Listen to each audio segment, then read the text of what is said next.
I'm not ready to go yet, okay? I'm not ready. You gotta wait. I got shit to do. I'm in the middle of something, all right? Just hold on.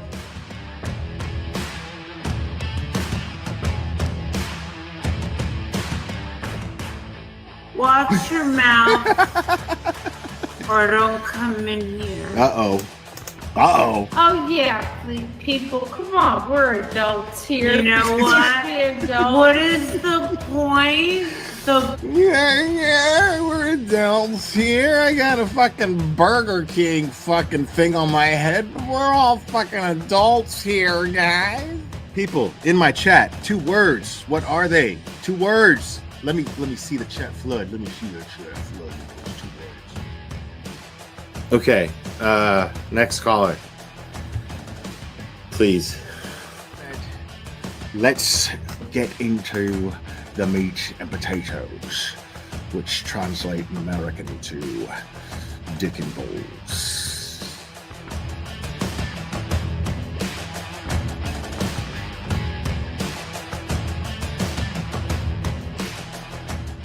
I got flip-flops. These are my flip-flops.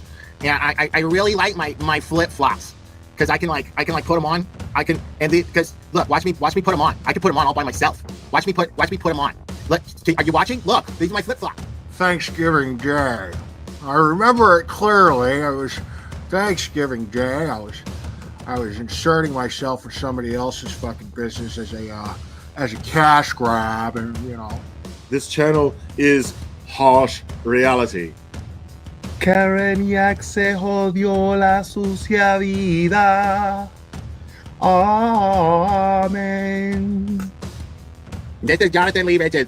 I have cheeseburgers. I'm gonna put cheese on them. I'm gonna make sure that I have my hamburgers because I'm a big boy now and I can make the hamburgers. My mom lets me use the stove now.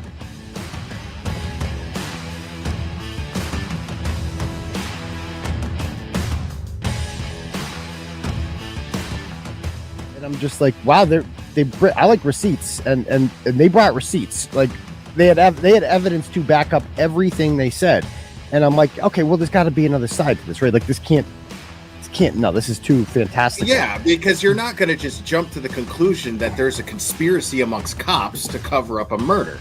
You know what I mean? Yeah, I mean, cops and just like soccer moms and shit. Like, that's what made it even crazier. Like, yeah, get it, Betty. Yeah, did you have a close relationship with your mom? Get it, Betty. Oh, of course, I still do. Yeah. My older sister was kind of sad. She was more of the Chrissy girl that like going That is and the getting her best done, shit fucking shopping for the ever. dresses with mommy. I was the tomboy that like playing with the people. Shout out to Cherry for just being just easily the most faithful and loyal supporter that I've ever had. That someone could have that tenacity with loyalty. And I'm really blessed to have someone like Cherry be part of this channel and in my life. So it means a lot. And yes, I named him after Mr. T and Rocky. Say, woman. Say, woman. Say, woman. Since your old man ain't got no heart, why don't you come down to my apartment tonight and I'll show you a real man. Oh my God, I'm so in love with this little dude. Yeah, I'm gonna go ahead and wrap this one up. I love you guys very, very, very, very much. And we will do this again very soon, my friends. Oh, say bye. Say bye. Oh, I love you too. Give me a kiss. Oh, I love you. Bye, guys.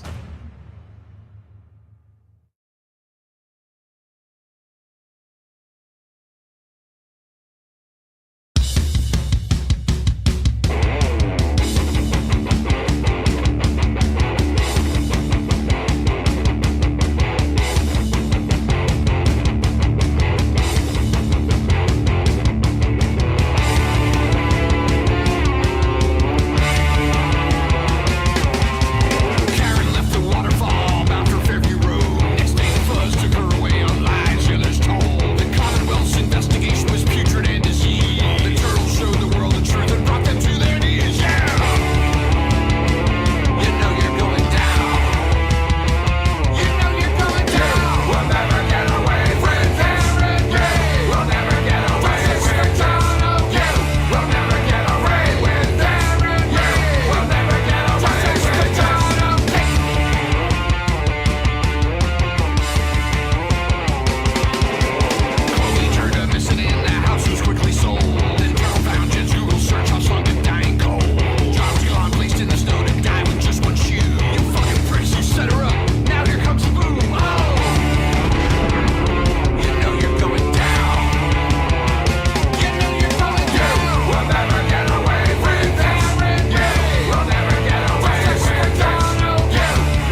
Good morning, people. Welcome to day 12 of the Karen Reed Sham.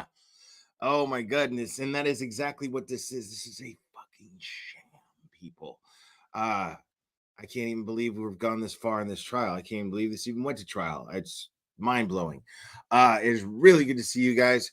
Let me pull this up so we don't miss anything. Oh, there we go. That is Karen Reed's biggest fan. Let me make sure this. Okay, we're good. So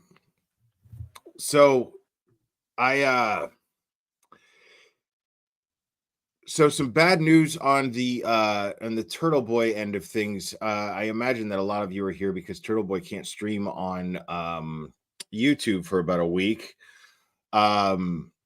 Which made me get cracking on Rumble, if I'm being totally honest. So I'm streaming on Rumble right now, but here's the thing though, is Turtle Boy's also streaming on Rumble. So I would absolutely encourage all of you to watch. If you're thinking that there's no Turtle Boy, there is. Turtle Boy is live on Rumble right now. So make sure to go check him out so you don't have to miss him. If you're sitting here thinking there's no Turtle Boy, there is Turtle Boy. Turtle Boy is live right now and he's live on Rumble. So make sure to watch him over there.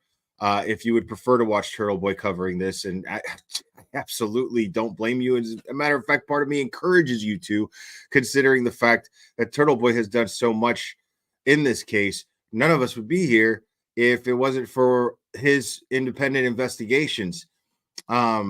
None of us would be questioning this system, this corrupt system in Norfolk County right now, if it wasn't for Turtle Boy. So please make sure to just be aware, at least, that Turtle Boy is live on Rumble right now, and make sure to go check him out.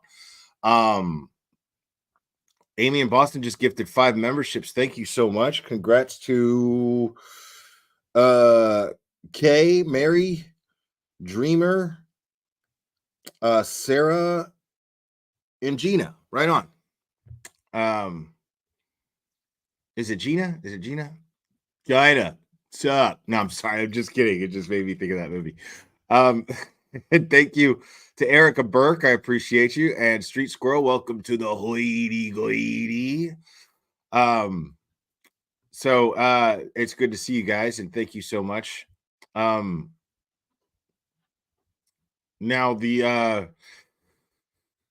what we're expecting right now, I think we're going to finish up the testimony of Julie Nagel, who just turned out to be a liar. Now it could just be CTC from roller derby, and maybe she just doesn't remember. I don't know. But the fact of the matter is that she's not telling the truth sitting up on that stand. And I'm curious to see what the rest of David Yannetti's cross-examination is going to be like. Because yeah, I'm just not seeing any truths coming out of her. She talked about how she saw a black blob laying in the snow as she was driving away in the car with Matt and Jen McCabe and what's her face? Sarah Levinson, excuse me. Sorry, it's early in the morning and I'm having brain farts. Excuse me, I meant to mute that too. So Sarah Levinson is a registered nurse.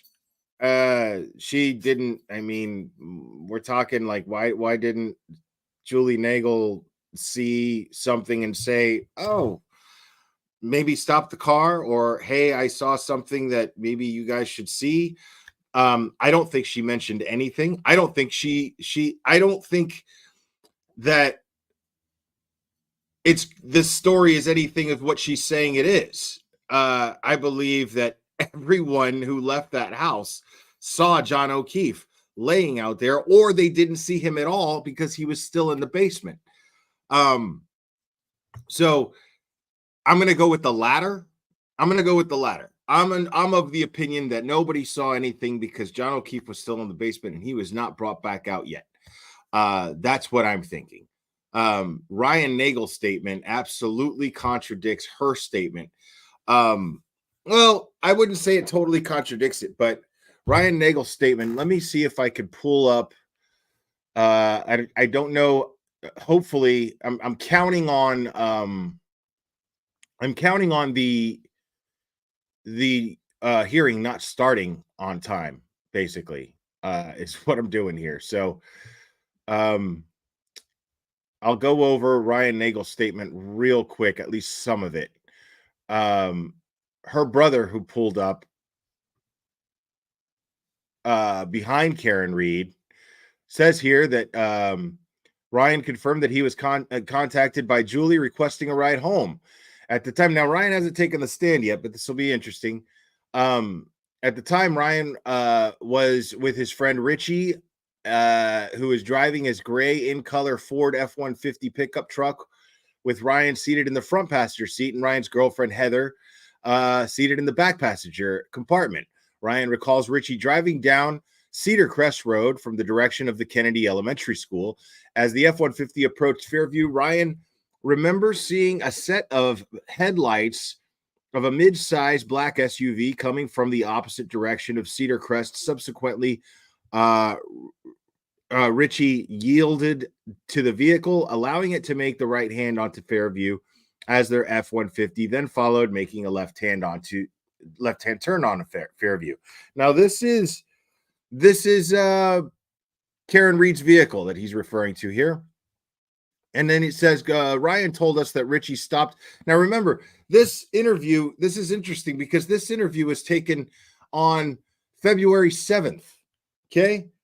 According to Julie Nagel, his sister, who he interacts with here in this statement, the whole reason he shows up there, they don't question her for what? 9 months later? Like, insane. So she doesn't even get interviewed for another 9 months after this. Just really weird. And then Ryan told us that Richie stopped the F-150 directly in front of the driveway belonging to 34 Fairview. Sorry, I misread that. Stopping along the right-hand curb towards the left side of the property. All you look at, as you look at the home from the street. When asked, Ryan stated he did not observe any erratic operation by the SUV. Okay.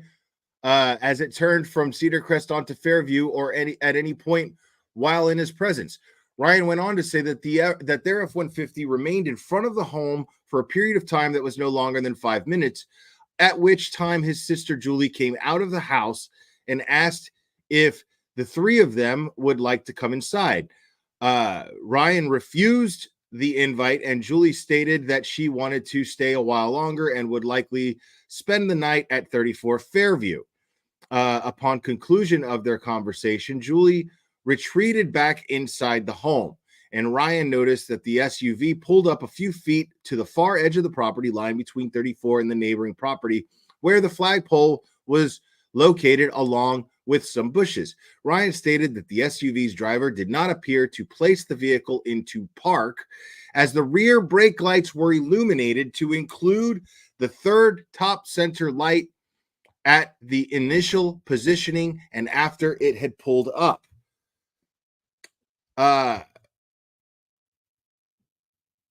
Trooper Proctor asked Ryan if at any point he heard screams, yelling, or any noise coming from the black SUV while he was on Fairview, to which he stated no. Ryan added that as Richie pulled away from 34 Fairview, their F-150 drove past the black SUV, at which time Ryan observed the interior light on and a Caucasian female operator seated inside the vehicle holding the steering wheel at the 10 and 2, looking straight ahead of her. Ryan told us that he did not see anything else inside the passenger compartment during his brief observations of the SUV as they drive by it. Ryan did not see the SUV leave and did not note any damage to the vehicle as he remembers. So, again, no damage to the SUV. He pulled up from behind. Apparently, she backed into him. So, why is her taillight still intact? Why is her taillight still intact? And why, as he pulls up next to her, why does he? Oh, here we go. 7, the Commonwealth versus Karen Reed. Counsel, could you come to sidebar, please?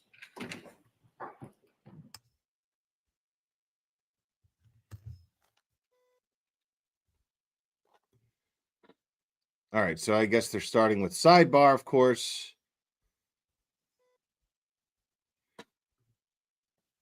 So why didn't Ryan Nagel see any damage to Karen Reed's SUV in the back if she supposedly smashed her taillight? Why was her taillight intact? Right? And if her taillight is intact, okay, if her taillight is intact, well, then that would mean that John would still be inside the vehicle if she hit him, right? So she wasn't inside the vehicle when he passed by. Her hands were at the 10 and 2 position. These are very important details. These are very vivid details that he is describing. So his hands are at the 10 and 2, and she's alone in the vehicle, right? Now, when she comes out, so if he's alone in the vehicle and the taillight's intact, then there's only one place he could have been, which is inside the house.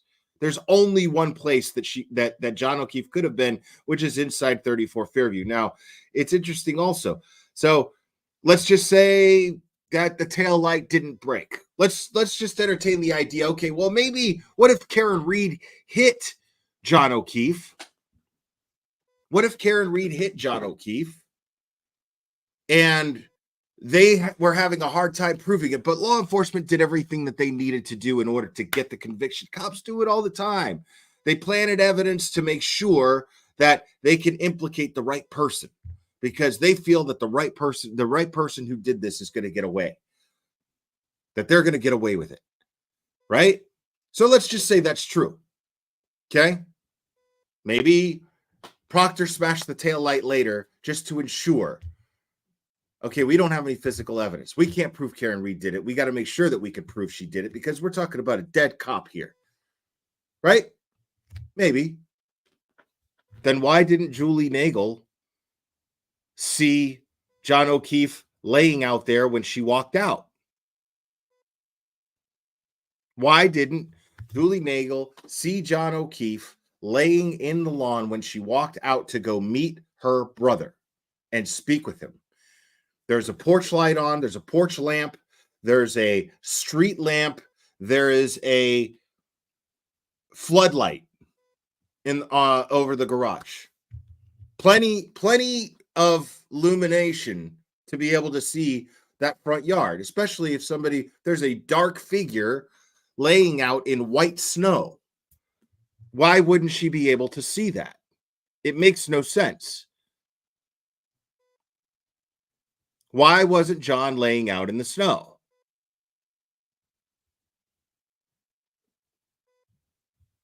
It's because John was not outside. That's exactly why. It's because John was inside that house.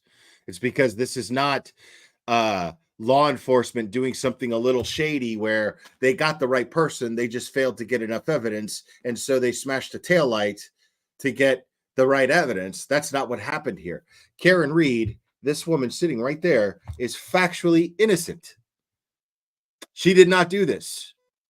Everyone who is inside that house is lying about the fact that John O'Keefe was not inside that house. John O'Keefe was absolutely inside that house. There's only one place that John O'Keefe could have been if he was not inside the SUV with Karen or lying out there in that lawn.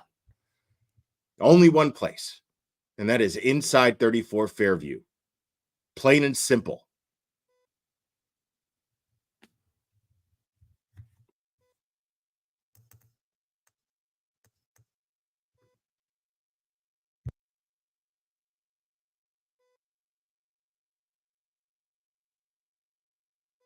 It's going to be interesting to see what Ryan Nagel says when he's on the stand, because that statement that I just read is very public. Of course, it's not signed, and of course, it's taken by Trooper Proctor.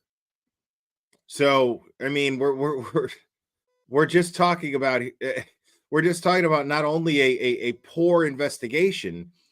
We're not talking about a poor investigation anymore. What we're talking about is a poor frame-up job. I mean, this is this is exactly what my opinion is. Now, I wasn't there. I didn't see.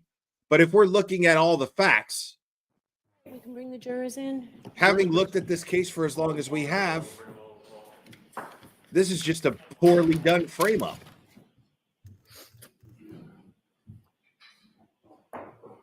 Oh my God, Cherry. Jesus Christ.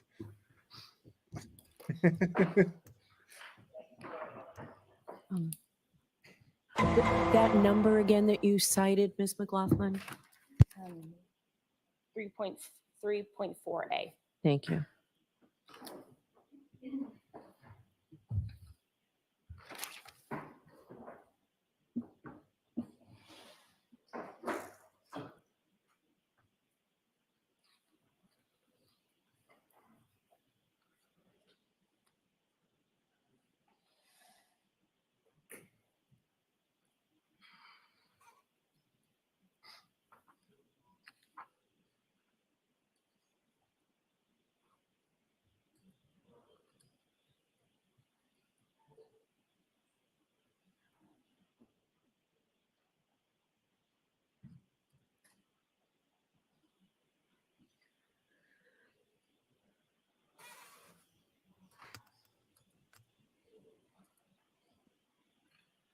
Oh, Larry's in there. Oh, right on. I see Larry in the courtroom with Karen's family. Right there. There's Larry, the DUI guy. Make sure to sub to the DUI guy, guys.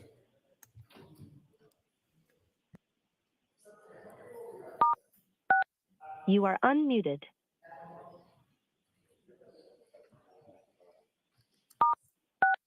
You are muted. Yeah, Larry is awesome. I'm really enjoying his content, unmuted. Man. He's a smart dude. All right, the jury.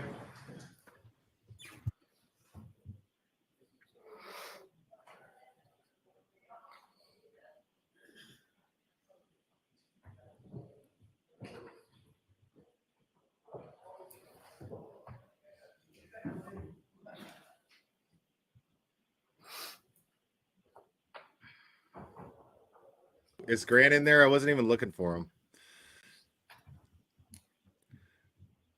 Yeah, he probably had a good talking to by his mother. Hear ye, hear ye, hear ye.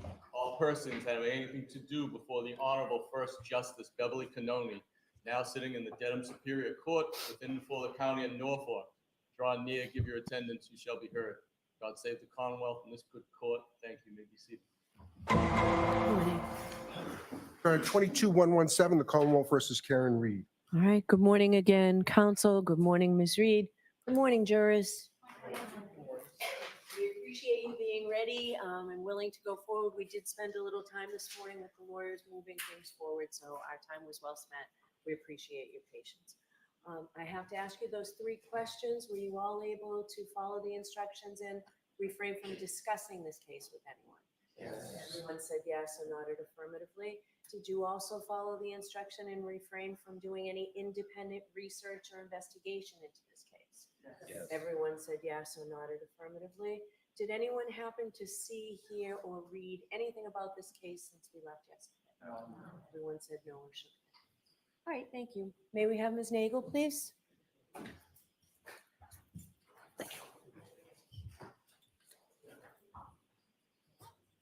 Boo! You suck!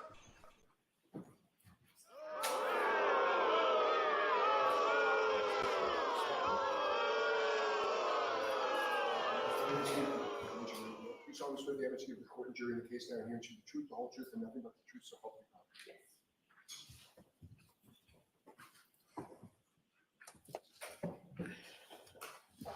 Yes. Y'all are so fucked Thank up in you, my chat. Mr. I swear Lally. to God. Yes, Y'all sir. need to stop.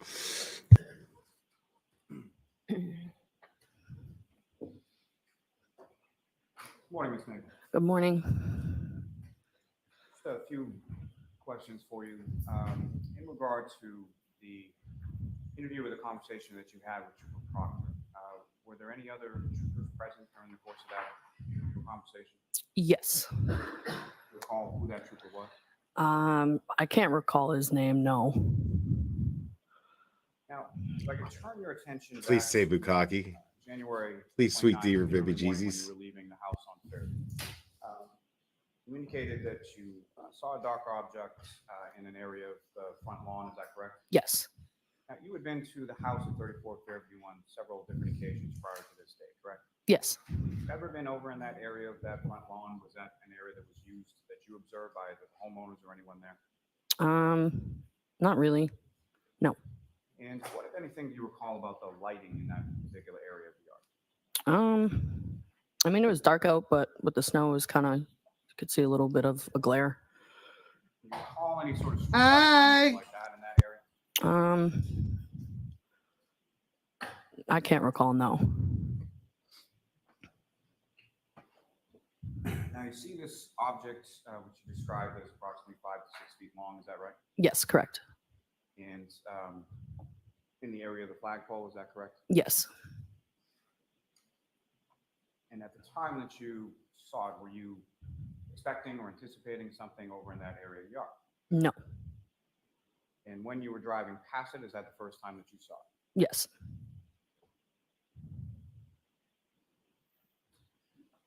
Now, if you had realized or had recognized that dark object, 5 to 6 feet long, in that area near the flagpole, had you realized that was a body, what would you have done? I'll allow it.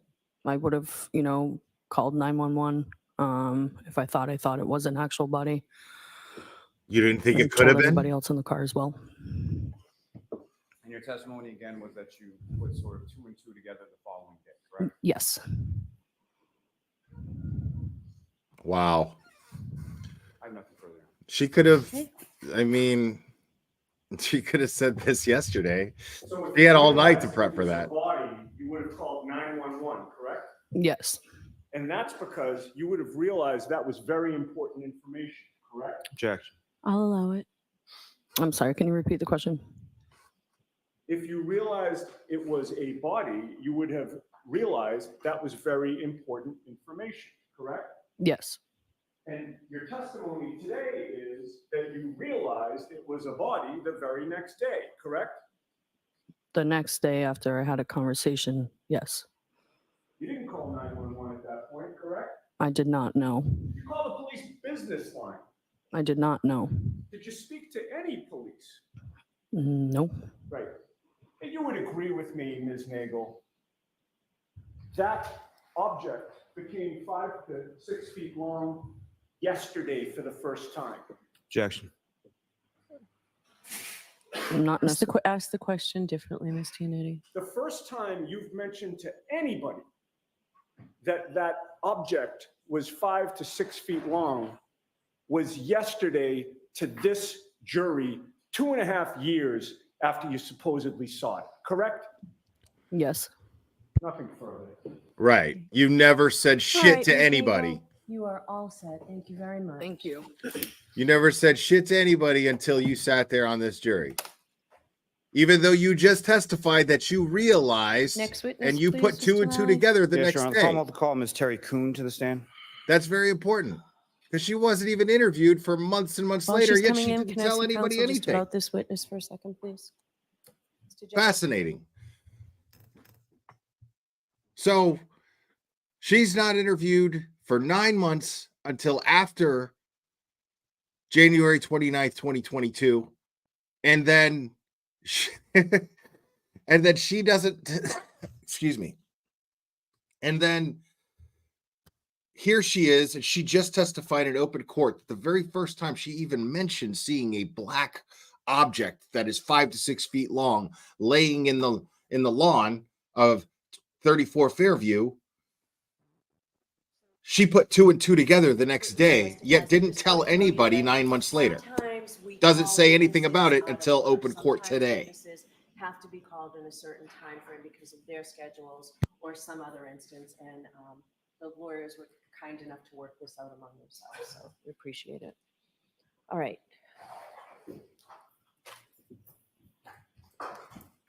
Step right up here. Step on.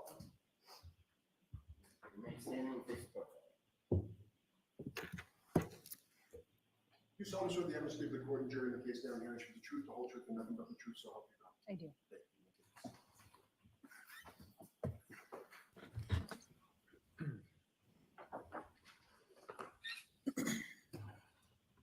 All right, Mr. Lally, whenever you're ready. Thank you.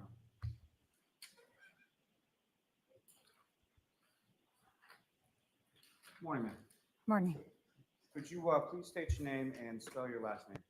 It's Terry Kuhn. It's Terikun. And Ms. Kuhn, what is it? What do you do for work? I work for UC Davis at the Veterinary Genetics Lab in the Forensics Unit. And what is your job title there? My job title is Forensic Scientist, DNA Technical Lead. My UC classification is SRA4. And that UC classification as far as SRA4, what does that mean? Oh, Staff Research Associate. And how long have you worked there? Almost 25 years now. And if I could, I'd like to talk a little bit about your educational background, starting with undergraduate. Where did you go and what, if any, degree did you receive? So I went to Sacramento State, or California State University, Sacramento. I received a minor in chemistry and a biological science degree in molecular biology. And following receiving those degrees, where did you go educationally? I went to UC Davis and I received a Master of Science degree in Forensic Science DNA. And was that prior to you joining the lab there, or what, if any, relationship to that?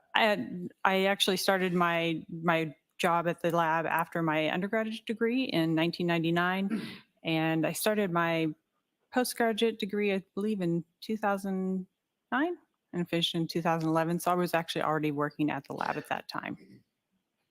Now, with regard to the forensic program at UC Davis, what, if any, role did you have in sort of the creation of that lab? I was actually one of the people who helped establish our forensics program in our lab, and I currently help with all the training, and any future forensic scientists that we employ, I do their training as well. Now, have you been invited to speak at any sort of conferences or things of that nature in regard to your work in forensic science? Yes, I've spoken at the California Association of Criminalists, the American Academy of Forensic Sciences, the Northwestern Forensic Sciences, and rural livestock in the Western states. Have you been published in this particular area? Yes, I've published 7 times, most of them in Forensic Science International Genetics. And when it comes to those publications, are you familiar with a process called peer review? Yes. And can you explain to the jury sort of what that process entails and how that implicates things that are published? So anytime we go to publish, we put out an article to whatever publication we would like to, and it goes through a peer review process, which that article is sent out to peers in our industry, and they review our work to see that it is solid. And if they approve it, then the article does get published. Now, over the course of your years with the lab at UC Davis, how many forensic samples of DNA have you tested? Oh, in the thousands. Now, if you could describe to the jury the type of work that your lab performs. So we have 2 sides of our lab. We have a service side, which provides diagnostic testing, parent verification testing, and then we have our forensic side. We do animal parent verification as well. We also do match comparison, which we compare samples to see if they're coming from the same source, and we do species identification. Now, what kind of cases do you typically see, like in the lab? We can do anything from homicides to helping people see if remains are their lost pet to provide closure for them. And what are the sort of different types of agencies that you've done work for over the years of your work with the lab? We've worked for police agencies, humane agencies, animal control agencies, and even private individuals, anybody who believes they can use our services. And the lab that you work for at UC Davis, is that lab accredited? Yes, it is. It's accredited. Oh, sorry. Answer my next question. As far as the lab accreditation, can you explain to the jury sort of what that process is and what's entailed in accreditation? So our lab is accredited by a group called ANAB, and that's the American National Standards Institute National Accreditation. They accredit labs to ensure that the policies and the procedures that we're following, they set a standard for those, and they come and check our standards. Are we meeting those standards? And it's also the same standards that most crime labs are associated with. Now, in reference to that, labs that do DNA testing specifically and only in regard to Great point, Donna. accreditation that your lab has versus the accreditation that those types of labs have, what kind of difference is there between them? There's no difference. The accreditation is the same. Now, if you could explain to the jury what exactly is DNA? So DNA is the blueprint of your life. It's what makes your eye color what it is. It's makes your hair color, how tall you're going to be, and you get one half of that from your mom and one half from your dad.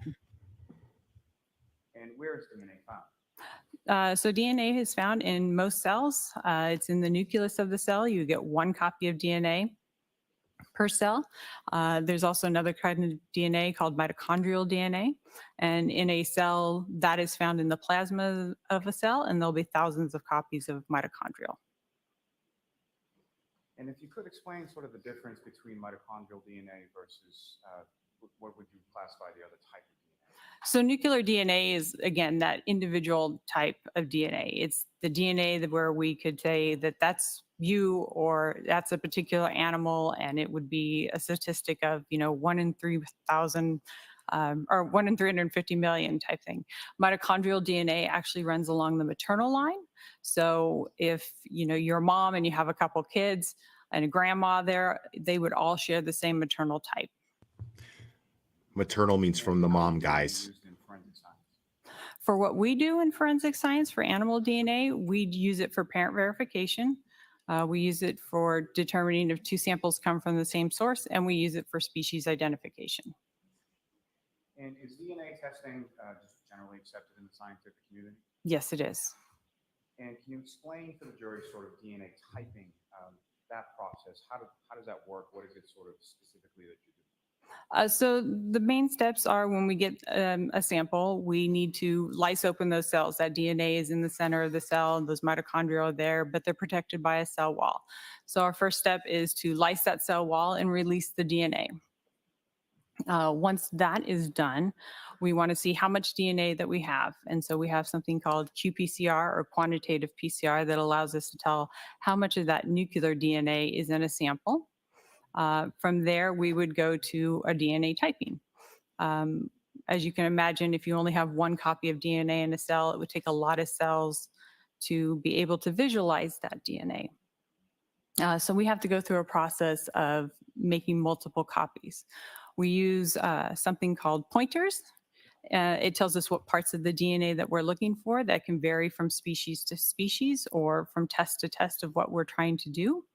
And we amplify that in a process called PCR. And that can be kind of, you could think of it like a photocopier. Every time it goes through a cycle, it makes a copy. So if we start off with one copy, we get 2. From 2, we get 4. 4, we get 8.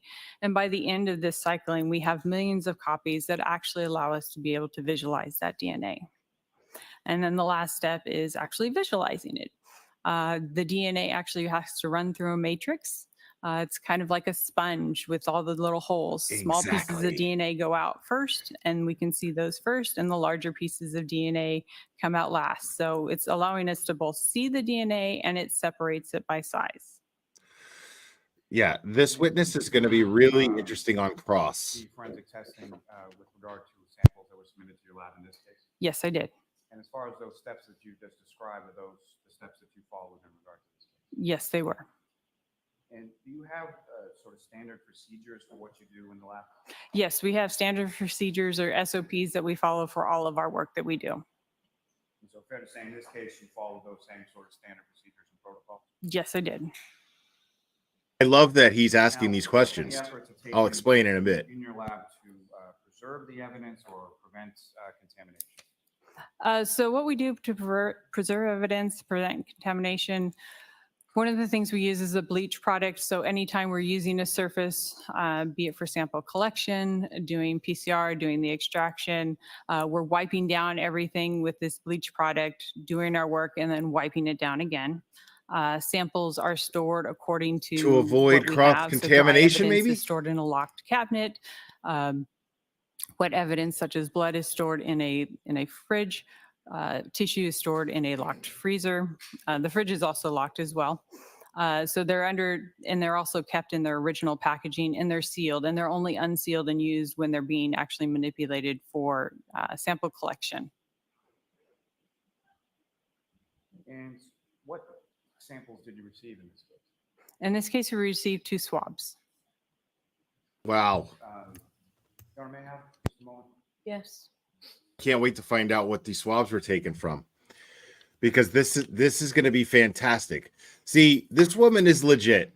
There's nothing wrong with her. She has no motive to lie up here. Nothing. She's just an expert. You're close. What the defense is going to do is prove that Lolly Yes. was deceptive, as that one comment that I highlighted earlier said. The defense is absolutely going to prove that the prosecution was deceptive when it came to this DNA being a reason to indict Karen Reed.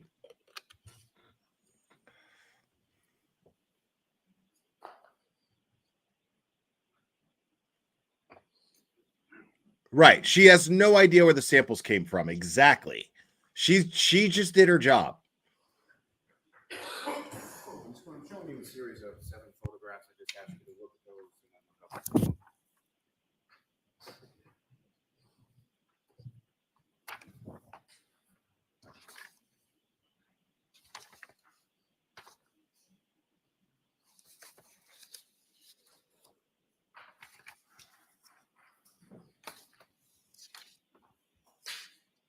Okay.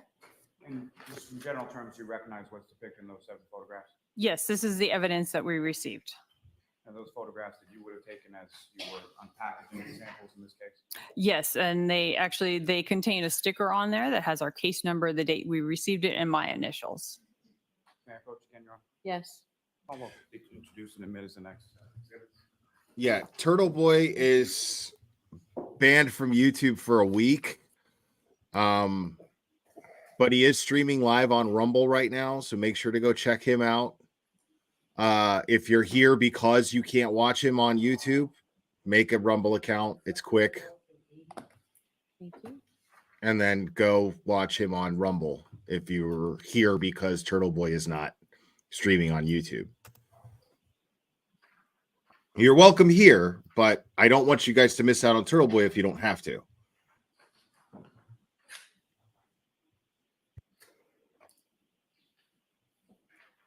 Yeah, he's on Rumble, Facebook, Twitter, all that.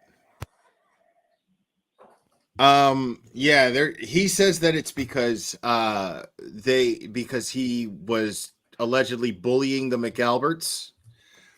I said thank you. So I mean I call bullshit, but he might have return these to the witness and with the court violated YouTube terms of service. He might have.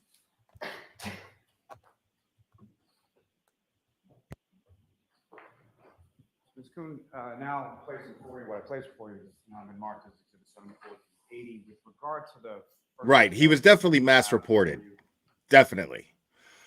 But I'm pretty sure that they suspended him because they found some violation of terms of service. Describe to the jury what we're looking at in this particular photograph. So this is the evidence that we received. The little sticker on the bottom is the one that we applied at our lab. It includes the case number, the date, and my initials. And we do this to ensure that we can show that this is how the evidence arrived. It arrived in a sealed and packaged manner. And the following exhibit number 75, that's essentially another photograph of the same packaging. Is that correct? So it's the same packaging, but it's the back of the packaging, because in Amazing. this instance, that actually shows where the evidence was sealed as well, and the date as well. Nice. Nice catch, Microdots. Did you receive this package Can I look at my notes? I don't recall the exact entity. Yes, you can. It does exist. It's amazing. It's amazing. They sure knew how to present that evidence to the DNA expert, didn't they?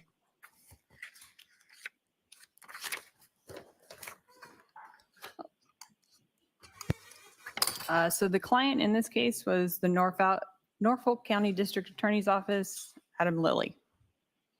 And so, but as far as these samples from whom you received, was that the Massachusetts State Police Crime Lab? They were the people I was in contact with about sending them. We consider the client is the one who submitted the sample on our submission form. But the person who physically sent the sample from one lab to the other was the MSPCL, is that correct? Let me look at their form here. There was, sorry, there was a form that came with it as well. Yeah, that's why I made a Rumble account, is because like So who yes, knows what Commonwealth these of people will do. Massachusetts Department of State Police Forensic Services Division Crime Lab was the one who submitted the samples to our lab. And are you familiar with, or did you have any conversations with a forensic scientist at the State Police Lab in Massachusetts named Maureen Hartman? Yes, I did. Is that someone that you had worked with on prior cases in the past? Yes, I have. Now, if I could direct your attention to the next exhibit before you, number 66. And again, what's up on the screen, is that what you have before you? Yes. And if you could just describe to the jury what we're looking at. So that brown packaging you saw before, this was actually what was inside of that brown packaging. And the next exhibit. And this is that same item that was inside, but the back side of the packaging. It turned out to be a kilo of heroin, and we were like, "Why?" And then Proctor And was that like, shows "Oh the shit! 2 swabs that were I packed contained the inside wrong that packaging. package. I gave the DNA lady the wrong package. And that was the you first idiot!" swab that we selected for testing.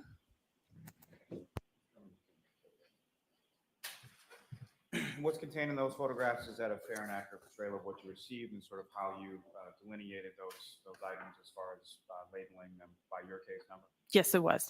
And for the case number, as far as the FCD and the number, sort of how was that determined, or what does that mean? So FC always refers to forensic case. In this case, D is for dog because they were asking for dog DNA testing. In Jerry's If world. it was C, it would be for cattle. F would be for feline, but the FC is always the beginning part. The third letter always kind of denotes what species we're looking for.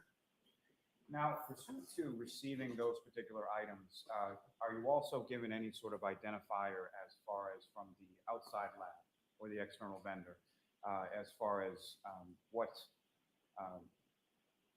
label they have for the sample, or where the sample came from, is from the outside lab? We did receive a piece of paper that with the submission saying it was taken from a shirt. And Listen how carefully she words her testimony. what the item number was, or where it was swabbed on that shirt?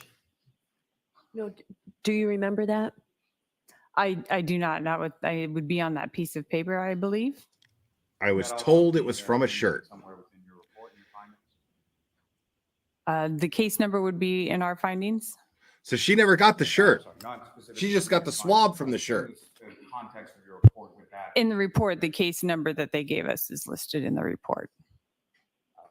Your Honor, do you have your report with you, ma'am? Yes, I do. Your Honor, with the court's permission, I would ask that the witness be allowed. Dude, this is the prosecution's Yes. direct testimony, bro. Dude, what is going on here? Yes. She never got the shirt. She just got the swab from the shirt. That swab could have been from anything. You see how she was careful and said, "I received the swab. I was told," or Did you want the said case it was number from a shirt. there? The case number and the item number.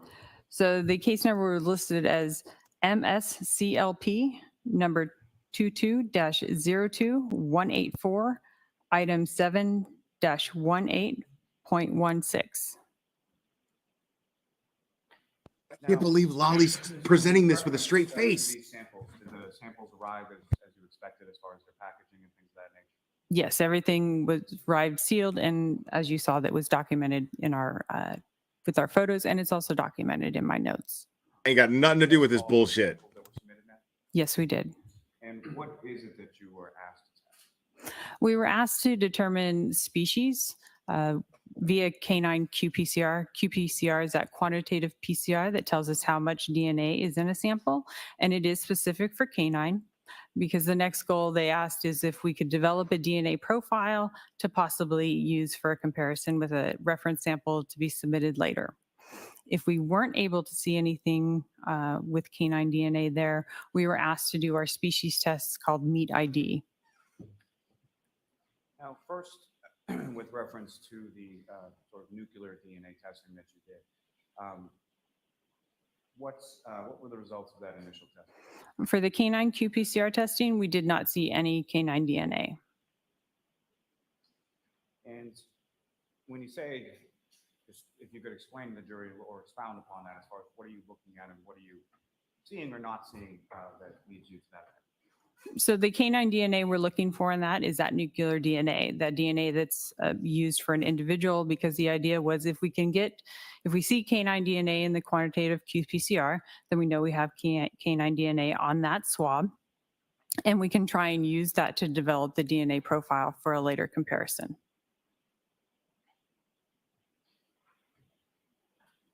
Now, This is going to be like, did you receive a shirt? On not finding any canine DNA from the PCR testing or the qPCR testing, what, if any, steps have you taken that further testing? The next test we performed was our Meat ID test. It's a general species test. It tests for 12 species altogether. They would include dog, cat, bison, cattle, horse, sheep, goat, mouse, rat, pig, and rabbit. I'm pretty sure I got them all, but I can't guarantee. Now, and I'm sorry to jump around here a little bit, but when going back to sort of the qPCR testing, can you explain to the jury sort of what is it, what type of instruments are you using, and what exactly goes into that process? It doesn't matter. So we're taking the sample and we're using primers that concentrate, that point to a small piece of DNA for canine. And it's supposed to amplify it. And every time it's amplifying, it's actually releasing a color, fluorescent color that it's measuring. So if there's canine DNA, this fluorescent color keeps popping up, and it gives it a measurement in which it will tell us how much of the canine DNA we have. But in this case, the test did not see any fluorescence for canine DNA. So it was a negative result. And then as far as when you say canine DNA, is that dogs specifically, or what, if anything, else would be included within canine? In this qPCR test, other canines will work, or canids will work, like wolves, coyotes, and we are now doing some further testing on foxes, but we have not concluded those tests. Now, as far as the Meat ID test that you're talking about, that sort of second, can you explain again to the jury sort of what is involved in that and what are you doing? So the Meat ID test actually targets the mitochondrial DNA, which makes it a little bit better. There's, like I said, there's 1,000 mitochondrial in a cell versus that one nuclear DNA. So it's a lot more there. It's also a circular piece of DNA, so it's a little bit more hardy. It sticks around. And we have regions of the mitochondria that are specific to each of those species that I listed. And if we have, let me see this here. We have pointers that actually will give us 2 different peaks. If we get 2 peaks that are both for pig, we have a pig result. If we get 2 peaks for dog, we have a dog result, or the same can go for any of the species that we have. If we only get 1 peak, then we don't quantify that as being a positive result for that species. I tested a Q-tip that could have come from anywhere. We found no Right. dog We always DNA. have to have the 2 peaks for the species that we're getting results for. And so with regard to the Meat ID testing that you did with these swabs, these 2 swabs, what, if any, results did you receive, or what, if anything, did you observe upon completion of the testing? So for both the swabs, we did see pig. And we also actually I did a little bit of a test where we only concentrated on the dog portion of the meat ID. You can think of it as when we have all 12 species there, there's a lot of competition going on. By just concentrating on the dog meat ID, it eliminates all the competition. It gives us a better chance of getting a result if there is canine DNA there, and that result was negative. So the only result we got for both those swabs was for the pig. And so again, just to be clear, as far as the canine was concerned, there was not even one peak from what you. There was absolutely no canine DNA. Wow. Now, as far as So there was pig DNA though. what, if Okay. anything, could that be from? I don't know where that could come from. That would be speculation on my part. It's a sensitive test, I can tell you. So yeah, it would depend on where that shirt had been and what the person had been doing with it. What the fuck? I guess is if it, as far as a source, could that be from beyond just an animal? Could it be from some other source such as food or something like that? Yes, it could be from food. We have tested the meat ID test. In fact, that's what it was developed for, was for testing food products. And so we've seen it come from cooked pork, cooked bacon, in terms of the pig. I do remember those were tested specifically. Higgins' sloppy ass wiped his fucking bacon cheeseburger all over John O'Keefe when he gave him a hug.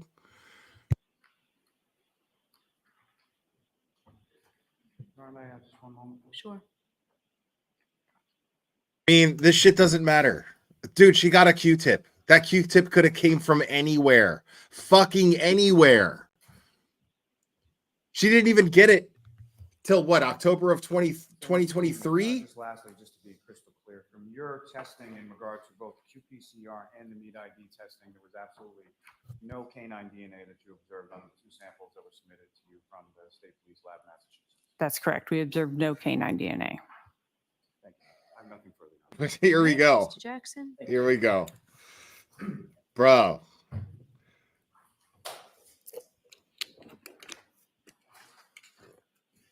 Good morning, Ms. Coon. Hi. Just to finish that thought, and to start off, there was no canine DNA detected in your testing, correct? Correct. Okay, so when you say there was no canine DNA, that's a little bit of an overstatement, correct? There was no canine DNA in the swabs that we tested. Exactly. Okay, perfect.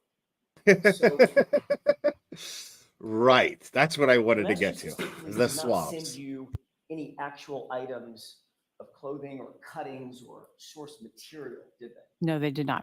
As a matter of fact, the only thing to be tested were the swabs that you received, those two swabs that we saw very nicely photographed. Yes.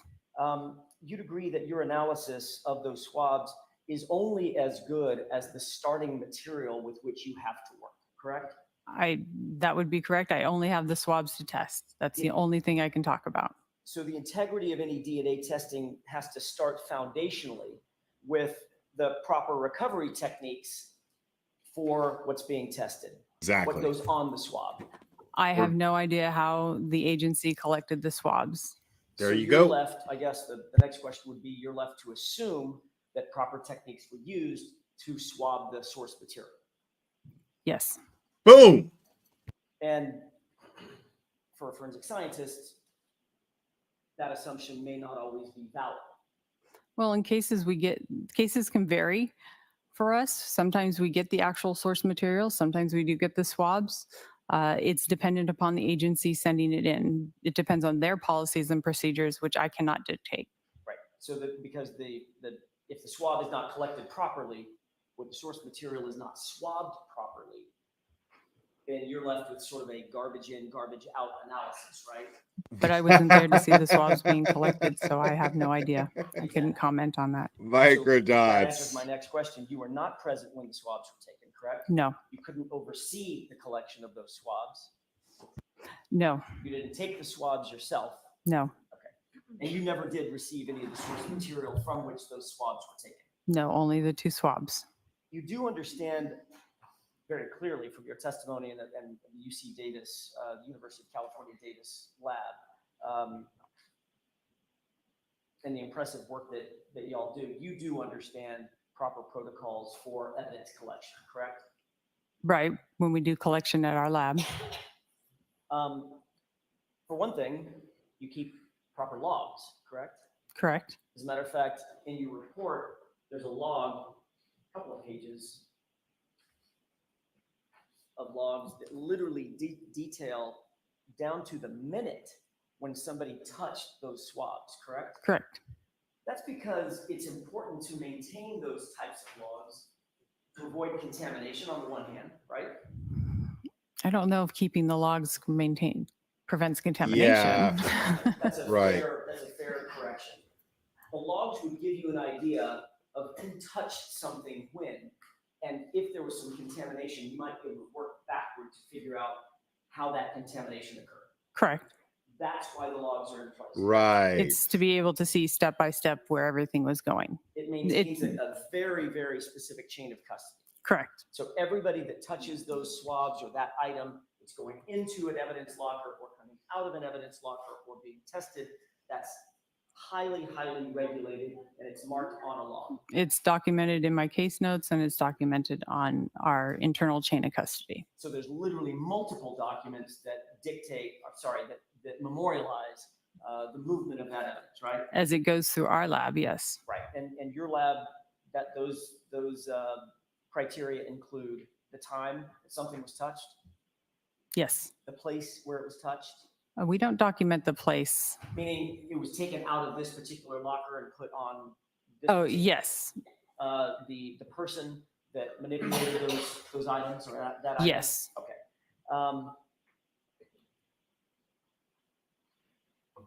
You were asked about the processes that your lab undertakes to avoid or reduce contamination. Correct. You were asked that by Mr. Lally on direct examination. You recall that? Yes. You went through what your lab and the accreditation process, the protocols that you employ to make sure that contamination is reduced, hopefully to a minimum. Yes. But you don't know what any other lab might employ in terms of their reduction of contamination processes. No, I don't know those. And you specifically don't know what the Massachusetts Crime Lab did or didn't do with this subject material before you got the swabs. Correct. How smooth a truthful You don't person's know if they answers took are. any steps, as a matter of fact, to reduce contamination of the source material before the swabs were taken. I don't know anything about how they took those swabs. You would agree that, for instance, if the source material had been tossed on the bottom of an ambulance floor, that could encourage contamination of that source material. Objection. Can you answer that question? Yeah, dude. I don't know because we haven't tested that sort of thing. Well, It's an interesting question. I do agree, but we have not done any validation, which would be able to prove that sort of thing. well, I That's guess a what I'm asking is good point. If the item is supposed to be not contaminated, right? It's supposed to be relatively pristine, and it drops on the floor, that might encourage contamination of that particular item that's supposed to be left as pristine as possible, correct? Again, I don't know the history of the okay. item, so I couldn't speak to it. Just ask All right, so her, I think you have to move on. do we If take in fact cross-contamination the source precautions material had been to avoid was this? not packaged properly, could that encourage contamination? But I didn't see how the items were packaged. I'm not That's asking not you. what he's I'm asking. asking you hypothetically, if an item, a source item, is going to be tested, is not packaged and handled properly, that could encourage contamination, correct? I have not seen that. What I have seen when something's been packaged incorrectly is I've seen the induction of mold growth, which has prevented bacteria, which causes bacteria, which eats away at DNA. So it doesn't give me contamination, but it does mean that I don't see DNA. There might be, if something is handled inappropriately, for instance, if something is handled sloppily before it's tested, it might. I don't know reduce why the she's being validity of the difficult. ultimate She's making test, good points, but correct? Objection. I'm going to sustain that. There are certain proper swabbing techniques involved in the preparation of a swab, correct? Yes, That includes wearing gloves, using clean tools, correct? correct. That yeah. includes proper documentation of the swabbing. Correct. Why do you take these Documentation might precautions? include the location or the description of exactly where the item was swabbed, is that right? Correct. That would be helpful in your analysis to know exactly where something was swabbed? No. Your analysis. What about any visible markings to show where swabbing was taken? Is that normally done? Again, it varies from lab to lab what we get. I unfortunately can't dictate what every other lab does. They all have their own policies and procedures, and we work with labs across the United States and the world. If you were swabbing something in your lab, which is an accredited lab, would you encourage marking exactly where something was swabbed so it could later be documented? When I swab things in my lab, I actually circle on the item. There's a note with the case number, my initials, the date, and also a ruler present in the photo. So if we have to go back in your circumstance that you just described, if we have to go back and try to replicate exactly where that swab was taken, you can do that? Yes. Okay. And you think that's obviously an important protocol? That's the protocol in our lab. So the swabs that are used are sterile swabs, obviously. Yes. In fact, isn't it true that crime labs discourage, for purposes of DNA? Cherry, you're grossing me out. Stop it. Swabs with wooden sticks because they can encourage contamination, as opposed to plastic sticks. I have not heard that. The swab is supposed to be moistened, right? I do suggest that people moisten with water in order to make a better transfer. And that needs to be distilled water, sterile water. Correct? Sterile water. And you swab over an area of interest, and then generally you would photograph the area that's being swabbed, correct? I do. You would want to air dry that swab completely Yes. before you package it. Is that right? When I do my collection, I don't need to air dry my swabs because their next step is actually the extraction process. So I'm not doing collection and then pausing. I'm doing collection and starting my extraction. When you, as a matter of fact, when you're collecting biomaterial, tissue samples, for instance, blood and other biomaterials, you would not want to package those in plastic because that would encourage some sort of mold growth. Mold and bacteria, yes. So it's discouraged to put any blood, for instance, in plastic containers. Correct. Like he's knocking everything out. He's knocking out the solo cup thing. Has nothing to do with her. Non-sterile containers, would you? Objection. Sustained. Would you put biological material in non-sterile containers? Objection. I'll allow that. We don't have, everything that we use is sterile. All of our tubes that we would use, or once we do a collection, Why we is put it in sterile? a tube for the extraction process. Those tubes are autoclaved and they don't have contamination. They are sterile. You wouldn't use a solo cup. I'm sorry, what? Objection, Your Honor. Solo cup. The objection sustained. I wish she would have You answered would that. maintain a strict chain of custody over You that wouldn't item use a solo to ensure cup. the integrity and the admissibility of that DNA evidence. I did, yes. And I think we've covered this. You may have answered this already, that your personal protocol is that you actually photograph where everything is being swabbed from, correct? Correct. If there was DNA present on a source item, and it wasn't sampled properly or swabbed properly in the right spot, then that DNA would likely not be detected, correct? I don't know why, I don't know the circumstances or why you would swab things, in a specific spot. I know in my lab how we do things. What I'm asking is, if you have a source material and there's DNA over here, Sure. swabbed over here, you wouldn't expect this swab to detect that DNA. That's correct. Objection, Your Honor. Move to I'll strike. let it stand. I'll let him have it. Move to strike my ass. What information were you provided about these two particular samples? I wasn't really provided any information. I had to work with the person from the crime lab asking about what they wanted to test and try and narrow down the testing in terms of species, simply because it helps us make sure that we're directing the testing in the correct way for the answer that they're, or for the question that they're answering. So knowing the species in this case was important. It also made it so that we made sure that the testing was affordable as possible. Understood. Would it be important for you to understand the condition of the material that was being swabbed as you engage your analysis? I'm not. Condition meaning, was it clean? Was it dirty? Did it have blood on it? Did it not have blood on it? things of that nature? No, since we don't get to choose how evidence is given to us, nice and clean with nice and clean DNA would be perfect, but that's not our perfect world we get samples from. So Hardly ever happens, does it? no, it hardly ever happens. It would be important, however, to know whether or not there were obvious inhibitors on the source item when it was swabbed. Knowing that there's dirt would be helpful, or possibly blood, because those can inhibit, but not necessarily. We don't necessarily have to know that ahead of time. Were you told in this instance that the swabs were taken from a garment that had blood on it? No, Is blood an inhibitor? it can be. Yes. Is garment dye an inhibitor? Yes. Were you told that there was blood on a dyed garment when you received the swabs? No. Woo! Your report indicates that the swabs that you did test, these two swabs, quote, did not indicate the presence of canine nuclear DNA, but did indicate the presence of inhibitors, end quote, correct? That was in our qPCR. Right. You explained that, quote, this result is obtained when either, number one, the canine nuclear DNA is degraded, is that right? Correct. Number two, it's, quote, obscured by inhibition, end quote. Quote.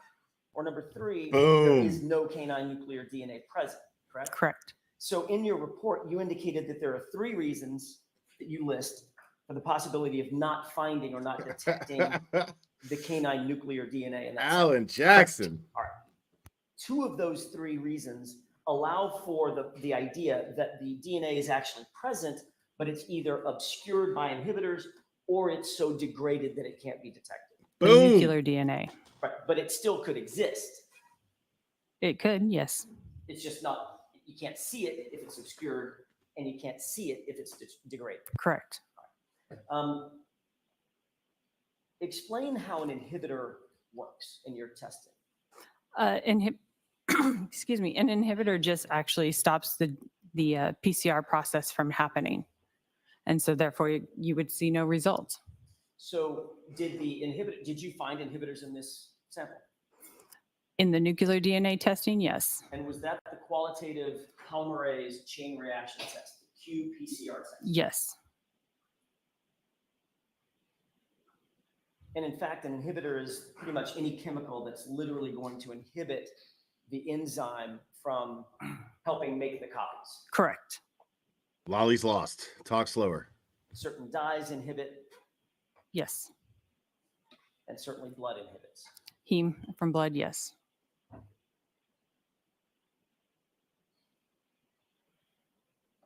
And because of that, at least in that sample, the nuclear DNA sample, you're not saying that there was no canine DNA there. You're saying that the testing did not detect it. In the qPCR nuclear test, correct.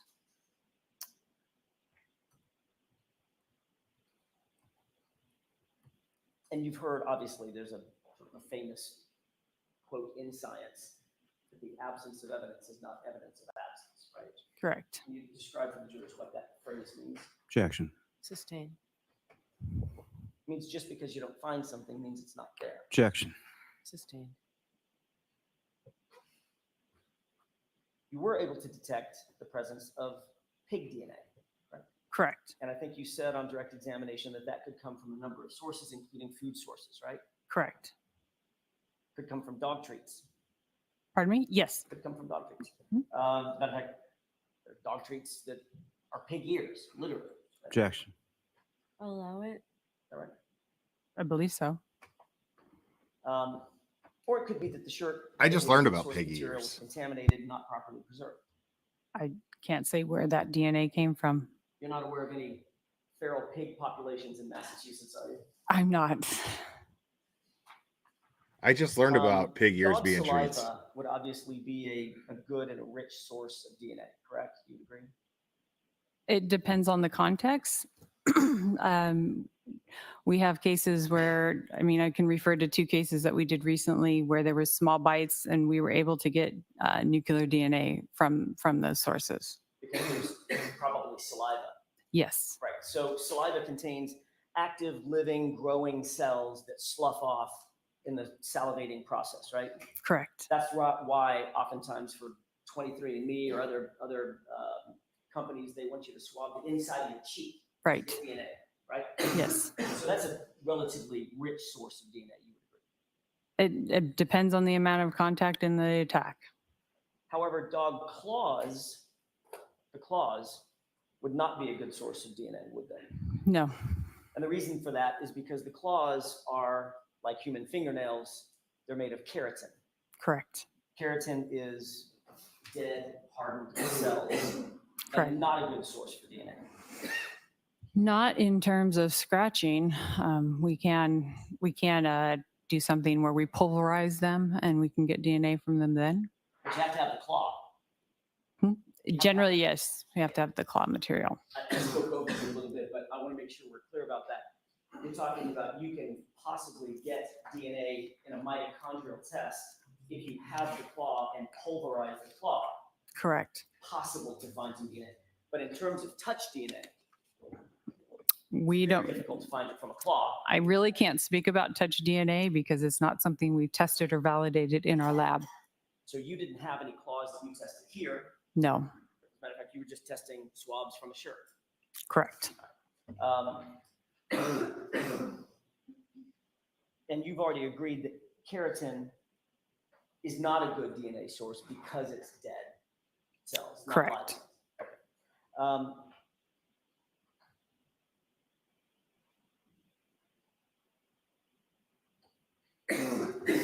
Would you agree that one of the reasons that it's difficult to detect canine DNA, it was difficult to detect canine DNA in this case, is because it was potentially degraded, right? Objection.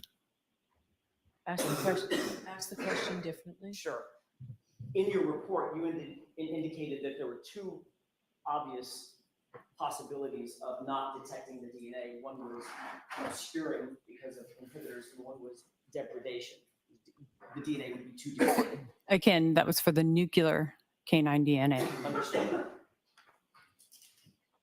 So to be clear, in your conclusion, you're not testifying today that there was no dog DNA on that source shirt that was swabbed. You're saying that the two swabs that you got did not detect the DNA, correct? In our meat ID test, we also have a test for an inhibitor. It's also called an IPC. It's the same internal positive control. And that's what did not work in the nuclear testing. It did work, and it worked very well in the test on the meat ID. So there wasn't any inhibition that we were seeing on the meat ID test. But that's the ID test that you found. Right, but it also was testing for dog at the same time. But when you tested for dog for nuclear DNA, that test was either inhibited or so degraded that you couldn't tell. For the nuclear test, yes. Thanks. That's all I have. Okay, Mr. Lally. And that, ladies and gentlemen, is what you call doubt. Ms. Kuhn, on that last point, it was when it pertains to the nuclear DNA testing was either inhibited, degraded, or it wasn't there. Is that correct? Correct. Now, as far as samples in your line of work, are you typically going like outside of the lab or going out to like a scene or anything like and collecting samples in that regard? No, everything is sent to us. So when you're collecting from a sample, it's done in the lab setting, is that correct? And if we get the item, we're collecting it. But we have times in this case where the samples are sampled at the other crime lab, and then we just get those samples. So it happens both ways. Now, if you recall, what, if any, conversation did you have with Ms. Hartman or anybody from the Massachusetts State Lab in regard to the swabbing or the collection process?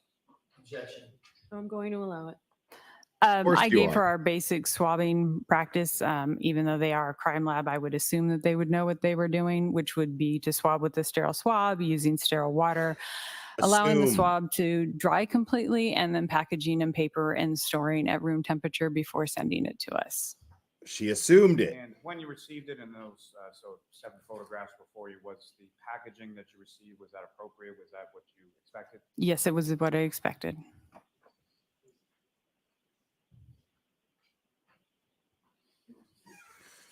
Now, you described on direct as far as the mitochondrial DNA testing and the meat ID as being hardier DNA. Is that correct? So yes, the mitochondrial DNA is a hardier DNA. There's a lot more of it when we're testing for nuclear DNA. Like I explained before, there's only one copy of DNA in a cell, which is for the mitochondrial in one cell. There's thousands. So you can have a lot more there. It makes for a better test, at least in terms of species. It's just a more she didn't do sensitive anything test. wrong. It's not her job There were to no inhibitors or anything like that. to conduct an investigation. No, the IPC worked very well. May I approach just to retrieve these? Yeah, she didn't do Yes. anything wrong. Did She you have anything further, Mr. Jackson? Okay. Let's hear what Jackson says here, and You then I'll indicated that you continue. gave Ms. Maureen Hartnett certain protocols to follow in terms of her swabbing and recovery. Is that right? Yes. Are you aware that Ms. Hartnett had also failed certain of her proficiency exams? Objection, Your Honor. a couple months earlier? I am going to strike that, and the objection sustained. Wow. Thank you. Nothing further. All right, you are all set. Thank you very much. Okay, so this Could I lady, see counsel just briefly, please? she just did her job. They sent her something to test. She tested it. Period. If they sent her a piece of a shirt, she would have tested the piece of the shirt. If they sent her a fucking Q-tip, she's gonna test the Q-tip. She didn't do anything wrong. She did her job. She said that it's not her job to dictate how an investigation is conducted prior to the baton being passed to her within that investigation. All right, She is Mr. an Lally, your independent next contractor. witness. She is not law enforcement. Okay.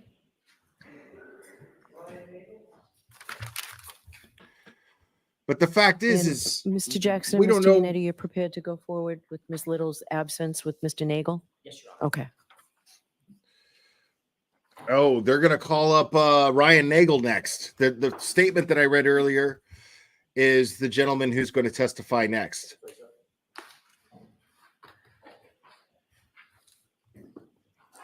Yeah, so yeah, there's doubt all over that.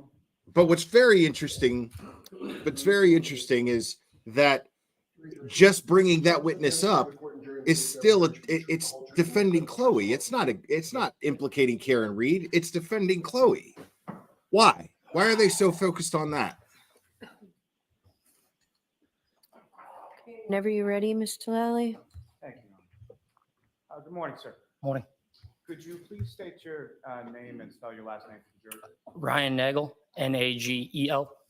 And Mr. Nagel, where do you live? I live in Canton. How long have you lived in Canton? 30 years. And who, if anyone, do you live in Canton with? I live with my girlfriend now and her son. And prior to that, who, if anyone, did you live with? My parents, my brother and sister. And you have two siblings, a brother and a sister? Correct. And are you the oldest? Yes. And your sister's name is what? Julie. Now,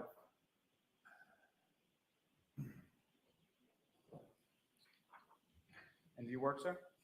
Yes, I do. What do you do for? I'm a union tin knocker, which is HVAC. And how long have you been doing that? About 12 years. Now, sir, if I could turn your attention to January 28th into January 29th, 2022. Do you recall that?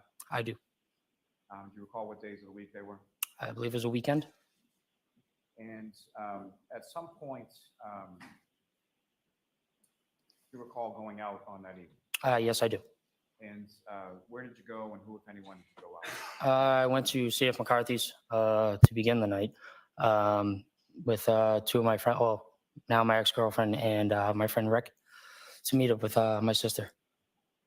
And so your girlfriend at the time, and what was her name? Heather Maxim. And your friend Ricky, what's his last Dan name? Tano. And you and your girlfriend at the time, Miss Maxon, how long had the two of you been dating? Probably about a year and a half.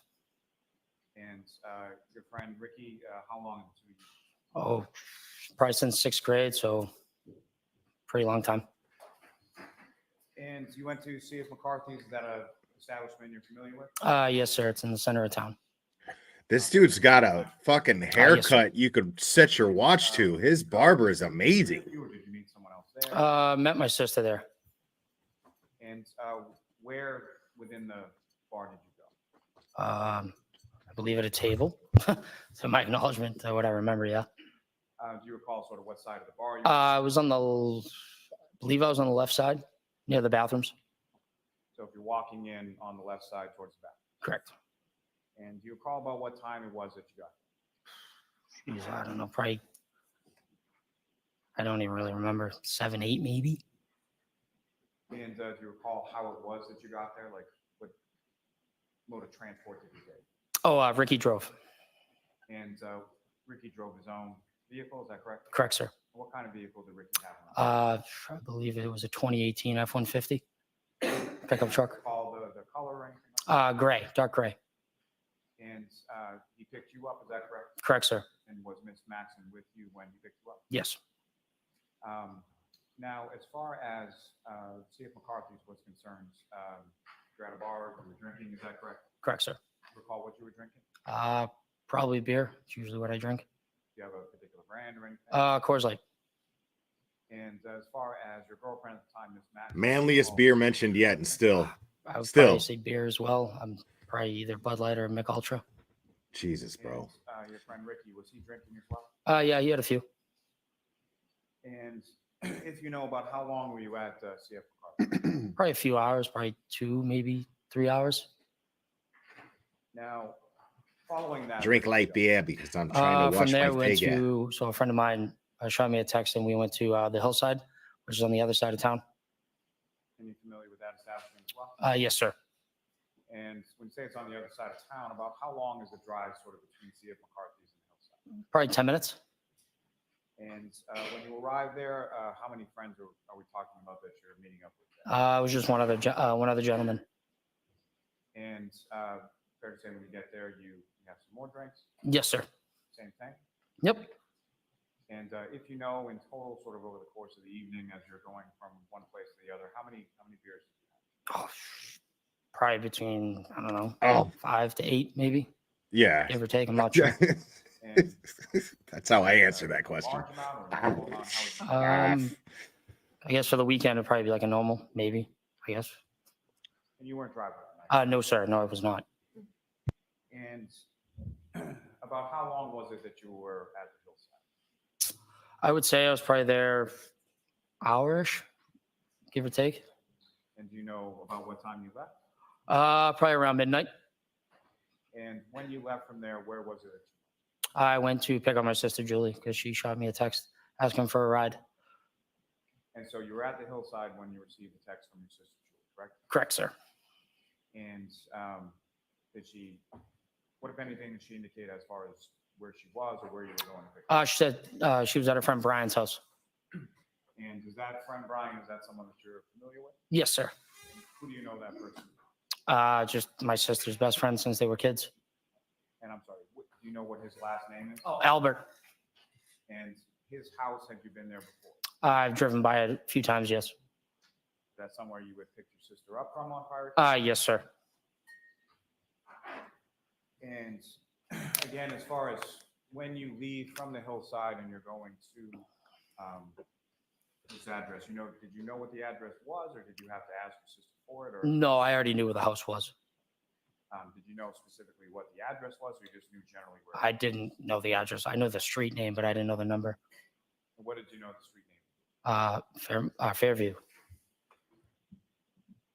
And as you're, so you exit the hillside, get in the truck, and who's in the truck at this point? Ricky is driving. I'm in the passenger seat, and Heather is in the back seat. And the back seat, as far as Ricky's truck is concerned, can you describe sort of what that is? It was like a jump seat. It's a crew cab, so it's got like the suicide doors on the back.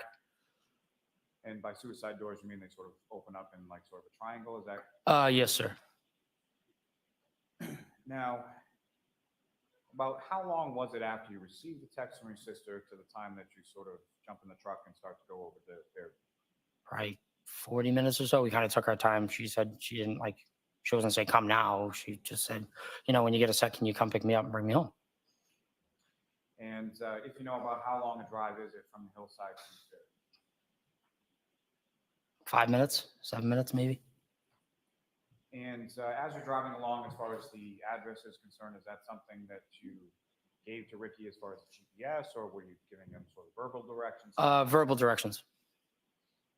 And do you recall what you sort of said as far as where to go? Yes, sir. And what was that, sir? Like the direction we went, you mean? Like the street? I think we can move beyond that, Mr. Lilly.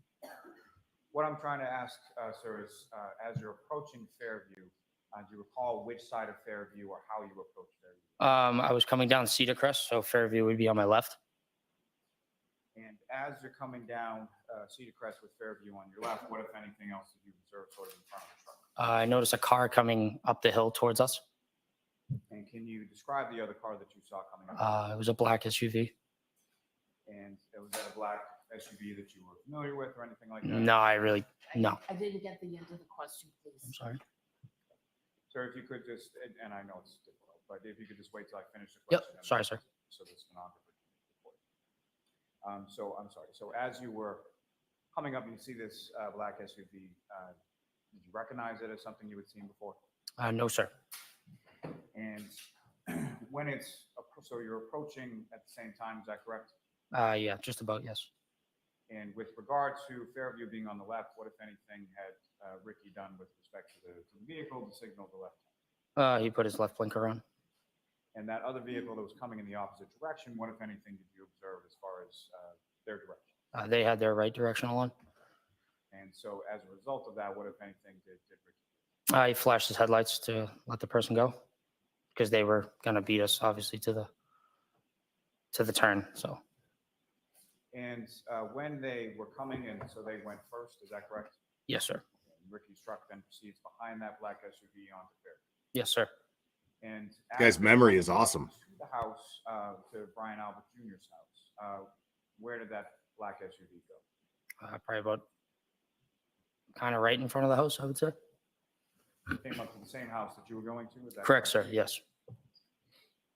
And as far as the Right. vehicles being the black SUV and Ricky's truck, are they facing in the same direction? Yes, sir.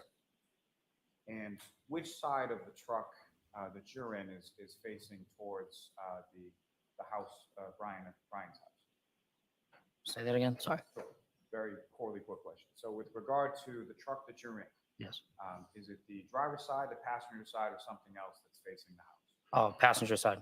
So my side. So your side and the passenger side facing the house. Yes, sir. And where did Ricky stop the truck in relation to the house? Right in front of the driveway. And when you stop in front of the driveway, about how far away from you is the black SUV that you saw? Probably a car or a car length in front of me. A car length and a half in front of me. And as you're sitting behind that, what, if anything, was in between the truck, Ricky's truck, and the black SUV in front? There's nothing, sir. And at any point in time that you were there in front of the house, would you observe anybody get out of that truck? I mean, get out of the SUV? No, sir, I did not. And when you arrived there, what, if any, communication do you have with Julie inside the house in reference to your presence? I texted her when we were coming down Cedar Crest saying, hey, I'm almost here. You know, get ready to come out. And about how long was it between the time that Ricky parks in front of the driveway and the time that your sister comes out? Probably about 2 minutes. And do you recall seeing her exit from the house? Yes, I do. And how did she sort of exit and how did she come up to the truck? Like, you mean like what door or? What door and how did she? I would say the side door next to the garage. And how was it that did she come across the lawn, down the driveway? How did she come up? Guess she crossed through the lawn a little bit. Wow, Walked down the dude. driveway as we were at the end of it. And at this time, when you're in front of the house on Fairview, what was the weather doing at that point? It just started to snow, sir. And as far as accumulation on the road or the grass or anything, did you see anything like that? Very little. Wasn't too much on the ground yet. And as far as when your sister was walking down from the house to the truck, did you you see anything as far as like footprints in the snow or anything like that? No, I was not really looking for that. So not anything you know. No, sir. So she comes to the truck. How was it that you spoke to her? Did you roll down the window, open the door? How did that? I opened the door just because I assumed she was going to jump in the back seat. And she goes, "Oh, would you guys like to come inside?" I looked over at Ricky, and he goes, maybe we should call it a night. 'Cause obviously, we were out for a long time. So she goes, "Oh, I'm gonna stay a little longer." And so she shut the door, and I watched her go in the house, and that was it. And the time from the time that your sister came out and the time that she went back in the house, how long a period of time was it? Maybe 30, 45 seconds tops. A relatively short amount of time. Yeah, it was kind of like an in and out thing. Now, as far as the black SUV in front of you, what, if anything, did you observe about movement of that vehicle in any point? I noticed that the brake lights, the only reason I noticed is because the brake lights were on and it moved, let's say moved up maybe another car length in front of us from where it was. And when was that in relation to when you were parked out there waiting for Julie, talking to Julie? When did that? Probably simultaneously when she came out the door. So moved up a little bit further, about a car and a half? Further away from us. Facing the same direction? Yes, sir. And was that the only time that you observed the vehicle move up, or did it move up? No, that was the only time I saw her move. And when you say the brake lights, what part of the brake lights were you looking at? The only reason I noticed that it was the brake lights and not the regular parking lights because the third light above was on. And so above, sort of in the No damage? Correct, sir. Yes. Now, as far as any of the other lights or any other part of the vehicle, what, if any, damage did you observe on the vehicle at that? I did not observe. It was dark out. There we go. And as far as when the vehicle That moved is- up the from one lights were position to the illuminated. next position, what, if anything, did you observe in the roadway as far as tire marks in the snow or anything like that? I didn't really observe any other tracks in the snow besides the car in front of us. So you did observe tire marks from the car in front of you? Yes. Okay, but no other tire marks that you saw? No, sir. And as far as around the vehicle, at any point in time, did you observe anybody exit the vehicle, or be outside of the vehicle, or anything? No, sir. No, I did not. And did you see anybody go from the vehicle to the house? No, sir. And did you see any footprints in the snow or anything like that around the vehicle? No, mainly because obviously it was late at night and I wasn't really looking for any of that.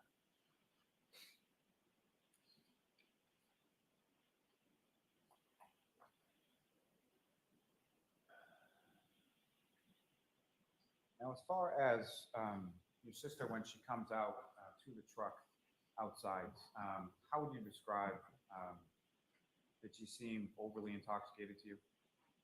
Yeah, it seemed like she had a few. Was she slurring her words or stumbling as she was walking? No, sir.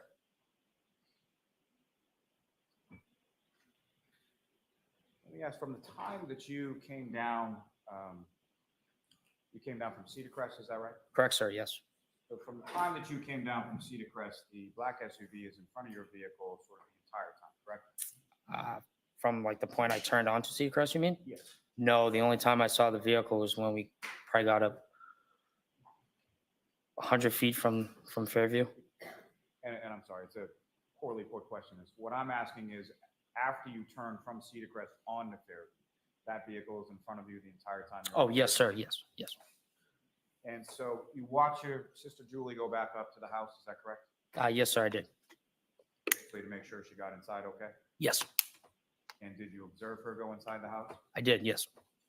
And after she gets inside the house, what, if anything, did Ricky do with the truck? He pulled out to go around the SUV in front of us and then to go home. And as far as pulling out, as far as sort of the distance between the truck that you're in and the SUV that's in front of you, did Ricky put it in reverse and then have to like maneuver around, or could he just sort of pull away from the curb? He just pulled away. And as he's going by the dark SUV, what, if anything, did you observe with reference to that? I observed that there was a person inside the car with the interior light on. And that would be sort of a dome light, is that right? Correct, sir. Yes. So far, very consistent with his original statement. As far as in the center of the vehicle? I was in the center. And can you describe the person that you saw? Where were they? First of all, where were they in the car? They're in the driver's seat. And can you describe what the person looked like? It was a woman. And how do you know that it was a Had long hair. And, do you know what color the hair was? No, I didn't. Wasn't really paying attention to it. I was kind of just watching Julie go in as we were pulling away. So your direction was to the house as you were watching Julie go in and Ricky's pulling away sort of simultaneously? Yes, sir. So that's why you're looking over in that area of the house? Correct. And the woman that you see in the driver's seat of the vehicle, could you see her lips moving as if she was talking or anything like that? No, I didn't. Wasn't really paying attention to that. And as far as what, if anything, did you observe her to be doing, or how was she seen? Seemed like she was looking straight ahead with her hands at 10 and 2 on the steering wheel. Now, as Again, far very as, consistent with his original the statement. What, if anything, else did you see, or who, if anyone else, did you see within the interior of the vehicle at that time? I only saw one person at the time. I wasn't really looking. It just happened to be like at a glance as we drove by. And so your head's already turned in that direction, looking to see your sister get inside the house, correct? Correct, sir. Yes.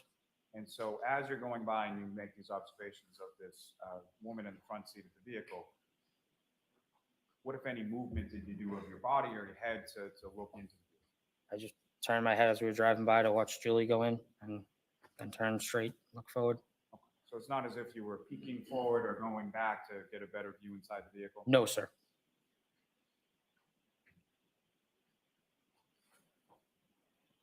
Now, during the time that you were outside of the house, did you hear any noises or see or hear anything coming from that vehicle in front of you? No, sir, I did not. And as far as within your own vehicle, when Julie comes out, what, if anything, did you or Ricky do with regard to sort of the radio within? Turn the music down. We had music playing. You had music playing as you pull up, turn it down when Julie comes out to talk. Correct, sir. Yes. And at the time that you're pulling away from the curb, had you or anybody sort of turn the radio back up? Not that I remember, sir. No. Now, with reference to when Julie comes out and you open the doors so that you can talk to her, is that correct? Yes, sir. Yes. And did you open just the front passenger door or the back door? Or both? I opened my passenger door. That was it. And you were expecting her to essentially get in at that point? Is that fair? Correct, sir. Yes, I was. Now, when you opened the door to the pickup truck, the passenger side door, what, if anything, happened with the dome light inside the truck? It went on.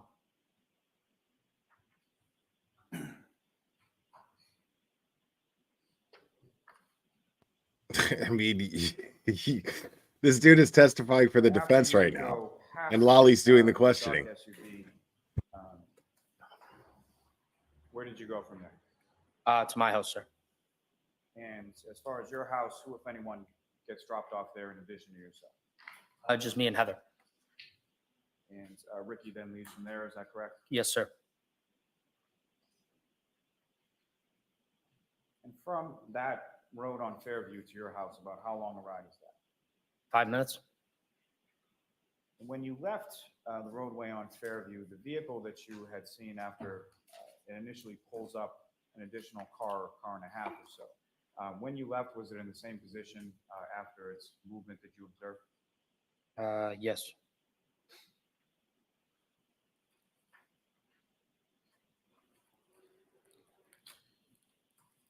Your Honor, with the court's permission, I would just ask to publish a couple of photos for use with this witness. Okay. Ms. Gilman, if I could have exhibit number 71.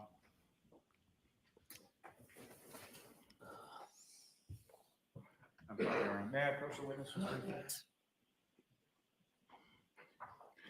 Sir, right before you on the field here is Listen, I get it, ladies. I get it. I'm secure in my masculinity. I'm a straight man, but I get it. On the screen, do you recognize what is depicted in that photograph? Yes, I do, sir. What do you recognize? I'm telling you. Say that again. What do you recognize it to be? That it's the Albert's house. And that fair enough. This dude sat up there, and I was like,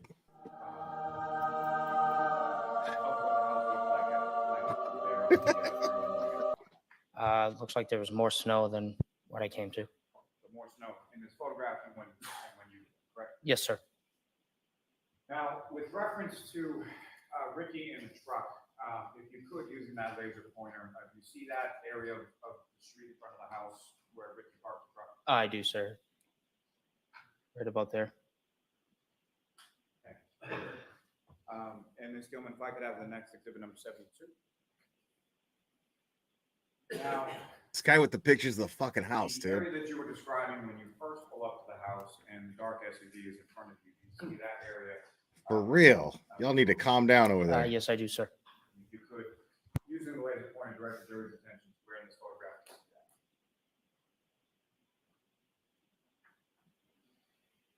that.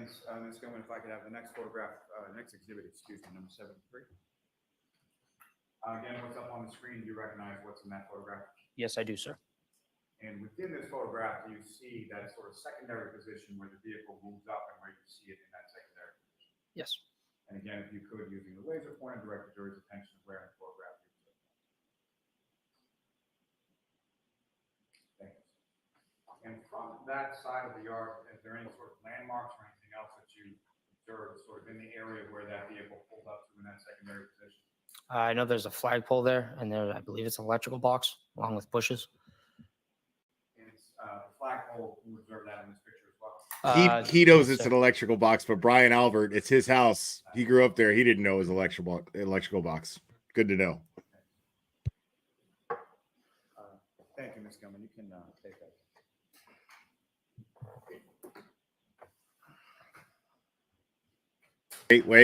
Wait. Are they? Turn the lights on. Turn the lights on. Here we go. I'm gonna have this moment. Yes. Oh, see, there's no angels shining down on this dude when the camera's not on him.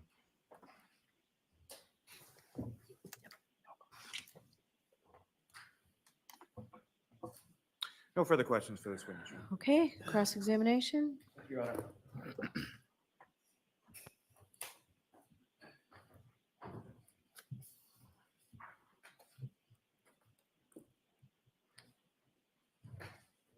Did you see a blob in the yard? A couple of questions for you.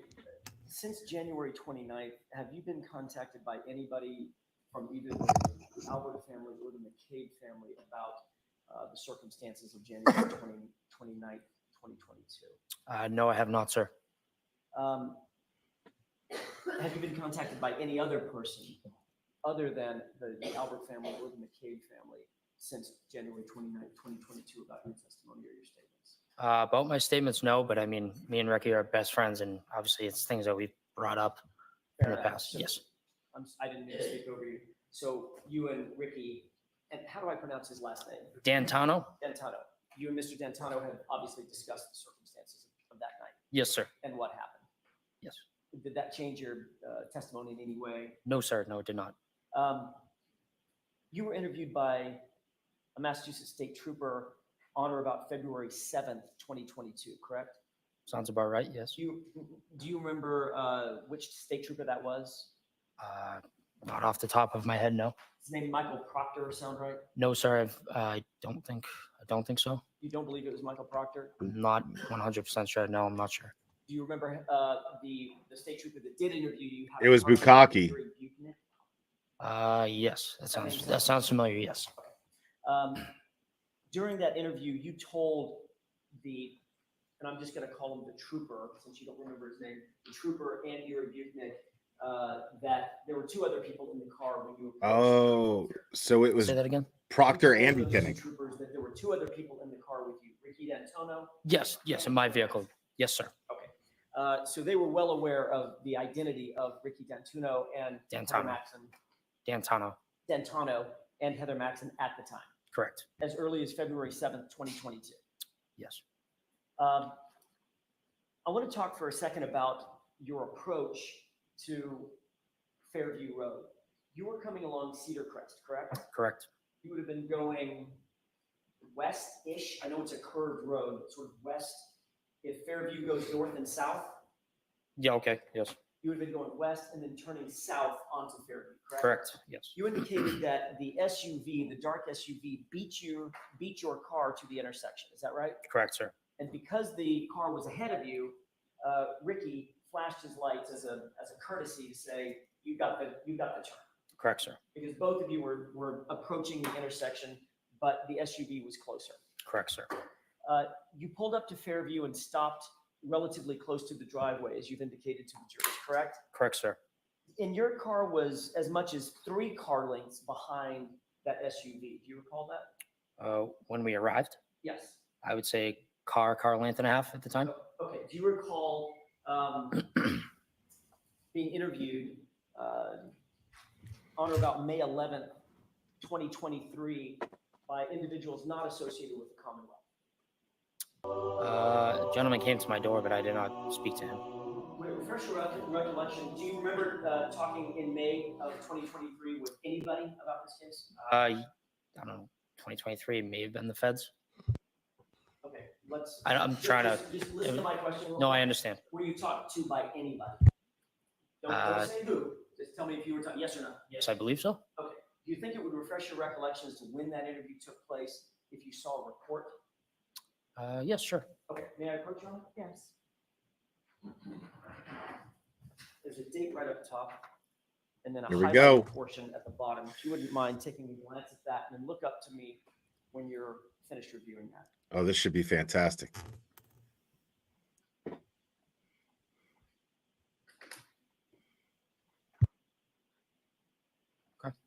May I approach? Yes. Thank you. Can you show Mr. Rowley what you showed the witness? No. Does this refresh your recollection, sir, that you indicated in that interview? Just 2 parts. Does it refresh your recollection? Understood.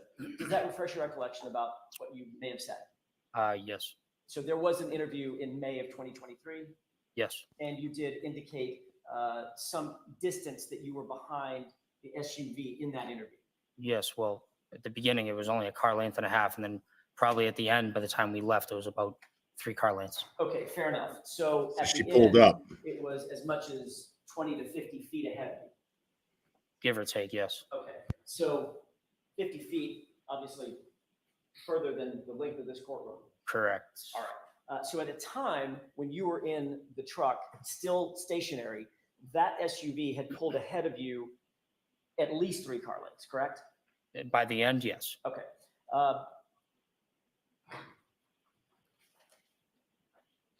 He's getting a little defensive, but You've already indicated, but I want to make sure I'm clear about this. Did any car pull in between Ricky's truck and the SUV when you were sitting behind the SUV? No, sir. You didn't see a Jeep? No, sir. With a big old snowplow on the front of it? No, sir, I did not. That car was never between your car and the SUV, was it? I never saw any other vehicle in between us. All right, fair enough. When you got to the location, you indicated that you had texted your sister that you were arriving. Is that Correct, right? sir, yes. How long before she came out the door to meet you at the car? Since I like the text, you mean? Correct. 2 minutes, because we were coming down Cedar Crest, and I texted saying we're almost there. And then once you got on Cedar Crest, it's just a few seconds to drive up to the driveway at Fairview, correct? Yes. Did she text you back? I don't remember. You had your phone out. Yes. It was in, I'm guessing it was in your lap or in your hand. I would assume yes. Okay. So for a period of time, while you were inside the cab of the truck, as you were pulling up, you were monitoring your phone to determine whether or not she was going to text you back, step out of the house, whatever. Yes. Finally, your sister did come out the front door. Is that right? Correct, sir. And when she came out the front door, you were looking toward the right. No, when you say front door, like there's 2 doors to the house. That's a good point. There's let's call it a front door, which is the classic front door, and then a side door. Correct, sir, yes. Which door did she come out? The side door next to the garage. Okay, so that would have been close to 90 degrees from where you were seated. You would have been looking to your right, Yeah.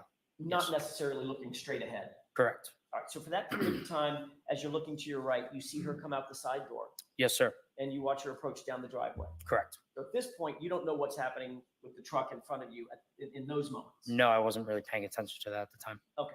You indicated that you said on direct examination that you believe that once she was out and at the truck, that she was there for 30 or 40 seconds. Correct, sir. Do you remember actually testifying at a previous hearing in May of 2022 that it was more than 5 minutes that she was out by the truck? It was not 5 minutes. I'm saying the whole time that I was there, probably between 2 to 3. Do you remember being asked how long, if you know, were you talking with Julie out in front of the house, and you indicating under oath a little over 5 minutes, I would say? I mean, if you got it, sure. Mayor, I mean, Yes. He's not interested. Whatever See, you this is guys have. fascinating. He's not interested in protecting the McAlberts, but he's clearly interested in protecting his sister. Yes, sir. I would be too. I don't blame him. He wants to be forthcoming, but I Take a think look he at that wants to highlighted protect his portion sister. And look up when you finish.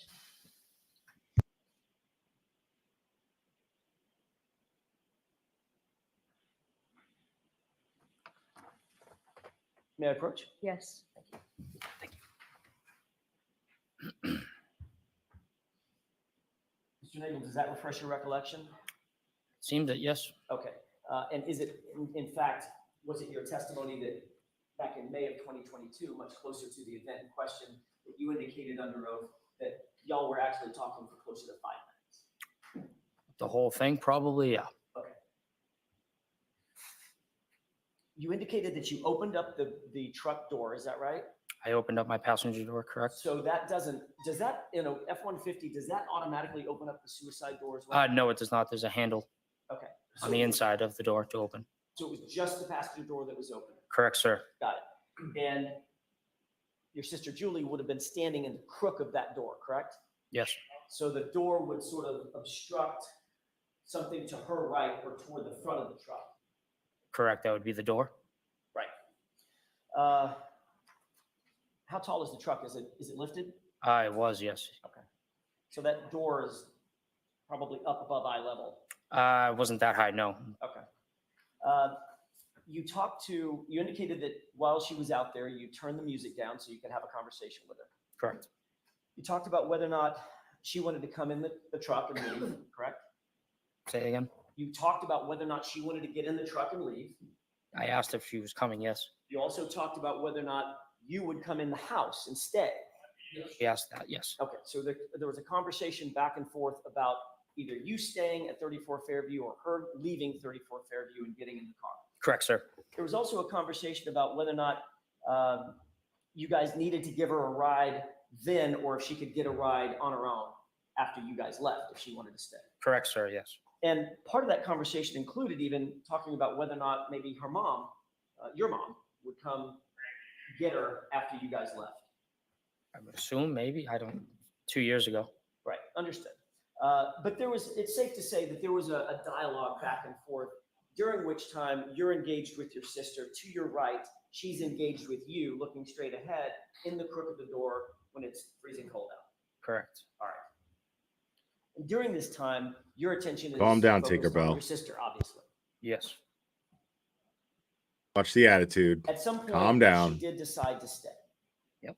And at that point, she then left the crook of the door. You would shut the door. I'm guessing you shut the door.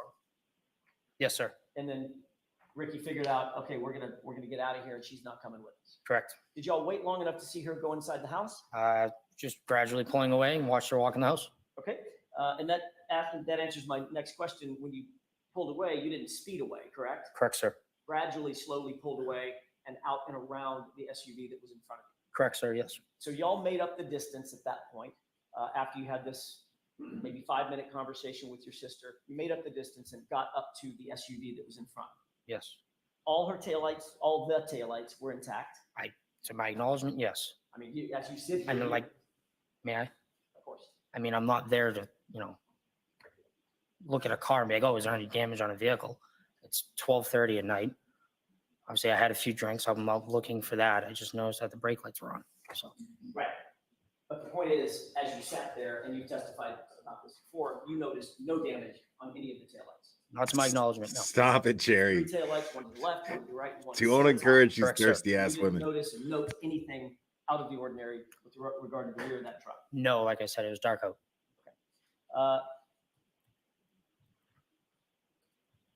any point, did you see that SUV in front of you drive up 50 or 60 feet, slam into reverse, and then drive backward? No. Okay. At any point, did you see that SUV Behave. hit a pedestrian? Objection. Sir. I'll allow that. You didn't see that, right? No. At no point did you see a person laying on the lawn, No, but I also wasn't looking. but you didn't see it. No. And you did see the truck in front of you. The SUV, yes. Sorry, the SUV in front of you. Correct. All right. You didn't see a person standing or lying on the ground anywhere around that SUV, did you? No. And it's not just that you didn't see that SUV hit a pedestrian. That did not happen while you were sitting there, did it? Objection. You can go ahead and answer that. No, I did not. After you drove away or drove up slowly in order to drive away, you were the passenger, or as you drove away, I should say, you were the passenger closest to the SUV as you would be passing it, correct? Correct, sir, yes. You looked out the right window of that F-150, correct? Correct. And you could actually see inside the SUV as it sat there idling, correct? Correct. That's because the dome light was on. Isn't that right? Correct, sir. And you noticed that the dome light was on inside because you could clearly see what was happening inside the SUV at that time as you passed by. And I wasn't directly looking inside. I was making sure my sister got in the house okay. Right. But you did look inside that SUV. As I passed by, yes. And you saw one person. That's all I saw at the time, yes. Female with long hair. Is that Correct. right? And you did not see anybody else inside that SUV. No, not to my acknowledgement. As a matter of fact, you were asked that in prior testimony, and you indicated in response to that basic question, no, she was alone. Correct? Correct, sir. Just that Lolly never asked him, was it the Yes. defendant? Did you see the defendant sitting in the vehicle? He never asked that. Nobody asked that. Okay. The defense wouldn't ask that. Just But to be why clear, didn't sir, Lolly she was ask alone that? as far as you could see, correct? Correct, sir, yes. Okay. Nothing further, Your Honor. You are all set, Mr. Nagel. Thank you very much. Appreciate it. Yeah, his entire testimony was Thursday consistent seems like a great time to take our with vote. his statement that I read at the beginning of the stream.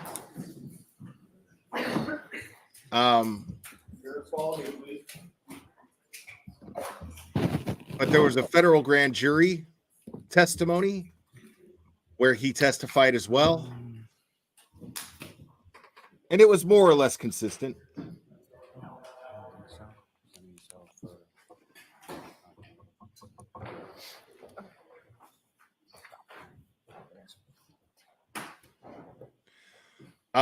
So this actually went exactly as I expected to. So he didn't see a blob sitting there. He didn't see a blob sitting there. He didn't see. I mean, he was behind her, so she couldn't have gunned it in reverse and hit John right in front of him. But yet she was alone in the vehicle. She was alone in the SUV. So the question isn't why didn't he see something in the lawn? The question is why didn't his sister, Julie Nagel, who came out to see him, why didn't she see him in the lawn? If the focus is no longer on Ryan Nagel. I have been waiting months for his testimony because I have read his statement over and over and over again. Because based on his statement, if he wasn't in the SUV and there wasn't any damage to the back of the vehicle, then he would have had to have been inside the house. According to the prosecution's theory, she broke her taillight hitting John O'Keefe. So there's only one other place that John O'Keefe could have been based on his statement and based on his testimony just now. The only place that John O'Keefe could have been was inside that house. And Julie Nagel testified that she came out, walked through the yard, according to Ryan Nagel, walked through the yard and didn't see John O'Keefe laying in the snow. Then she changes her story, okay? then somehow, and I wouldn't say changed, she just left out the detail that a man was lying in the snow when she went out to visit her brother because he wasn't there. But then when she leaves, she sees a blob. Could be a body, could not be a body, but I decided it wasn't, so I didn't call 911. I didn't let anybody know that it could be a body who could be the person who's Jen McCabe's friend, could be anybody, and the registered nurse that's sitting next to me, Sarah Levinson, could have helped him. Nothing. And the very first time that we hear that she saw a 5 to 6 foot blob laying in the snow is during testimony yesterday. It's the first time. And make no mistake, it's very interesting. Why did Proctor and Bukaki interview her on February 7th, interview him, Ryan Nagel, person who just testified, the brother of Julie Nagel, who testified before him? Why did they interview him on February 7th, 2022, but they didn't interview her until 9 months later? Wouldn't that be the next person you talk to?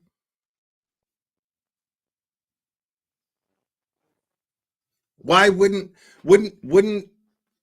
she be the first one you talk to? Because if you're trying to figure out who was inside the house, who may have saw something inside the house, you're going to get to her, and then you're going to interview Ryan Nagel. Why did they interview her 9 months after Ryan Nagel?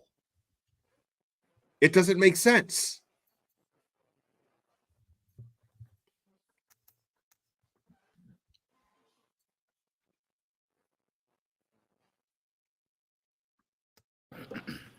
All right. So let's hear the feds part, because I didn't hear it either.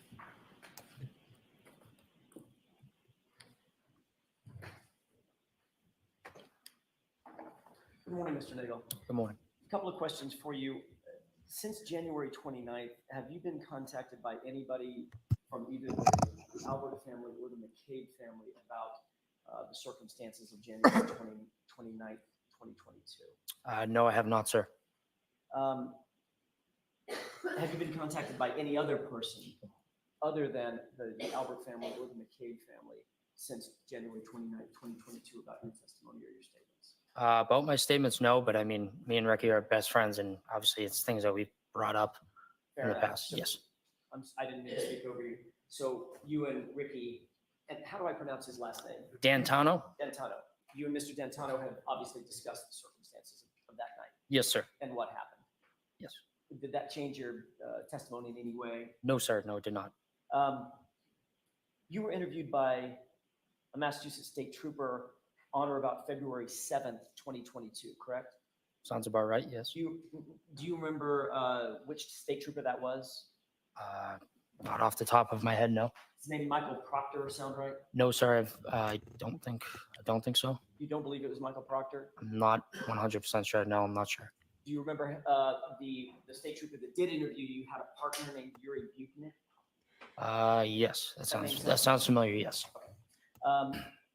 During that interview, you told and I'm just going to call him the trooper, since you don't remember his name, the trooper and Yuri Buchnick, that there were two other people in the car when you approached 34th here.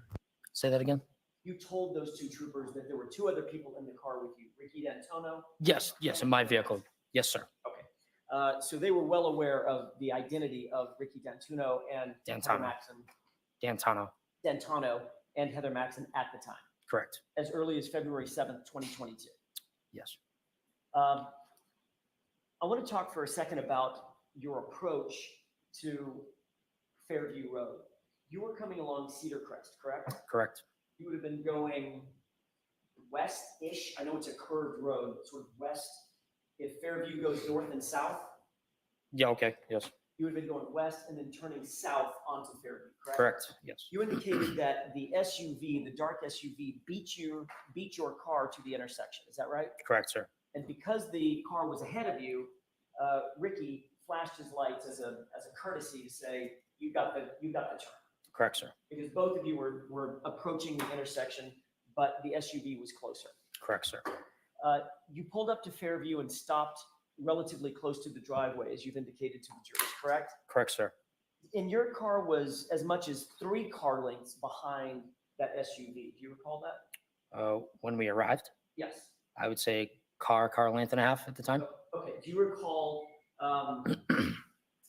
being interviewed on or about May 11th, 2023 by individuals not associated with the Commonwealth? A gentleman came to my door, but I did not speak to him. Would it refresh your recollection? Do you remember talking in May of 2023 with anybody about this case? I don't know. 2023 may have been the feds. Okay. I'm trying to. Just listen to my question. No, I understand. Were you talked to? There it is. Don't say who. Just tell me if you were talking. Yes or no. Yes, I believe so. Okay. Do you think it would refresh your recollection as to when that interview took place if you saw a report? Yes, sure. Okay. May I approach you on that? Yes. So There's a date right up top, and then a highlighted portion. he said may have been the Would you mind feds. taking a glance at that and then look up to me when you're finished reviewing that?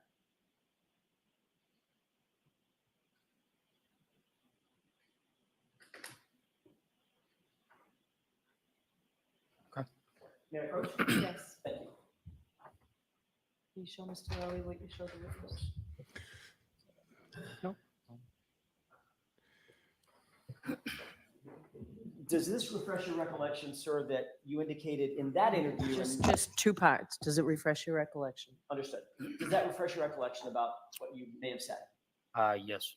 So there was an interview in May of 2023, Yes. and you did indicate some distance that you were behind the SUV. Okay, sorry, not a hearing. Yes, well, not at the a beginning, it was federal only a hearing. car length and a half, and then An probably interview. at the end, by the time we left, it was That's about my mistake. 3 car lengths. Okay, fair enough. So at the end, it was as much as 20 to 50 feet ahead of you.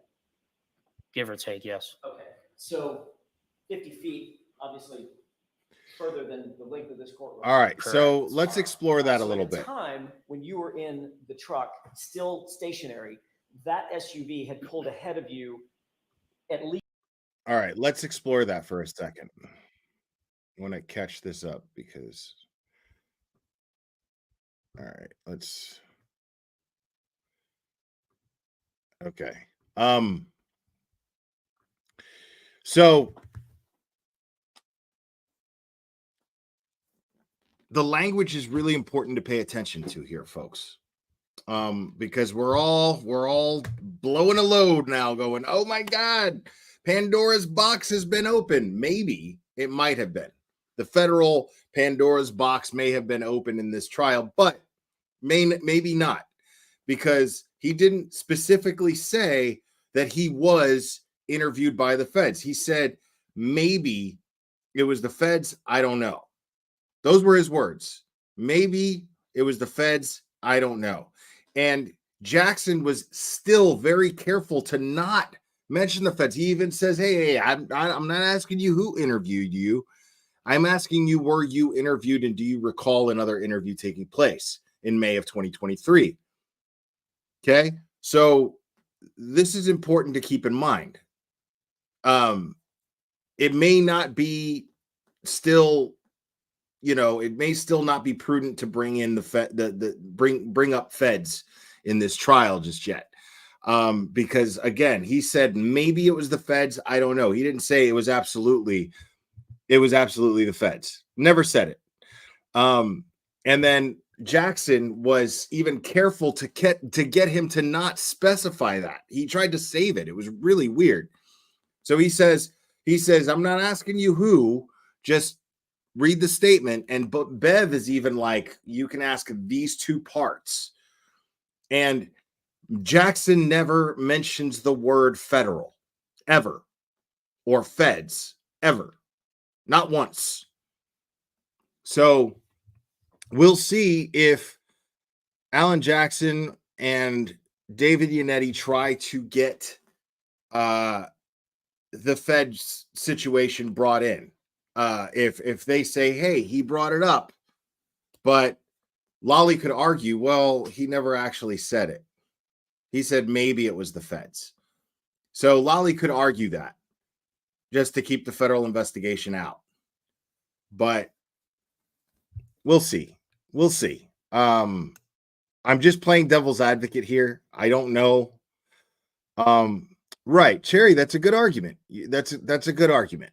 What I'm saying though is I'm just playing devil's advocate as to what Lolly would probably argue and what Bev is probably going to rule on, because I'm not going to trust that Bev is going to go, oh, well, he said Feds, and then make that decision.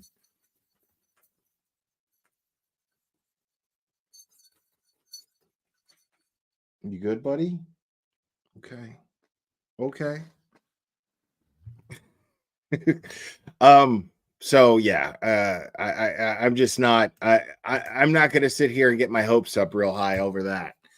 But hopefully it's enough. I just don't feel like it will be. Not considering the way that Bev has been calling this case, I just don't have a whole lot of faith in Bev. That's all.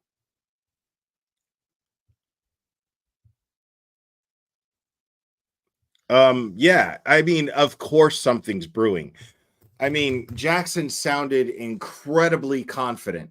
Let me see something real quick.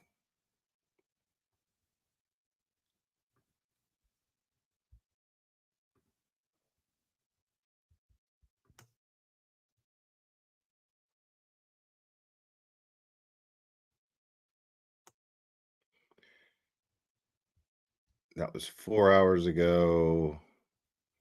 Sorry, I want to get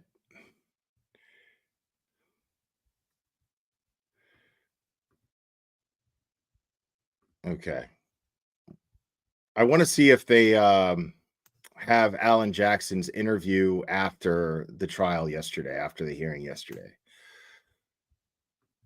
All right, we've got a busy 60 minutes ahead here. We're going to begin this afternoon with the stunning new testimony in the Karen Reed murder trial. One witness says that she saw a, quote, black blob in the snow the night of the body was found. We're talking about Boston police officer John O'Keefe when his body was found. And Karen Reed is accused of hitting O'Keefe with her SUV and leaving him to die in a blizzard. But the defense is saying she's being framed. NBC 10's Kirsten Glavin joining us live from outside court in Dedham with details. Kirsten.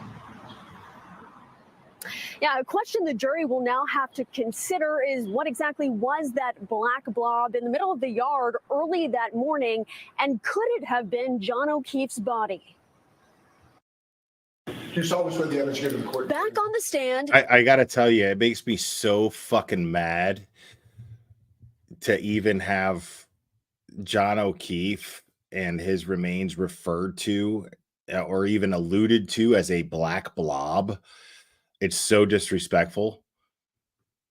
Caitlin Albert, daughter of Nicole and Brian Albert, the homeowners at 34 Fairview Road in Canton. Albert questioned about her friendship with Katie McLaughlin, a paramedic who previously testified that she heard Karen Reed admit, quote, I hit him after John O'Keefe's body was found. Having reviewed that photograph, Ms. Albert, who is standing next to you? One of my friends is on the left of me and Katie McLaughlin is on the right of me. Early last week, Reed's defense claiming McLaughlin lied under oath about their closeness. It's very clear to us that Katie McLaughlin perjured herself. Next on the stand, Albert's boyfriend, Tristan Morris, testifying that when he picked up Albert from the house to bring her back to their home in Easton, he did not see O'Keefe's body outside. You saw nothing unusual in that front area of the lawn, correct? No, I did not. Other friends in the house that night stating the same. Did you see a 6'2", 220-pound man sprawled out right in front of you on that lawn?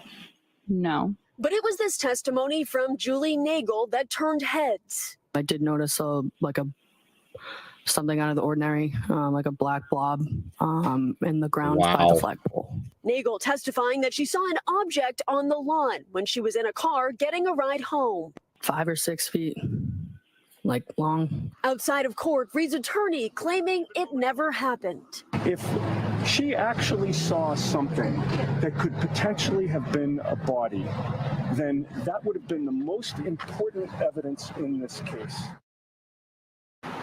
Okay, so that's Julie Nagel will be back on the stand first thing tomorrow morning, and we are expecting a full day of court. Reporting live in Dallas. they didn't show Alan Jackson gloating. That's what I want to see. I want to see Alan Jackson gloating. I have to keep checking to make sure that they're not back yet, but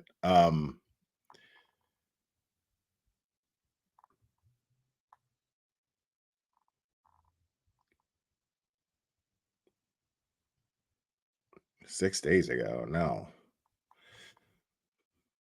Dude. Boston 25 is slipping, dude. I mean, slipping.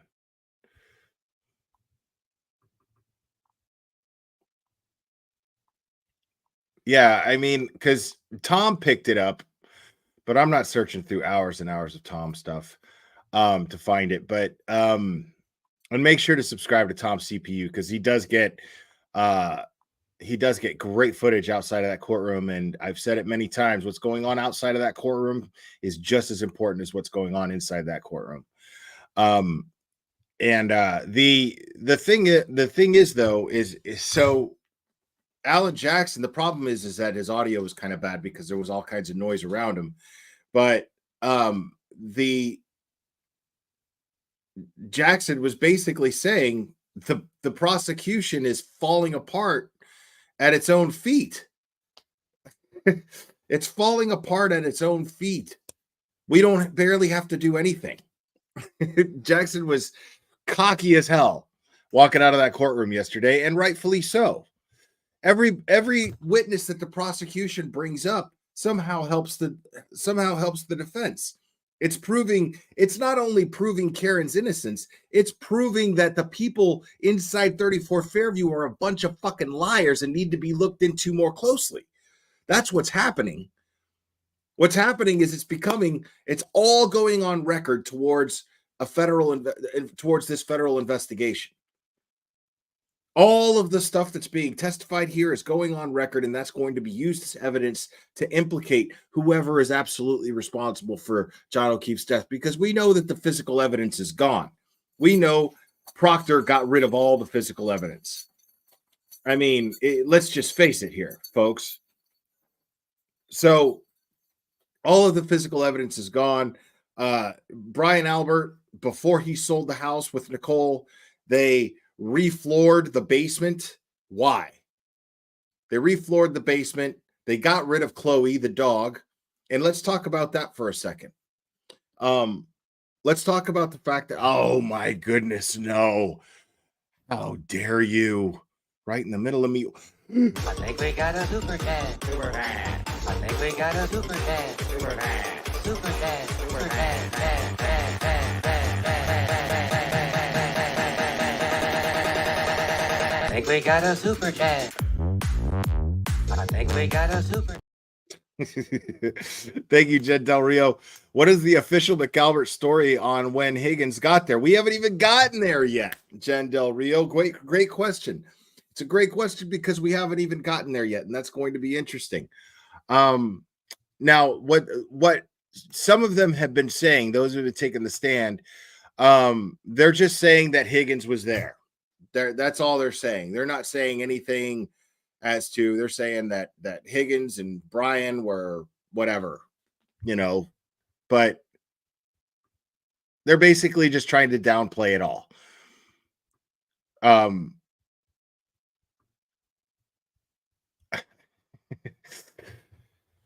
So the interesting thing is, right, where was his Jeep?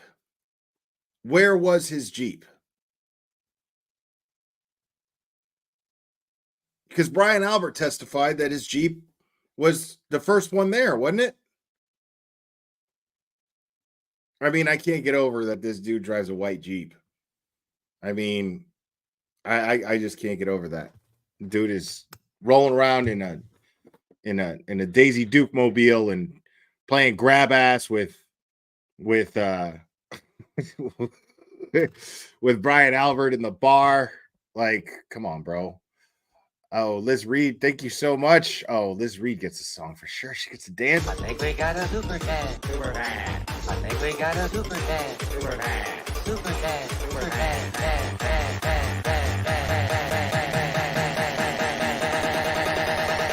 I think we got a super cat. Liz Reed, thank you so much. And we're very grateful here for your support. And Liz says, Jackson, Yannetti, Glare. I don't know about all that, but I don't know about all that. But yeah, man. I'm definitely catching I'm catching what Jackson and Yannetti are putting down here. Most definitely. Because I mean, we're just getting a lot of inconsistencies from what's going on inside that house. The defense hasn't even begun to present their case. They're simply cross-examining the prosecution's own witnesses. This is amazing. Like, this is beyond proving reasonable doubt. This is proving that there was absolutely a conspiracy. There is absolutely a conspiracy to keep something quiet. Absolutely a conspiracy of a cover-up.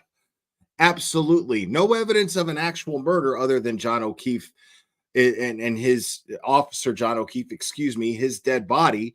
I hate even talking about it like that, but this is a crime channel and we do talk about this.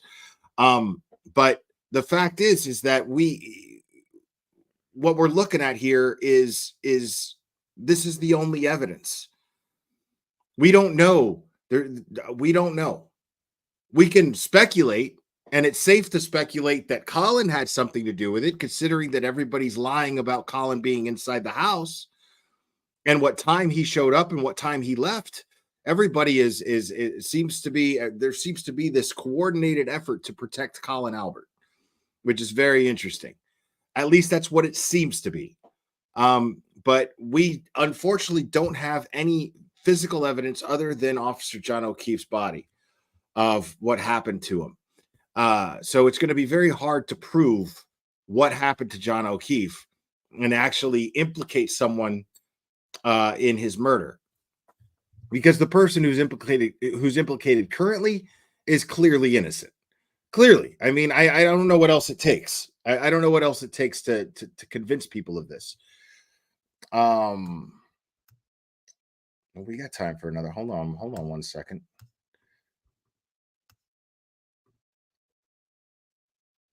Okay, we're coming back in just a second. Thank you so much.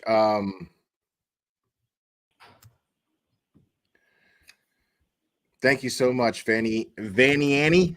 Do you think John O'Keefe stumbled out of the back gate after those brutes beat him up? What time did the body get to the lawn? No, I think they carried him out. I think he was carried out. All right, your next witness. I think it was put into a vehicle Yes, Your Honor. and then brought Miss out. Heather Maxon to the stand. Dumped. Okay.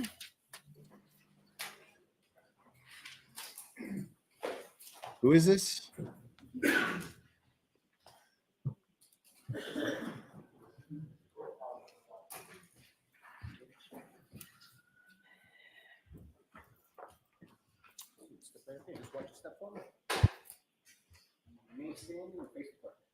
Raise your hand. Do you solemnly swear the evidence could give to the jury in the case now the hearing should be the truth, the whole truth, and nothing but the truth, so help you God? I do.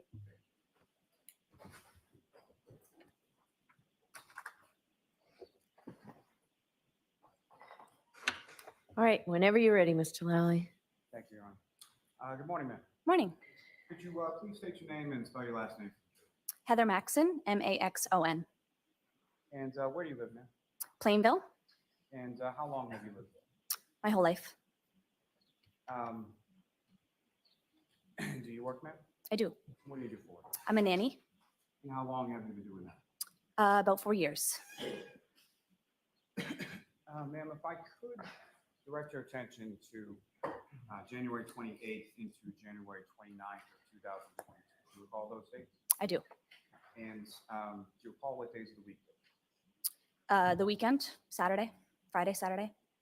And as far as the evening of the 28th, what, if any, plans or where were you on that evening? I was with my boyfriend at the time, Ryan, and we were out in Canton at local bars. And your boyfriend, Ryan, his last name is Nagel? Correct. And did he live in Canton at the time? Yes. And do you recall about what time it was that you left to go out to a bar that night? I don't remember. No, sometime in the afternoon. And who, if anyone, did you go with in addition to yourself and Mr. Nagel? Our other friend, Ricky So what's Ricky's last name? Dantano, And how do you know Ricky Dantano? through Ryan. He's friends with your boyfriend at the time, Ryan? Yeah. Yes, correct. And at that time, sort of end of January 2022, how long had you and Ryan been dating? I'd say about a year. And did you know at that time sort of his parents, his siblings, things like that? I did, yes. And how many siblings did Ryan have? 2. Brother and a sister? Correct. And what's the sister's name? Julie? Is she older or younger than Ryan? Younger. Now, at some point you said in the afternoon or so you go out to somewhere in Canton, correct? Correct. And do you recall where is it that you went? We were at C.F. McCarthy's. And how did you get to, well, prior to going to C.F. McCarthy's, where were you? At Ryan's in Canton. And do you recall how you got from Ryan's house to C.F. McCarthy's? I don't remember, no. What I'm asking is, do you recall, did you drive, did Ryan drive, and how did you? To C.F. McCarthy's? I drove. And do you recall, if you drove, do you recall where you parked? I don't. C.F. McCarthy's, is that somewhere that you had been to before? Yes. And do you recall, generally speaking, when you came into C.F. McCarthy's, where it was that the three of you went? Can you rephrase the question? Where within the establishment do you recall were you seated at the bar, at a table? Or The bar. And if you know about how long a period of time were you at C.F. McCarthy's? I don't recall. And was it just sort of the three of you that were there? Yes. And fair to say you went out to a bar and you were drinking? Correct. And do you recall what you were drinking? I don't remember. It was probably a beer of some sort. And same for Ryan and same for Ricky. Do you recall what they were drinking? I don't recall, no. Typically, would they be drinking beer? Yeah, I'd say so, yes. So at some point, did you leave C.F. McCarthy's? Yes. And do you recall where you went following C.F. McCarthy's? Hillside Pub? And is that in Canton as well? Yes. And is that somewhere that you had been to before as well? Yes. And do you recall how you got from C.F. McCarthy's to the Hillside? Ricky drove us. And drove you in what? His truck. And do you recall what kind of truck or how big the truck was or color or anything like that? I don't recall, no. Ford, I believe. And so Ricky's driving. Where is it that you and Ryan are within sort of the cab area of the truck? Ryan was sitting in the passenger seat and I was in the back seat.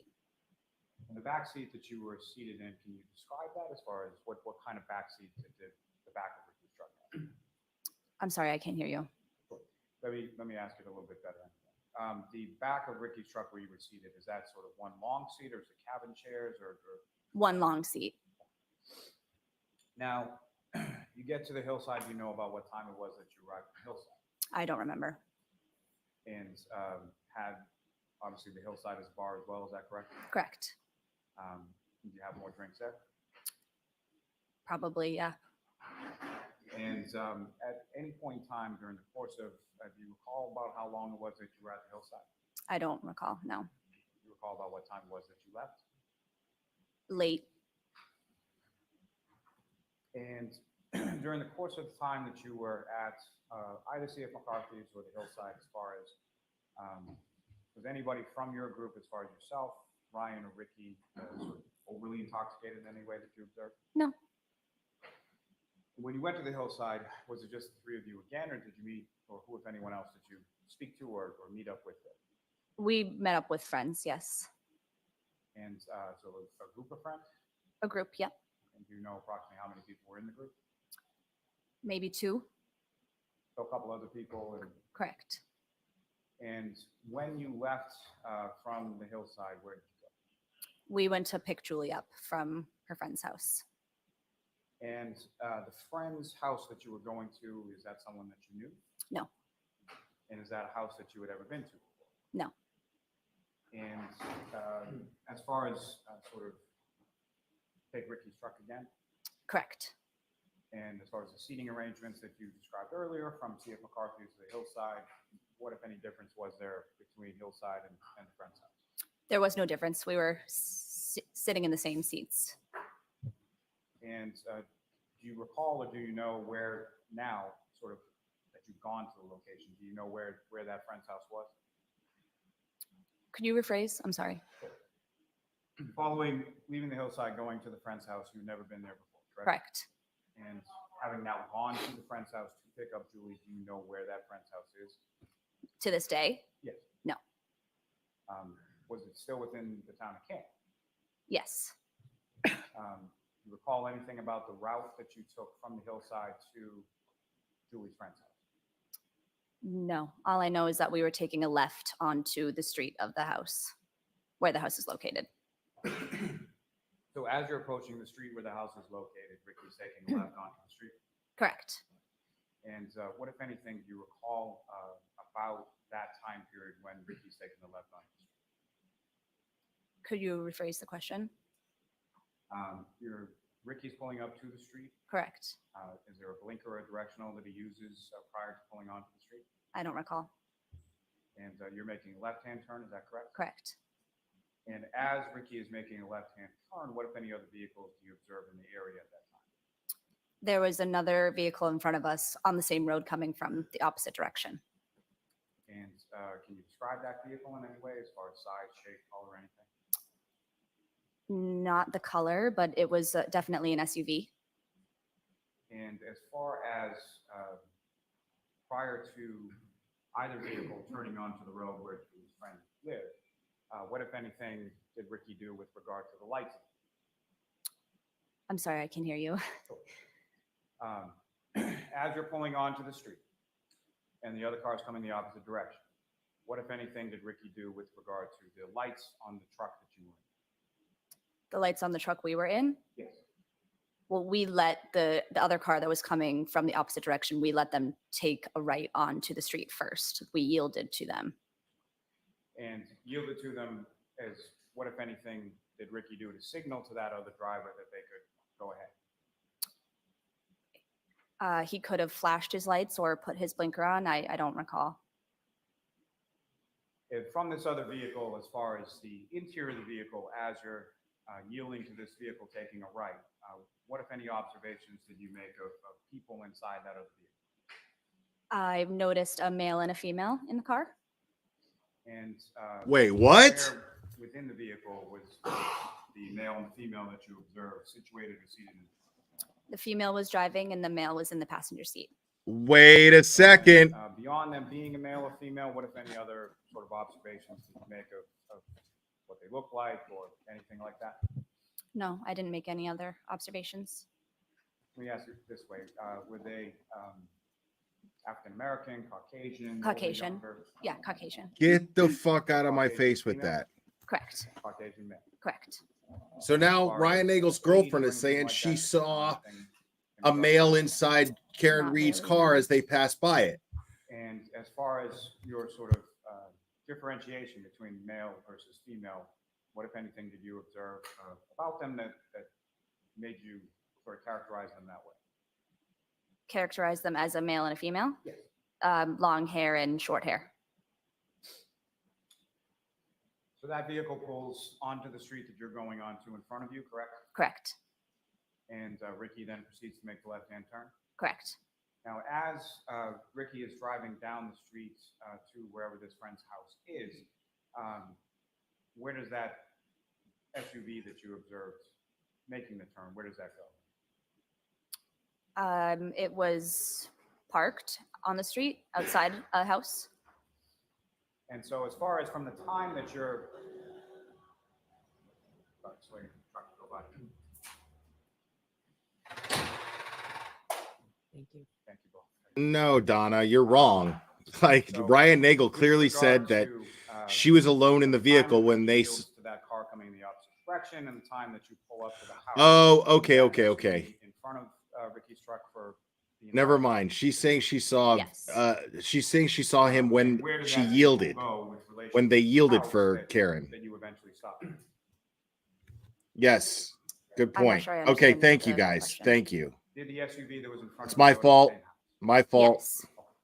And when you get to the house, where was it that Ricky parked the truck in relation to the house? Right outside the house, probably a little past the mailbox, past the driveway. And when you make that turn from whatever street that is onto the street where the friend's house is, about how long down the street did you go before Ricky pulled over in the area of that mailbox? I don't know. I'm not sure. And when Ricky comes to a stop in the area of that mailbox, where is, or can you describe the distance sort of between where you are in Ricky's truck and where the vehicle is in front of you? We were parked right behind it, just a couple feet, maybe. And during the time that you were outside of that friend's house, did that car stay still or move or something? It just stayed still. So your memory is that the vehicle was essentially in the same place in front of you the entire time that you were there? Correct. And from that sort of vantage point from behind the vehicle, did you observe any sort of damage or anything to the rear of the vehicle as it was in front of you? I did not. And Still at doesn't any make point in sense. time, did you see anybody exit from that vehicle at any point? No. Did you see anybody exit from that vehicle and go toward the house? No. Now, as far as when you were pulling up to the house, what was the weather like at that point, if you recall? It was snowing out. And what, if anything, do you recall as far as sort of accumulation of that snow at that time? It was a light snow, but it was sticking to the ground. It started to stick. And as far as when you're pulling up behind that vehicle, as far as behind that vehicle, did you observe any sort of marks in the snow from that vehicle? No. So no tire tracks or anything that you saw?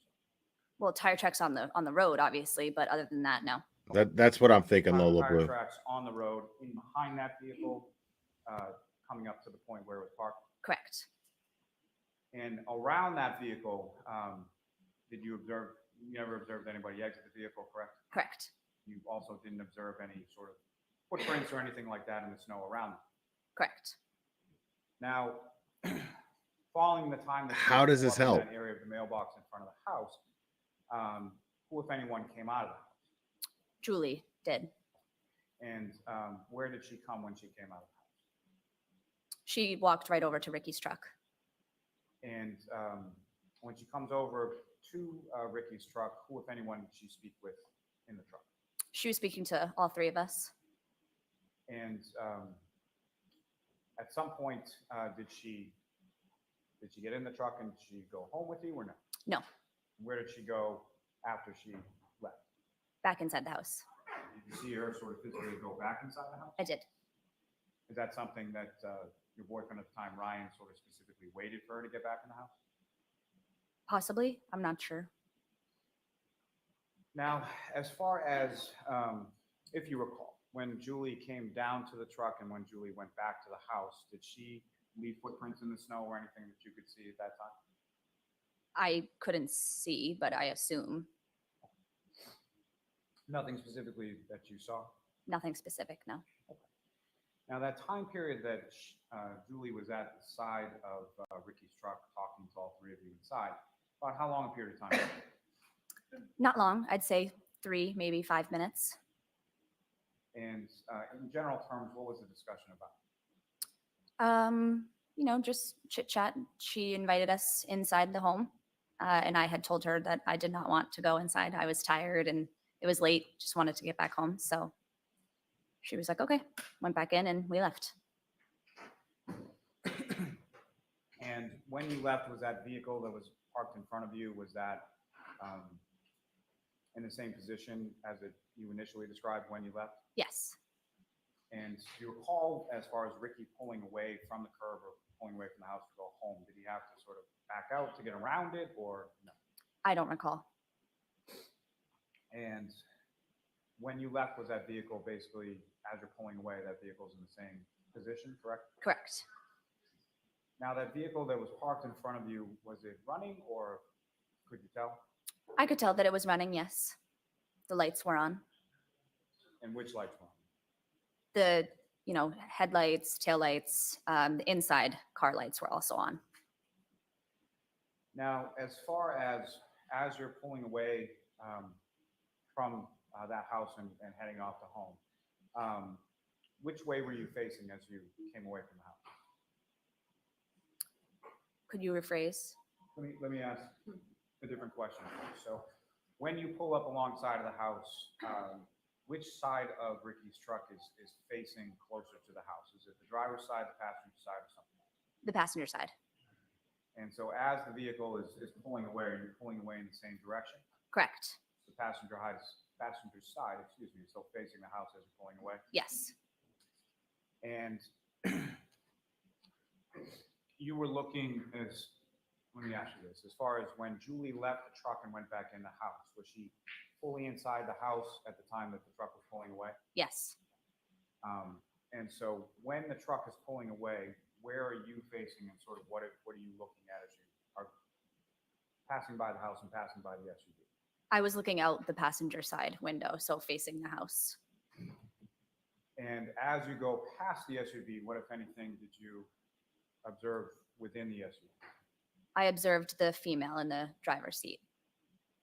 And appear to be the same female that you observed as you were turning onto the road of Julie's friend's house? Correct.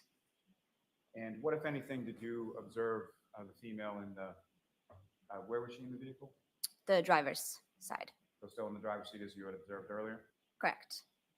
And what, if anything else, could you see as far as the driver, as far as what was she doing or anything like that? I didn't observe anything else. She was just sitting there. And as far as you were passing, what, if anything, did you note as far as the sort of interior lighting within the vehicle? Yes, the interior lighting was on. So that's why I had noticed as we were pulling away the female in the driver's seat. As far as the male passenger that you saw as you were pulling onto the street, could you see him at that point? I did not see any other person, just the female in the driver's seat. And as you're passing by the vehicle, did you adjust how intently were you looking inside this vehicle? Not very intently, just kind of as we were passing by. So if she was alone in the car, you had to have witnessed her hit him. Back or anything like that? No.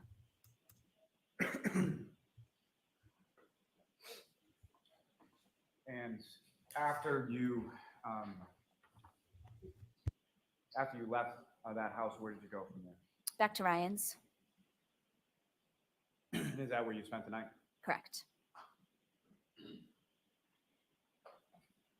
If I may have a moment, Sean. Okay. Dude, we're not even at cross-examination yet. And this woman just said she saw John O'Keefe in the vehicle when they yielded, and then her story becomes the same as Ryan Nagel's. Do you know about what time it was that you got home? Her boyfriend's, who she was in the truck with. And by home, I mean back to Ryan's. Back to house. Ryan's. No, I don't remember.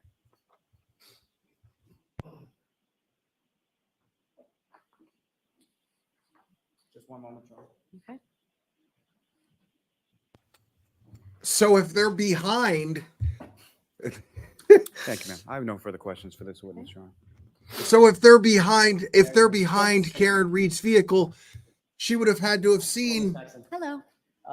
The first time you were ever interviewed about this case by law enforcement was September 1st, 2023. Is that right? Correct. So you were not interviewed at or around February 7th when Ryan was interviewed? No. February 7th, 2022. Right. All right. No. So it was a full 19 months after the events in question that you were first contacted by law enforcement. Correct. And you gave your statement for the first time at that. Correct. The truck that you were in, I can't remember, did you say the name of the truck? Was it a Ford F-150? Correct. Okay. That was turning left onto Fairview from Cedar Crest. You recall that? Correct, yes. Do you know the names of the streets, or are you just? I don't know the names of the streets. No, yeah, I'm not familiar with the town of Canton. So if I, okay, that was my next question. If I showed you a map, for instance, that wouldn't really do any good because you don't know the street names. Yeah, no. Fair enough.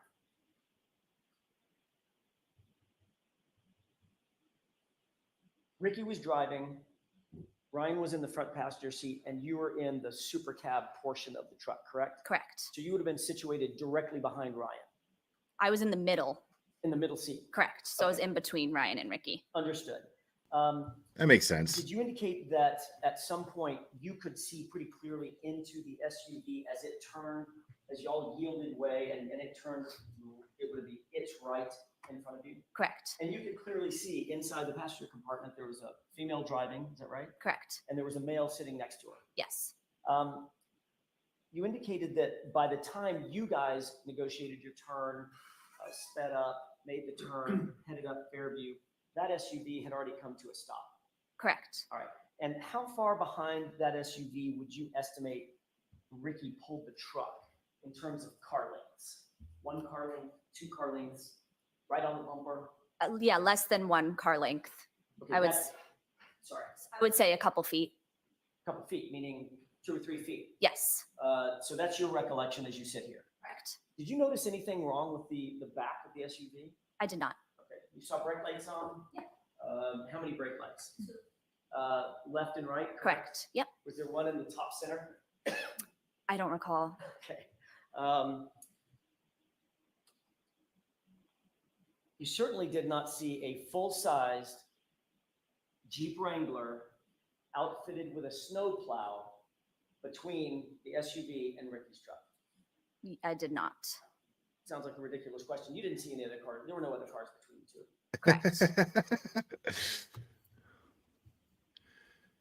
Is it fair to say that when you pulled up behind the SUV, other than noting that it was there, your attention was not necessarily focused on that SUV? Correct. There was nothing extraordinary or out of the ordinary about that car. Correct. You were there to pick up somebody, correct? Yes. Yep. Or at least potentially. Right. So I'm guessing your focus would probably be to the right where the front doors were of that house. Sure. And you knew that Ryan had been communicating with his sister, and so you were sort of expectant in terms of watching Julie Nagel possibly come out of the house. Correct. So during those moments, you weren't necessarily paying attention to what was happening directly in front of you outside. Right.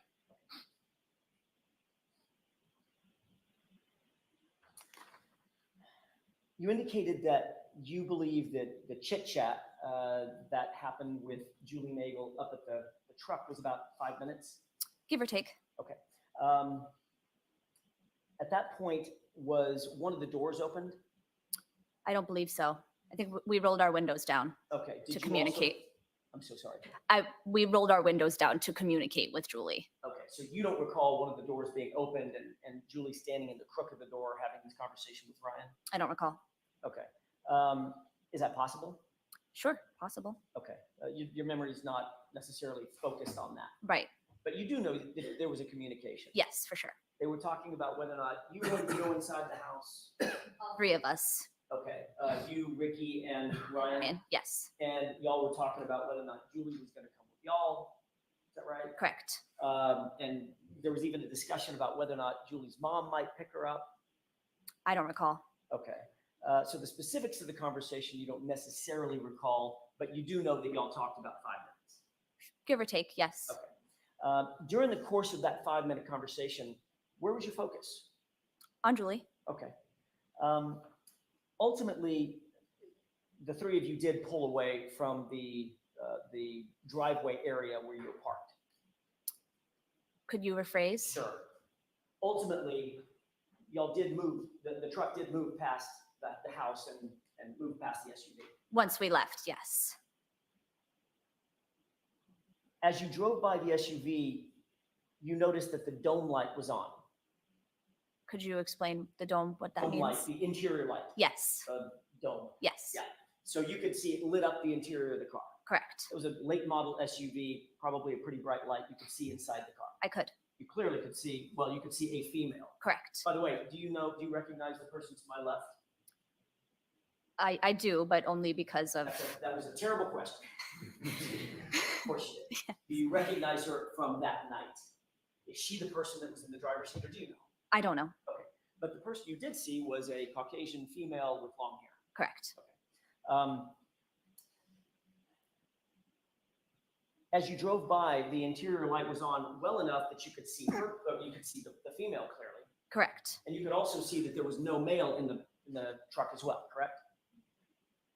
I don't know. The other male that I saw in the SUV before they pulled on to Fairview, he could have been in when it was parked, but the only person I saw as we were pulling away was the female driver. So when you pulled away, you looked to your right out your passenger window, Mhm. correct? Correct. The interior dome light was on. Yes. And you've testified to this before, correct? Correct. You've been asked these questions in another proceeding, correct? Correct. And you testified the only person you saw in the interior of that car at that time when y'all pulled away was the female.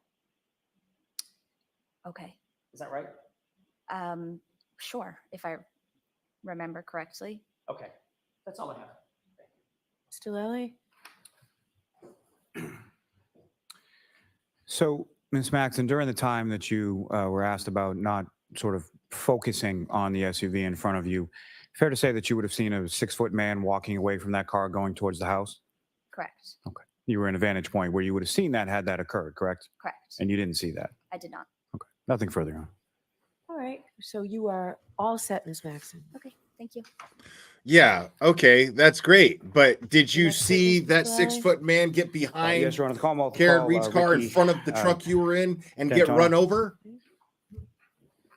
by the SUV going in reverse? Did you see that? He's bound to mess Because it you up. had to see one or the other. You had to see one or the other. Or you just didn't see John O'Keefe going inside the house because you were looking at and talking to Julie Nagel. But John O'Keefe absolutely went inside that house. It's the only thing that makes sense based on today's testimony. The only thing that makes sense. During the case down here, and should the truth, the whole truth, and nothing but the truth, so help you God. I do. Whenever you're ready, Mr. Lally. Good morning, sir. Morning. Excuse me. Could you please state your name and spell your last name? Richard D'Antano, D''A, N-T-U-O-N-O, And Mr. D'Antano, where do you live? in Canton. And how long have you lived here? My whole life, 30 years. And do you work? I do. What do you do for work? I do flooring. How long have you been doing that? I'd say 2 years. Now, sir, if I could turn your attention to the evening of January 28th into the early morning of January 29th, 2022. Do you recall those days? Yeah. And do you recall what days of the week those were? The weekend, And do you recall whether or not you worked that day? I don't. And at some point in time on that day, did you go out for the evening, leave your house, and go somewhere? Yes. And did you drive from your house to wherever you went? Yes. Calm down. A lot of people work in flooring. A pickup truck, And specifically, what kind of pickup truck? Ford F-150, And what color was that? dark gray. And the interior of your pickup truck, as far as front seat, back seat, can you describe for the jury what that looked like? There's 2 front seats and a bench seat in the back. It has the suicide doors. And when you left your house in your F-150, where did you initially go? I went to a place in Canton called CF McCarthy's. And did you pick up anyone on the way there? I did not. I met people there. And CF McCarthy's, that's a place that you've been to before, is that correct? Correct. Familiar with it on that night? Yeah. Where did you park your truck in relation to CF McCarthy's? I wouldn't know that for sure. Is there a Walgreens lot somewhere around there? Yeah, right across the street. Normally where we would. So normally when you went there, that's sort of where you would have parked in relation to the car. Usually, yeah. So CF McCarthy's is located on Washington Street, is that right? Yes. Sort of in the downtown section? Yep. And when you say where we would have parked, so who, if anyone, were you meeting at CF McCarthy's on that? I was meeting Ryan and Heather. And just to be clear, you're talking about Ryan Nagel and Heather Maxon. Correct. And how did you know Ryan Nagel? I grew up with Ryan, so I've known him for a long time. And how would you sort of describe the two of yours relationship? Best friends. And Heather Maxon, how did you know her? Through Ryan, they were dating. And do you know about how long they Were. were dating coming into sort of that time frame of that evening? I don't, not an exact time. And so you come into CF McCarthy's, and do you recall sort of where within the establishment you went? Probably sat at the bar, I would assume. And when you went there that evening, do you recall, did you meet anybody else there, or was it just you, Mr. Nagel, and Ms. Maxon? I can really only recall us three. I mean, there might have been people there, but we didn't meet up with them. They might have just been there already. So no one specifically you had plans to meet with while you were there or anything like that? No, You know about what time it was that you got to CF McCarthy's? not a definite time, but maybe mid-afternoon. And as far as you went out to a bar, do you recall sort of what either you, Ryan, or Ms. Maxon had to drink that evening? Usually just a few beers is all we would drink. Nothing else but that. And did you have any drinks that evening? I had a few, yep. And what was it typically that you drank? A beer. Any particular kind of beer? I would assume Bud Lights, I guess. Now, do you know about how long it was that you were at CF McCarthy's? Not an exact time again, but a couple hours. And after that couple hours or so, where did you go? We went to another place in Canton called Hillside. And just to be clear, when you say we, you mean yourself, Mr. Nagel, and Ms. Maxon? Yeah, I drove us three. So you drove all three of you in your F-150 pickup? Yes. And about how long a ride is that from CF McCarthy's to the Hillside? I'd say 10. And just to be clear, 10 minutes, is that right? Yeah, 10 minutes. Yes. Is that also within Canton too? Yep. Is that somewhere that you had been before, somewhere that you were familiar with? Yeah. And similar to CF McCarthy's, when you arrived there, as far as was there anybody else that you were meeting there, or why did you go to the Hillside? We met up with our one friend, John. So adding sort of just another person to the group and going to a different location, is that correct? Yeah. Now, as far as over the course of the evening, either at CF McCarthy's or the Hillside, as far as yourself, Mr. Nagel and Ms. Maxon, what, if any, observations did you make as far as level of intoxication? Was anybody overly intoxicated? No. And if you know, about how long a time period were you at the Hillside? I would say a few hours again. Anything either from CF McCarthy's or the Hillside from that evening that sort of jumps out at you in any particular way? No. Now, when we get to when he reaches and out with you and your friends. Correct. Sees Karen Reed's vehicle, his testimony is going to be important because he was driving. He was going to be the most alert person. Again, not a definite time. Maybe around midnight. And when you left the Hillside, where was it that you were going? To pick up Ryan's sister, Julie.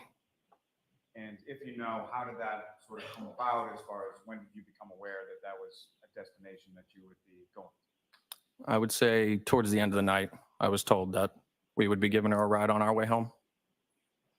And so you leave the Hillside, you get into Stop the pickup, is that right? Yep. Y'all are the worst. Mr. Nagel and Ms. Maxon are with you? Correct. And where were they seated within the pickup when you arrived? Ryan was in my passenger seat and Heather was in the back. And do you recall sort of how she was positioned in the back as far as on the passenger side, the middle, or the driver's side? Not specifically. I vaguely remember her maybe laying down.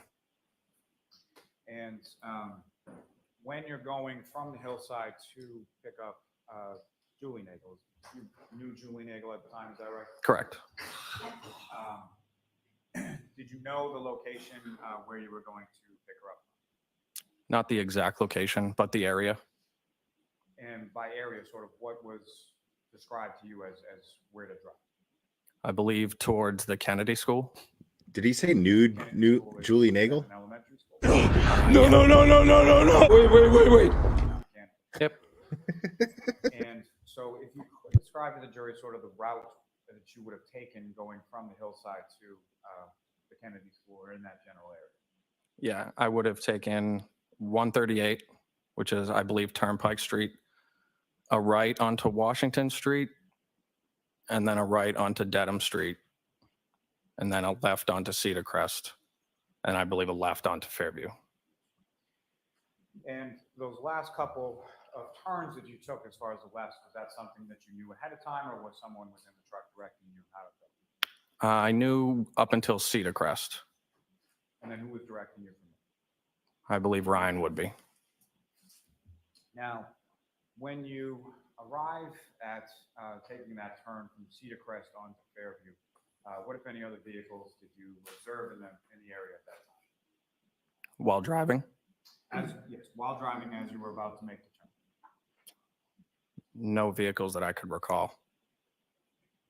After making that turn onto Fairview, what, if any, vehicles did you observe at that time? There was a vehicle parked in front of me, in front of the house. Now, as far as making that turn, you were using your directional as you're driving along, taking lefts and rights. I would assume so, yeah. And do you assume that you turned on your left directional before pulling from Cedar Crest onto Fairview? Yeah. And when you, as far as the house that you were going to, when you make that turn from Cedar Crest onto Fairview, how far into the street was the house that you were going to? Like 20 seconds, maybe. I don't. What I'm asking is basically, was it the first house as you come in, or did you drive the whole street in order to get to the house? How close to the Cedar Crest was the house? I think it's a couple houses on the right. So there's a couple houses on the right-hand side? Yeah. Okay, so the right-hand side from your perspective would be passenger side or the driver's side, or what? The passenger side.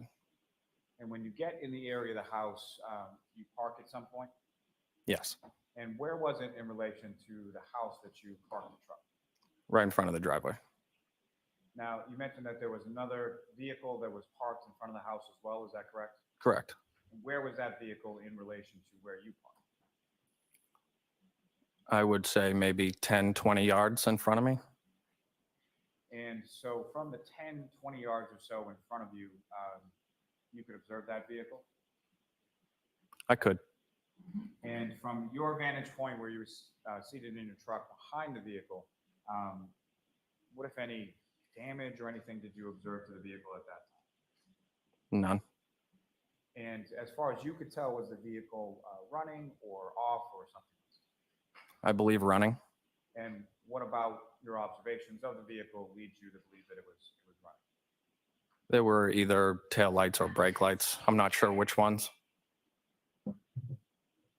So I'm sorry, if you could just repeat that. It was either tail lights or brake lights, but I'm not sure which ones they were.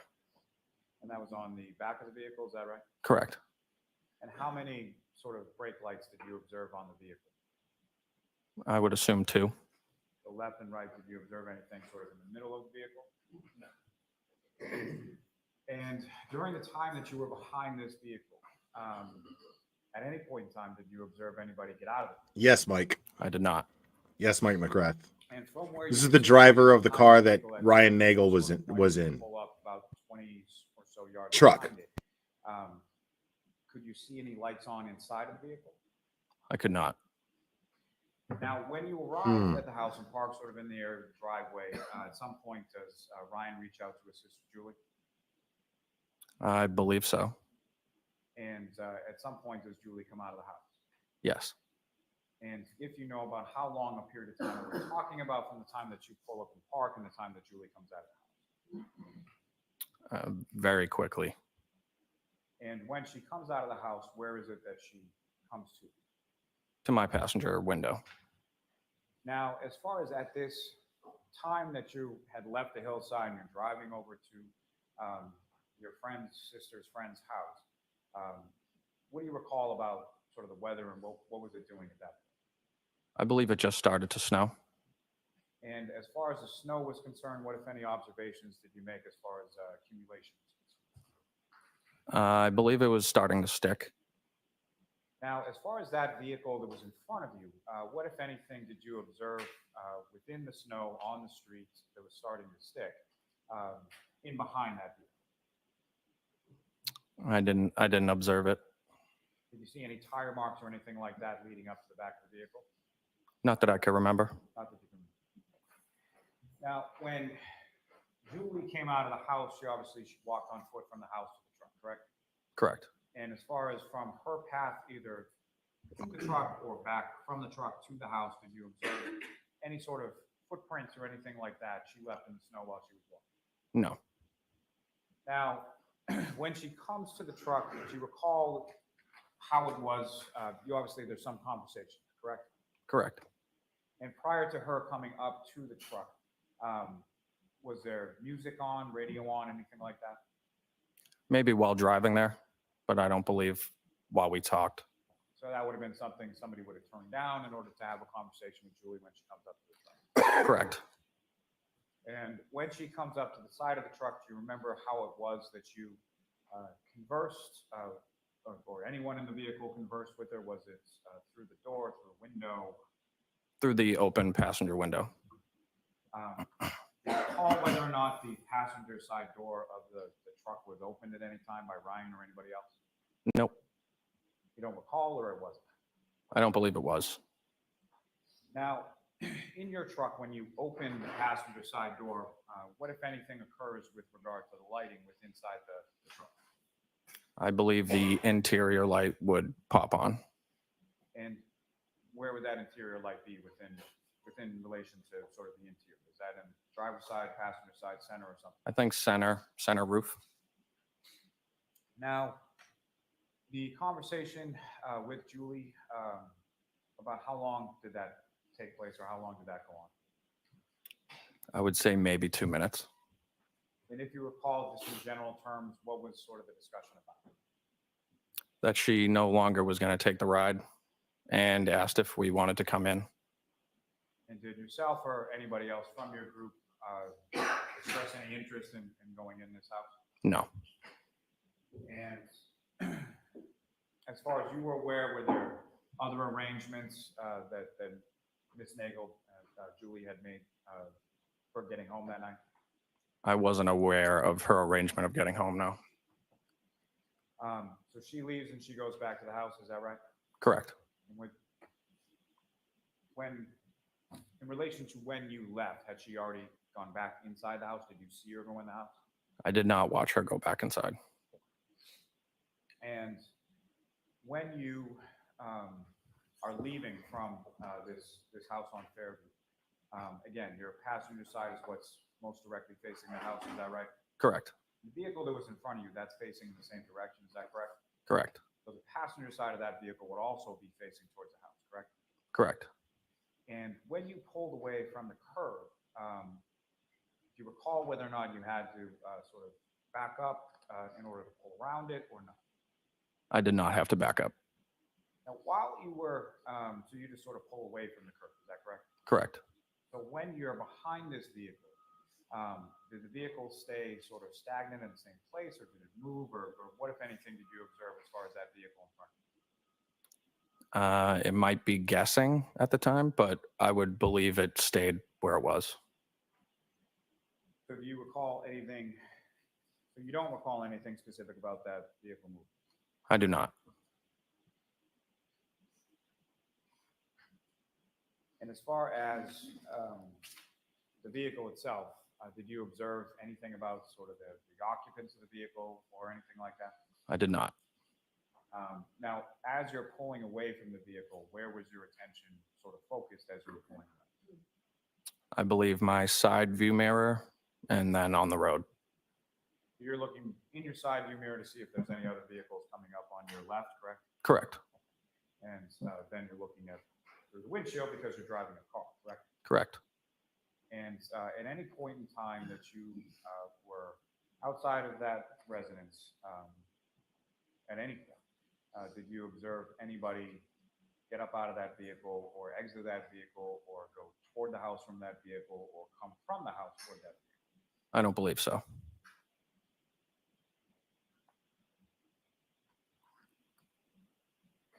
Just one moment, John.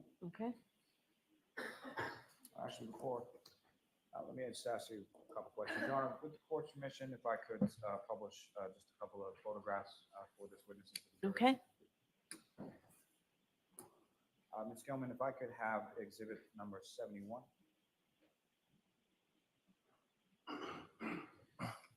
Now, sir, I'm going to ask you a couple questions about the photograph that's up on the screen, but first, what I want to draw your attention to is on the desk in front of you is a laser pointer.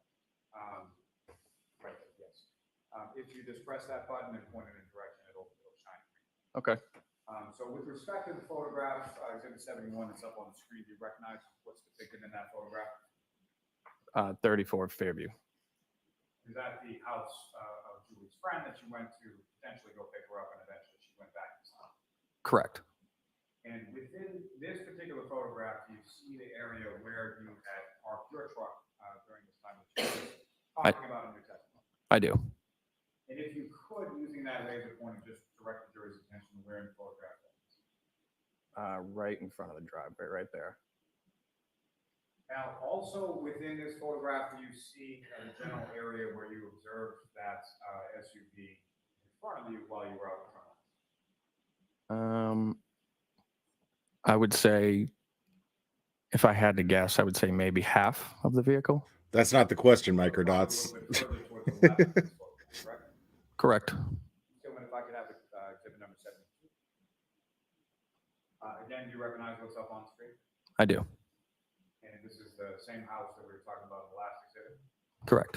So from this photograph, you see the area where you observed the SUV in relation to your truck that evening that you were parked out in front of the house. I believe so, yeah. And again, if you could, sir, using the laser pointer you have before you, direct the jury's attention to where about that. Like right around that, I'd say. Thanks. Ms. Gilman, you can take that down. Thank you very much.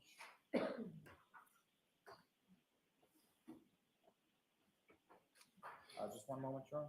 Okay.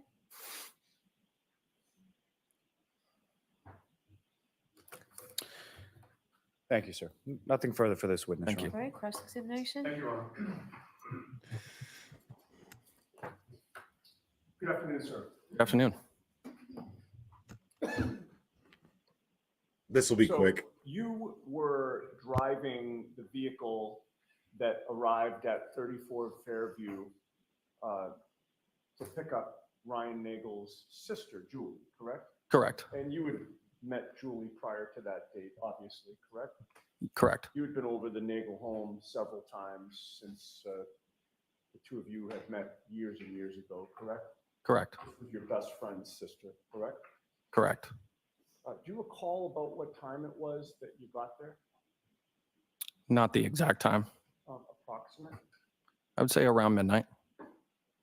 And you now know, as you testify here today, that you were outside the residence in back of a black SUV that was driven by Karen Reed, correct?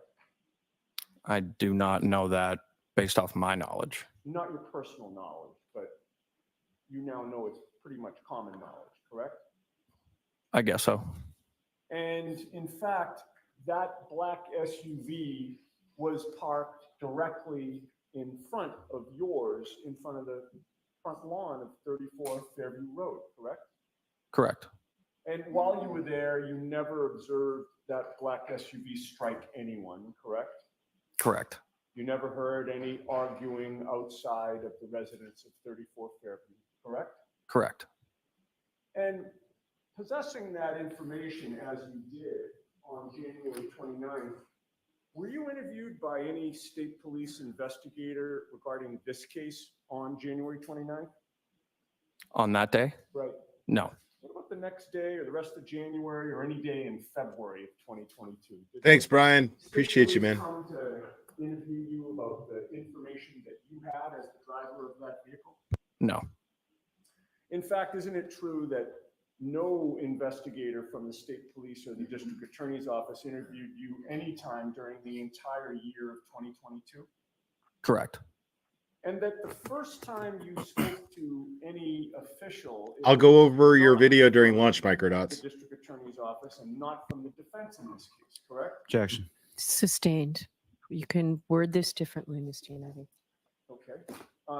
The first time you gave a statement to anyone, it was not Mr. Lally or the state police, and it was not the defense in this case, correct? Correct. And that was on. It's in the description, May 16th Microdots. of 2023. Teespring. Which time would that be? First time you gave a statement, sir. May 16th of 2023. Does that sound correct? Around that time it would be. Okay. And you know, today is May 15th, 2024, right? Yeah. So just about a year ago was the first time that you gave any statement about your memory of what occurred on January 29th of 2022, correct? Correct. I want a Microdot shirt. That your memory of what occurred on January 29th was the freshest when you got up that day, later that morning, correct? The next morning after the 29th? Yes. Correct. Right. And you'd agree with me that, you know, your memory would have remained fresh for a period of time, correct?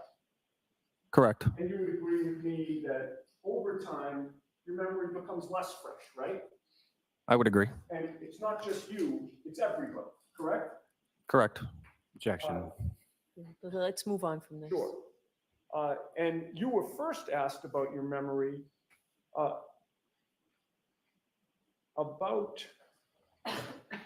what was clearly over a year after January 29th, I suppose February, March, April, May, maybe about 16 months after the events that you were asked to describe, right?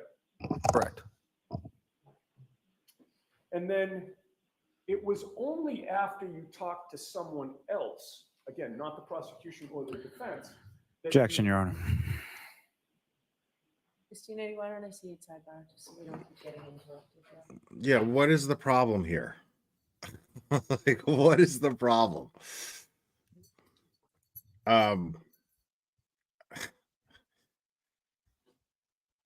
Like, I mean, look at the look of satisfaction on Karen Reed's face. And she has earned this. She has absolutely earned this. She's satisfied yet completely invested. These three witnesses, this set of witnesses that were in the Ford F-150 that pulled up behind Karen Reed's vehicle, okay? They would have absolutely had to have witnessed Karen Reed run over John O'Keefe in reverse, which means, I mean, at the speed in which she supposedly ran John O'Keefe over, and they were directly behind her, I mean, how could she have possibly done it? These witnesses are defense witnesses, and the prosecution called them up. Lolly is the worst prosecutor on the planet. Lolly is proving Karen Reed's innocence in a real time right now. He's doing it. The defense isn't doing it. He's doing it. And he's been doing it. He's been doing it since the beginning of this case. I've been seeing and I've been wondering, like, this is weird to me. Why does the defense seem to be presenting all of the evidence, yet the prosecution hasn't presented anything even to the judge in preliminary hearings? Why does the prosecution seem constantly on the defense? What are they doing? And this doesn't necessarily implicate, like what Lolly's doing here doesn't necessarily implicate anyone in 34 Fairview. It just exonerates Karen Reed. And Lolly's the one doing it. Yet he's here to prosecute Karen Reed. Make that make sense. So I was just going to ask you, the first time that you were approached by the state police regarding this case was September 2nd of 2023, correct? Around that time, correct? Yeah. Right. And that would have been 5 months after the first time you were approached, and it would have been about 21 months after January 29th of 2022? Correct. All right. Now, you drove your own Ford F-150 to 34 Fairview, correct? Correct. And the plan was to, again, to pick up Brian's sister Julie, correct? Correct. And the entire time you were in the car, from when you left to go to 34 Fairview until you're now leaving 34 Fairview to go home, that driving arrangement was the same. In other words, you in the driver's seat, Ryan in the front passenger seat, and Heather in the back, correct? Correct. Do you recall whether Heather was behind the passenger, Ryan, when she was sitting in the back? I do not recall. So you don't recall where she was in that back cab? No.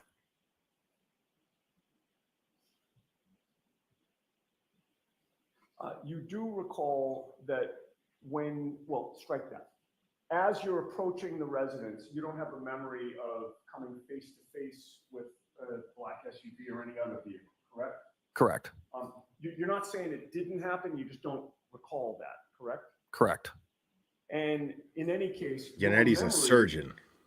Your best memory is that when you got there, the black SUV, and by the way, I don't want to put words in your mouth. Do you recall it as a black SUV or? I do. Okay. When you got there, your best memory is that the black SUV was already parked outside the residence, correct? Correct. And it was facing in the same direction that you were facing as you approached the residence. Yes. Which means, and you're from Canton, correct? Correct. You came from the Cedar Crest side and you were facing toward the Chapman Street side, correct? Correct. Same with the black SUV. Correct. And it appeared to be parked properly next to the property, correct? Mine? No, the black SUV. Yeah. It wasn't parked at some crazy angle, correct? Correct. It didn't appear to have struck anything on the side of the road when it was parked, right? Correct. There was nothing unusual about the way it was parked. No. Do it. And when it was parked out there and you approached the residence, is it fair to say that there was far less snow on the ground than what we saw in Exhibits 71 and 72 that were shown to you by Mr. Lally on direct examination? Correct. Those photographs appeared to have been taken after the snowstorm, correct? At some point? I would assume. Yeah. Because there's a decent amount of snow on the ground there. Do it. Correct. But as you're pulling up to the house, it had only started snowing around that time? I would say there was a dusting on the lawn. Yeah. So it was starting to accumulate, but there weren't inches and inches of snow, correct? Correct. And your best memory is that the SUV was about 20 yards in front of you? Give or take. Yeah. In terms of, just to get your estimation of what 20 yards is, would it have been farther than where you are now to where the court officer is standing behind the jury box, or is that a good approximation? To the best of my knowledge, I would say maybe a little further. A little further. Maybe. And there was nothing obstructing your view as you sat in the driver's seat of your Ford F-150 of the back of that black SUV, correct? Correct. You did not see, for instance, a Jeep with a snowplow on the front parked in between you. I did not. And in fact, you didn't see a Jeep with a snowplow parked anywhere on the property that you recall, correct? To the best of my knowledge, no. And you didn't see any other vehicles along the property line other than yourself and the black SUV, correct? Correct.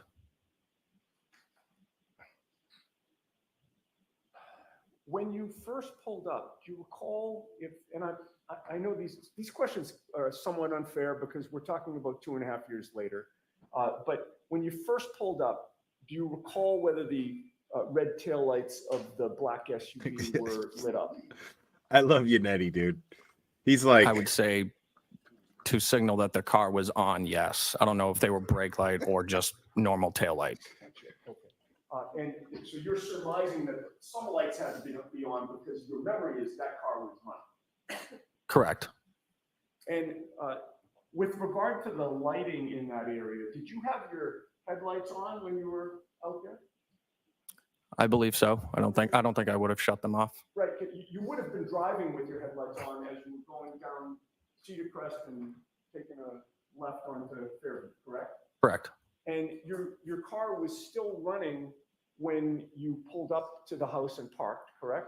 Correct. And you would have left it running because your intention was, or your expectation was, that Julie Nagel was going to get in your car, correct? Correct. That was the whole reason you were there.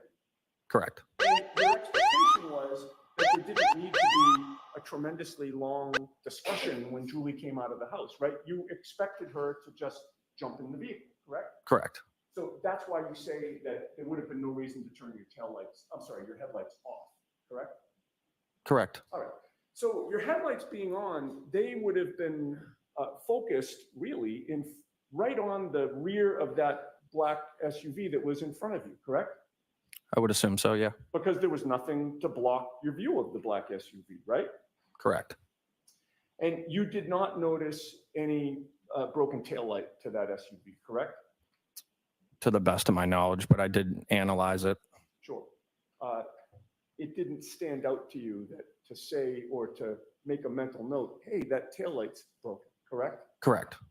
And you didn't see any damage at all. Broken into 47 pieces. You noticed, correct? To the best of my knowledge. And with regard to when Julie came out of the house, when you pulled up and parked, sort of perpendicular to the driveway, and that's an accurate way to portray it? Correct. You believe that it took Julie how long to come out of the house? I would guess under a minute. Under a minute. And then after that under a minute span of time, she then had to walk from the front door of the house, one of the front doors of the house, to your vehicle, correct? Correct. And by the way, did you notice that there were two front doors to the house at that time? At the time, no. Do you recall if she came out the door that was more in the middle of the house or more over toward the driveway? Do you have a memory of that? I don't. I would be guessing if I did. And because the snow had started to stick a little bit, she wasn't running to the vehicle, correct? I would assume not. All right, so it took her some time to get out of the house and get to the vehicle, correct? Correct.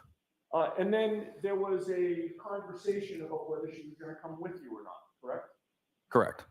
That occurred through one of the passenger windows being open? Correct. And who was involved in that conversation? I can't remember exactly, but I would assume maybe me and Ryan.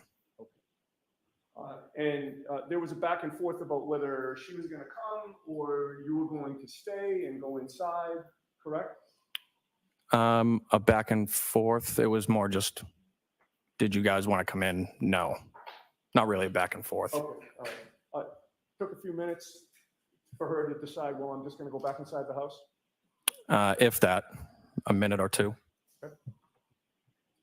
And from the moment that you parked the vehicle outside that residence, your initial attention, it's fair to say, would have been on the front of the residence to see when Julie was going to come out, correct? I don't believe I was looking. Okay. Where were you looking when you were waiting for her? Did you have a phone? I don't remember exactly, but I had my phone. I could have looked at it. Okay, you could have been like, as many people do, when you're waiting for somebody, you just take out your phone and start scrolling on something. Objection. Do you know if you were doing that, sir? I can't recall, but I wouldn't rule it out. That's not me, guys. You had mentioned.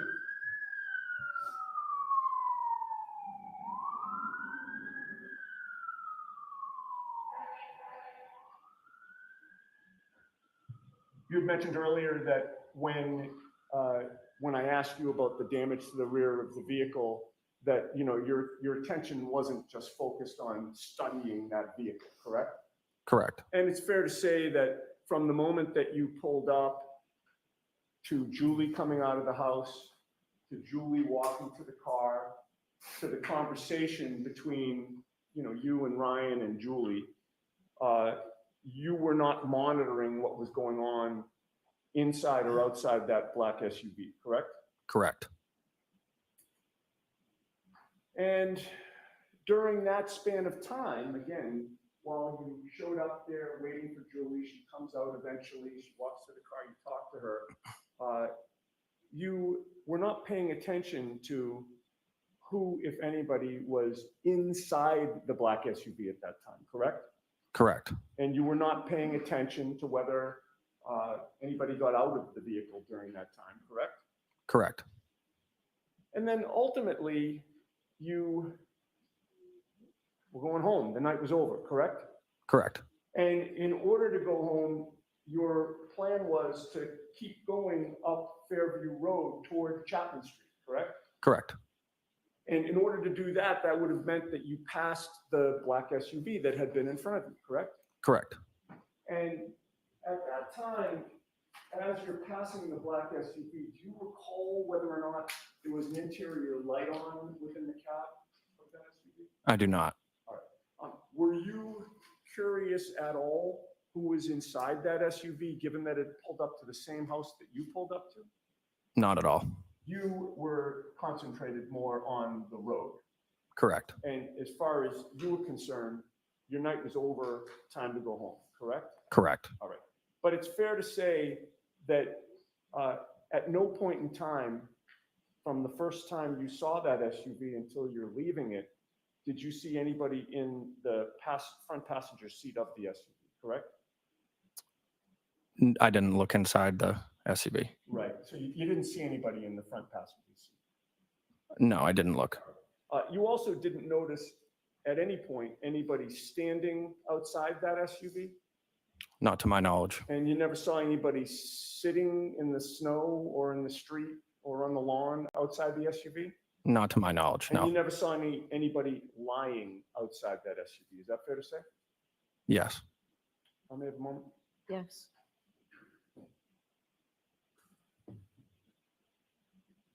No further questions. Thank you, sir. Anything, Mr. Thank you. Lally?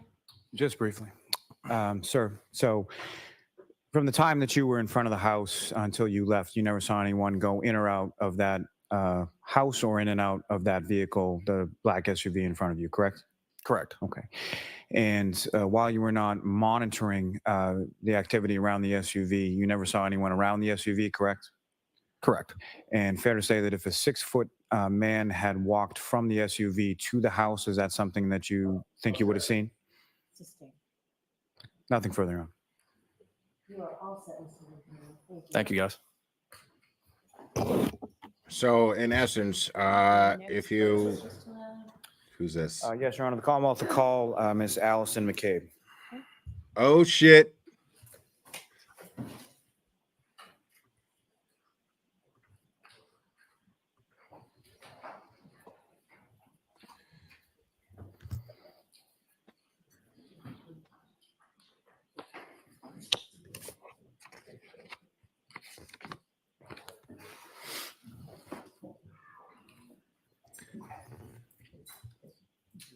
Just watch your step for me.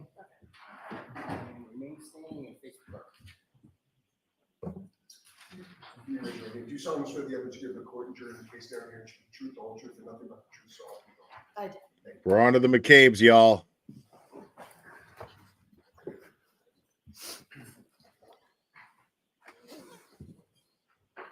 Whenever you're ready, Mr. Lally. Thank you. Good afternoon. Good afternoon. Could you please state your name and spell your last name? Allie McCabe, MCCABE. And where do you live, ma'am? Canton. And how long have you lived in Canton? Basically my whole life except first few months I lived in Stoughton. And you work, you go to school? I'm a student. In college, is that correct? Yes. And what year are you in college? I just finished my sophomore year. And when living in Canton, who, if anyone, do you live in Canton? My 2 parents and my 3 sisters. So you're one of 4 girls, is that correct? Correct. And are you the oldest? Yes. And your parents, what are their names? Matt and Jen. Um,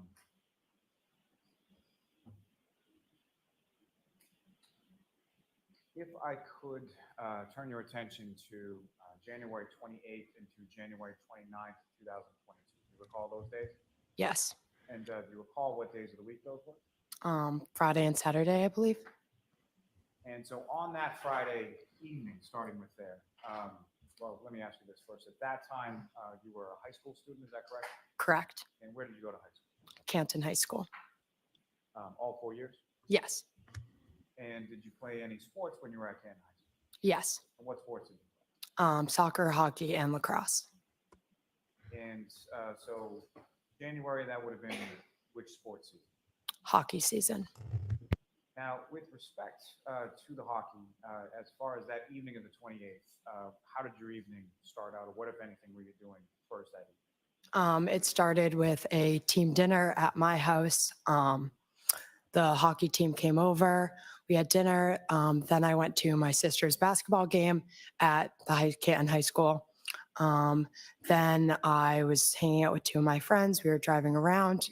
Then the night ended with me driving Colin Albert home. And so let me start sort of back at the beginning before we go all the way through. So as far as the team dinner, is that something that was like a weekly thing? Yeah, it was usually like the night before a game. And sort of rotated between different players' houses? Correct. And so where was it on that particular?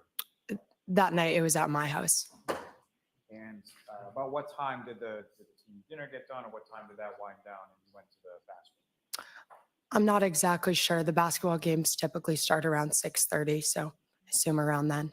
Have a celebrity Jabbat. Who, if anyone from your family, was involved in the basketball? My younger sister. And was she JV, varsity? What was she playing on at that time? Varsity. And who, if anyone else from your family, was at the basketball? My parents. I'm not sure about my sisters. Who, if anyone else, was at the basketball game? Was it just you? I believe I drove and I arrived later than my parents. And as far as at that time, did you have your own car? Yes. And what kind of car did you have? A little Ford Fusion, blue. And when you arrived there, you're a high school senior, correct? Correct. Do you sit with your parents during the game? No. There's sort of like a student section, is that correct? Correct. Okay, so you sat there with your friends? Yes. And when the game gets over, where was it that you went? I believe I was just driving around with two of my friends. And then as we were driving, we came across a dog on the side of the street. We knew a snowstorm was coming. So we picked the dog up and then brought it to the police station and then drove the dog back to where its owner's house.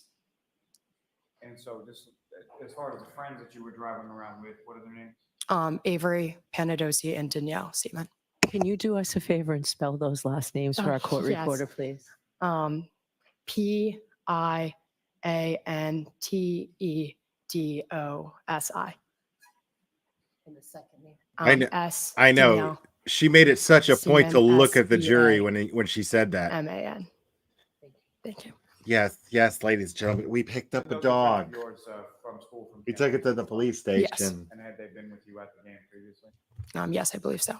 So you, when you say drove around, whereabouts were you driving? Through Canton, pretty aimlessly, just driving. And at some point you come upon a dog, is that correct? Correct. And where was This is that? 1972. On and Elm people Street. just drive around just to drive around. And, this was a dog obviously unfamiliar to you, is that correct? Yes. So what did you do with the dog? The dog ran over to the car when we stopped and picked the dog up, and we didn't really know what to do with it, so we brought it to the police station. Do you recall at all what kind of dog it was? No, white. Dog, small dog? It was small. It was white and brown. Not sure what type. And so while you're at the police station, what, if anything, did you learn about that dog that you brought to the police station? I went in the police station. The dog stayed in the car with one of my friends. And as I was walking in and telling the officer that I found a dog, he got a call from the owner, and she asked if she was like, "Oh, can you return my dog, please?" Yes. You know about what time all of that was going on? I'm not sure. Now, She's an angel. you mentioned that you had picked up a person by the name of Colin Albert. Is that right? Correct. And who was Colin Albert to you, or could you describe to the jury sort of your relationship with Colin? I've known Colin since I've been born. Our families are very close. We went to high school together, growing up, in the same friend group. So yeah, we're very close. Which gives me motive to lie. Great as you, is that right? Correct. So you was a senior at this time as well? Yes. And you have friends, mutual friends together? Yes. Now, the two of you are not actually sort of blood related, is that correct? Correct. But you have sort of relatives in common, is that correct? Yes. And to that point, as far as when he reached out to you, let me ask you this. How is it that you came to come by and sort of pick him up on that evening? He texted me and was asking for a ride, and then I responded, drove, and got him. Texted him when I arrived. Mm-hmm. Now, as far as that sort of, I don't know what exactly to call it, but as far as you picking him up at certain places, like on weekend nights, was that out of the realm of normalcy, or was that something that happened on occasion? No, that's common. He knew I was driving that night, so it's pretty common. Our friends, we always just drive each other around and stuff. Yeah. Without getting too much into it, as far as high school was concerned, particularly when someone was drinking, would they call and ask for a ride? Correct, yes. Rather than driving their own car? Yes. And as far as you knew, was Colin drinking at least at some point during that? Yes. Is that why he needed a ride? Yes. And with respect to your parents, did you, around this time that you're driving around and you're going to pick up Colin, did you have any idea where your parents were or what they were doing? I knew they were going out after the basketball game, but no, I didn't know. I have their Life 360. They have mine, so I wasn't sure though. And as far as the Life 360 goes, is that something that you sort of keep track of them, or they keep track of you? It's more them keeping track of me. Now, do you know approximately what time it was that you first get sort of Colin reaches out via text to pick him up? I believe it was around midnight. I need a ride. Bang, bang. But around midnight. And did you know where he was when he asked you to pick him up? Yes, the Albert's house, 34 Fairview. And is that a house that you're familiar with? Yes. And what, if any, relationship do you have to the people that live at the Albert's house? My aunt and uncle and my cousins. So Brian Albert is your uncle, correct? Correct. Paul Albert is your aunt. Correct. How is she your aunt? The father's side, the mother's side? My mother's sister. And Colin Albert, obviously last name Albert, he's related to people at Fairview as well? Correct. That's sort of on the other side of the family? Correct.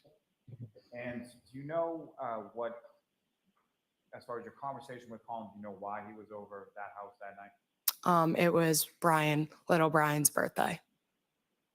And so he had gone over for that purpose and you went by to pick him up? Yes. And do you recall where you were or sort of who you were with when you first get that text or communication from Colin to pick him up? Yes, I was at another friend's house. After I drove Avery and Danielle home, I went somewhere else. I brought him a prosthetic child for his collection for his birthday. Yes. I call them dolls, but he calls them prosthetic children.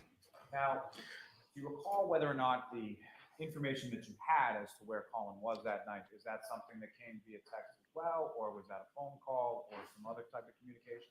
I knew he was there. Could have been a phone call. I'm not sure. So were there a variety of different ways that you would have communicated with Colin around that time? Yes, there's other apps as well. Yes. I'm sorry, you said through apps as well? Yes. And what kind of apps were there? For example, like Snapchat. So you had each other's sort of Snapchat information, phone number information, call, text, snap, could have been any of those things. Yes. Now, when you get that Totally, microdots. Totally. communication from him to come pick him up. About how long a period of time was it from the time that you get the text from Colin to the time that you arrive in the area? I'm not sure.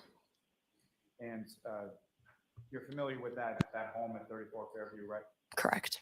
Place you've been to countless times before. Is it related to the people that don't? Correct. And do you recall from where you were coming from, as far as how did you come to Fairview? Would that have been on the Chapman side or the Cedar Crest side, or how did you come? I don't remember. And when you get to the home, you obviously park at some point, correct? Correct. And where in relation to the house? I believe in the driveway on the left side.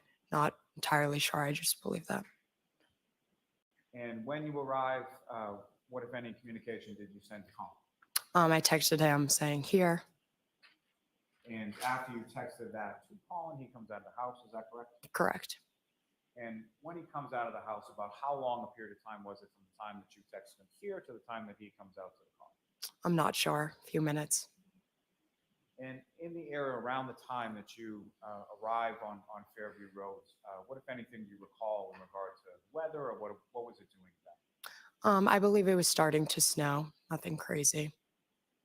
So as far as accumulation, just to clarify, you parked the car. You didn't jump out while it was moving. Lights on or in the Colin house. came out of the house. That's it. As far as the snow was concerned, was it starting to sort of stick to the ground? I don't remember.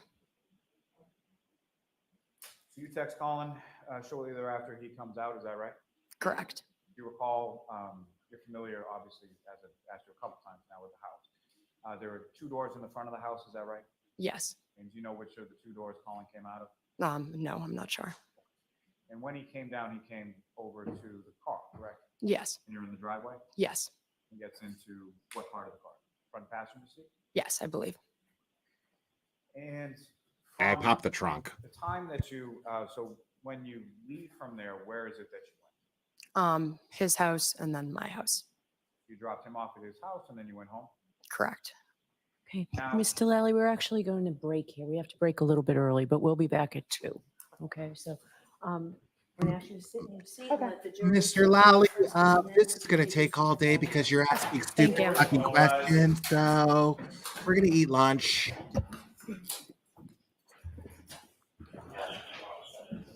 Goodbye.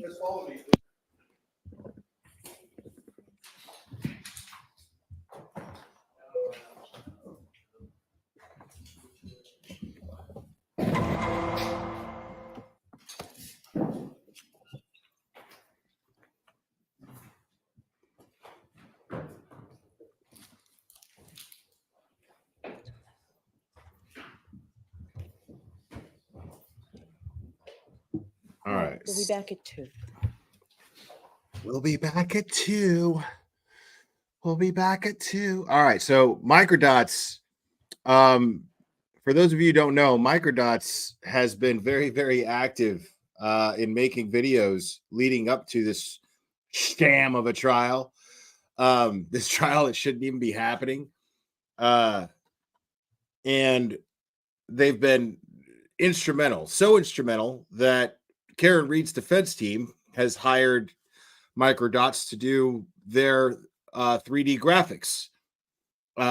So microdots is officially part of the Karen Reed defense team, and it's a pleasure to have microdots as a supporter of this channel. And to have microdots being a active participant in the chat.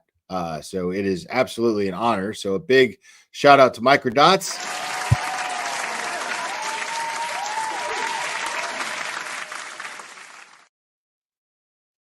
Now, what I'm going to do here is I'm going to pull up a video because it's a little, it's related but unrelated at the same time. Because I was curious. I've been hearing a lot of chatter from Julie Grant on Twitter, and she just seems like a complete and utter moron to me. And I had to ask myself, who's a bigger moron? Jennifer Coffendorfer or Julie Grant? Because I'm losing Let me put it to you this way. If you guys ever wonder why Court TV or any of these people never contact me to commentate on their stuff, when they never do and never will, understand it's because A, who the fuck am I? But also B, because I think they're all full of shit. I think they're all full of shit. News Nation, Court TV, Law and Crime, all full of shit. So, and Julie Grant and Confidant are definitely proof of that as far as Court TV. As far as I'm concerned, Vinnie Politan's the only person that's even remotely been saying anything that is worth listening to. But I'm always, even when I'm listening to Vinnie Politan, I'm like, come on, Vinny. Come on, Vinny. At least ask the right questions, which he has been. You know, at least he's asking the right questions. But that's it. Everything else I see coming from Court TV is just a complete absence of common sense. A fucking complete absence of common sense. It's mind-blowing. So what I'm going to do is I know I liked it. But this is before I paid any attention to who Julie Grant was. And so let's watch Microdots' video here. Microdots made this video 2 weeks ago. And we're going to go over it. Hopefully I don't get dinged because Microdots likes to use copyrighted music and I'll probably get dinged, but I don't care. It's worth it. So let's check that out real quick.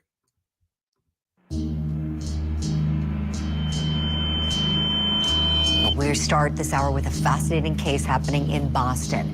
It involves the murder of a Boston police officer, and the officer's girlfriend, Karen Reed, is the accused. But she says she's being framed. Jennifer McCabe, homeowner Brian Albert's sister-in-law, was searching on her phone how long to die in cold on January 29th, 2022 at 2:27 a.m. There is simply no innocent explanation for McCabe's search at that time.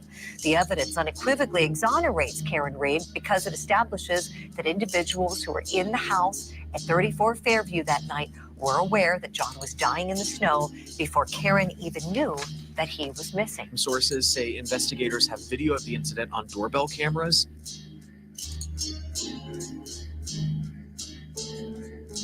Now, in addition to that very incriminatory Google search, Reed's attorneys also discovered that they apparently deleted 18 calls from that night, as well as 7 phone calls between Albert and McCabe. The prosecution's case just might get destroyed tonight. Boy, does that stink. Almost as bad as the facts of this case stink. Josh Schiffer. We talk all the time about how trials in criminal justice is so often a quest to hide something. The defense stood up and said, hey, we know there's this evidence out there. And the judge turned around and shut them down. I am flabbergasted. I would be as uproariously angry as counsel was. I'm shocked that the truth is being stymied here by the state in what really looks like a cover-up now. I think Karen Reed is innocent. And I think they believe this with all of their hearts. Yeah, I'm with you. I know a lot of our courties think so too. They think that this is an innocent woman who's being framed and just outnumbered. There's Now, this is early 2023. Remember that. This is nothing worse than a dirty cop. You know, I'll take a criminal all day long before a dirty cop, right? Because they're held to a high standard. And that maybe those bite marks we're looking at right there might have been from a dog, There's zero question that you know, in the house or from a fight, you know, who knows? If they're right, I mean, what might happen there to this department?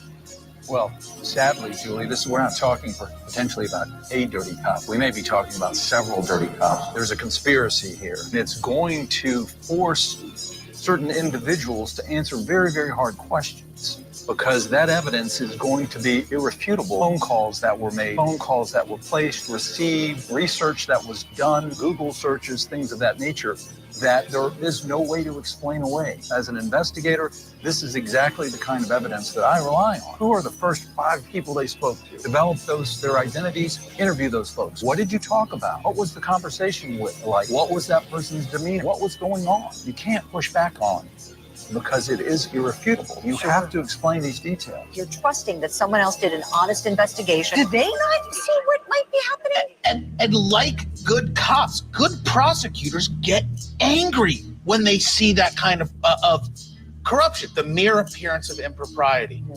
Whenever you see something that just doesn't pass the smell test, and that's what we've got here from the outside looking in, I can see how this case unfolds, how the scapegoat, Miss Reed, gets picked, and how this case proceeds to right now. Who lost the love of her life, who is being falsely accused, and who is going through this process probably as shocked and appalled as the rest of us. You're right. If she went through a trauma, that's one thing to remember, too. You know, she might be a defendant, but she was traumatized without question, trying to save his life, trying to do CPR at the end of all of that.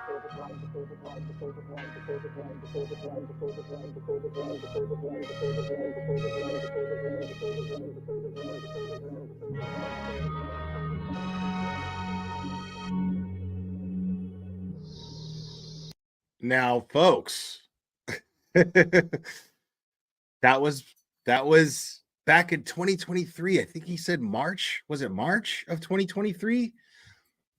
Fascinating, right? Fascinating.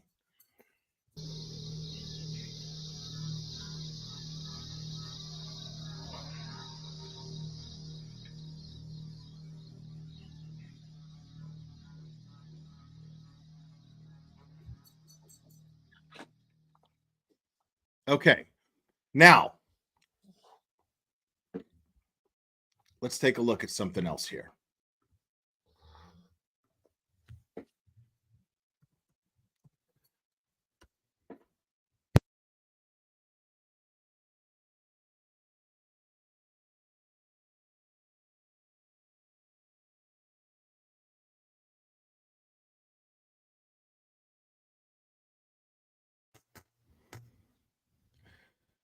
So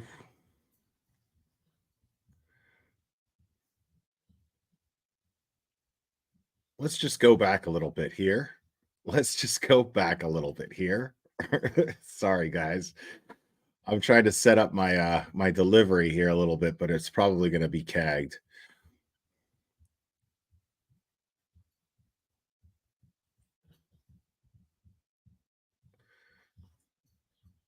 So I'll just go back this far, to May 14th. Okay. Here we have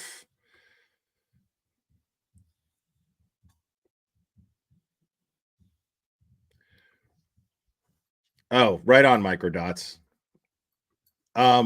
Here we have her saying on May 14th, "Oh my God, not baby shower bias," laughing face emoji with a baby bottle. "Is this defense lawyer serious with this questioning? If I'm the prosecutor, I wouldn't make one objection here.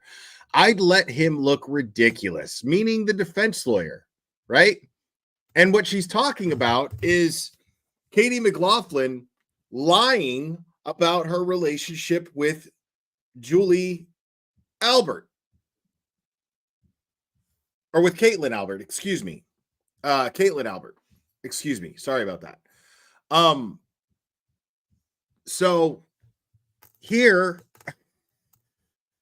I mean, she has a screenshot here, and she's saying that this isn't to be taken seriously. Why is that? So let's move on here.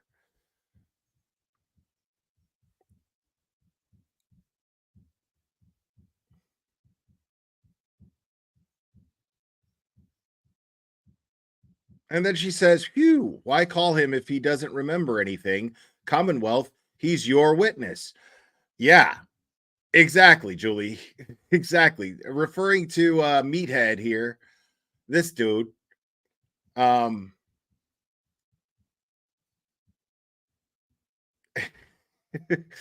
So she's very active here on Twitter. Hold on.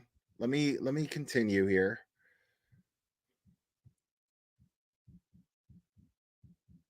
Just a lot of self-serving stuff here.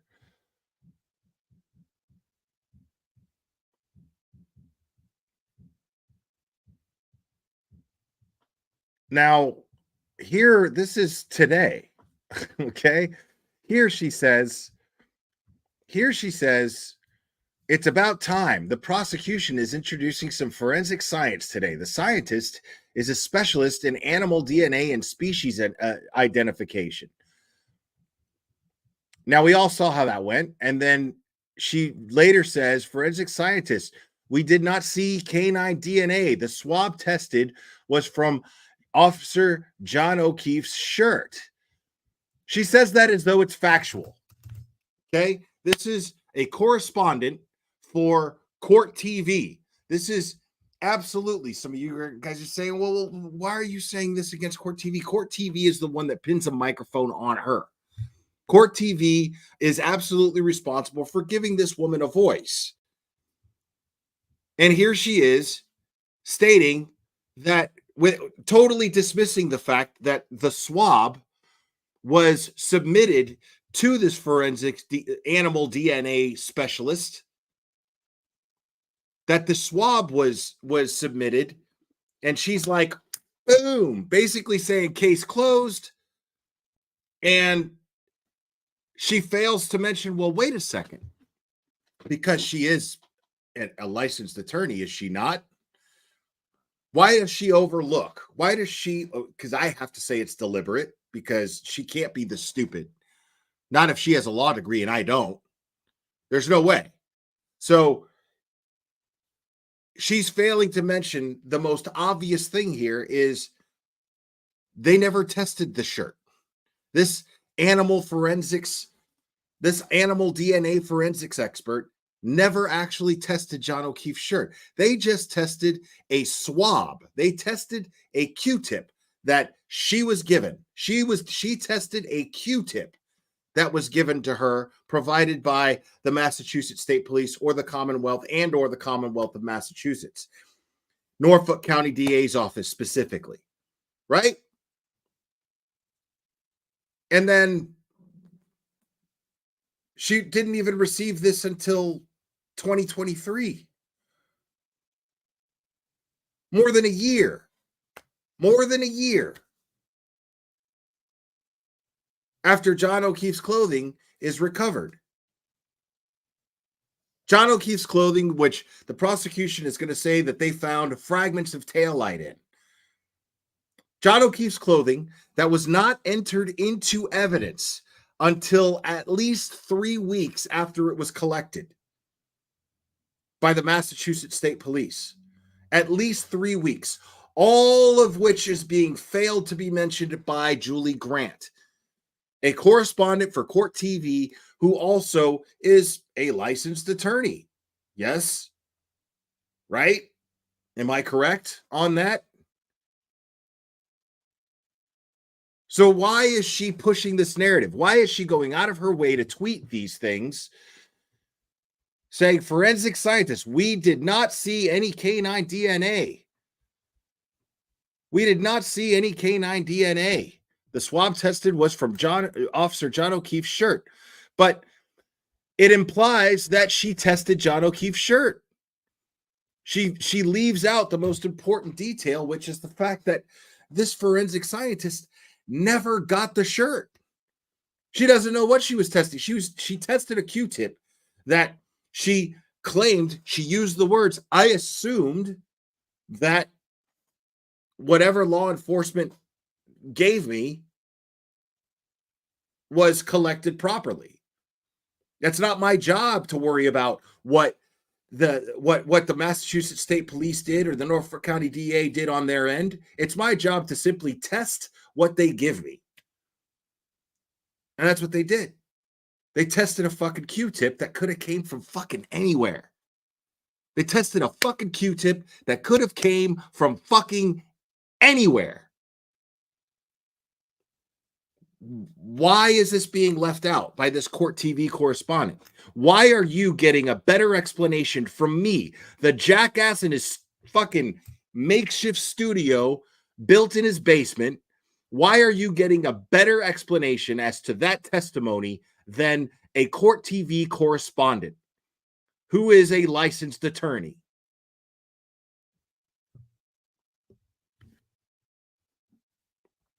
Oh, I already know the answer to that. I don't have proof of it. Why did she change her tune? Why? And the bigger question is, why is this person spinning this narrative now? After more evidence has become, I'm talking about where this, when she was talking and saying that she believed that Karen Reed was innocent and that she hates corrupt cops, all of these things that she was saying, she was like, oh my God, I hate dirty cops, right? Why was she saying all of those things in, what was it, May of 2023, March of 2023? I don't remember. But why was she saying all of those things a year ago? And then ever since then, it's been uncovered that the Norfolk County DA's office is under federal investigation. We know that Michael Proctor is under internal affairs investigation.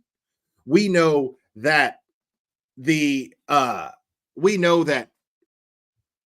there's a proffer with Brian Higgins.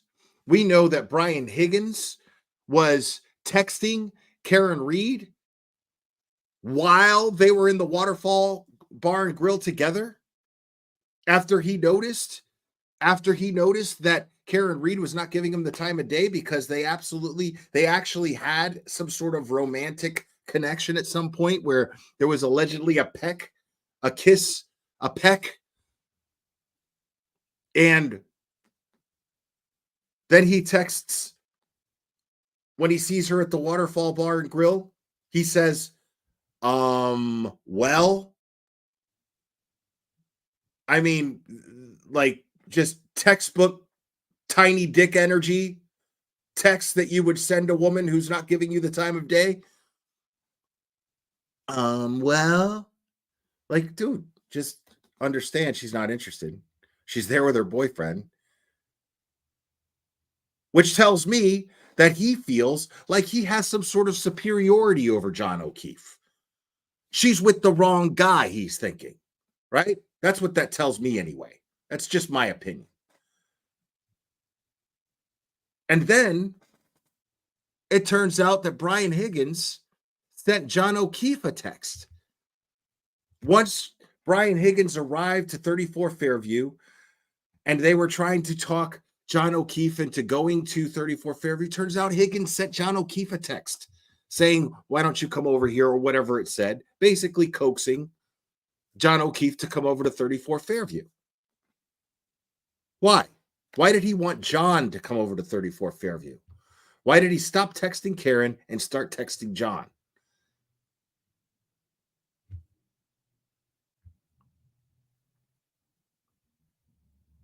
All of these things that we have been made aware of. And now Julie Grant is acting as though the prosecution has this solid case against Karen Reed. She's blasting it all over Twitter. She's spinning a narrative. Why?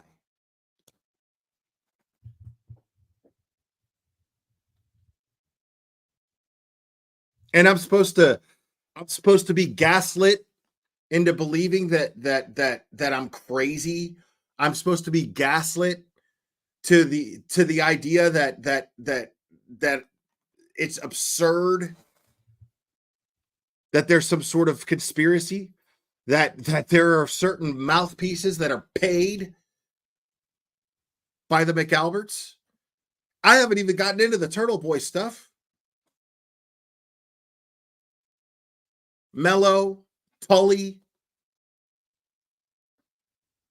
with Lindsay Gittani, and how that led up to Turtle Boy being jailed for 2 months.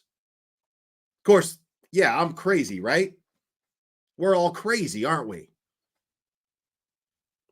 Why are we being gaslit to believe that it's absurd that there are paid mouthpieces for the McAlberts? We're watching the prosecution absolutely sink themselves in open court, witness after witness. The defense hasn't even presented a witness yet. They have only cross-examined the prosecution's witnesses, and yet here we are, and we still have yet to see one shred of evidence that could implicate Karen Reed in this murder. We haven't seen anything. But today we watched three testimonies that make it that once you listen to those three very consistent testimonies, it makes it absolutely impossible to place Karen Reed's SUV against John O'Keefe's body at the time that they're claiming it happened. It is impossible. There is absolutely no way, people. There is no way that they saw John O'Keefe sitting in the passenger seat, watched Karen Reed's SUV pull up in front of 34 Fairview, then sat there while Julie Nagel came outside, didn't see a body laying in the lawn, didn't see anything. Nobody in the car or in the F-150 saw Karen Reed's SUV reverse at 20 some odd miles per hour. Nobody saw that. Nobody heard tires screeching. I mean, it's snowy on the ground. Everybody who drove that night testified that because of the snow, they were driving at 10 and 2. Their hands at 10 and 2, being very careful because of the snow. If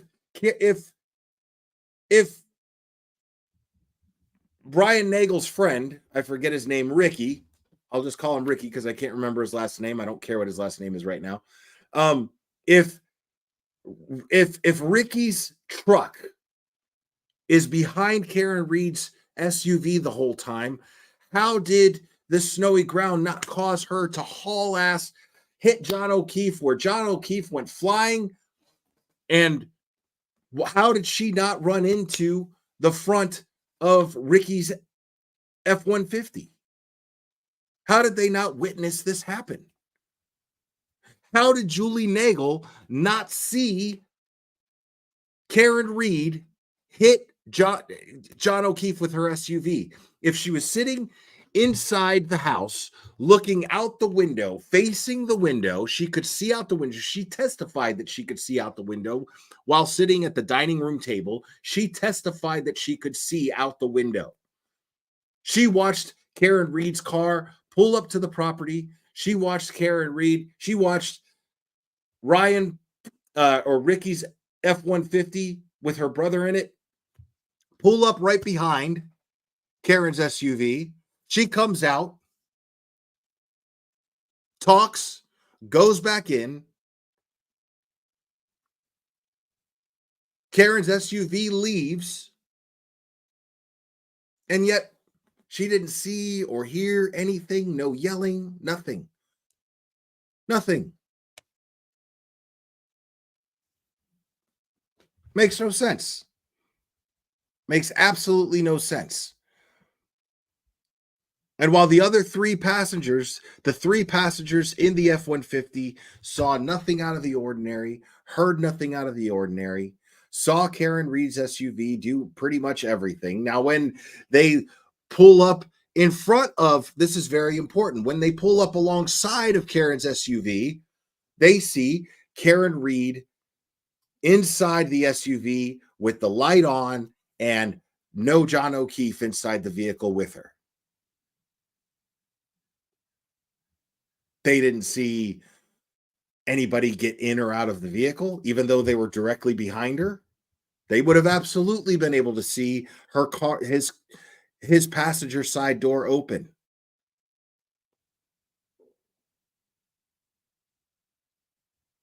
They would have absolutely seen this. Through process of elimination, people, The only place, based on those testimonies, the only place that John O'Keefe could have absolutely been during that time frame was inside 34 Fairview. It is impossible for him to have been anywhere else.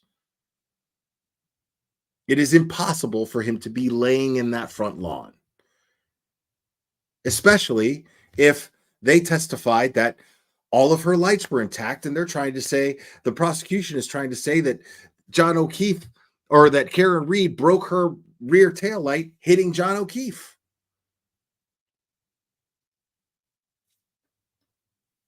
It doesn't add up, people. So why is Julie Grant changing her narrative on Court TV? Why doesn't Court TV have consistency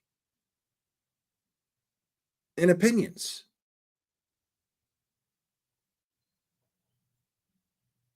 And I find it very, very interesting that once Jennifer Coffendorfer's credibility is fucked, Julie Grant starts changing her tune. Once Coffendorfer is completely and totally dismissed as an expert, Court TV doesn't seem to want anything to do with her anymore. She hasn't been on panel since Melanie Little was on panel with her. Melanie Little made her look like a total idiot. Not just an idiot, but also a mouthpiece for the McAlberts. Melanie Little just applied logic and was like, dude, lady. And then sure enough, she hasn't been around. But then so conveniently, Julie Grant starts to change her story. Julie Grant starts tweeting.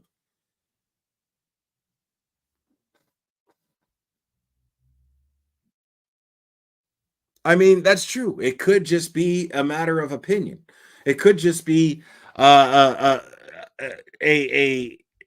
narrative that Court TV has presented in order to give some variety to the opinions. But why the tweets? Why not just leave it on Court TV?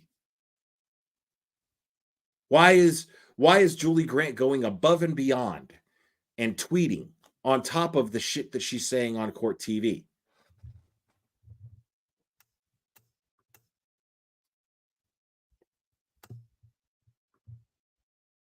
Hold on, guys. I got to do this. Because there's a couple of them. I think we got a super chat. Super chat. I think we got a super chat. Super chat. Super chat. Super chat.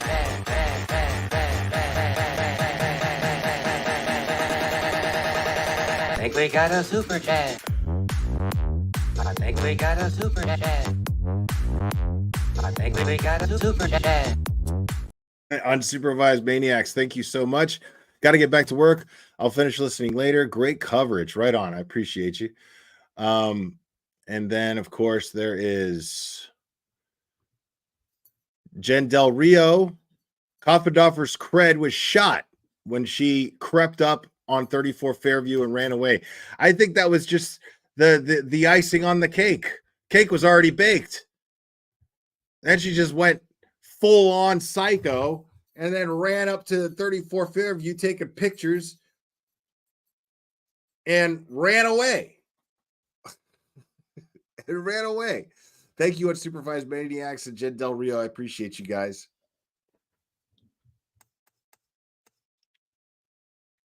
How much time do we got?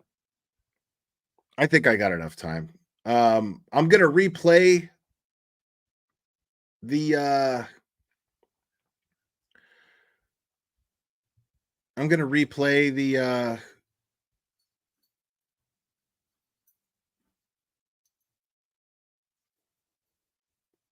the testimony of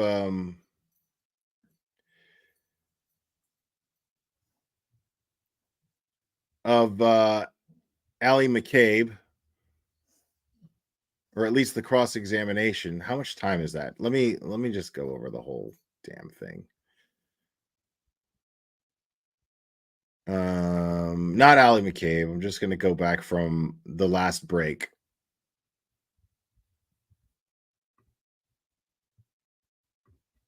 And I'm going to go make myself some lunch. you state your name and spell your last name? Heather Maxon, Maxon. And where do you live, ma'am? Plainville, And how long have you lived my whole life. there? Do you work, ma'am? I do. What do you do for work? I'm a nanny. And how long have you been doing that? About 4 years. Ma'am, if I could direct your attention to January 28th into January 29th of 2022. Do you recall those dates? I do. And do you recall what days of the week? The weekend, Saturday, Friday, Saturday. And as far as the evening of the 28th, what, if any, plans or where were you on that evening? I was with my boyfriend at the time, Ryan, and we were out in Canton at local bars. And your boyfriend, Ryan, his last name is Nagel? Correct. And did he live in Canton at the time? Yes. And do you recall about what time it was that you left to go out to a bar that night? I don't remember. No, sometime in the afternoon. And who, if anyone, did you go with in addition to yourself and Mr. Nagel? Our other friend, Ricky So what's Ricky's last name? Dantano, And how do you know Ricky Dantano? through Ryan. He's friends with your boyfriend at the time, Ryan? Yeah. Yes, correct. And at that time, sort of end of January 2022, how long had you and Ryan been dating? I'd say about a year. And did you know at that time sort of his parents, his siblings, things like that? I did, yes. And how many siblings is Ryan? 2. Brother and a sister? Correct. And what's the sister's name? Julie, Is she older or younger than Ryan? younger. Now, at some point you said in the afternoon or so you go out to somewhere in Canton, correct? Correct. And do you recall where is it that you went? We were at C.F. McCarthy's. And how did you get to, well, prior to going to C.F. McCarthy's, where were you? At Ryan's in Canton. And do you recall how you got from Ryan's house to C.F. McCarthy's? I don't remember, no. What I'm asking is, do you recall, did you drive, did Ryan drive, and how did you? To C.F. McCarthy's? I drove. And do you recall, if you drove, do you recall where you parked? I don't. C.F. McCarthy's, is that somewhere that you have been to before? Yes. And do you recall, generally speaking, when you came into C.F. McCarthy's, where it was that the three of you went? Can you rephrase the question? Where within the establishment do you recall, were you seated at the bar, at a table? Or, The bar. And if you know about how long a period of time were you at C.F. McCarthy's? I don't recall. And was it just sort of the three of you that were there? Yes. And fair to say you went out to a bar and you were drinking? Correct. And do you recall what you were drinking? I don't remember. It was probably a beer of some sort. And same for Ryan and same for Ricky. Do you recall what they were drinking? I don't recall, no. Typically, would they be drinking beer? Yeah, I'd say so, yes. So at some point, did you leave C.F. McCarthy's? Yes. And do you recall where you went following C.F. McCarthy's? Hillside Pub? And is that in Canton as well? Yes. And is that somewhere that you had been to before as well? Yes. And do you recall how you got from C.F. McCarthy's to the Hillside? Ricky drove us. And drove you in what? His truck. And do you recall what kind of truck or how big the truck was or color or anything like that? I don't recall, no. Ford, I believe.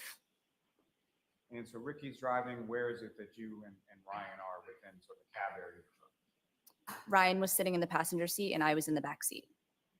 In the back seat that you were seated in, can you describe that as far as what kind of back seat did the back of Ricky's truck have? I'm sorry, I can't hear you. Let me ask it a little bit better.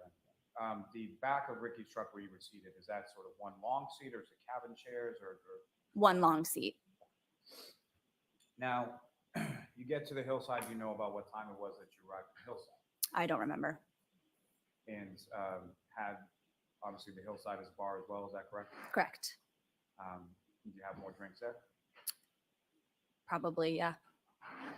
And at any point in time during the course of, do you recall about how long it was that you were at the Hillside?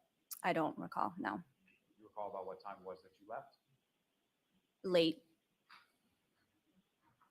And during the course of the time that you were at either C.F. McCarthy's or the Hillside, as far as was anybody from your group, as far as yourself, Ryan or Ricky, sort of overly intoxicated in any way that you observed? No.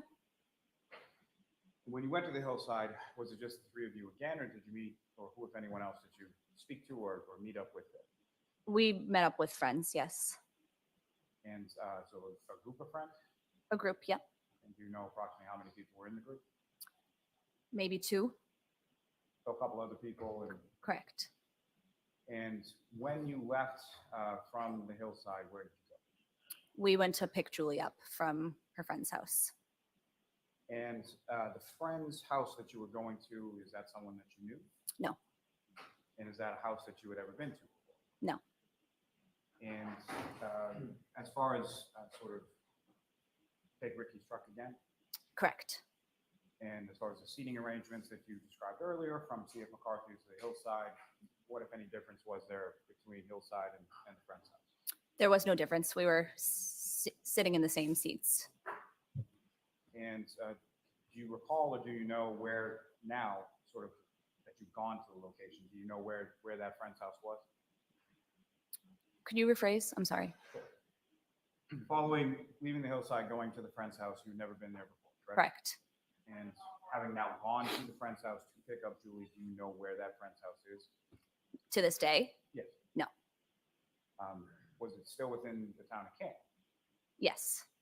Do you recall anything about the route that you took from the Hillside to Julie's friend's house? No. All I know is that we were taking a left onto the street of the house, where the house is located. So as you're approaching the street where the house is located, Ricky's taking a left onto the street? Correct. And what, if anything, do you recall about that time period when Ricky's taking the left onto the street? Could you rephrase the question? Ricky's pulling up to the street. Correct. Is there a blinker or a directional that he uses prior to pulling onto the street? I don't recall.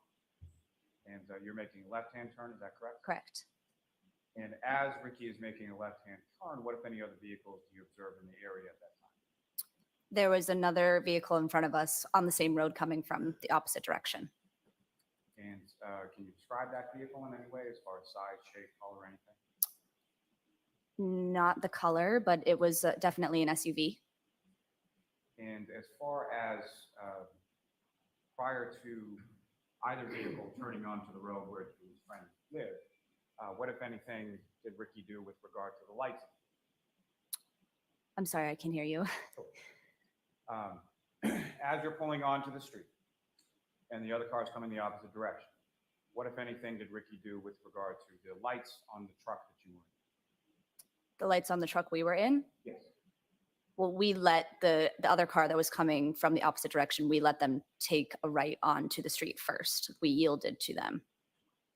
And yielded to them as, what, if anything, did Ricky do to signal to that other driver that they could go ahead? He could have flashed his lights or put his blinker on. I don't recall. And from this other vehicle, as far as the interior of the vehicle, as you're yielding to this vehicle taking a right, what, if any, observations did you make of people inside that other vehicle? I've noticed a male and a female in the car. And where within the vehicle was the male and the female that you observed situated or seated in the car? The female was driving and the male was in the passenger seat. And then beyond them being a male or female, what, if any, other sort of observations did you make of what they look like or anything like that? No, I didn't make any other observations. Let me ask you this way. Were they African-American, Caucasian? Caucasian. Younger? Yeah, Caucasian. So Caucasian female? Correct. Caucasian male? Correct. And as far as age or anything like that, could you tell anything in regard to that? Not really, no. And as far as your sort of differentiation between male versus female, what, if anything, did you observe about them that made you sort of characterize them that way? Characterize them as a male and a female? Yes. Long hair and short hair. So that vehicle pulls onto the street that you're going onto in front of you, correct? Correct. And Ricky then proceeds to make the left-hand turn. Correct. Now, as Ricky is driving down the street to wherever this friend's house is, where does that SUV that you observed making the turn, where does that go? It was parked on the street outside a house. And so as far as from the time that you're... Oh, just waiting for the truck to go by. Thank you. Thank you both. So with regard to from the time that Ricky yields to that car coming in the opposite direction and the time that you pull up to the house, was that SUV in front of Ricky's truck for the entire time? Yes. And where did that vehicle go with relation to the house that you eventually stopped? I'm not sure I understand the question. Did the SUV that was in front of you go to the same house? Yes. And when you get to the house, where was it that Ricky parked the truck in relation to the house? Right outside the house, probably a little past the mailbox, past the driveway. And when you make that turn from whatever street that is onto the street where the friend's house is, about how long down the street did you go before Ricky pulled over in the area of that mailbox? I don't know. I'm not sure. And when Ricky comes to a stop in the area of that mailbox, can you describe the distance sort of between where you are in Ricky's truck and where the vehicle is in front of you? We were parked right behind it, just a couple feet, maybe. And during the time that you were outside of that friend's house, did that car stay still or move or something? It just stayed still. So your memory is that the vehicle was essentially in the same place in front of you the entire time that you were there? Correct. And from that sort of vantage point from behind the vehicle, did you observe any sort of damage or anything to the rear of the vehicle as it was in front of you? I did not. And at any point in time, did you see anybody exit from that vehicle at any point? No. Did you see anybody exit from that vehicle and go toward the house? No. Now, as far as when you were pulling up to the house, what was the weather like at that point, if you recall? It was snowing out. And what, if anything, do you recall as far as sort of accumulation of that snow at that time? It was a light snow, but it was sticking to the ground. It started to stick. And as far as when you're pulling up behind that vehicle, did you observe any sort of marks in the snow from that vehicle? No. So no tire tracks or anything that you saw? Well, tire tracks on the road, obviously, but other than that, no. So tire tracks on the road in behind that vehicle, coming up to the point where it was parked? Correct. And around that vehicle, you never observed anybody exit the vehicle, correct? Correct. You also didn't observe any sort of footprints or anything like that in the snow around them? Correct. Now, following the time that you pull up in that area of the mailbox in front of the house, who, if anyone, came out of the house? Julie did. And where did she come when she came out of the house? She walked right over to Ricky's truck. And when she comes over to Ricky's truck, who, if anyone, did she speak with in the truck? She was speaking to all three of us. And at some point, did she get in the truck and she go home with you or no? No. Where did she go after she left? Back inside the house. Did you see her sort of physically go back inside the house? I did. Is that something that your boyfriend at the time, Ryan, sort of specifically waited for her to get back in the house? Possibly. I'm not sure. Now, as far as, if you recall, when Julie came down to the truck and when Julie went back to the house, did she leave footprints in the snow or anything that you could see at that time? I couldn't see, but I assume. Nothing specifically that you saw? Nothing specific, no. Now, that time period that Julie was at the side of Ricky's truck talking to all three of you inside, about how long a period of time? Not long. I'd say 3, maybe 5 minutes. And in general terms, what was the discussion about? Just chit chat. She invited us inside the home. and I had told her that I did not want to go inside. I was tired and it was late, just wanted to get back home. So she was like, okay, went back in and we left. And when you left, was that vehicle that was parked in front of you, was that in the same position as you initially described when you left? Yes. And do you recall, as far as Ricky pulling away from the curb or pulling away from the house to go home, did he have to sort of back out to get around it, or no? I don't recall. And when you left, was that vehicle basically, as you're pulling away, that vehicle's in the same position, correct? Correct. Now, that vehicle that was parked in front of you, was it running, or could you tell? I could tell that it was running, yes. The lights were on. And which lights were on? The, headlights, taillights, the inside car lights were also on. Now, as far as you're pulling away from that house and heading off to home, which way were you facing as you came away from the house? Could you rephrase? Let me ask a different question.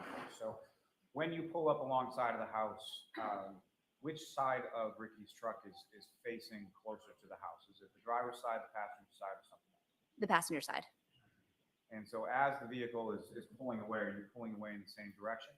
Correct. The passenger side, is still facing the house as you're pulling away? Yes. And you were looking let me ask you this, as far as when Julie left the truck and went back in the house, was she fully inside the house at the time that the truck was pulling away? Yes. And so when the truck is pulling away, where are you facing and sort of what are you looking at as you are passing by the house and passing by the SUV? I was looking out the passenger side window, so facing the house. And as you go past the SUV, what, if anything, did you observe within the SUV? I observed the female in the driver's seat. And appear to be the same female that you observed as you were turning onto the road of Julie's friend's house? Correct. And what, if anything, did you observe the female in the, where was she in the vehicle? The driver's side. So still in the driver's seat as you had observed earlier? Correct. And what, if anything else, could you see as far as the driver, as far as what was she doing or anything like that? I didn't observe anything else. She was just sitting there.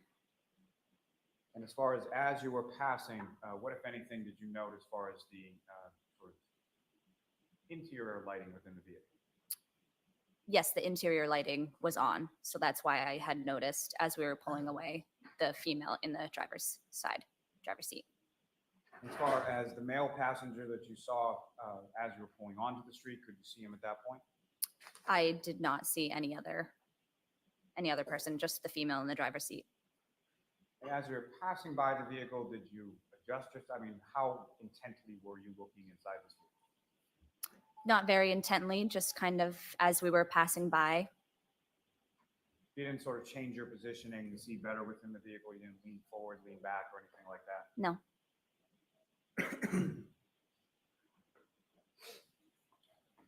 And after you left that house, where did you go from there? Back to Ryan's. Is that where you spent the night? Correct. If I may have a moment, Sham. Okay.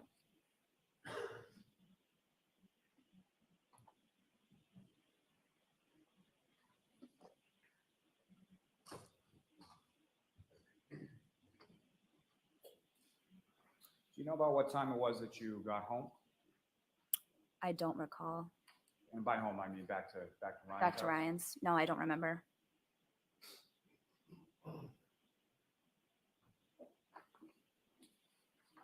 Just one moment, Sham. Okay.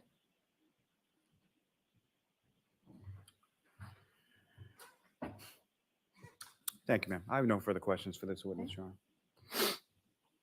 Mayor, you're on. Yes. Thank you. Hello, Ms. Maxon. Hello. The first time you were ever interviewed about this case by law enforcement was September 1st, 2023. Is that right? Correct. So you were not interviewed at or around February 7th when Ryan was interviewed? No. February 7th, 2022. Right. All right. No. So it was a full 19 months after the events in question that you were first contacted by law enforcement. Correct. And you gave your statement for the first time at that. Correct.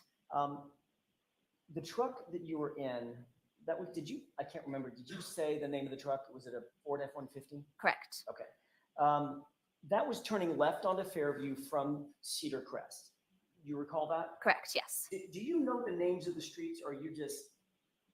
I don't know the names of the streets. No. Yeah, I'm not familiar with the town of Canton. So okay, that was my next question. If I showed you a map, for instance, that wouldn't really do any good because you don't know the street names. Yeah, no. Fair enough.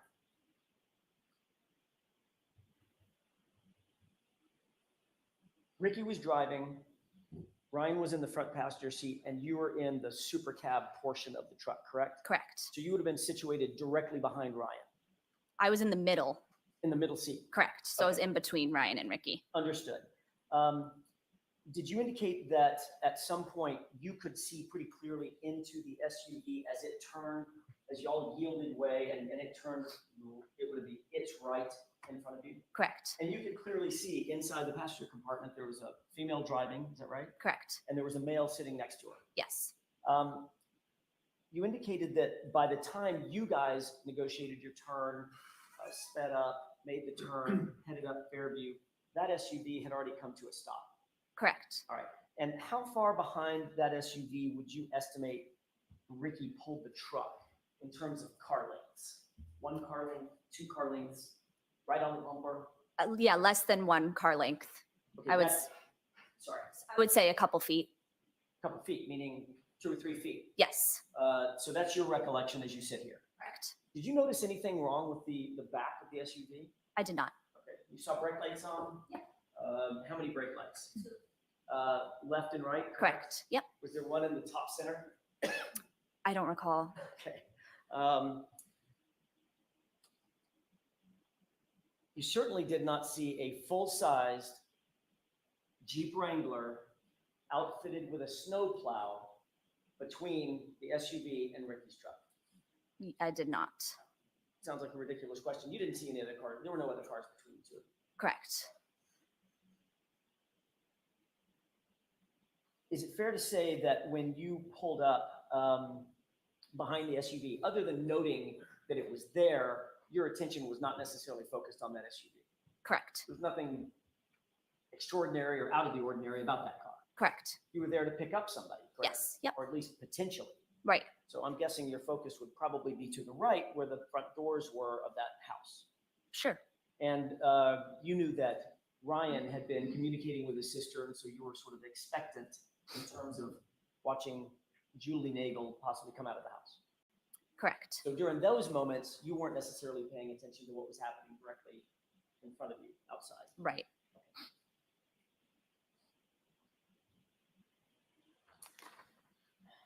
You indicated that you believe that the chit chat that happened with Julie Nagel up at the truck was about 5 minutes. Give or take. Okay. At that point, was one of the doors opened?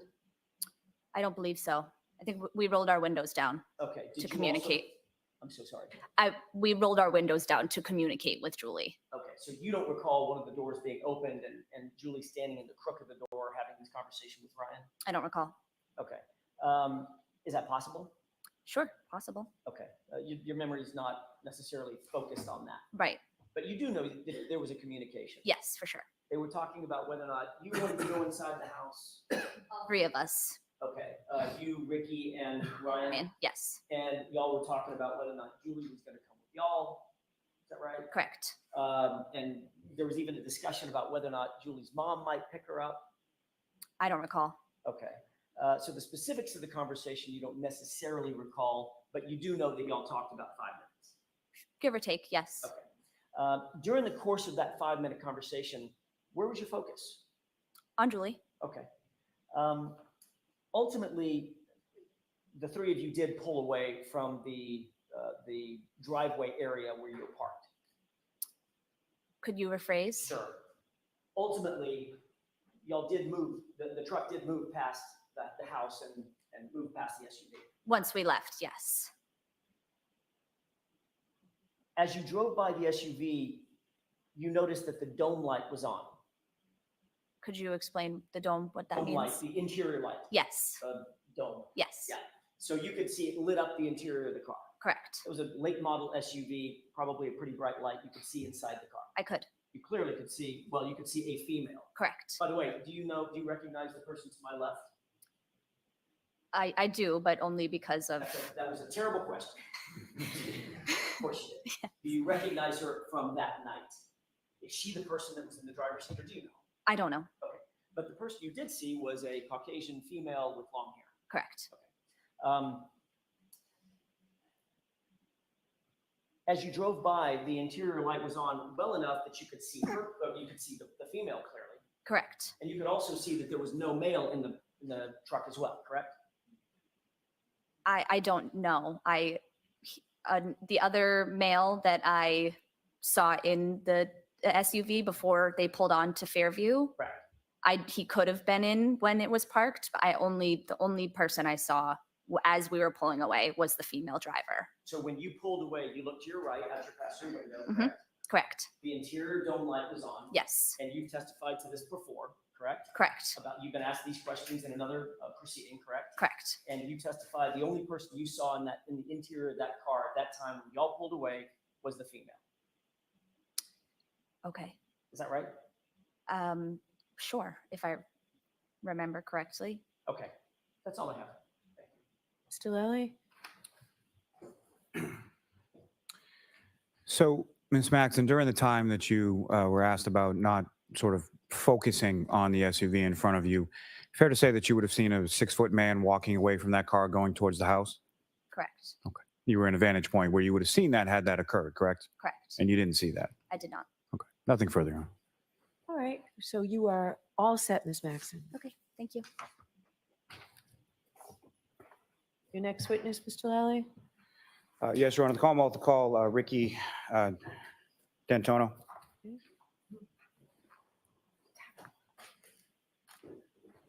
He's bound to mess it up.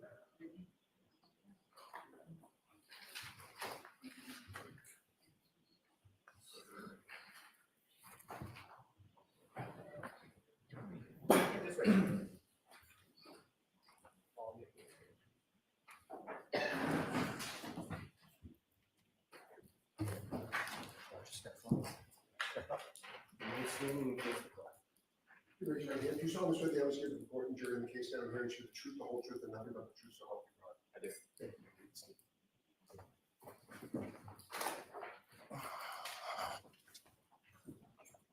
Whenever you're ready, Mr. Lally. Good morning, sir. Good morning. Excuse me. Could you please state your name and spell your last name? Richard D'Antonio, D''A NTUONO, And Mr. D'Antonio, where do you live? in Canton. And how long have you lived here? My whole life, 30 years. And do you work, sir? I do. What do you do for work? I do flooring. How long have you been doing that? I'd say 2 years. Now, sir, if I could turn your attention to the evening of January 28th into the early morning of January 29th, 2022. Do you recall those days? Yeah. And do you recall what days of the week those were? The weekend? And do you recall whether or not you worked that day?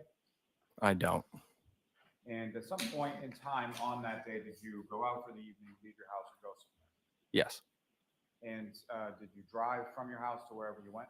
Yes. And what kind of car do you have at that A pickup truck. time? And specifically, what kind of pickup truck? Ford F-150. And what color was that? Dark gray. And the interior of your pickup truck, as far as front seat, back seat, can you describe to the jury what that looked like? There's 2 front seats and a bench seat in the back. It has the suicide doors. And when you left your house in your F-150, where did you initially go? I went to a place in Canton called CF McCarthy's.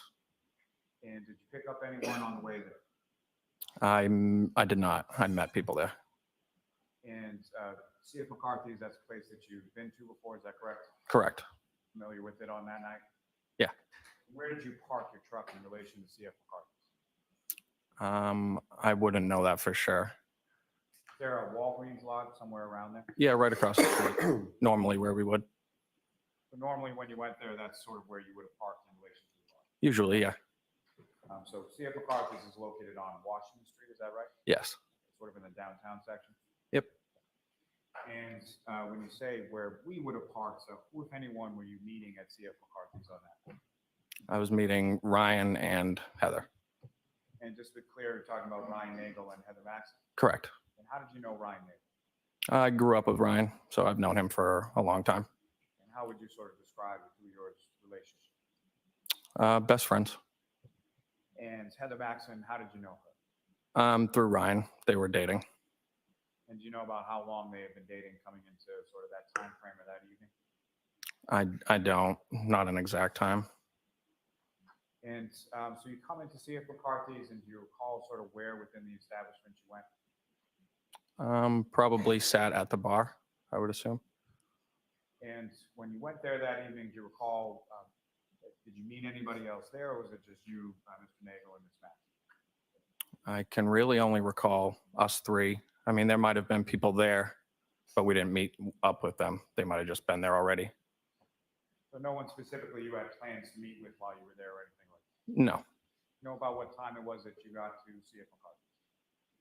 not a definite time, but maybe mid-afternoon. And as far as you went out to a bar, do you recall sort of what either you, Ryan, or Ms. Maxon had to drink that evening? Usually just a few beers is all we would drink. Nothing else but that. And did you have any drinks that evening? I had a few, yep. And what was it typically that you drank? A beer. Any particular kind of beer? I would assume Bud Lights, I guess. Now, do you know about how long it was that you were at CF McCarthy's?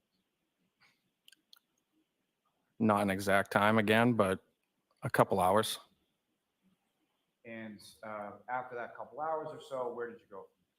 We went to another place in Canton called Hillside. And just to be clear, when you say we, you mean yourself, Mr. Nagel, and Ms. Maxon? Yeah, I drove us three. So you drove all three of you in your F-150 pickup? Yes.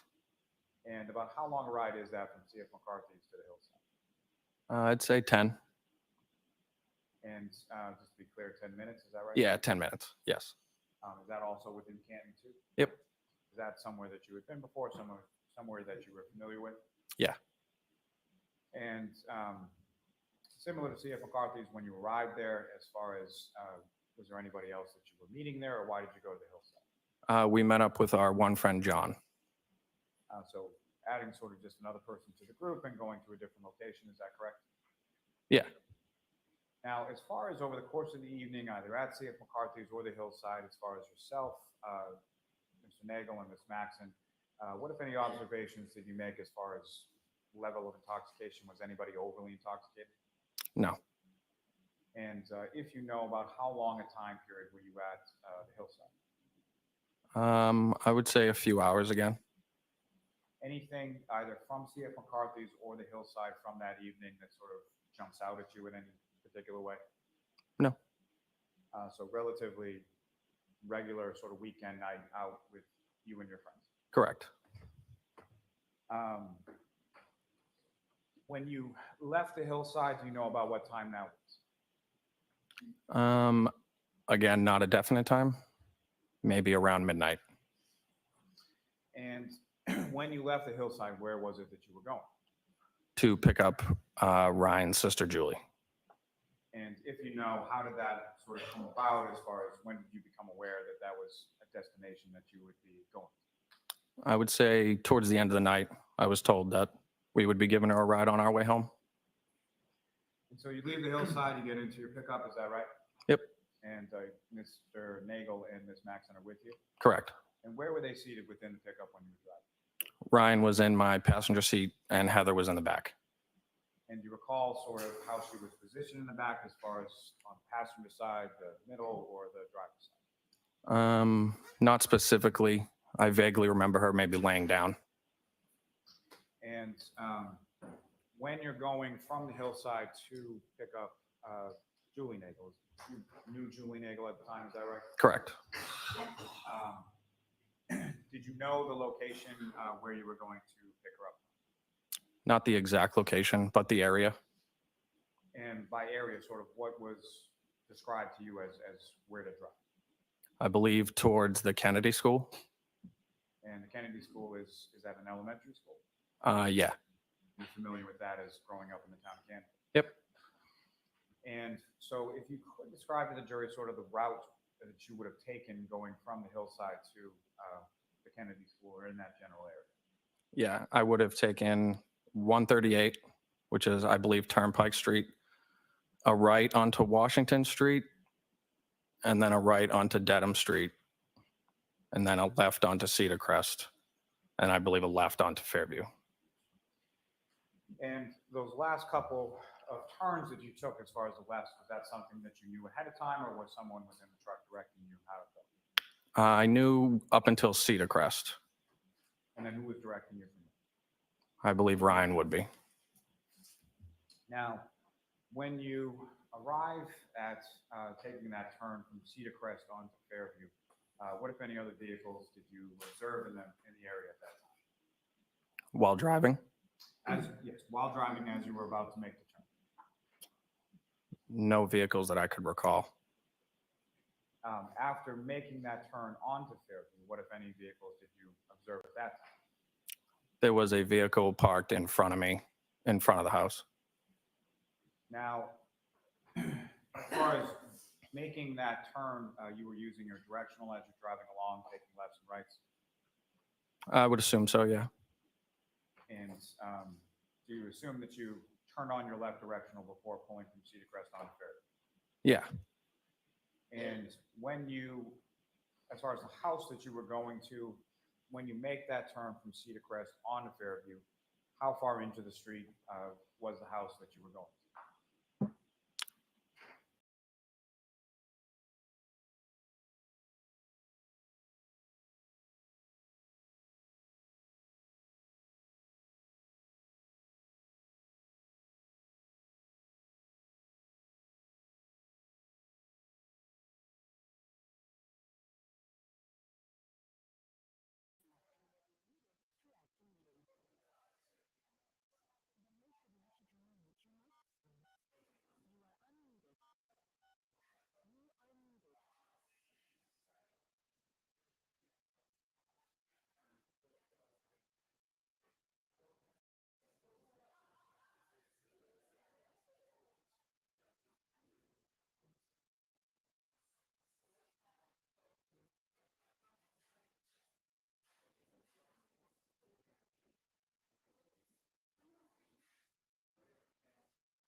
Yeah, so what's up, guys? Yeah, make sure to hit the like for me if you haven't already. Subscribe if you haven't already. Appreciate all the new subscribers as well. I can't wait till Plevin to find out what Plevin had to say about this. Because they tested the clothing for DNA. They didn't. Oh. All right, could we have Ms. McCabe, please?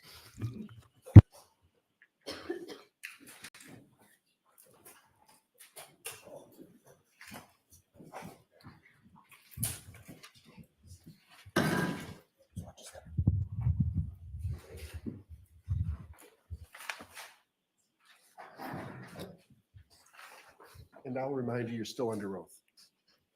All right, Mr. Lally, whenever you're ready. Thank you, Ron.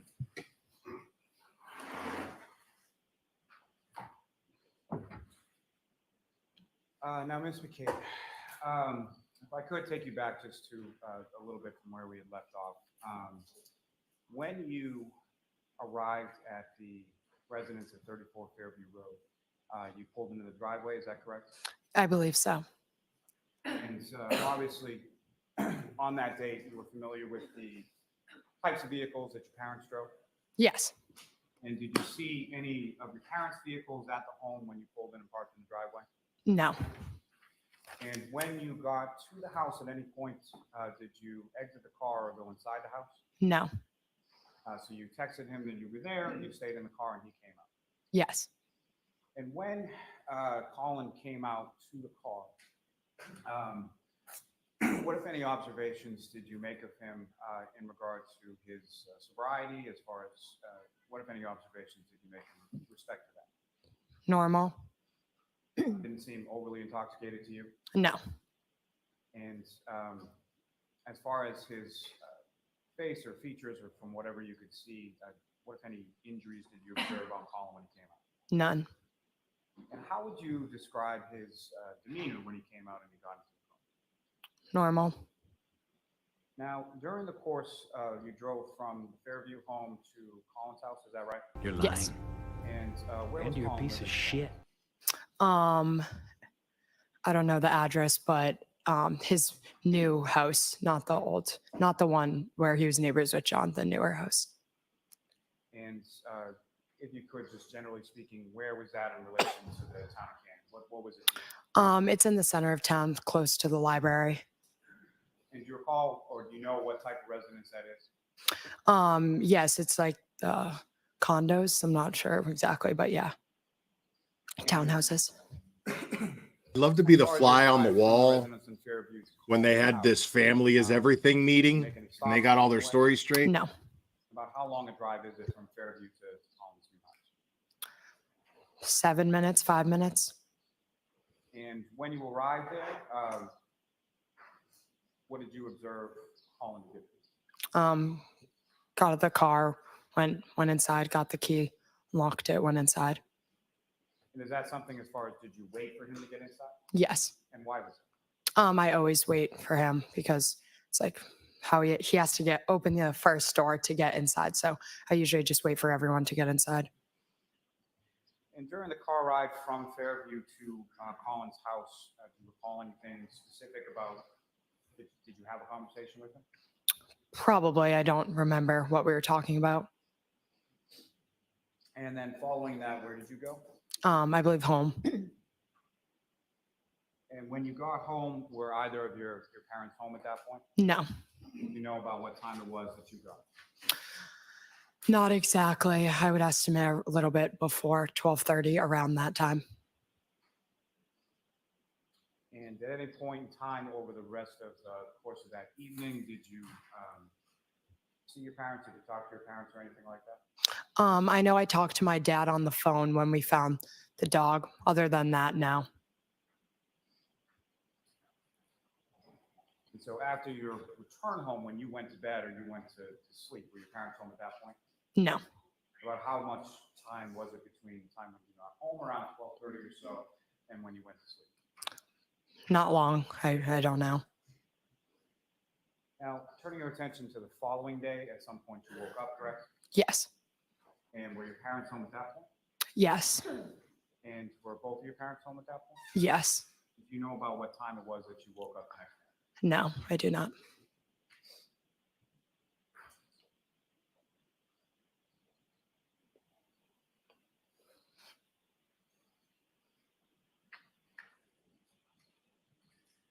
Now, Ms. McCabe, at some point in August of 2023, did you have occasion to meet with some troopers from the state police? Yes, I believe I'm not sure what time, but on a Zoom. And was that one trooper or more than one trooper or something? I believe 2. I'm not sure. Can you recall any of the names of any of those troopers? Yuri maybe was one of them. I'm not sure. Bukaki. I'm sorry, so you wait for that. Love it. It was the first name basis. Oh, Yuri.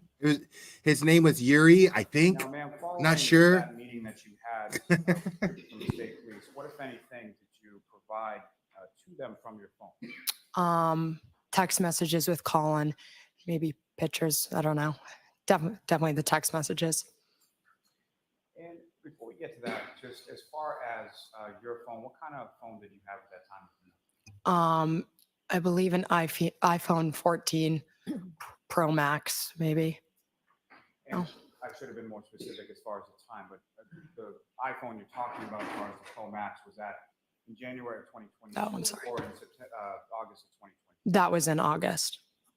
And between January of 2022 and August of 2023, did you have the same phone throughout that time period? I'm not sure. I believe I upgraded.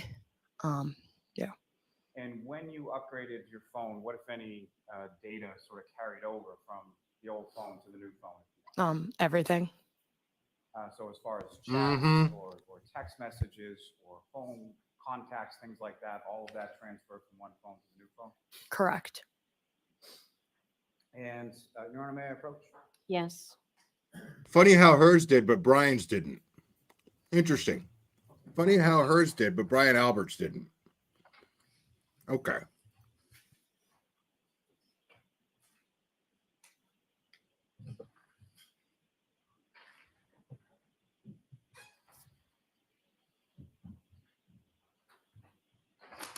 And so first thing I'm going to show you, a 2-page document, just ask you to take a look at it and look over. Okay.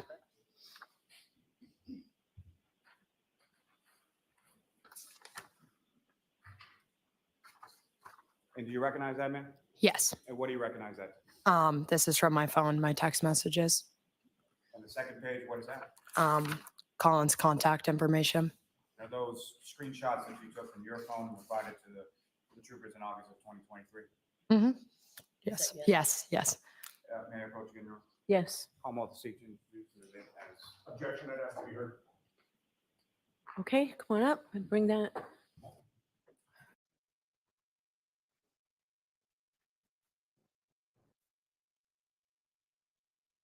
Sorry, I'm chewing, so I don't want to like. So, just gonna have to deal with the silence for now.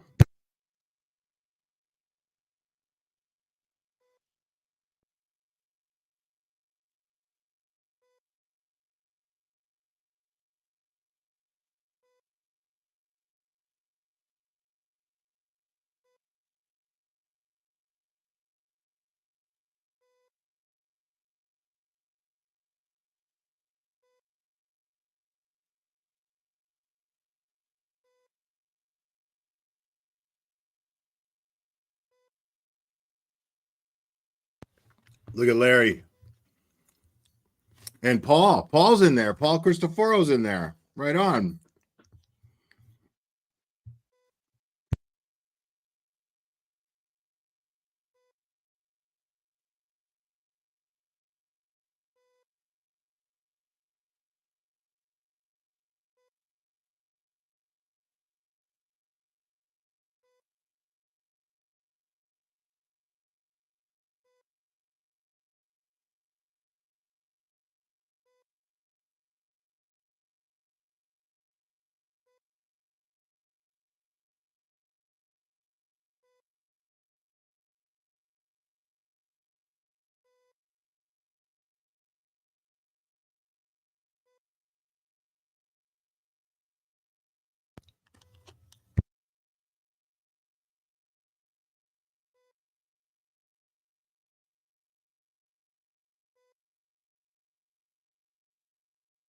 it's awesome to see Larry in there, but it's for me, it's a little more awesome to see Paul Cristoforo in there.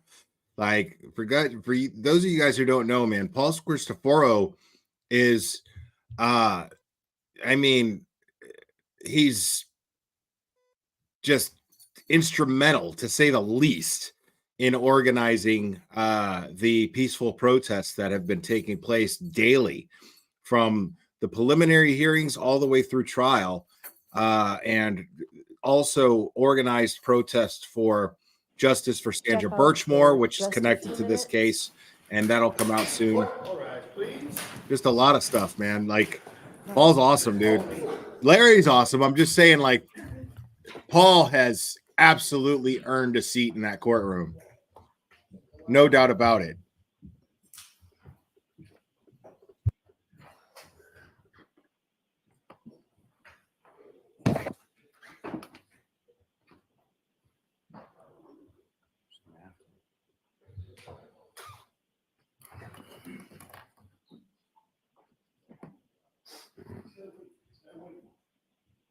Yeah, I don't know what's going on with the jury right now. Jury is exiting the courtroom. Please be seated. I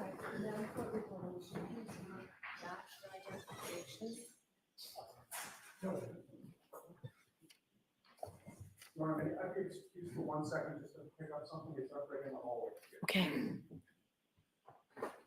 If you could just briefly explain to the witness what's occurring. Yes, I just need Miss Giannetti back. Sorry. Okay. So thank you. And the next two, if they would be marked separately, please. Yeah, they're trying to go over the texts here, trying to decide what's going to be admissible and what isn't. At least that's what I'm guessing. Thank you. All right, the lawyers are going to get to ask you a few questions now before we go any further in front of the jury. Okay. Okay. So, Mr. Lally, you can take the exhibits back and you can question this witness, and then Ms. Giannetti can cross-examine. May I approach with? Yes. Alderman?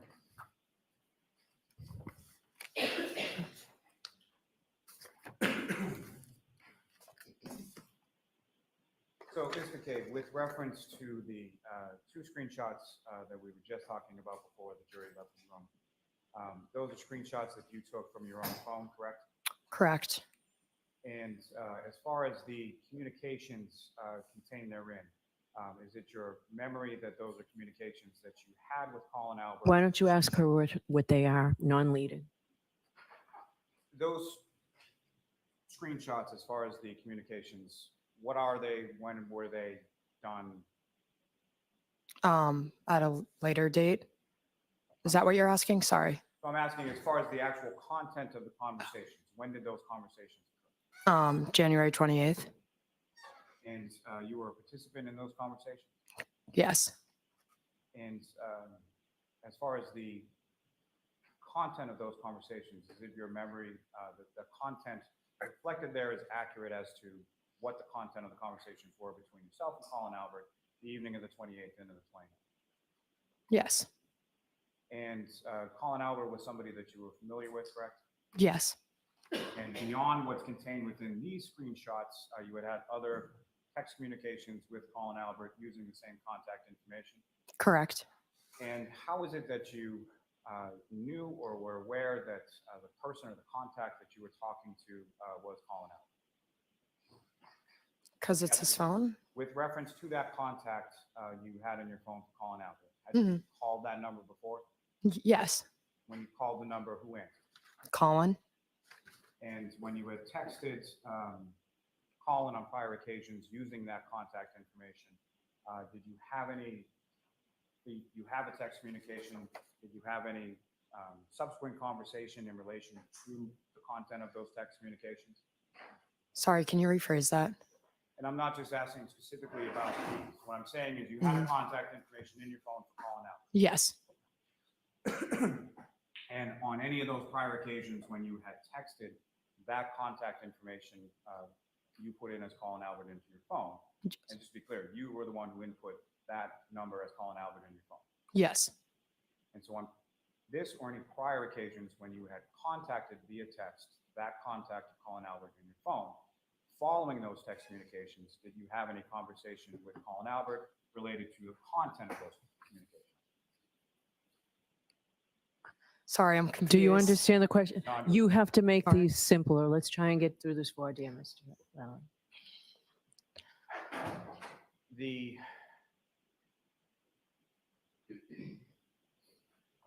At some point during the course of your, how long had you had Colin's contact information in your phone? For a while, years. And over the course of those years, had you had conversations related to content in text in person? Oh, yes.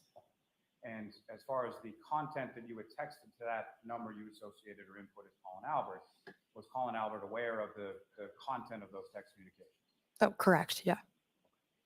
And within those specific screenshot of the text communications from that evening, as far as your recollection of that particular evening, are the times that are associated with those accurate as far as you remember?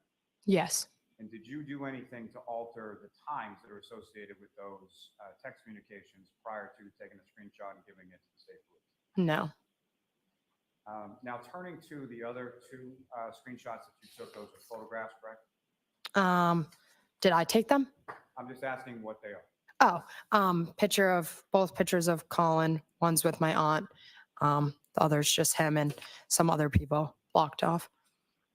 And do you know when and where those were taken? Yes, they were taken at the Albert's house. One of their sons were coming home from the Marines, so it was like a welcome home party. And when was that in relation to the evening of January 28th to 29th? A few weeks after. And that sort of coming home celebration for your cousin who was coming home from the Marines, were you there for that? Yes. And so as far as your observation of those photographs is what's depicted of Colin Albert, is that a fair and accurate portrayal of what he looked like on February 11th? Yes. I have nothing further. All right, Ms. Giannetti. I wonder if that's the picture of the. No, it's not. That picture came later. Never mind. Good afternoon. How long have you had an iPhone? I'm not talking about your current iPhone, but just iPhones in general. For years. More than 5 years? Yes. And how old are you now? I'm 20. 20. And when did you get your first iPhone, if you remember?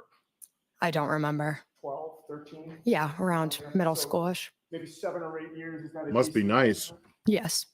And in those 7 or 8 years, you have learned how to operate an iPhone, the various features that they have, and the apps that you can download and use, correct? Correct. And your current iPhone has a number of apps on it, correct? Correct. With regard to the text message app, you'll agree with me that that is a green. Dude, I bet you he's going to ask that at some icon point. with a white sort of speech bubble in the middle of it. Yes, I believe. And you know that when you click on that, it gives you a list of the text messages that you're exchanging with people, the various threads, correct? Correct. You know that if you click on a thread, it opens up the individual text messages that you've sent and received to that particular person, correct? Correct. And you know that if you take your finger or your thumb and you hold it on one particular text that's either sent to you or from you, you can do things with that individual text, correct? Correct. You can What do you mean? forward it to Yes, somebody wicked else, pisser. right? Correct, I believe. In the context of a conversation, you can just reply to that one particular text message, right? Correct. And if you do that, rather than hit the arrow button where you forward or reply, on the left side of the screen, there's a trash can, correct? I'm not sure. You know that you can delete a text from a thread, correct? Correct. All right. And it's a trash can that you click on, right? Correct. I'm not trying to trick you. No, I was confused. Sorry. No, I understand. I don't mean to confuse you. So you know that if you click on the trash can, it gives you an option to either cancel or to delete the message, correct? Correct. And what happens if you delete the message? It's deleted off the phone. Okay, so it's gone from that thread, correct? Correct. And somebody looking at a screenshot that you take after you've deleted that message, it wouldn't be evident that that message was ever there, correct? Correct. I wonder if he's got records that say that the texts were deleted. Well, I mean, if he's talking about Now, Jennifer McCabe's, you testified her mother's, at a hearing in Boston on August 3rd of 2023, correct? Correct. That was, and we're not with a jury present, that was a federal grand jury, correct? Correct. And you had, by that point, by August of 2023, you no longer had the phone that you originally had on January 29th of 22, correct? Yes, I believe so. You had gotten a new phone in December of 2022, correct? Okay, I'm not sure what time, but Does that? yeah, I got a new Right. phone. I believe I got a new phone. But, and actually, the timing is not that important, just that it was before that grand jury appearance. Okay, yes. All right. And what did you do with the old phone when you got the new phone? Transfer through iCloud, everything transfers over. Okay, but I'm actually talking about the hardware itself. Oh, what did I do? iPhone. Sorry, can you repeat the question? Yes, I'm sorry. Not the data on the phone. I understand that you've testified that you transferred that to the new phone, but the actual physical phone itself, where did that go when you got the new phone? I'm not sure. Would that have been traded in? Possibly. You don't have it now, correct? I don't think, no. And as of August of 2023, you didn't have it either, correct? Correct. Is it fair to say that no investigator from this case ever asked you for that phone that you had on January 29th? Correct. Right, so, Ms. Dianetti, can we just focus on the voir dire? All that you're doing, you can cross-examine her with, but on the voir dire of this. Sure. Thank you. Sure. I'd just like to get the jurors back in. No, I understand, Your Honor. I understand. I was trying to lay a foundation, but maybe it's not necessary. With regard to, I mean, he has to lay a foundation to get If her you to need answer the do it, questions. Go ahead. I'm just trying to. There you go, Bev.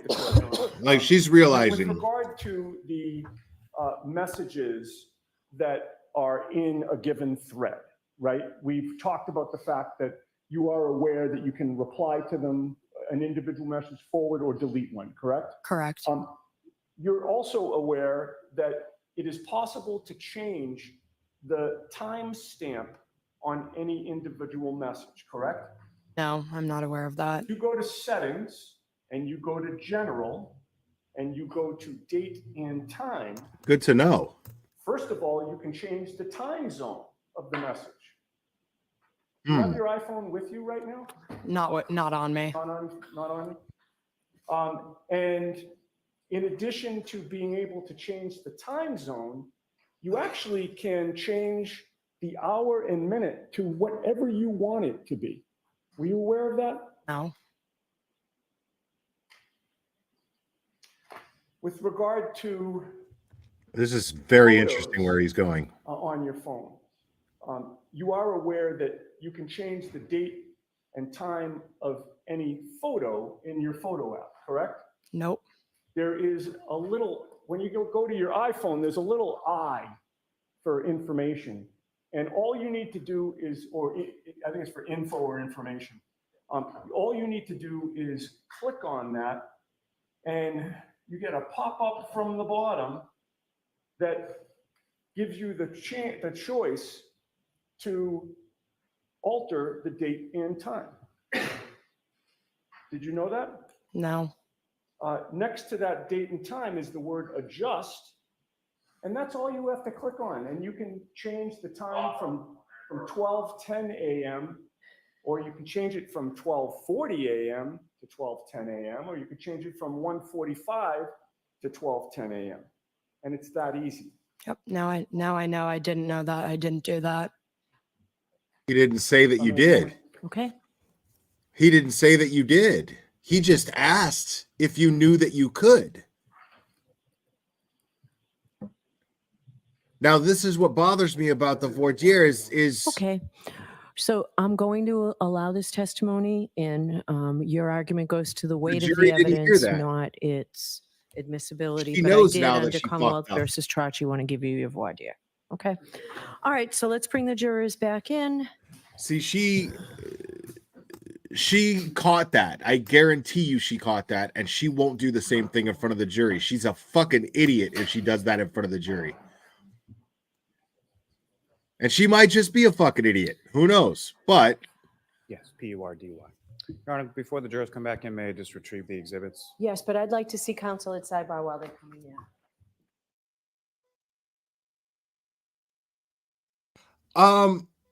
you know, they're great at being in the habit of playing dumb, but as executing playing dumb, no, I don't think they're great at it at all. Now, this is interesting. This is the first time that I've seen Karen Reed dressed like a librarian. This is the first time I've seen that. And I wonder just as a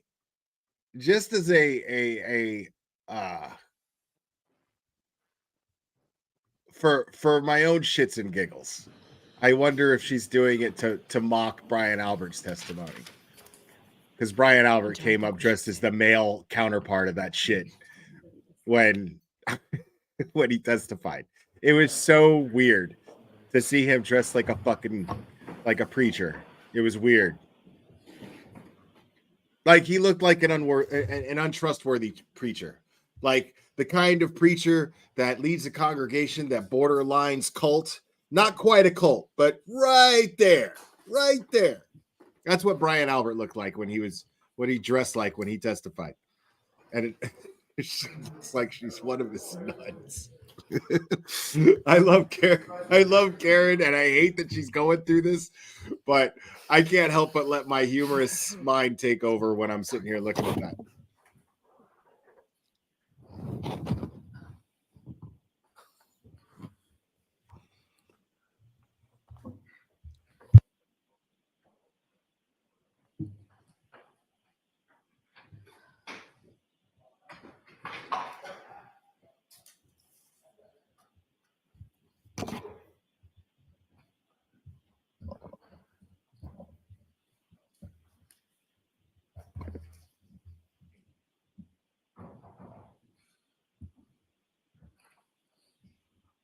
Court's back in session. Please be seated. I apologize profusely. I just need 1 more minute. I'm so sorry. He's like, hold the phone. Yannetti was like, my bad. Hold on. Yo. Chill for a second. I got to address one thing. Sorry, jury. And I wonder if this is all part of just being like a very, very cerebral lawyer. I wonder if that's what this is. Like, I wonder if Yannetti absolutely deliberately waited until the jury came back in and was like, oh, geez, excuse me, Your Honor. I got one thing here. One more thing. I'm so sorry. It's so much fun. This is the funnest defense team to watch. I've never seen anything like this.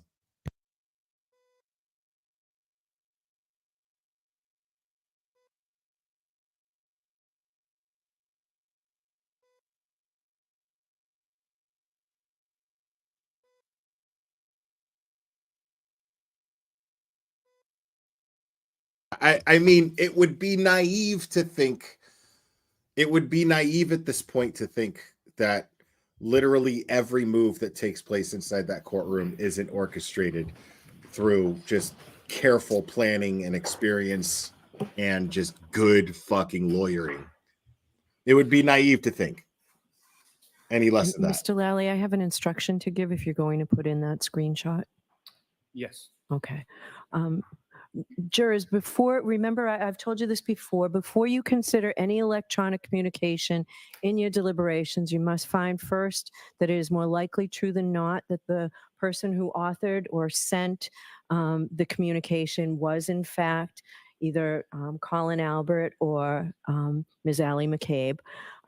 If you do not find that it's more likely true than not that Ms. McCabe or Mr. Albert was the person who authored or created or transmitted the electronic communication, then you cannot consider that communication in your deliberations. So With that, Mr. Lally? Thank you, Your Honor. And Your Honor, the first two pages. Thank you, Dina. It's been marked AA, Commonwealth would seek to introduce and admit as the next exhibit. Okay, those may be admitted. And subject to our conversation is that. Yes.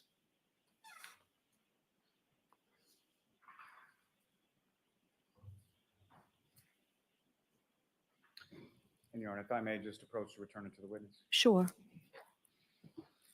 Thank you. Now, Ms. McCabe, with reference to, well, before we get into that,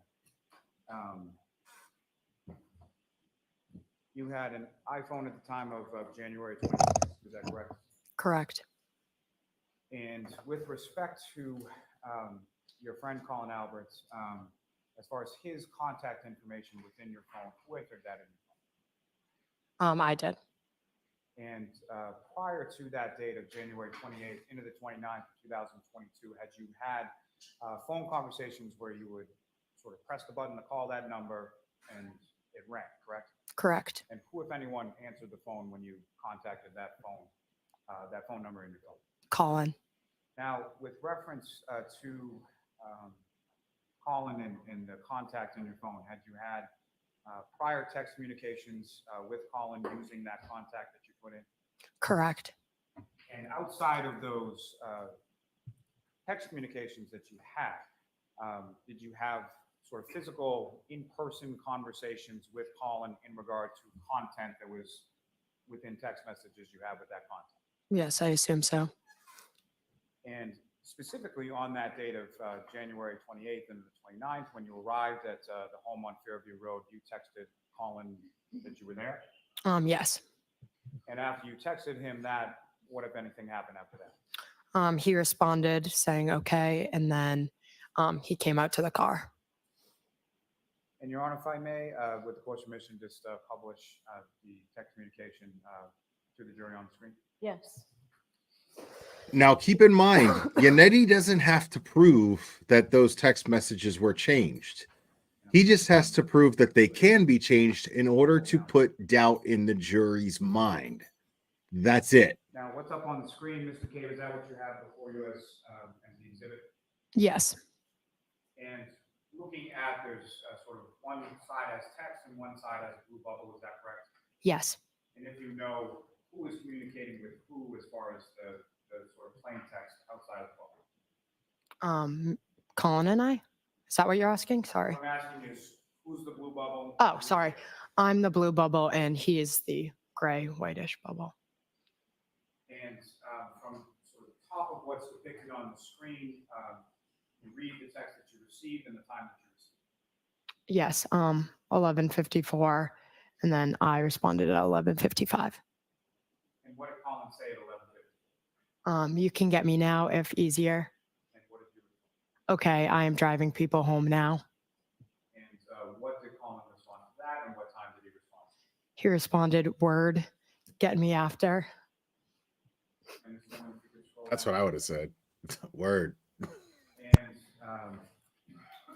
following the get me after, what if any response did you provide? KK, okay, and here, And here that you texted, what time does that read on the screenshot? 12:10 a.m. And what if anything did Colin respond to your text?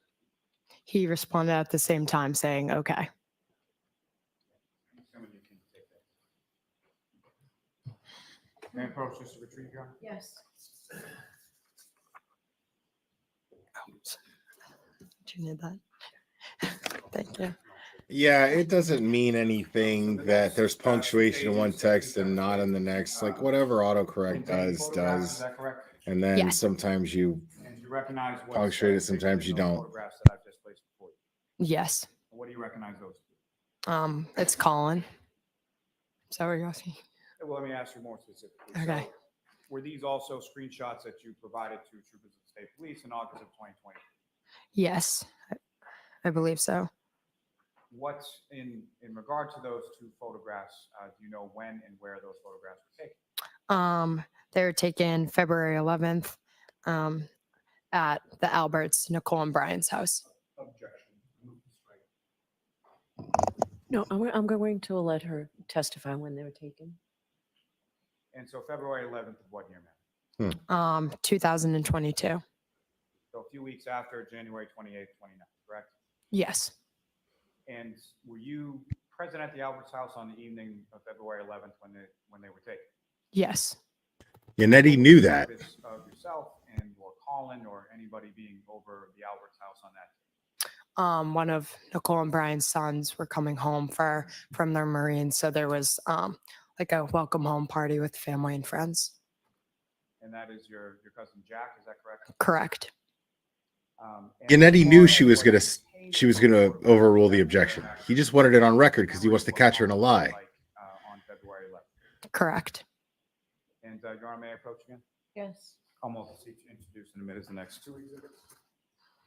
Again, subject to our discussion. Sure. Okay. Yes, those are clear. Yeah, Yannetti just wanted the objection on record, so that when he proves perjury, he walked through all of the steps. At least that's what I'm dreaming about. Because it's like, why wouldn't he want her to answer that? What's been now marked as Exhibit 82. I'm just coming to, with the court's permission, may I publish those to the juries? Yes.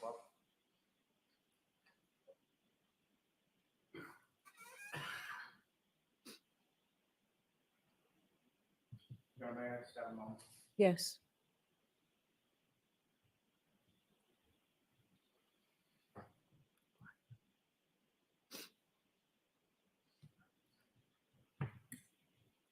If you could just enlarge that a bit.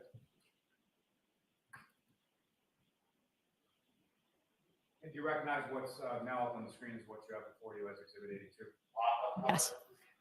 And if you could just describe to the jury sort of what we're looking at in this photograph, who's Blood sample Colin taken. and my auntie Coco. And your auntie Coco is also Nicole Albert. Yeah. Yes, Nicole.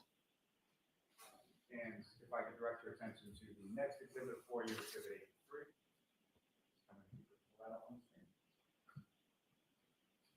And it's going if you could allow. And again, what's up on the screen, is that what you have before you as Exhibit 83? Yes. This is the same evening, is that correct? Correct. You know where in the house this photograph is taken? I believe they call it their library. Maybe it's the room in the back. And as far as what's contained in this photograph in reference to your friend Colin Albert, as far as his face, his arms, his hands, is that fair and accurate portrayal of what he looked like on February 11th? Yes. Thank you very much. Ms. Gilman, you can take it.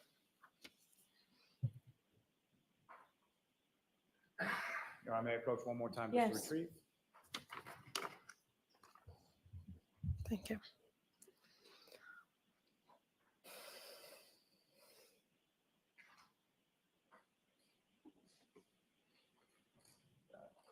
Thank you, ma'am. I have no further questions, Your Honor. Okay. Giannetti? Thank you. Good afternoon, ma'am. Good afternoon. Ms. McCabe, you have known Colin Albert your whole life, correct? Correct. Your mother is Jennifer McCabe. Correct. His mother is Julie Albert, Correct. and her maiden name was Julie Daniel. Correct. Your mother, Jennifer, grew up together with his mother, Julie, correct? Correct. You and Colin are extremely close, correct? Yes. In fact, you would consider Colin Albert to be one of your best friends in the world, correct? Yes, he's one of my best friends. Now, you claim that you took a screenshot of a text conversation that you had with Colin Albert on January 29th of 2022, correct? Correct. Those were the screenshots that were just shown to this jury this afternoon, correct? Correct. And you claim that the information on that screenshot actually existed on January 29th, correct? Correct. Did you tell your mother, Jennifer McCabe, that you had that text conversation with Colin Albert anytime after January 29th of 2022? Objection. Sustained. Did you give to your mother, Jennifer McCabe, a screenshot of that text message conversation? Objection. Sustained. It's fair to say that on January 29th, 30th, 31st, you did not turn over that screenshot to any law enforcement official, correct, of 2022? No, I was never asked. No investigator from this case ever asked you for copies or a copy of that screenshot of that text message conversation on January 29th, 30th, or 31st, correct? Correct. They Man, this also whole did family not gives me ask the you willies. for a copy of that screenshot through the whole month of February, correct? Correct. In fact, all of 2022, no investigator ever approached you to say, can I have a copy of that screenshot, correct? Correct. And in addition to that, you never called an investigator to say, hey, I have a copy of a screenshot of a text message conversation that I had with Colin Albert, correct? No, it wouldn't have been relevant at that time. Okay. I believe, because Colin was not at the house and wasn't introduced as being there until later. What? So your testimony today is that at no time Did she just fucking in say the that? year 2022 did you consider it relevant at all that you had this screenshot of this text conversation, correct? Correct. Leaving that screenshot aside, but actually before I The leave that jury just topic, heard her say. you didn't turn over that screenshot of a text message until sometime during the summer of 2023, correct? Correct. Am I About a tripping year and a half or? or more after January 29th of 2022, correct? Yes, when I was asked. And by that time, the summer of So it wasn't just 2023, me, right? you had already switched phones, correct? Yes, believe. In other words, the iPhone that you had on January 29th of 2022, you no longer have possession of that physical phone, correct? Correct. You had a new iPhone, correct? Correct. And you say that you transferred over the data from the old phone to the new phone, correct? Correct. When did you take that screenshot that was displayed to the jury today? I don't remember. Was it before or after you got rid of your old phone? I don't remember. So we don't know if that screenshot was from your phone that you got in December of 2022 or if it was from the phone that you had back in January of 2022, correct? Correct. That phone that you got in December of 2022, it's now May of 2024. Do you still have that same phone? The phone, my old phone? Is that? No, my question was, The- and again, I'm not trying to trick you in any way here. The phone that you got in December of 2022, the new phone at that time, is that the phone, your current phone? Correct. Now, before you got rid of the old phone and got the new one, did any law enforcement official, prior to that December of 2022 time period, or investigator from this case ever ask to examine your physical phone itself? No. Did they ever say to you, we would like to do what's called an extraction on your phone? No. And you never gave that phone at any point to any law enforcement official before you got rid of it, correct? Correct. And the first time that you mentioned that text conversation outside your family was August 3rd of 2023, correct? Correct. That was at a proceeding in Boston, correct? Correct. Where neither Mr. Lally or Ms. McLaughlin. I saw that. Objection, Your Honor. Yeah. I saw you shake your head Hold when you on, said Mr. yeah. Mayor. Yes. Come on now. That proceeding in August of 2023 was less than a year ago, correct? We're in May of 2024. Correct. And that was a long time after John O'Keefe was found dead on Brian Albert's lawn, correct? Correct. And that August of 2023, when you're revealing that text exchange, that was over a year and a half after January 29th of 2022, correct? Correct.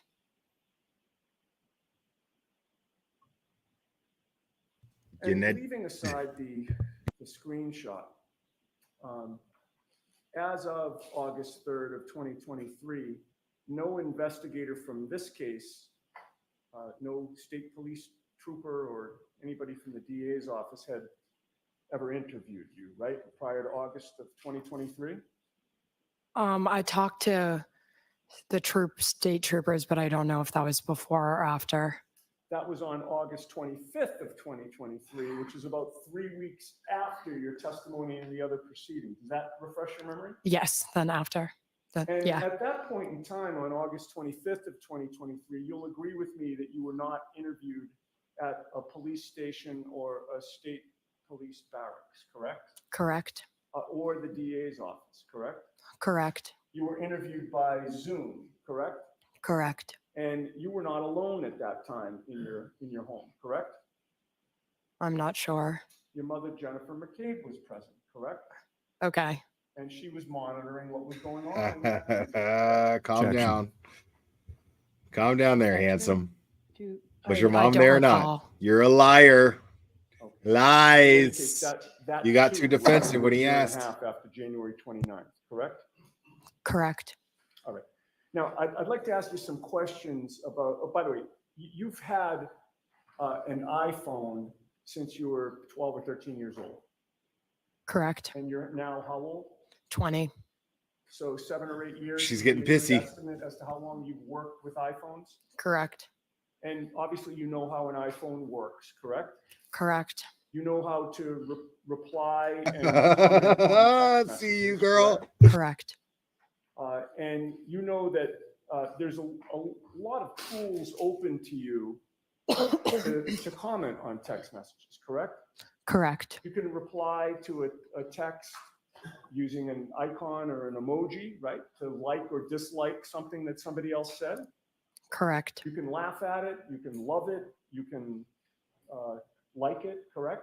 Objection. Janetti is a cerebral ninja. Correct. This is amazing. They make it pretty easy, right? All you need to do is put your finger or your thumb on a specific message and hold it down and options appear, correct? Correct. And that's where you get the thumbs up, the thumbs down, the ha-ha, exclamation points, question mark, etc. Correct. And you also have other options, which is down the bottom, there's a kind of a curved arrow where if you click on that, you can forward the message or reply to a specific message, correct? Correct. And on the left, there's a trash can, right? Correct. And what happens when you click on the trash can? It will delete the message from your phone. And it's your testimony that with regard to the screenshot that we saw, there are no deleted messages in that conversation, correct? Yes. However, you would agree, as you've already testified, that if a message had been deleted from a screenshot, we'd never know, right? True.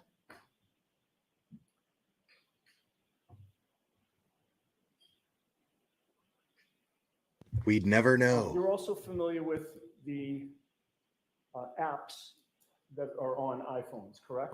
Correct. You have a number of apps on your iPhone, right? Correct. There might be 12 or 15, I haven't counted them, 12 or 15 maybe on your home screen, right? Correct. And if you swipe to the left, you get another new population of 12 or 15. Correct. Not bad for an old guy. Yeah. And Dude, he's so good. You use apps like Instagram, Correct. Snapchat is a popular app, Correct. and probably to your detriment, but Life 360. Correct. All right. That's He been an heats her app up, in the cools her McCain family down. for a number of years, right? Correct. Yes. And it's in your family anyway, and probably in a lot of families, it's mainly used for the parents to keep track of their kids, right? Correct.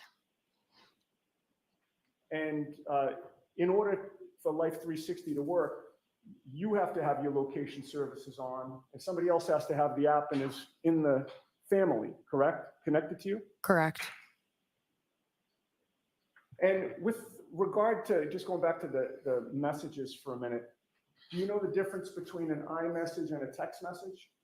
Yes, I believe one's blue and one's green. Okay.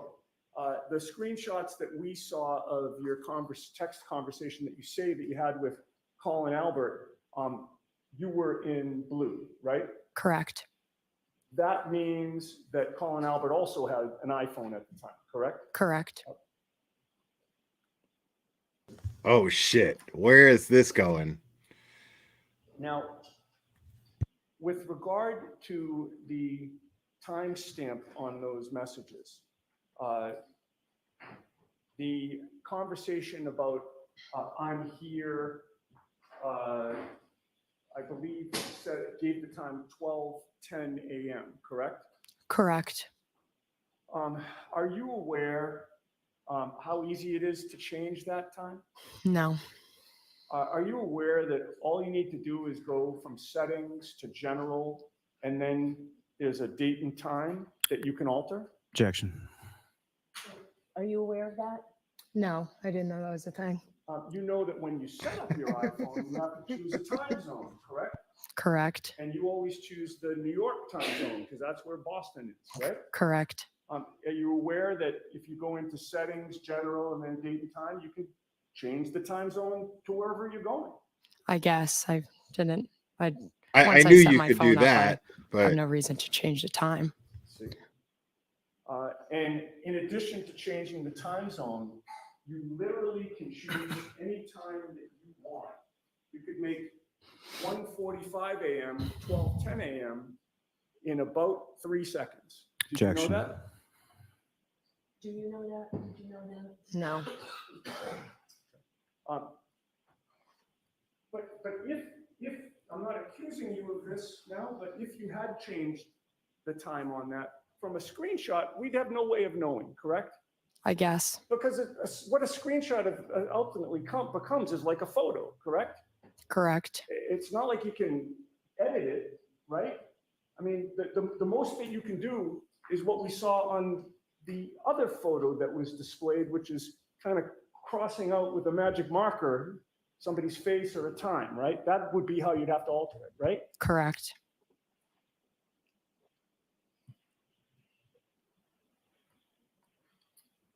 Now,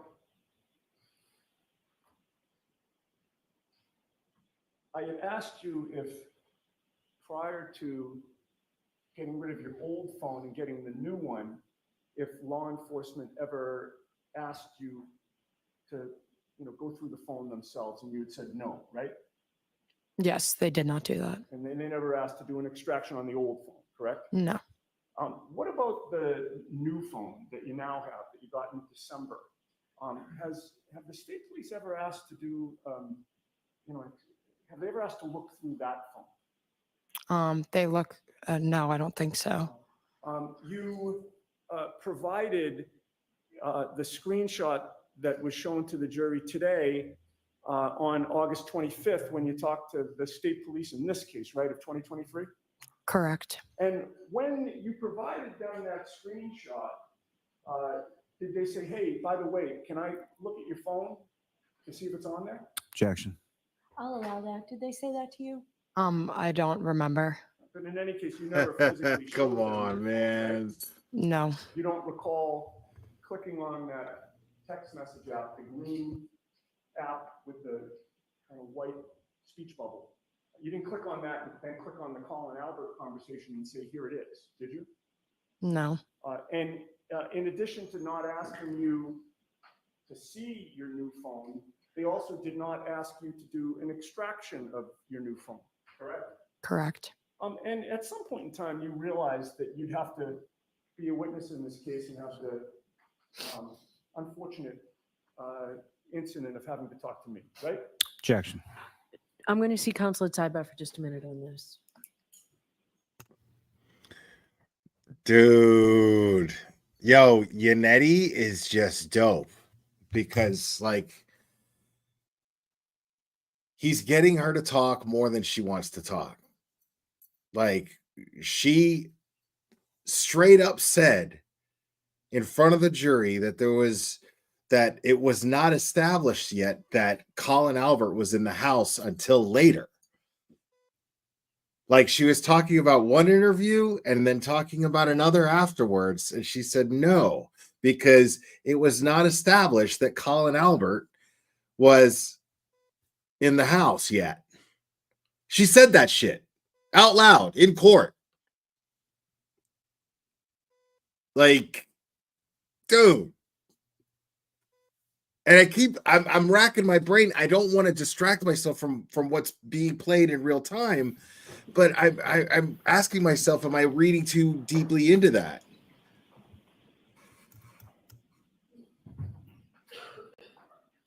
Okay, and just to wrap this up, to this day, no extraction has been done on your phone, correct?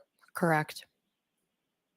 Now, when you had that Zoom interview on August 25th, you told the trooper that you drove Colin straight to his house after you picked him up on January 29th, and then you went straight home, correct? Yes, I believe. And you have previously testified back in August of 2023 that you believe you dropped Colin Albert off at his home at around 12:15, 12:20 or so? Correct. And when you left, by the way, you're very familiar with 34 Fairview, right? Correct. That's family, correct? Correct. Been over there many, many, many times, correct? Correct. And you're familiar with the neighborhood in terms of the streets that are around there, right? Correct. And you've lived in Canton your whole life? I Yes. mean, Until, yeah. when you were a baby, you were in Stoughton? Yes. Basically, you're a Canton girl, right? Yes. And can you tell the jury the route that you took home from 34 Fairview, or actually strike that, the route that you took to Colin Albert's house when you left 34 Fairview on January 29th?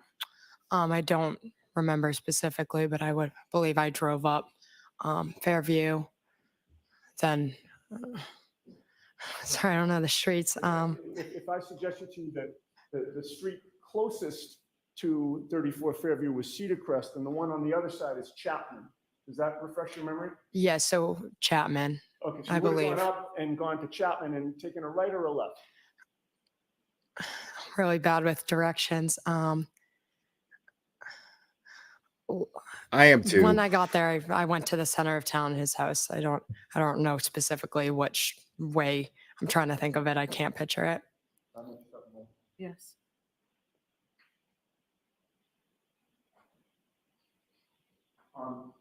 Are you familiar with Washington Street in Canton?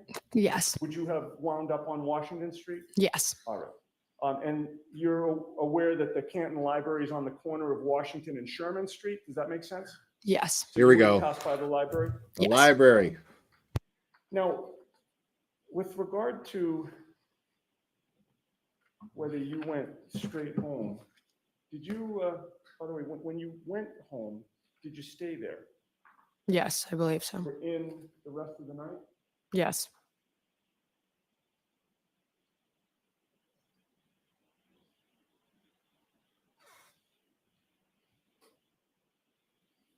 Yeah, there's library footage that's missing. Okay, and what time do you say that you arrived at home? I'm not sure. Before around 12:30ish. That's what he's building up to. With regard to Life 360, would you agree with me that if you go on that app and you're trying to figure out where somebody in your family is, there's and let's say you want to know if somebody's home. There's like a circle that surrounds your home, correct? Yes. So once you enter that circle, you know that Life 360 gives an alert that said you arrived at home. No, I You're get it about literally Karen. I'm unlocking the saying door, you're within that circle, and that's the home it's circle, right? Yes. it's relevant. On January 29th of 2022, at 12:04 and 53 seconds, you arrived within that home circle, correct? Correct.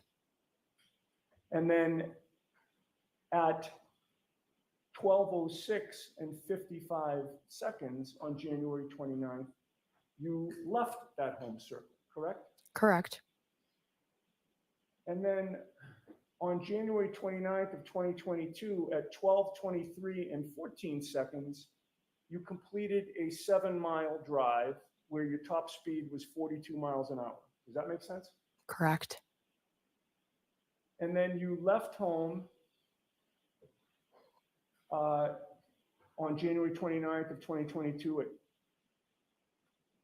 12:23 and 14 seconds as well. And what that probably means, reading between the lines, is that you entered that home circle, but then you didn't go home. You went through the home circle and completed a 7-mile drive somewhere, right? I guess I thought I went home. Objection, Your Honor. Thought I I'm went sorry, I didn't home. hear your answer. Wait, what? I believe I went home. I Okay. was completing my drive out my house. All right, but at 12:26 a.m. on January 29th, you left home again, right? Objection, Your Honor. What? Did you leave home? I don't know. I don't remember. Okay. Oh shit. And at 12:26 a.m. and 12 seconds, you arrived at the Canton High School, correct? No. On January 29th of 2022, at 12:26 and 55 seconds, you completed a 1-mile drive where your top speed was 43 miles per hour, right? I don't believe so. Dude.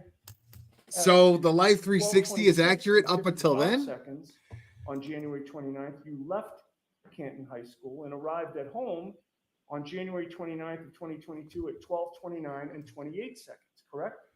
I do not know. Liar. Liar. After arriving home again on January 29th of 2022 at 12:29 and 29 seconds, you completed a 12-mile drive on January 29th of 2022 at 12:31 and 22 seconds. Did you not? No.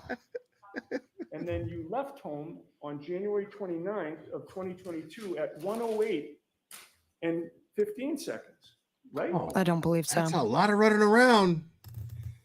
And Woo! ultimately, you went through the home bubble and the Canton High School bubble, and you arrived at Canton High School on January 29th of 2022 at 1:28 in the morning and 8 seconds. Can I see what you're referring to?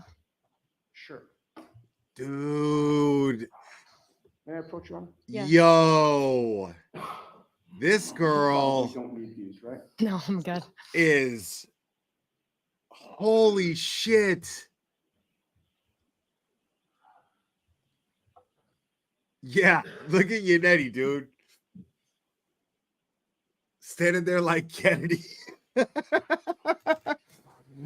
at Yannetti. Okay, and Oh my God, this you can dude read the is whole thing, dope. But where it says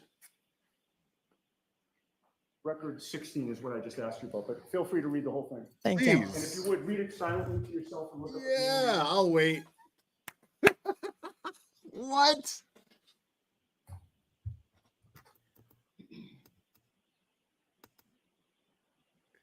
Yo. Oh, I'm sorry. You are. Sorry. Are you good? May I approach? Yes. Did that help refresh your memory on where you were that night? No. Do you still dispute that you went straight home and didn't leave there? Objection. Sustained. And finally, I just asked you about arriving at Canton High School on January 29th of 2022 at 1:28 and 8 seconds.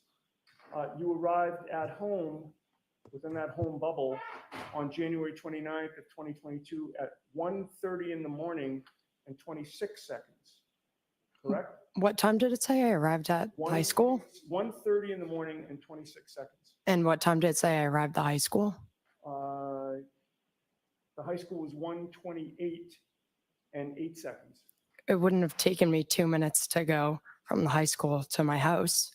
I'm confused. With regard to the high school was also one of the bubbles, one of the areas where you could be, right, on Life 360? No. If I may. Yes.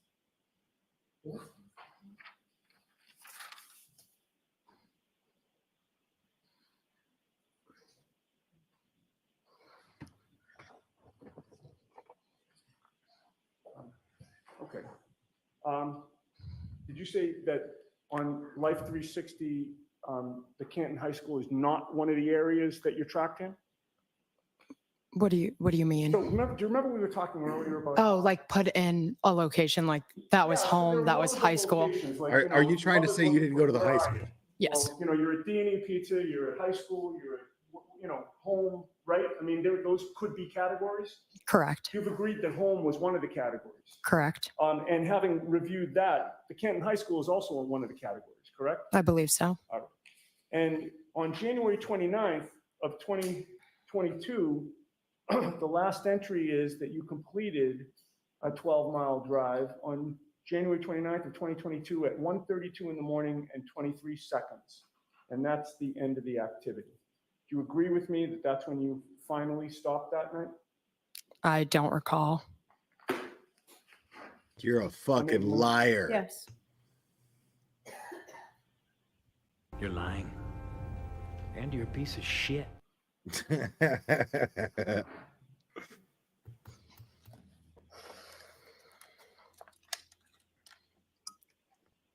further questions. Thank you, Ron. All right, Mr. Lally. Thank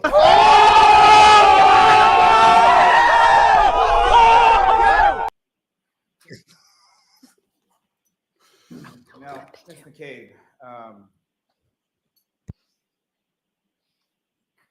with regard to, did you get rid of your prior iPhone or did you upgrade your iPhone? Upgrade. And that would have been in December of 2022, is that correct? Yes, I believe so. Was it sometime around Christmas? Yeah, probably.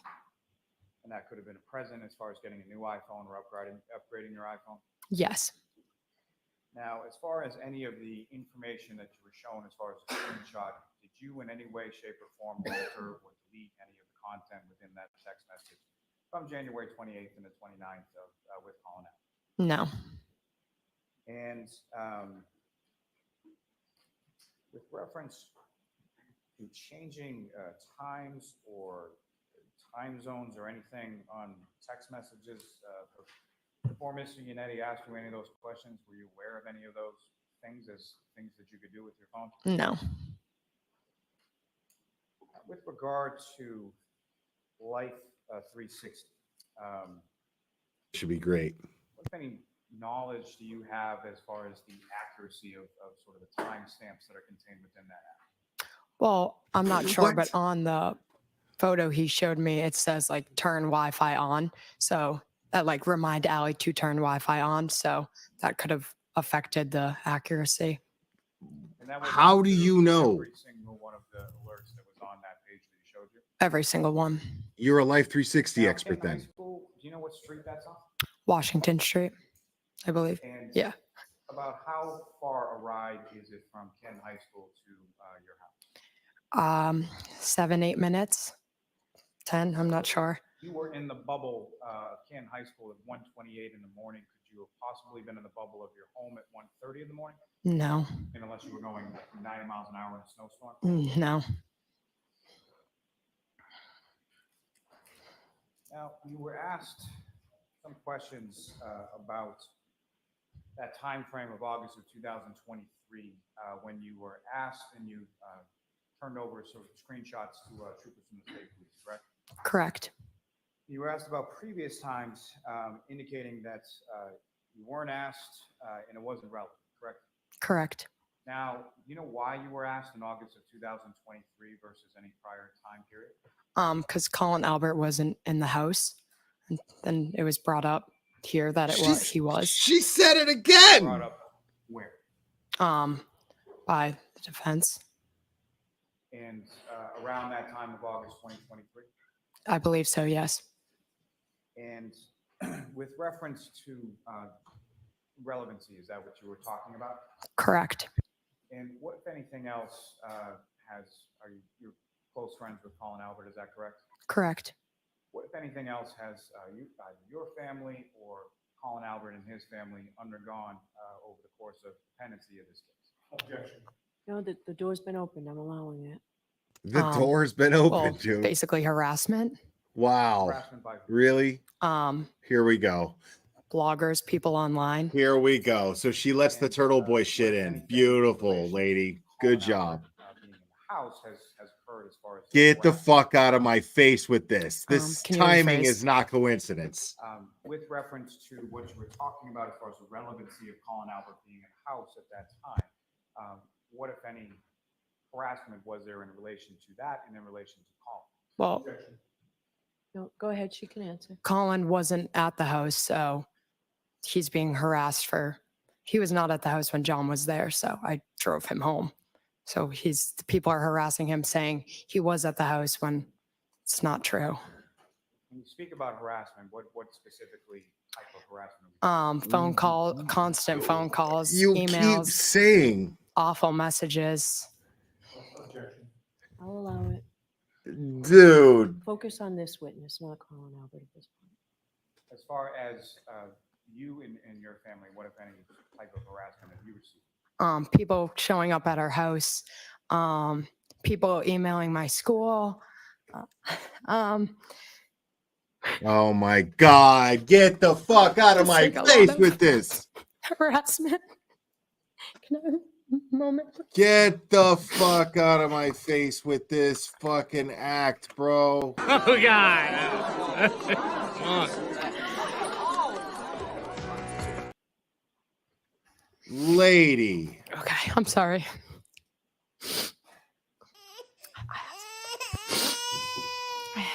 And how long a period of time is that? Very long time. Thank you. I have no further. I have nothing further. All right, Ms. McCabe, you're all set. Thank you. Dude. Mr. Lally. Yes, on call multiple call Colin Albert to the stand. Oh, shit. Oh my God. Here we go, people.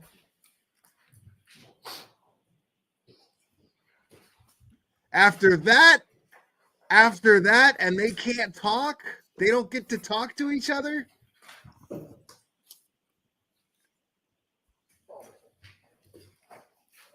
Right, Charlie? Oh, you popped. You're gonna be fine. Here it is. Here it is. Stop! This is Ken.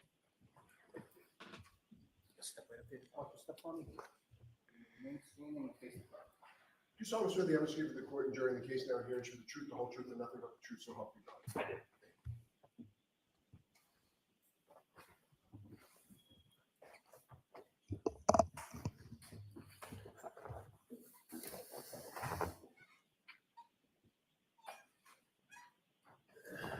Whenever you're ready, Mr. Lally. Thank you.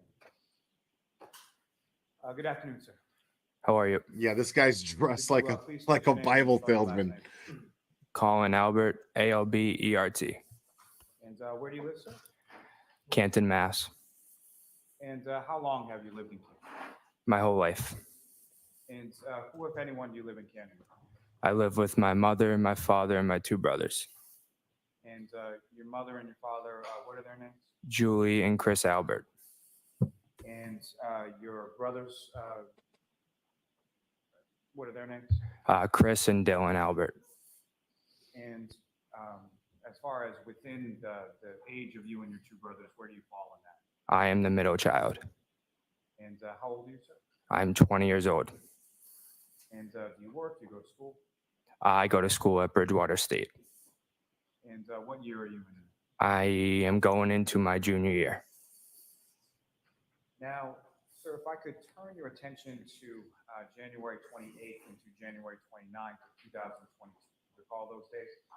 Yes. Do you recall what days of the week they were? I do not. Do you recall whether it was a weekday, weekend? Weekend. And turning your attention to the evening of January 28th, do you recall where you went that night? Yes, I do. And just to be clear, around that time, were you in college? Were you in high school? What grade were you in? I was a senior in high school. So end of January, you would have been about 4 months away or so from graduation, correct? Yes, sir. And on that evening, where did you, at some point, did you leave your home and go out? Yes, I did. And do you recall about what time it was that you went out? I do not remember. Do you recall whether it was light or dark when you went out? It was dark. And where did you, upon leaving your house, where did you go? I went to one of my buddy's houses. And that buddy, what was his? Mike. And where does Mike live in relation to you? Can you rephrase that? Does Mike live in Canton as well? Yes, he does. About how far is it from your house to Mike's? About like 7-8 minutes. And when you got to Mike's house, was it just you and Mike, or who, if anyone else, was there? I do not remember who was there. Was there more than just the two of you? Yes. And generally speaking, when you got to Mike's house, what is it that you did when you got there? I do not remember. Wow. Now, as far as how you got from your house to Mike's house, do you recall how you got there? No, I do not remember. Let me ask you this. Did What? You walk? Did you drive? Did you get a ride? I got a ride. Do you recall who you got a ride from? No. And Family's killing me, bro. do you recall, let me ask you this, as far as that particular night that you went out, did you drink any alcoholic beverages while you were out? Yes. And did you drink any of those at Mike's house? Yes. And do you recall generally what you were drinking that night?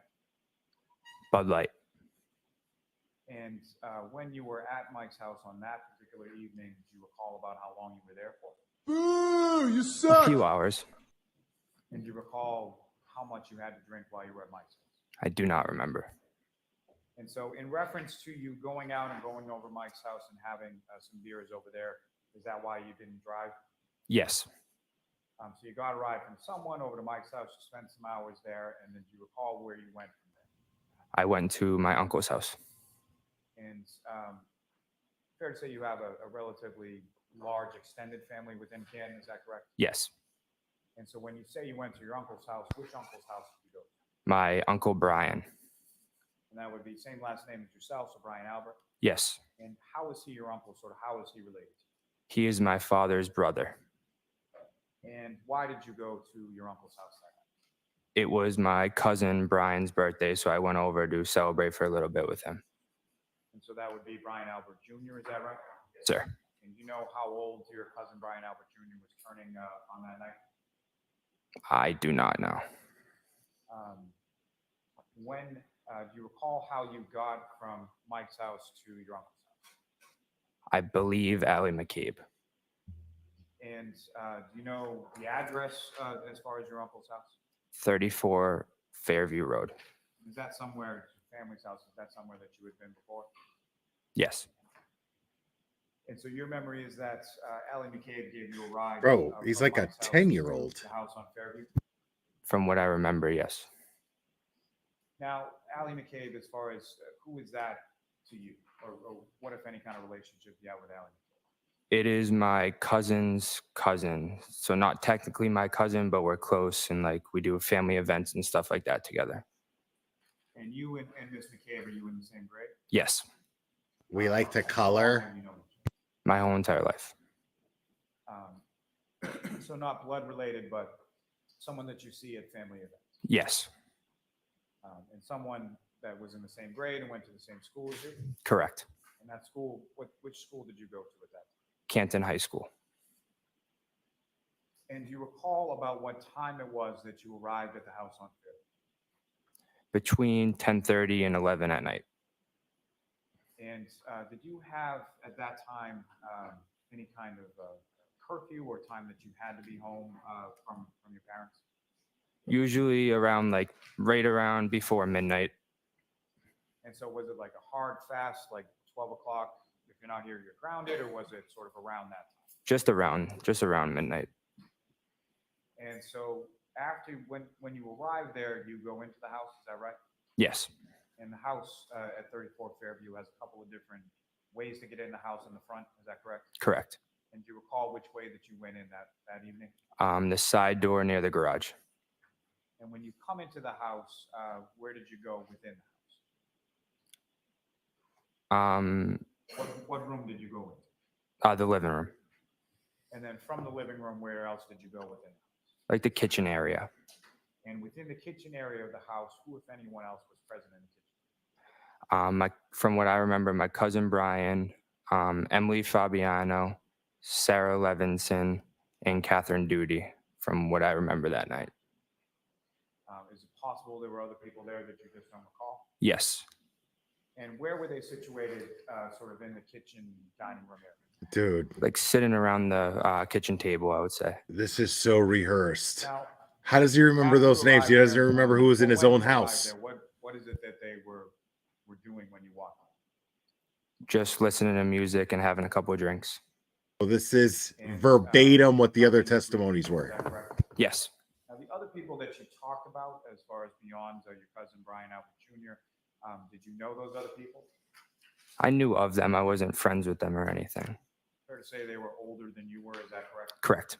So, like Miss Levinson would have been older than you by at least a few years at that point. Yes. And same with reference to, I believe you said Miss Fabiano and Miss Duty, is that correct? Correct. Now, when you arrive at the house, did you have any other drinks once you got there? Yes. And do you recall what, if anything, you drank once you got Bud Light. there? So same as you were having before? Correct. You know how many that you had while you were at 34 Fairview? I do not remember. And over the course of the evening, whether it was at Mike's house or in between, or when you got to 34 Fairview, did you feel yourself as far as like overly intoxicated or drunk or anything like that? No. And as far as the other people that you observed at the house that night, does anybody stick out to you as being overly intoxicated or fall down drunk or anything like that? No. Now, with reference to when you came into the house, you mentioned there was music playing. How would you describe sort of the general mood within the house? It was happy. It was, yeah. Now, as far as that area where you first observed the people around the table in the kitchen dining room area when you came in, did you ever see anybody else go anywhere else in the house? Not that I remember. Did you yourself go anywhere else in the house? No.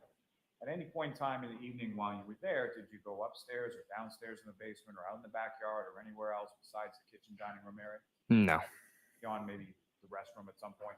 Yeah. Other than that, no. And about how long were you at your uncle's house that night to celebrate your cousin's birthday? Probably around like an hour and a half. And so about what time would it have been that you left? 12:10.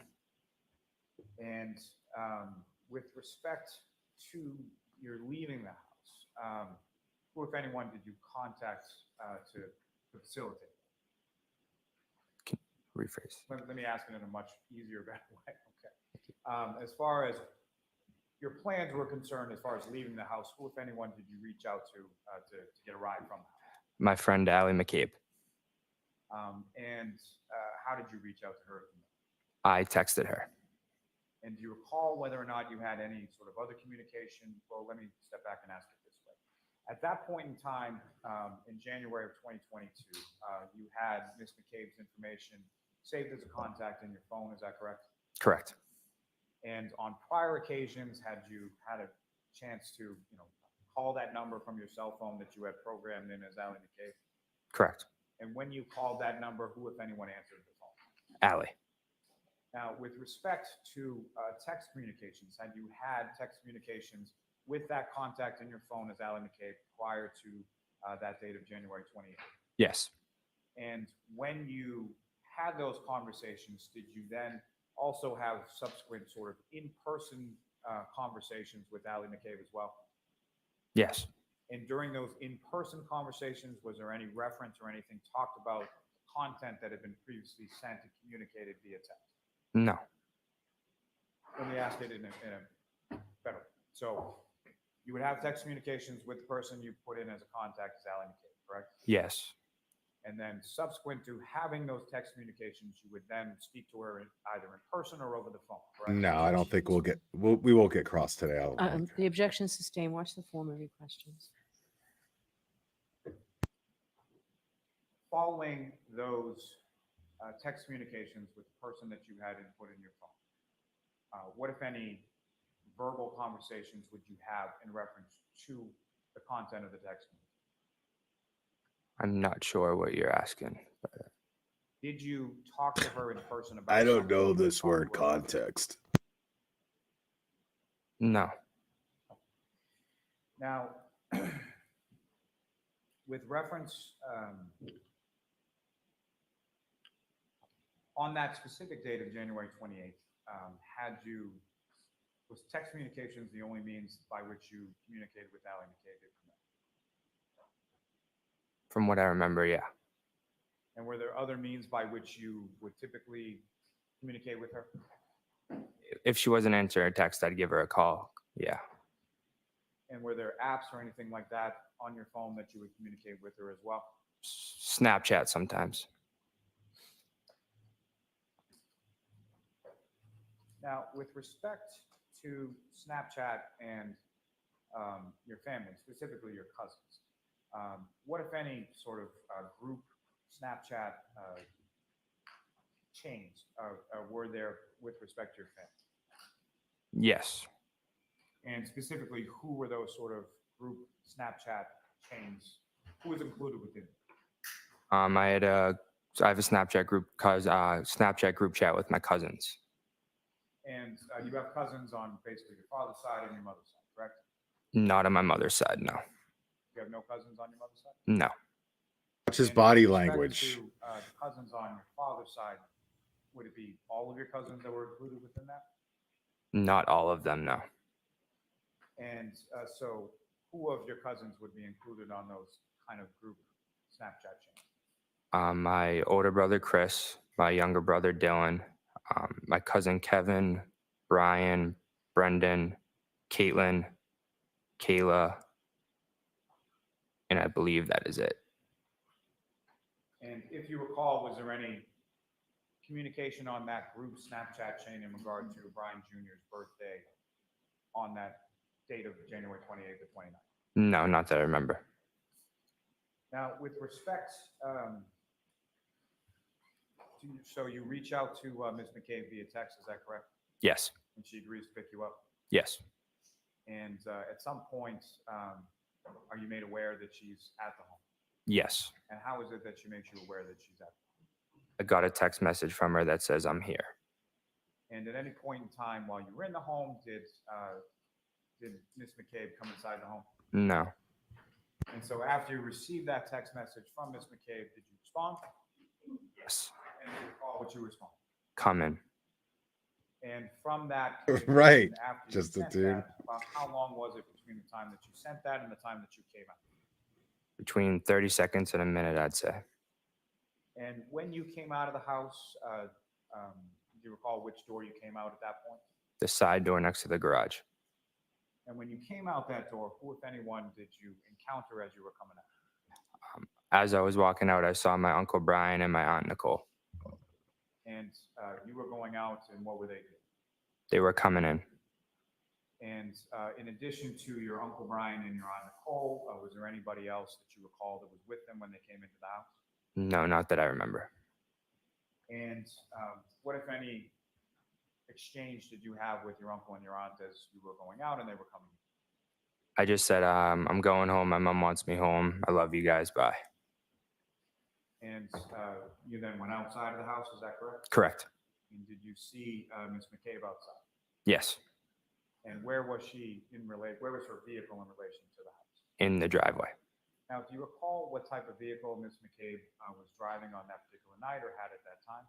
I believe it was the blue Ford that they had, And was that a sedan? Was that an SUV? What type of vehicle?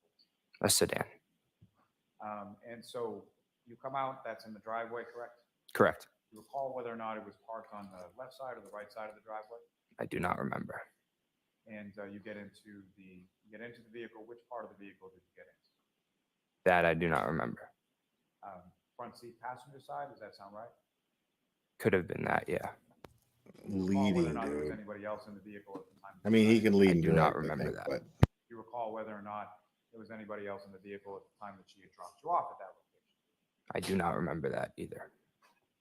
Now, as far as the coming outside of the house, did you take note of anything as far as the weather or what was going on with that when you came outside? Pretty sure it just started snowing at that time, around that time. So the snow had just begun. Do you recall whether or not it was sticking or accumulating on the ground at that thank time? you, I Justin. do not remember, no. Now, you get into the car and where did you go? She drove me right home. So no stops along the way, just straight from Fairview to your house. Correct. And about how long a period or how long a drive is it? Anywhere between 5-10 minutes. Now, as Did you go anywhere outside of after? the house, walking to the car, and after the car sort of backs out of the driveway and leaves, did you observe anything abnormal or unusual outside of your uncle's house that night? No, Did you observe any other cars outside at that time? not that I remember. Now, Allie has a mother and a father, and you're familiar with them. Is that correct? Correct. And what are their names? Jennifer and Matt. Same last name as McCabe. Yes. And are you familiar with what types of vehicles they have? Yes. And when you came out of the house and got into Allie's Ford sedan, did you see any vehicle you would associate with either Jennifer or Matthew McCabe at the house at that time? No. And so you drive home and you go to your house without the address. Whereabouts within the town of Canton were you living at that point? It's right in the center of Canton near the Seasons gas station. And is that a single-family house or a multi-family house? Or what? It is a condominium. And when Mr. K pulls in and parks, you get out, correct? Yes. And so in order to get into the building, in order to get into your home, how is it that you get into your home when you get to the condo? There's a door around back that I go into, and I gotta either have a key or they buzz me in, but I usually have a key, and I gotta go up 3 flights of stairs, and then we're at the top level in the condominium. And so you have to get sort of into the building before you can get into your own unit. Correct. And did you notice whether or not Ms. McCabe was still there as you were, excuse me. Did you notice whether or not Ms. McCabe was still out there parked? yeah, we won't get crossed today. That I do not remember. And you get into the condo, or you get into your home, and who, if anyone, was living with you at that time? My parents and my little brother Your older brother, where was he? in San Diego. He was in the service, is that correct? Correct. And as far as your brother, your little brother, and your father and your mother, were they home when you got home? Yes. And how do you know? Because I remember my parents being up in their bedroom that night. Is there any sort of rule or sort of, for lack of a better term, like protocol as far as when you come home, where do you go sort of first thing when you walk in? I always tell my mom and my dad that I'm home, and usually go up to their bedroom, give them a hug goodnight, tell them I love them, and then go down to bed. How you guys? Yes. So sort of immediately when you come home, you go right up to your parents' room? Yes. And when you got up to your parents' room on that Thanks, particular Chronicles. day, both your mother and your father in their room? Correct. And you had that sort of exchange that you described before? Yes. And so your bedroom is then located downstairs from where your parents' bedroom is? Yes. And if you know about what time was it that you came into the house? I want to say around 12:20. And These people you're don't say saying they this love was each 2.5 other. years ago, and you weren't exactly looking at your watch when you came in. Is that right? Exactly. Yes. And as far as being home or having that curfew around midnight or so, did you get in trouble for being late? Thank you, Ghost. No. Objection. I'll sustain the objection. I'll strike that. Now,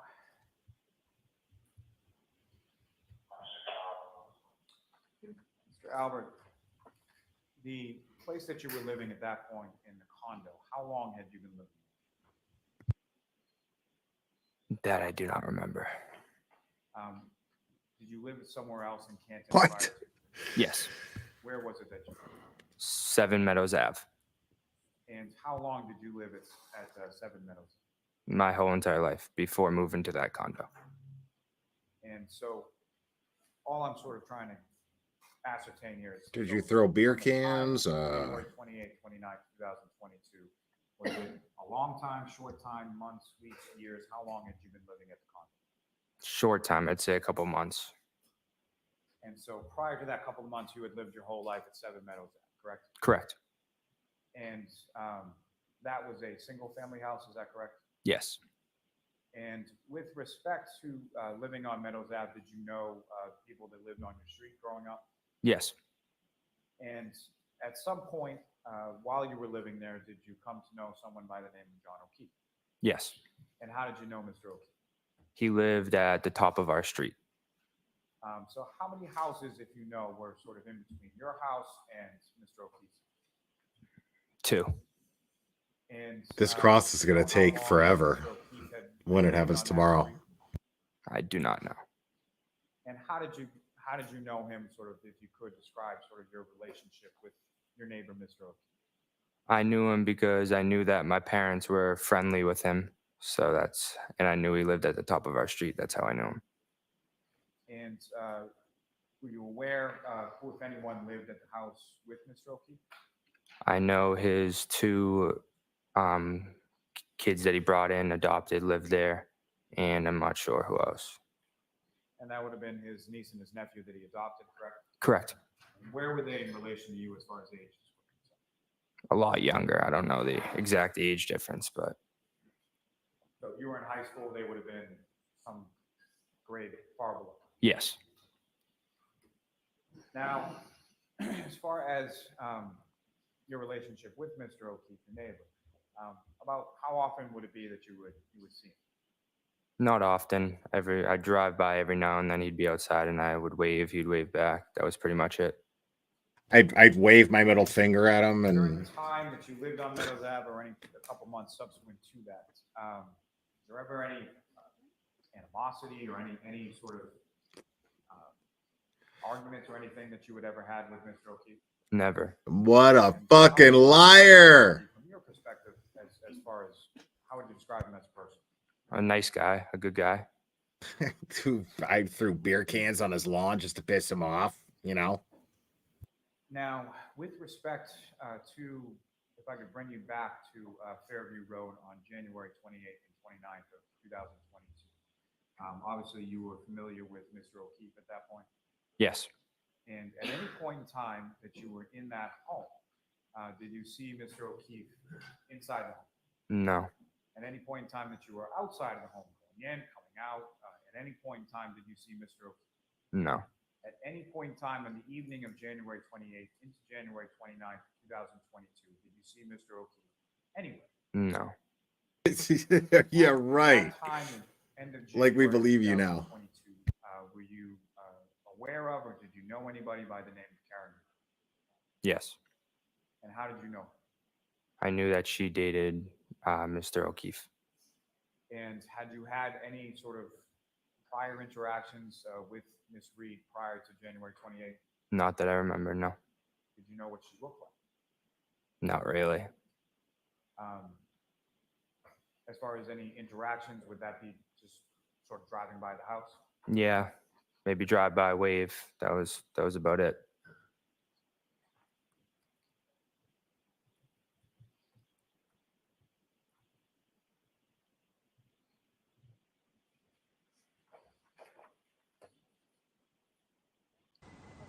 You're a magnificent cunt. I may have one moment. Yes.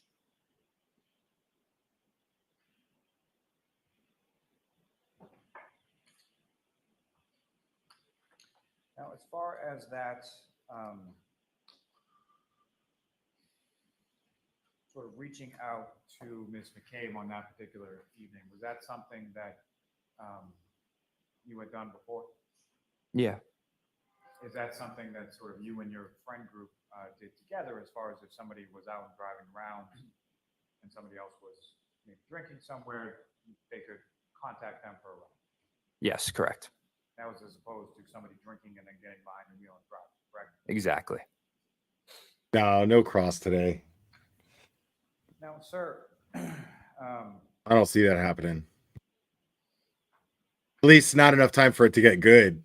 So they might start cross, in but July of 2023, did you have occasion to meet with any troopers from the state police in regard to that evening of January 28th to 29th?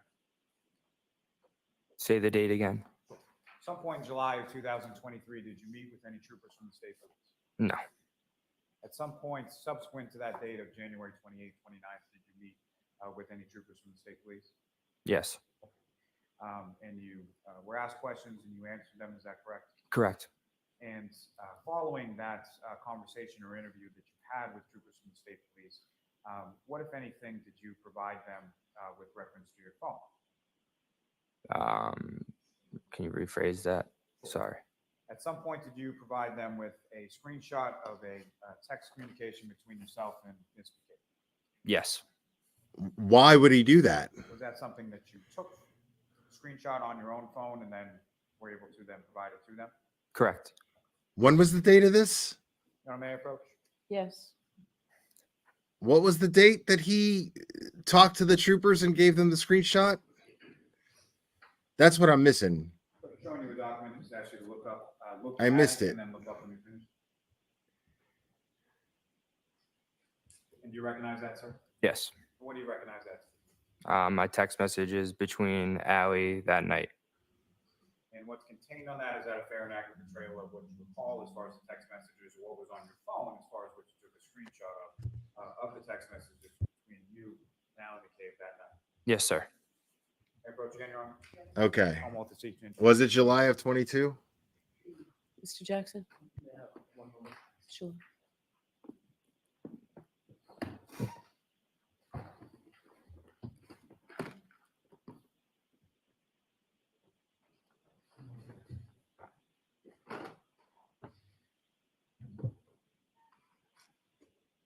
Oh, I'm sure of it. Yeah, I have no doubt in my mind that they'll probably show pictures and video, because I get what you guys are sitting there. All right. And jurors, remember the instruction I gave you about the. I get what you guys are saying. You guys are like, this is not the Colin Albert that we know. Why is he dressed like this?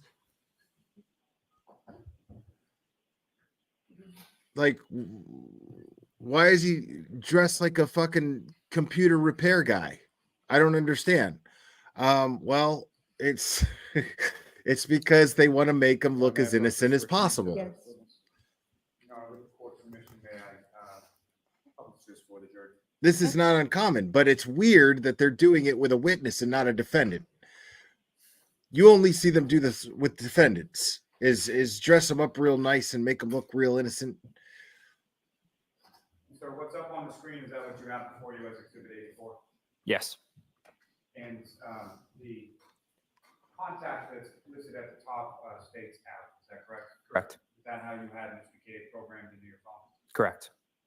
And from this, there's two sets of communications, one containing blue bubbles and one containing non-blue bubbles, correct? Yes. If you know the blue bubbles, is that you or is that Ms. McCabe or who's? That's me. So the other side would be Ms. McCabe, is that correct? Correct. There's also times that are stamped or associated with these text bubbles and with the text communications from Ms. McCabe. Yes. And if I could direct your attention, it may be easier if you're looking at the paper in front of you, but just sort of starting from the top, January 28, 2022, if you could read for the jury what the content is, what the time is, and indicate who is communicating. At 11:54, I texted Allie and said, "You can get me now, period." At 11:54, I texted her again and said, "If easier." At 11:55, Allie texted me back and said, "Okay, I am driving people home now." At 11:55, I said word. And then at 11:55, I said, "Get me after." At 11:55, Allie wrote back KK. And then at 12:10 a.m., Allie wrote here. And at 12:10 a.m., I wrote back, "Okay." It's coming, you can take that. And Your Honor, may I approach this to retrieve the exhibit? Yes. Now, sir, with respect to that last communication that you sent as far as okay, how long after that message was sent did you then go out to the car where Allie was? Right after, I'd say around 30 seconds. And Your Honor, may I approach the witness again? Yes. Sir, I'm showing you what's been marked as exhibits 82 and 83. Again, I just asked you to take a look at those and look up again.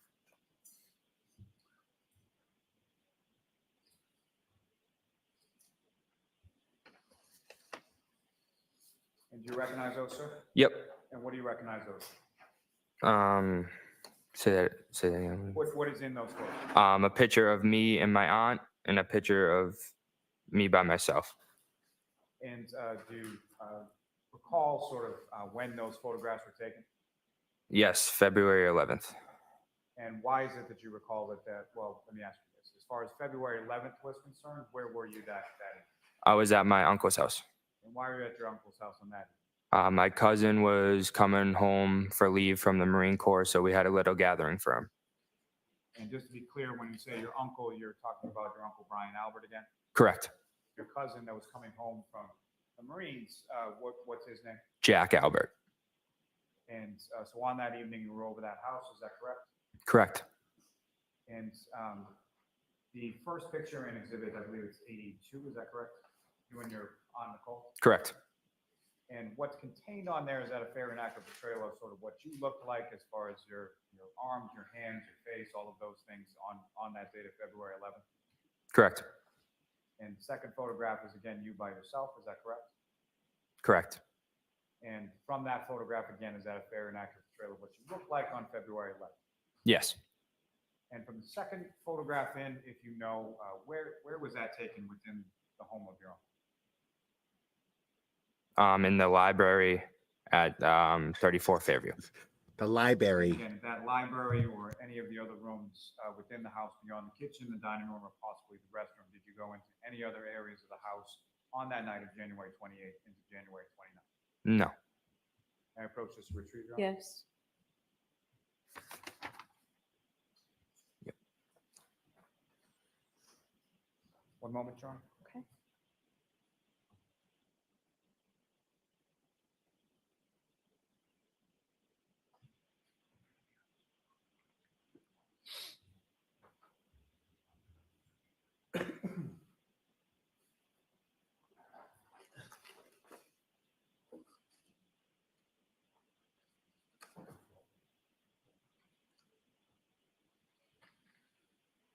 Oh, we're not staying late. Bev is going to wrap this up any minute. Now, Mr. Albert, just one last question. When it came to your arrival at 34 Fairview Road on the evening of, or the early morning of January 29th, when you were leaving, beyond your Uncle Brian and your Aunt Nicole, did you see anybody else older than yourself or anybody else related to that group come into the house that evening? No. Thank you, sir. I have nothing further. Mr. Jackson, do you want to begin or wait until the morning? You know, it probably makes more sense to wait till tomorrow morning. Okay. Right. Thank you. All right. Mr. Albert, I'm going to wait until the jurors leave, and then you can follow them. Okay. All right, jurors, I do have to caution you, please do not discuss this case with anyone. Do not do any independent research or investigation into the case. If you happen to see, hear, or read anything about the case, please disregard it and let us know. Tomorrow's a half day. We'll see you tomorrow morning. All right. Ooh, yeah, guys, we're gonna hang out just a little while longer. Let's jump over to Tom Make sure to subscribe to Tom's CPU PTS dealer. PTS dealer. Wow. PTSD healer. House long to change text timestamps. Right. Now I don't know if Yanetti's going to prove, if Jackson Yannetti are going to prove that she changed the timestamps. I don't know how they can do that, but all they have to do is show the jury that they can do it, and then give the jury reason All why, right. reason to Do think you need me they for would. anything? Any evidentiary issues? Any exhibits that we need to go through to avoid sidebar time tomorrow? Not for the Commonwealth, Your Honor. No. Not on behalf of Ms. Reed. Okay. We will start at 9 o'clock tomorrow morning. Yes, sir. Okay. All right. Thank you all. Court, all rise. Goodbye. Okay. Give me 1 second here. Let me pull up Tom's channel and catch. Well, let's try to catch what's going on out front. Of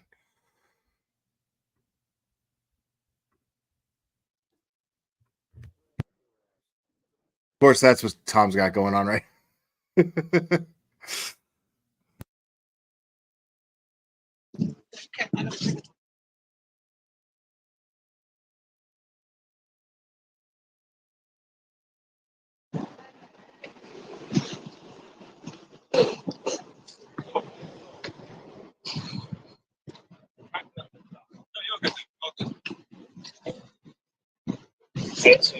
No, you're good. No, we're gonna move you. Just gonna move you on quickly.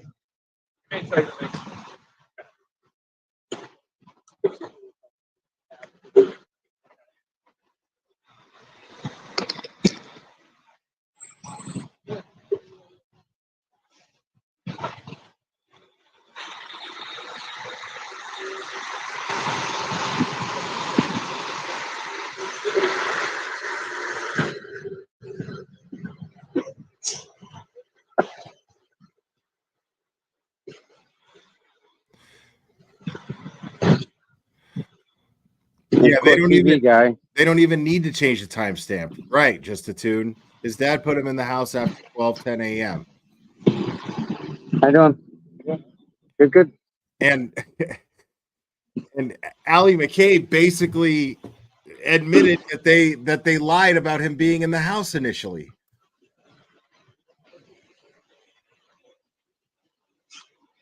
Like, this is the craziest shit I've ever watched, dude. And apparently there's Life 360, and we're gonna talk about that, man, because that is crazy what happened there. No, so it's recorded. So predictable. Like a raw file.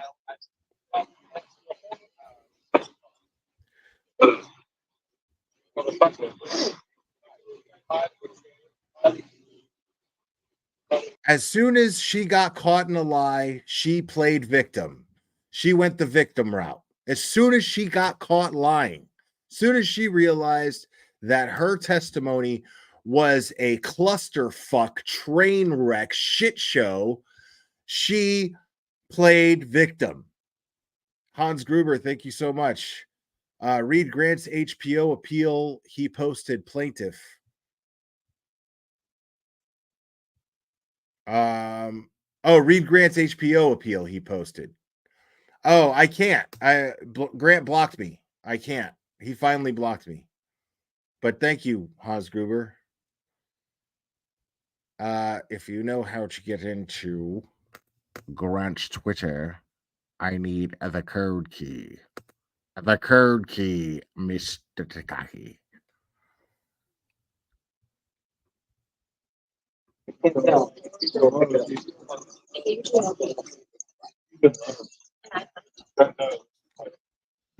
Audio should be on.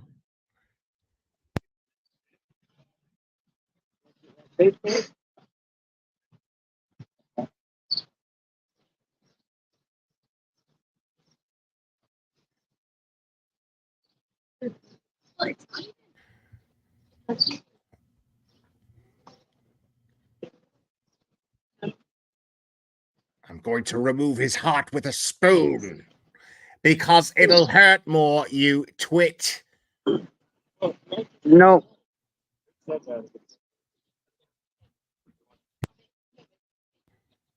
Yeah, I don't know why Tom's audio is doing that now.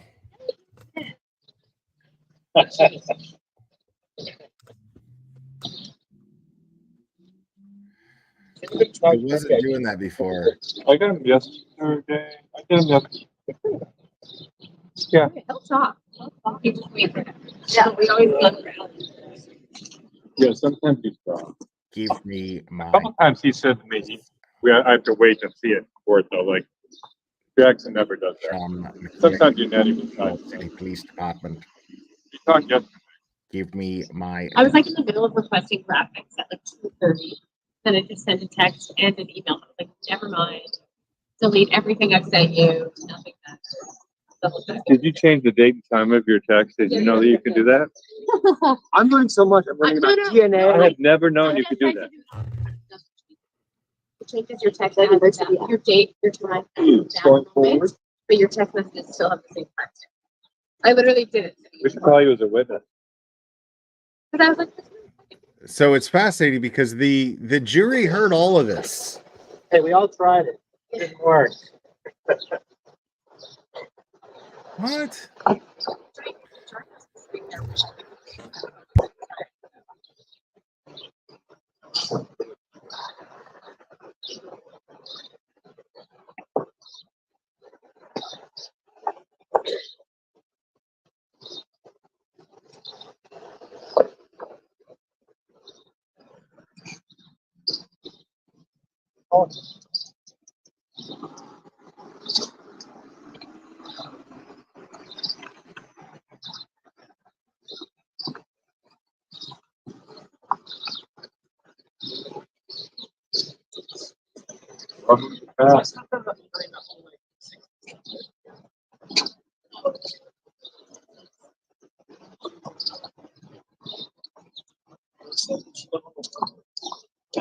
That's what they suggested from last week.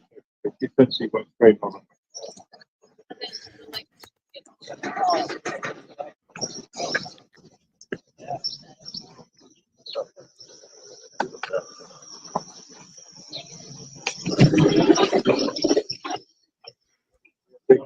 I swear. You want to you almost done. Let's get the for the past.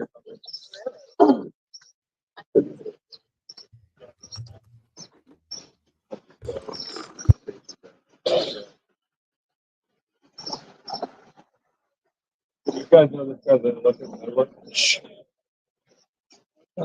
All right. While we wait for Karen and her team to come out, let me mute that real quick.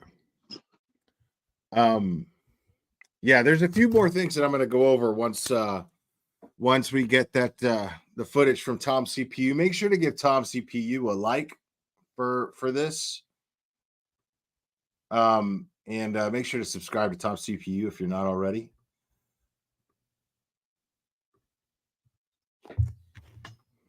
I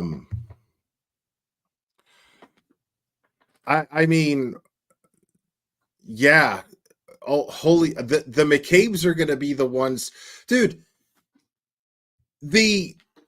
It's funny because Colin seems stupid.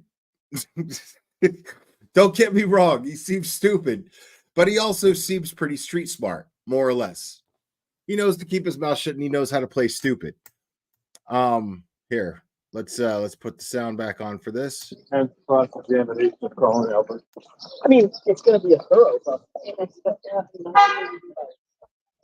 Not bad. How are you? Look at that close up on you today. Man. You look good. You look dynamite. Eddie.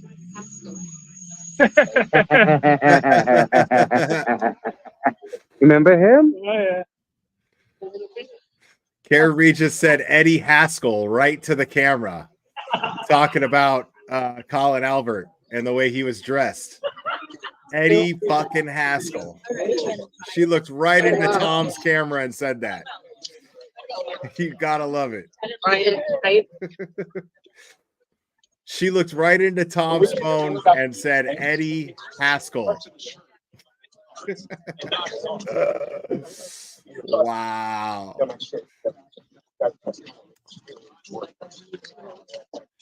You know, there was no, they just didn't do anything the right way. We don't know what this Woo!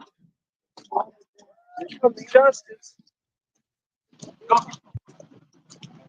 thought about testifying? I have. Are you gonna go for that? If I had a clue, maybe I would give you a hint, but wait and see how it goes, Matt. How's it been being in the courtroom the past couple weeks and everyone's close together? I'm sure. The intimacy is good.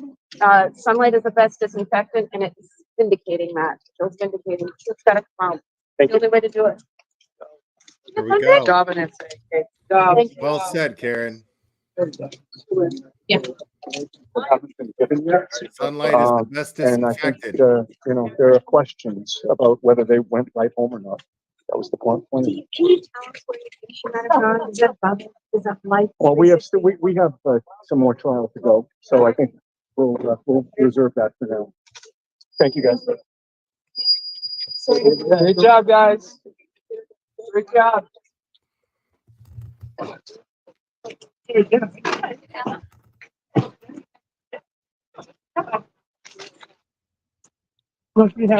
Have a good night. See you tomorrow.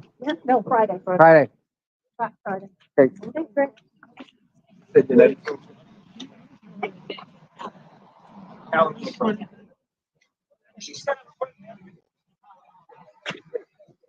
Let's go talk to Alan.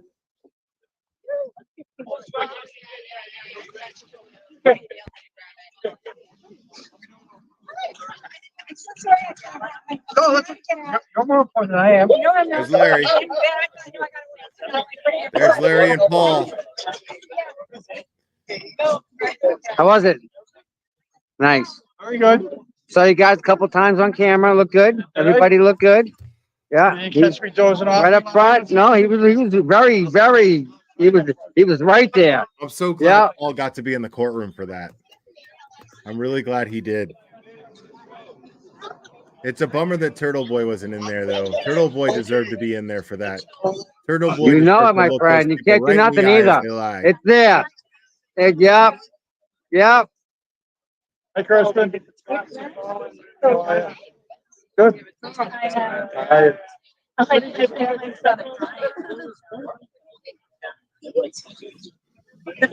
All of this is being documented.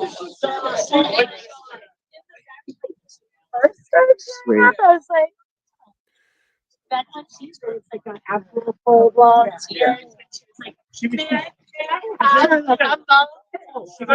I'm like, they read the and they got the time.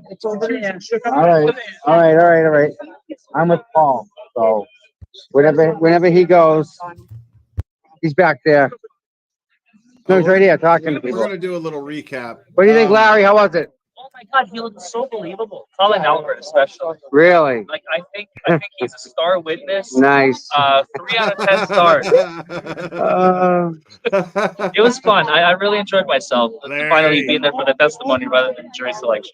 There was some good pictures of you guys up and sitting down in the I'm in the gonna have pool. to screenshot those later for some thumbnails in the future. You were right up front, man. You were very attentive. Thank you, Kelly. I think she left. Thank you, Kelly. Yep. There she is. Thank you, because they put me front and center. Hey, Yep. I just showed up. That's all I did. I just showed up. Well, it was a good job Sometimes it's today. half the battle. Where do you think we are with the case, evidence-wise? I think the Alberts are going to get convicted. The McCabe's might get convicted. Oh wait, Karen Reed's on trial. Acquittal. That's right. Yes, I love it. Listen, did you hear about when they mentioned the F word in there, and everybody kind of went? Yeah. But is that a big? Oh, it was. Did he just say that? Melted, like the jury. Everyone else was kind of like whispering, but I didn't notice. And then I looked at the jury and I was like, "Holy crap!" Yeah. Well, Alan Jackson noted that too. will that How did the will that jury have react anything to to do that? with the outcome of your hung jury for? I mean, mistrial for that? Because he mentioned that? No, No, that's nothing. Not enough. Alan didn't prompt it. It's just an accident. He volunteered it. Yeah. He sat there. He's like, "Oh, when the feds get Yep. Okay. my bad." Oopsies. Yeah, I mean, he accidentally said the truth. You know, there's nothing you can do about that. That's what happens when you try to hide information. Sometimes it accidentally slips out. Oops. Happens. No, he looked up different, didn't he? That is not the Colin that we see around here. No. All right. Later. Thank you for coming. No, my pleasure. Awesome. Make sure to sub to the DUI guy. Bye, everybody. We'll see you next time. That's Yep. Larry from the DUI Safe guy travels, my friend. that he just spoke to. Safe travels. Okay, even better. Sweet. Awesome. My pleasure. You know that. I know. And make sure to follow Turtle Boy on Rumble if you're wondering why didn't Turtle Boy stream today? He absolutely did stream today, just not on YouTube because YouTube put him on a little timeout due to a mass flagging. But see, here's the thing about that people don't really understand. There's a lot of newbies to YouTube. I've been here a minute. But there's a lot of newbies to YouTube, don't really know how it works. And YouTube does not like mass flagging. And when they find out if the person who has a YouTube, if the person who initiated this mass flagging and has a YouTube channel, and YouTube gets wind of that, they're not going to like it because YouTube does not like mass false flagging. Now, I don't know. It's possible that there was something that did not meet terms of service, YouTube terms of service, and that's why. But it could be that they just went ahead and did it. But I would imagine that they probably found something that was debatable because they didn't take his channel. His monetization's already gone. So, but they didn't take his channel. They just put him on a little timeout. And if that's the case, then, you know, it's not the end of the world. But it probably means that they found something that violated terms of service, and that's why he's on a little timeout for a week as far as live streaming. But his channel's not down. You could still view his videos. You could still watch all his past live streams. He just can't live stream for about a week. Now, the also what hasn't stopped is you can also donate to Turtle Boy. Cherry drops his link in the chat quite a bit. You can donate to Turtle Boy's defense fund. If you've ever had any reservations about donating to his defense fund, then today should be a reason why you shouldn't have those reservations. More and more, what this man was doing was simply uncovering the truth. Simply uncovering the truth. And the truth is being revealed in open court day by day, day after day. We're seeing Turtle Boy doing exactly everything that Turtle Boy said coming to fruition. Absolutely 100% it is happening. And it's happening in real time right in front of you. And Turtle Boy's not even allowed to sit in that courtroom. Now, what's really fascinating to me, what's really, really fucking fascinating to me is the second that, and I'll probably do a recap live tomorrow. Cherry, please drop Turtle Boy's defense fund link and Karen Reed's as well. But specifically in this instance, Turtle Boy's, because it's bullshit what's happening to Turtle Boy.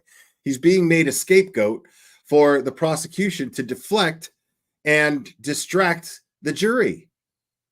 This is exactly what we just saw. Basically, we saw Allie McCabe lie, get caught lying.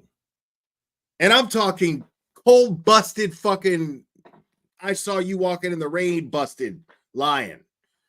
And then the fascinating thing about that is, the very, very fascinating thing about that is as soon as As soon as Lolly gets a chance to redirect, somehow it magically becomes about Turtle Boy. And Bev jumps on the opportunity like a fly on shit. Bev jumps on the opportunity to go, up, the door's been open. The door's been open. She didn't say that. She didn't say that when it came to the feds. When Ryan Nagel mentioned the feds, right? She didn't say that door's been open, did she? But she sure as fuck jumped all over the whole, the door's been open with the Turtle Boy thing and allowed her. She looked at, it was fucking beautiful. Allie McCabe looked at, the harassment. Can I talk about that? I could talk about that. Oh. And then the waterworks came. It was fucking unreal. It was the worst acting job I've ever fucking seen in my life. I mean, if you are not convinced at this point that the Alberts and McCabe's are a bunch of dirty, dirty, lying motherfuckers, and somebody amongst them is a fucking murderer. Somebody is a fucking murderer. I don't know who, but the thing is, if I had to speculate as to who it's going to be, my money's on Colin Albert. My money's on Colin Albert because they got him dressed up like a computer geek repairman sitting on the stand when we know him to be more along the lines of this.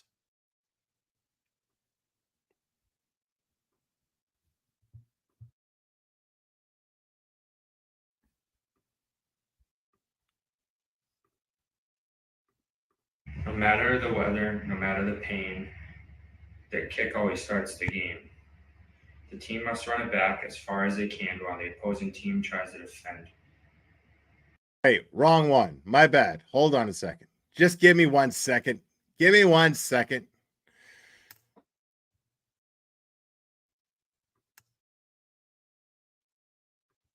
Now I got to find it. It'll just take a second, guys.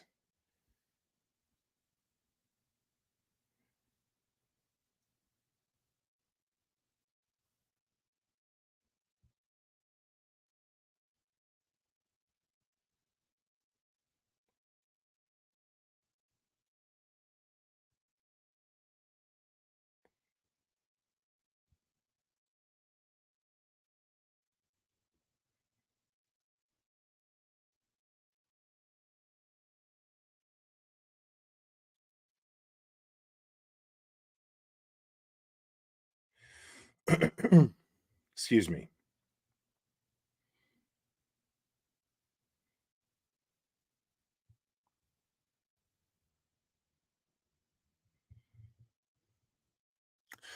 I'm trying to find the Turtle Boy video where you see a lot of Colin Albert here.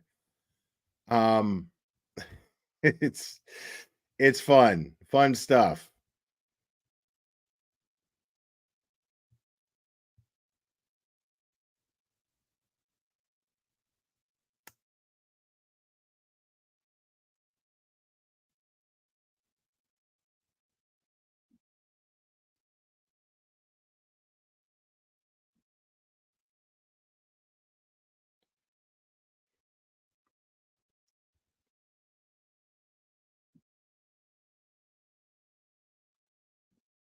Here we go. Okay, I had the right video. This is a little bit more up to speed here, folks. I'm happy to see where the road's gonna take me one day. Yo, your advantage boys. I will beat all your asses. I promise you, I will fuck you all up. Pull up, bitch.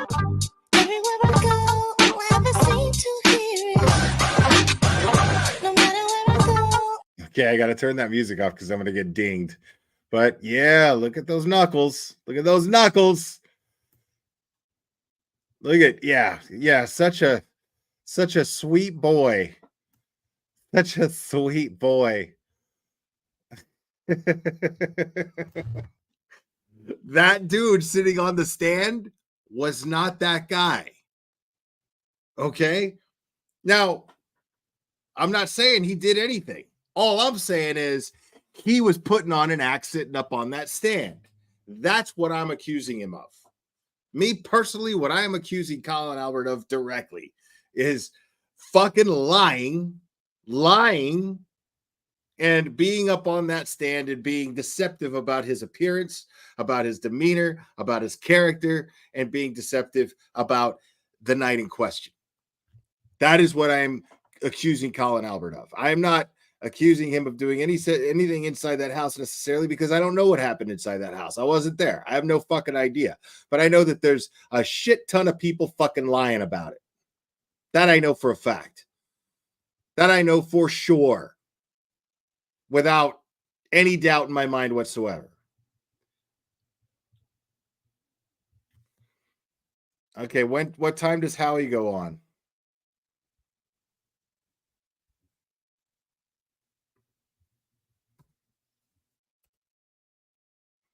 What time does he go on Howie? Because we always like to cover that.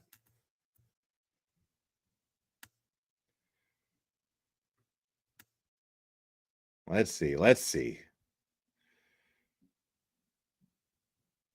Yeah, that's another thing. She also said, Allie McCabe also said, Colin wasn't at the house at the same time John was there. Who's the worst liar so far?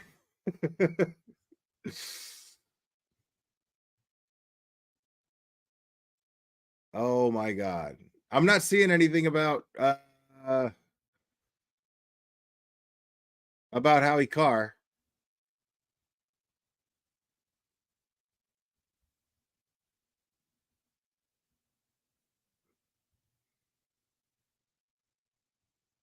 Bro, really, bro? Did these guys get matching tattoos? So 4:30. Okay. So 4:30 on Howie. Did these guys really get matching tattoos?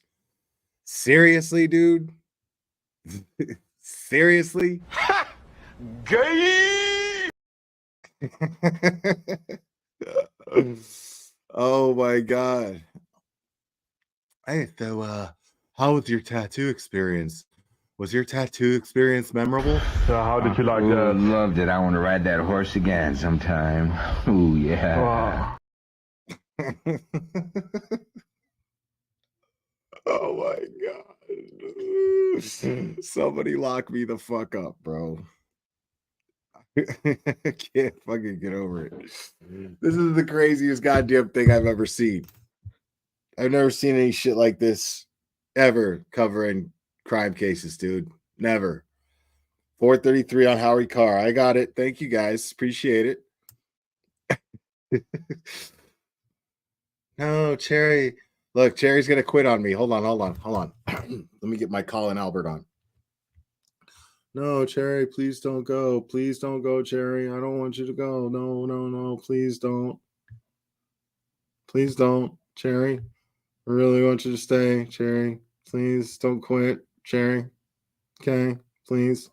Please. Oh my God. I'm so much trouble. I'm in so much trouble. Oh my God. Hold on. Let's see.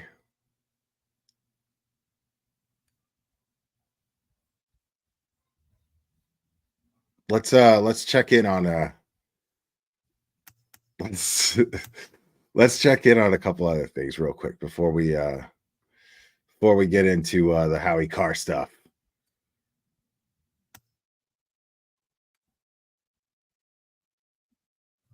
And make sure to sub to Brandy Churchwell as well, the 13th juror, man. She's killing it. Make sure to check out attorney Melanie Little as well. And of course the DUI guy, Larry.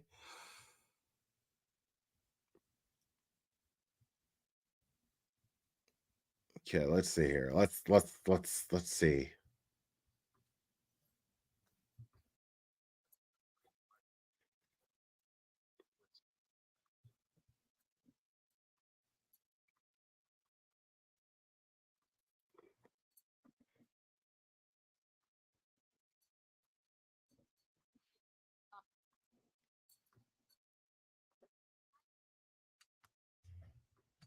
Okay, hold on. Let's see. Let's see what Twattendoffer and Plevin are saying here. I gotta know. That Yes. so pivotal, I thought. Katie, you here too? I'm not sure. I see Yeah, she's. I'm here. Okay. Sorry. Yeah, I'm all right. still here. Yeah. Go ahead. That could be the turning point right there. Turning point for what? That's Exactly. my opinion. Turning point for what? I find They myself don't even know what very to say. frustrated with Lally, as always. I'm sorry. I'm sure I'm eager for Kate to debunk me. Dude, okay. It sounds like they're coming to terms with at least the fact that Lolly is the worst fucking lawyer ever. It sounds like it. Sounds like it's starting to sink in. I feel like it's starting to sink into Twattendoffer and Plevin's fucking noggins, bro. Into their fucking melons. I feel like it's happening. Let's find out. Felt like looking at now, I've never used the Lifetime 360 app, and maybe some of the jury hasn't used it either. Now, thinking it through, it's impossible what David Yannetti was saying. He's saying that basically within, looks like about 15 minutes or less, she completed a 7-mile drive, a 12-mile drive, and then another 12-mile drive. That's physically impossible. Even though he's highlighted that at one point she reached the speed of 43 miles an hour, that's not even close to possible. So this is clearly a problem with data interpretation on this app. But I just thought Lally, just the way he threw that, okay, so it wasn't connected to Wi-Fi and blah, blah, blah. And he didn't explain it to the jury at all. And I'm just utterly frustrated with that. But go ahead. Well, because he can't. Okay, so I mean, so Plevin is basically stating, and I can't disagree with him, because the thing is Plevin is just ridiculous. I don't even know the word to describe him, but he's ridiculous, and he would do a better job of prosecuting this case. He would fail, but he would do a better job of prosecuting this case than Lolly is. I'll give him that.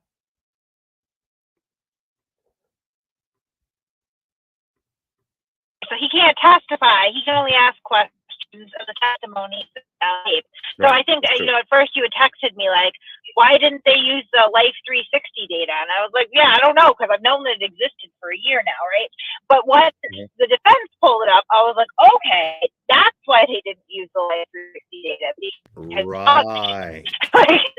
There's no accuracy to it. So it sounds like, and I'm sure that the weather probably played a part in it.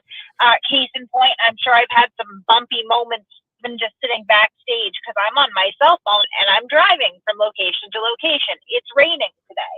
Okay, so my cell phone data, not great. If I had Life 360 on right now, it's probably not tracking me that closely. And it sounds like all of these points are within 10 minutes of each other. So a pretty radius to where things can get pretty wonky.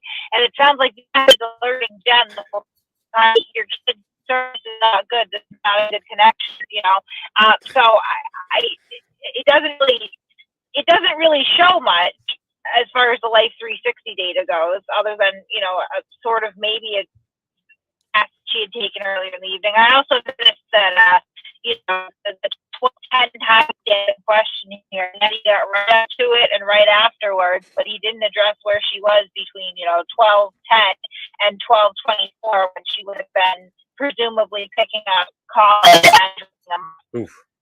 Okay. Kate, I'm gonna have to mute you. Yeah, I can't do that anymore.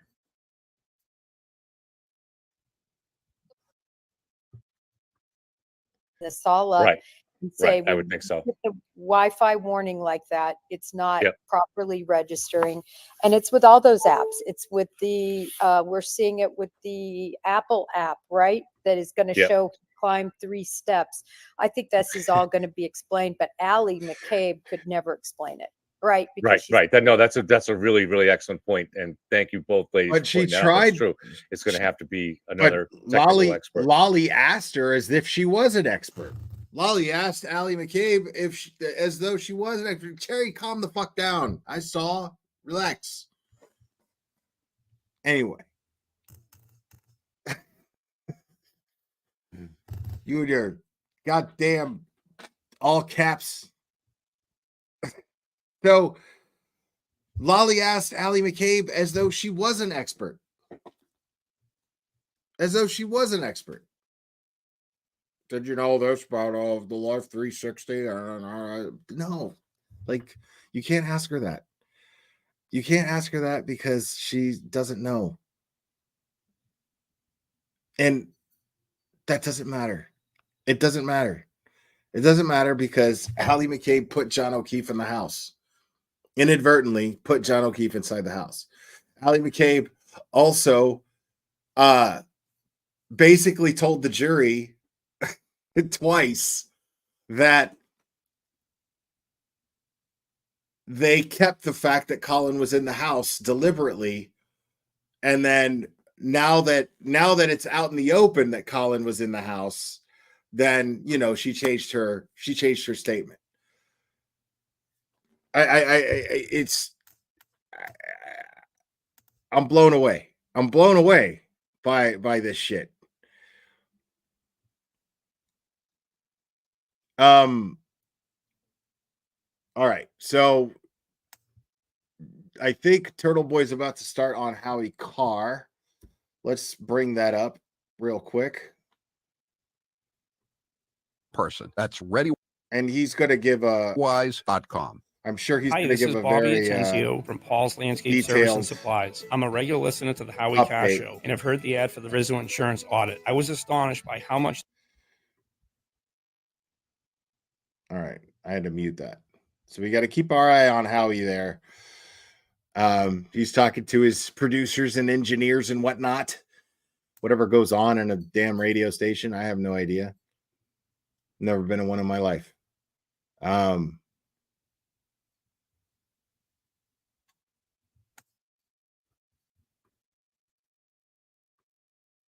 Same rules apply. I mean, today was insane.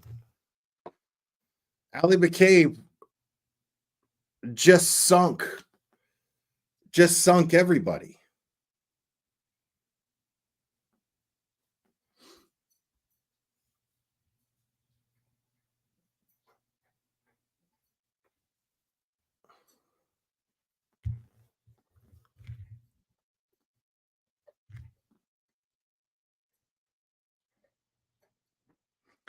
I mean, that's how a lot of things are, man. You know, when you make your money off of sponsorship, that's what you got to do. It's a bummer, but you got to do it. Why do you think when you look at Turtle Boy's website, right? You see a bunch of ad pop-ups and stuff like that. That's how he gets paid for his website. I mean, it is what it is. You get paid from your sponsors, so you gotta give your sponsors time. Dr. Houghton and his team take the time to take many continuing education classes.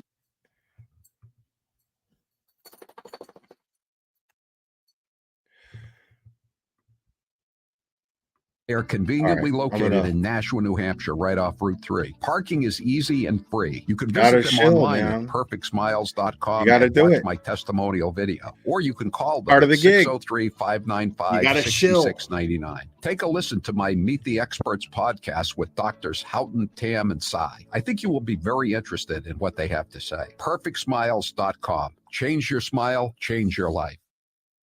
If you don't know about the recent Supreme Court decisions affecting Second Amendment rights, you should tune into Rapid Fire, our local 2A talk radio show, to learn more about the cases being brought to the Massachusetts court system. Join us every Wednesday at 4 p.m. at rapidfireradio.us or search Rapid Fire on your favorite podcast network. At Cape Gunworks, we are responding to all 2A news. Go to rapidfireradio.us and give us a shot. Bang, bang! Your valuables, whatever they may be, guns, silver, gold, jewelry, important documents, all need to be kept safe. Liberty Safe's home security sale is the perfect time to secure those valuables. With 20% off on select Liberty Safes and 0% financing for 12 months, now is the time to buy.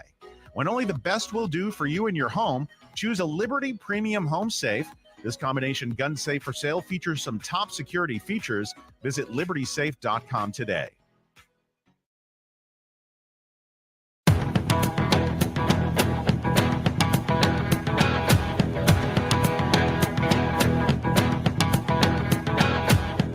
Live from the Matthews Brothers Studios. 844-500-4242. Another wacky day at the Karen Reed murder trial in Dedham. And with us to tell us what was going on is Aiden Kearney, a.k.a. Turtle Boy. And Colin is not on the stand, right? It's his sister that's on the stand. Am I right? No, Colin's on the stand. He is. Oh, Colin, the day ended with Colin on the stand. He's got Alan Jackson tomorrow. That's what we're waking up to. Oh, so they finished the direct examination of him? Yeah, so the Lally got his, softball questions, and now the real questions start tomorrow. Before that, he doesn't have a sister. He's got a cousin's cousin, Allie McCabe, who went before him, and boy, did she put on a show. Turtle Boy has officially entered the arena, by the way, Howie. Judge Bev made her first blatant error in this, which is completely reversible, by allowing Allie McCabe to cry on the stand about Turtle Boy. Like, she said that the defense, that the door was opened to talk about Turtle Boy, but the door was opened by Lally himself, the prosecutor, who basically asked her about it. So you've been harassed? And then just opened the door for her to just, oh my God, someone emailed my school. She's a real Nelson Mandela. She really is. She's had a really tough. She's had a tough hour, She's up there. Oh no, people are so mad at me because I drove home a guy from a murder scene, and then my mom Googled how long to die in cold, and they're so mean to me because of that. You can't be mean to the McAlbert man. And she cried. It was so fake. Well, you're charged with witness intimidation. She's intimidating you, isn't she? Or trying to? What's the difference? The state is intimidating me. That's the state police are, they're the ones doing the intimidating. They have all the guns, not me. It's like, I'm not the one intimidating. Like, I'm just reporting the facts here and peacefully protesting, and they're calling that witness intimidation. It's a joke. Right. They have been telling us for months now that they can prove Colin Albert was not in the house because they have Life 360 data showing that Allie McCabe picked him up at a certain time or whatever.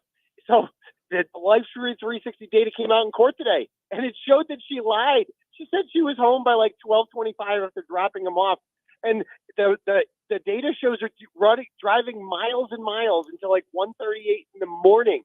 And it's just everything she said was proven false. And they confronted her with the Life 360 data, and her response was, "Nope, that's a mistake. Nope." I mean, that was their same response to the Google search. Yeah, hose long to die in cold. Yeah, they said it was wrong. Yeah, that's a mistake. Just like Michael Lanks, what he put in the report that the Alberts told him that Caitlin Albert left at 12:15. That was a mistake too. Everything is a mistake with these people that gets them in trouble. They just lie and lie and lie. I cannot believe this is happening, mistaken. And there is no way the jury is buying it. They see what a horrible family this is. Horrible family full of liars. And they're being exposed, and no one's buying their garbage. I'm looking at a quote that you tweeted out from Allie McCabe. Colin wasn't in the house at the same time John was there. Haven't they all testified John was never there anyway? Yep. This is the first this is another contradiction, right? Yeah, but she'll say that was a mistake. Oh, it was a mistake. Everything that gets people in trouble is either a mistake or not real. It's just unbelievable. I meant there. Yeah, what did Clinton used to always say? Mistakes were made. Mistakes were made, a lot of them. And she actually said that she was not there at the same time that John O'Keefe was there. So thank you for admitting that John O'Keefe was, in fact, there. I mean, she just got up there when confronted with the Life 360 data and says, no, that's wrong. Did she cry? Okay? Did she cry about you after or before she was confronted with the data? After. Oh, so there it is. There it is. Yeah, afterwards. Yeah. Yep, she had to break. Like, Exactly. she got Now exposed. you Did she have an onion and in then her we're like, in her okay. purse? Now you get it, Howie. Yeah, I mean, that was their move. This is what these people That's do. exactly They did a what horrible happened. thing. They covered it up, and then they cry about being victims. The Turtle Boy. Oh no, That's Turtle Boy's exactly thinking what just he's happened. writing about what horrible people we are and the things that we've done, and he's exposing us. And he's making me sad. That's what happened in the court, and there's no way the jury bought that. Absolutely not. I just keep thinking that I keep thinking about this in terms of an athletic game. When you have the lead, you if you're a football team, you run it, you don't pass, you just run out the clock. If it's in the old days in basketball, you had the 4-corner offense, which lost Carolina the national championship one year. But in this case, the prosecution, they're putting on all these. They were putting on all these boring witnesses. They were like trying to run out the clock and put the jury to sleep, but they're behind. They've already lost the case. You'd think they'd be like lighting it up, throwing, Hail Mary passes. They're not doing any of that. Something. So who did they bring on today? They brought on Ryan Nagel and the two other people who were in the truck with him at the same time that Karen Reed arrived there with John O'Keefe or seconds afterwards. And all three of them greatly helped Karen Reed by saying what they've already told police.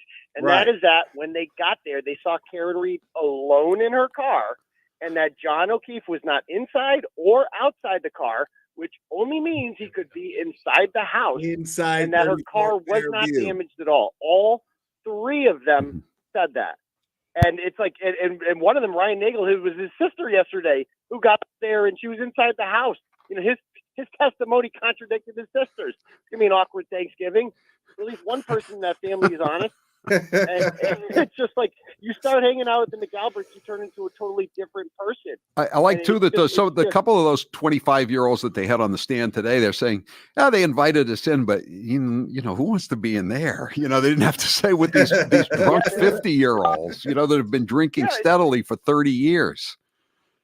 I mean, doesn't that say a lot that like the 25-year-old was tired and wanted to go home because she was responsible, but Jen and Matt McCabe, who have two much younger children at home alone, are like, let's keep partying. The night is young. Let's go. I want to play this. I want to play cut from Ryan Nagel here. I'll just listen to this and get your take on it. Here we go. 23 by individuals not associated with the Commonwealth. A gentleman came to my door, but I did not speak to him. Would it refresh your recollection? Do you remember talking in May of 2023 with anybody about this case? I don't know. 2023 may have been the feds. Okay, I'm trying to just listen to my question. No, I understand. Were you talked to by anybody? Ain't been the feds. Don't say who. Just tell me if you were talking. Yes or no. Yes, I believe so. Okay. The feds. I thought they were trying to keep that out. Aiden. Yeah, it's like they actually the Commonwealth's witnesses are the ones bringing it in. He's like, oh yeah, I talked to them. I mean, how could they keep it out? So now the jury, for the first time after they heard Ryan Nagel say that, was officially put on notice that the feds are doing this bogus investigation that they are the jury on. And they heard that. They can't unhear that. They know that this is not normal for the feds to be investigating an investigation. And again, Ryan Nagel and Heather Maxson and Richie D, those are Commonwealth witnesses. What good did they think their testimony was going to do for their case?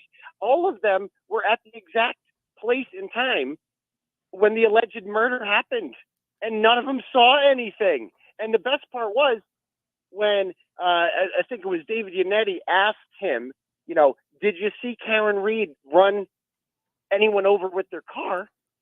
Wow, he objected. Like, yep, that's literally what you're trying to prove, is that Karen Reed ran someone over your car. It gets asked in court and he objects. Like, why would he object to that? Because he knows the answer. He knows it never happened. Never seen anything like it. Be like Perry Mason getting the guy to confess and then saying, Your Honor, I'm going to stop the cross-examination right here. We don't want to. It's just, I don't understand what they've got going. Well, why don't you tell us about what happened? There's more of this sideshow melodrama going on with all the observers. What happened today? Yeah. Hold on one sec, Al. Hold on. I got to hold. Uh-oh. Okay, that's good. Bye-bye. being a double duty as an award-winning journalist and award-winning dad. So, all right. So the former, actually, WRKO radio personality Jessica Machado the other day, I was standing in line with her, and she was assaulted by this goofball named Grant Smith Ellis on the courthouse stairs. And I witnessed the whole thing. The Dedham police were called. They were supposedly filing a summons. It turned into absolute chaos in the media just to get one of the coveted 10 spots in there. She apparently went down to Fall River District Court today and got an order on him. So A restraining order. Can't come. A restraining order, yeah, which isn't that easy to get in HBO. So she got one, and which prevents him, luckily, from attending court proceedings unless he could somehow get this vacated, which he tried to do with his chicken scratch handwriting. Which I don't think it's going to work, but they should probably do something, about. She's I have several people have sent it to me. I'm going to go over that in a minute. Because she tweeted out information about the jurors that was completely legal. She tweeted out, she was like observing the jurors. Juror number 5 seems to be intently watching him, and said, "Oh yeah, it looks like Mr. Magoo." She described them physically. And that's not against any rules. Yeah, I mean all this stuff that everybody's been doing since the dawn of time. You get a column out of that, watching jury selection, see what questions they're asking. It's easy pickings, and it's especially in a big trial. This is ridiculous. So what's going to happen with Colin? What was he asked about yesterday? Or today, excuse me. What's he asked about today? Yeah, I mean, it was just Lally. It was just Lally asking him, like, so what time did you get home? Oh, I got home at 12:25. Well, that's not what your father said. Your father's on the bar, on video at the Waterfall Bar, leaving there at 12:14. He says he walked home, which puts him home no earlier than 12:21. He then said he waited 25 minutes before you got home, which brings us to 12:46, right? So your own dad says that that's untrue. Your timelines are all off. And we got this Life 360 data now showing that she rushed over somewhere at 12:29 to go pick someone up. I wonder who that could be, over at Fairview Road, and drives them back to his house. I mean, it's just so obvious. And we got a missed call. I got a screenshot of a missed call. And how about the fact that what was led into evidence? Did you see this screenshot of the texting? Can you hang on for one more segment? We're already getting calls about these texts. These cell phone, smartphone companies, if everybody were McCabe, they would have even more money than they already have, because everybody got rid of their phone calls after this. They're all upgraded. All right, 844-500-4242. We'll be right back with Turtle Boy. I'm Howie Carr. Become a Howie Carr Show super fan. Subscribe to Howie's newsletter and you'll get the latest news, columns, cheap bastard deals, and other special offers. All right. I mean, people, I just don't understand how anybody could sit up there with a straight face in front of a fucking camera at this point, or behind a keyboard and talk about how Karen Reed is guilty at this point. It makes no sense. Like, it's really stupid. It's really stupid. I mean, it was stupid months ago. It was stupid before this trial even started. If I'm being totally honest, everybody, we'll just wait till trial. We'll just wait till trial. No, I already told you. I'm not even a fucking lawyer. And I told you people that the prosecution would have absolutely at least explained what in their opposition motion, against the defense's motion to dismiss and disqualify, they would have given ultimate reason as to why Karen Reed is sitting on trial, why she is headed to trial, what evidence they have against her, how they intend to prove. And they did. And I thought, that's not enough. If I could poke holes through that right now, then this case shouldn't even go to trial. If I could sit here and I could poke holes in that shit right now, and I sit there and I go, well, wait a minute. Their argument is what? That they have John O'Keefe's clothing that was tested for animal DNA, and there's no dog DNA. Oops. I got to admit, that kept me like, okay, all right, no animal DNA. That troubles me a little bit. But then sure enough, what happens? In trial today, an animal DNA expert who tested for the animal DNA, the expert who tested for canine DNA specifically, testified that she only, and we saw the pictures of it posted up in the courtroom, that all she did was test a swab. A swab was sent to her, not the clothing, but the swab that supposedly we have to assume was used to swab John O'Keefe's clothing. We have no idea what was swabbed with that Q-tip that was sent, with the 2 Q-tips that were sent to this woman. We have no fucking idea. That's doubt, people. And then we have the taillight fragments that are found in his clothing. The taillight fragments that are found in his clothing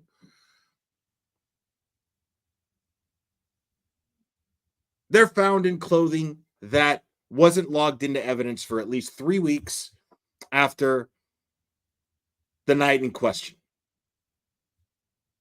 which goes to the DNA as well.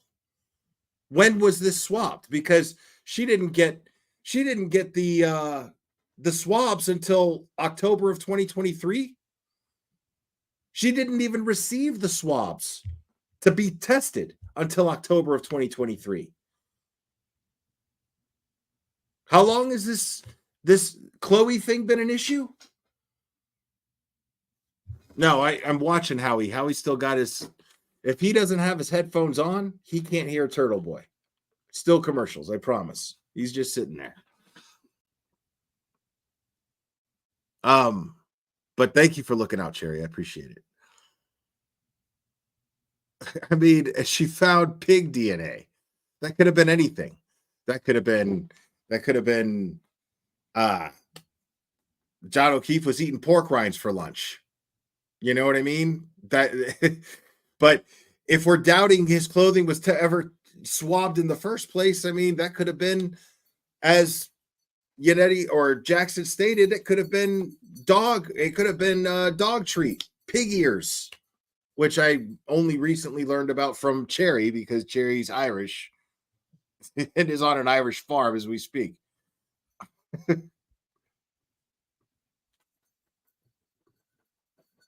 So I think we're coming back right now. 42. I think I got one of the McAlperts on the text line. He's just screaming and yelling. He's lost all respect for me, and how dare you have a chuckle about this, et cetera, et cetera. You've been through this, though, Turtle Boy. You've much more than welcome, I have. Howie. Oh, I'm used to it. The McAlbert Mafia hates when you bring up facts and whatnot. You just have to blindly believe that the dastardly Karen Reed was behind this whole thing. And if not, you're just a bad person, and they're not listening to you anymore. Yeah. Well, tell us about these texts that the screenshots of these mysterious texts that apparently have been erased somehow, Hillary Clinton style. So back in the summer, July or August, there suddenly became a push to get Colin out of that house, like to prove that Colin wasn't in the house, even though it wouldn't matter if he was in the house if John O'Keefe was killed outside the house.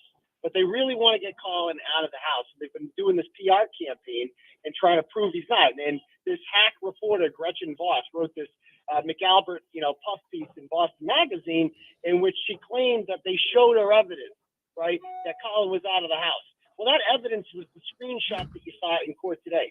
It's a screenshot of a text message from Allie McCabe and Colin Albert in which she said, he's like, come pick me up. It doesn't say where come pick me up is. And at 12:10 a.m., she goes, I'm here. And he goes, okay, but where is here? Where does it say that 34 Fairview Road is at? Like, are you at 34 Fairview Road, or are you picking him up to bring him to 34 Fairview Road? It doesn't say. And the best part is that after that conversation, they don't That's an talk excellent again point. until February 20th. That's when the next text message is. These two people who were allegedly at a house where 10 minutes later, a man is murdered, a Colin's neighbor nonetheless, they don't ever talk about this. The next day, they're like, oh, yeah. And they're like practically brother and sister. I was listening during that part of it. Yeah. Yeah, they don't talk. Yeah, they don't, never came up a conversation about it. And so basically, but it's just so obvious to anyone who owns an iPhone or and then take a screenshot after the fact. And it's not authentic. To get the real stuff, you got to download the data from the phone, right? You got to do the data extract from the phone. That's how you get it. The police never asked for that. They're like, yeah, sure, this screenshot is sufficient.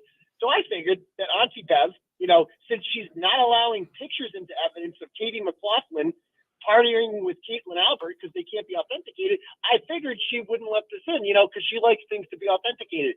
But she did. A screenshot of a text message that was reportedly between these two people, in which nothing was erased from it at all, was just allowed into evidence. Auntie Bev is a hack. She is almost there you I go. hope the FBI is closely watching her. What Totally. she's doing right now, and what she's done to me, Howie. I don't know if you noticed this today. There was a new order allowing me back into the courtroom when Michael Proctor and Jerry Pataki go when they testify. Nice. I'm allowed in there, even though I'm being charged with this intimidation against them because they're cops. So that's an interesting thing too. So he's allowed in the courtroom. Her own ruling because she knew we were going to appeal when win. Proctor and Bukaki testify. Yeah, I saw that. I love it. This whole thing is such a mess. 617 says most jurors are smarter than we think. They've heard multiple witnesses say they're lawyered up. Everybody knows that's not normal. And now you got the feds, you got all these, and then one of the other witnesses almost said that he was interviewed by the G-men or the feds, but they stopped him before he could say anything. So what's going to happen tomorrow with Colin Albert? How soon are they going to, what are the big things that people should be looking for tomorrow morning? Well, he's got to go against Alan Jackson, who is the best in the country at this. He's going against Colin Albert. This kid he's not the brains of the operation. Let me tell you, Howie. You should hear his poetry. It's interesting. But you're going to hear tomorrow, Alan Jackson is going to catch this kid. I can't believe they let this kid take the stand because he's really dumb. And Alan Jackson's going to catch him in lie after lie after lie. Like he caught Brian Albert in a lie. And Brian Albert's the smartest one in all of these people. Right. And that's saying something. So they're going to get this kid to, trip him up on something. I cannot wait to see what Alan Jackson has tomorrow. But whatever it is, I know they're going to be very prepared. They're going to catch this kid in some lies, and they're going to make him look dumb. So how many witnesses are they still going to put on Proctor? Well, they have to put on Proctor, I guess. And what about Higgins? Is he going to, is Higgins? I thought we were going to get Higgins today. But, we didn't Higgins is the ATF agent who's supposedly got a proffer from the feds, meaning he's got a deal to testify in a case. If I knew someone in a case had a proffer, I wouldn't go on the witness stand, or I'd go up there and, say I'll take the fifth on everything. Yeah, well, they got to call him up eventually. They're calling all the people who are in the house. They got him and they got Matt McCabe and Jen McCabe. Those are the big three that they're missing right now. Somebody's got to go. Colin Albert's not going to take all day tomorrow. They're going to get somebody after him, and it's going to be one of those three is going to be the next one up. That's my guess. So whatever it is, it's going to be very exciting. It must be TV. All right, Aiden, where can people get you? TVDailyNews.com or at Dr. Turtleboy on Twitter or Turtleboy Live on Rumble. Turtleboy Live on Rumble. I'm Howie Carr. Hi, this is Bobby Atenzio from Paul's Landscape Service and Supplies. I'm a regular listener to the Howie. All right. Oh man, that is incredible. Now let's before we continue, let's do this. Because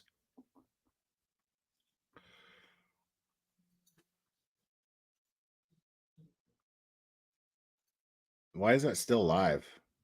Y'all need to. Oh, okay. Never mind. It's not.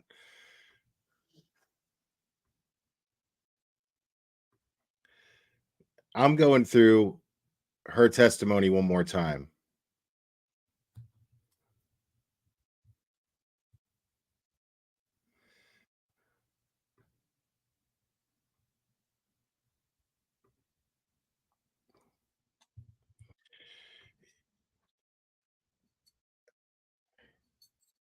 I just got to cue it up.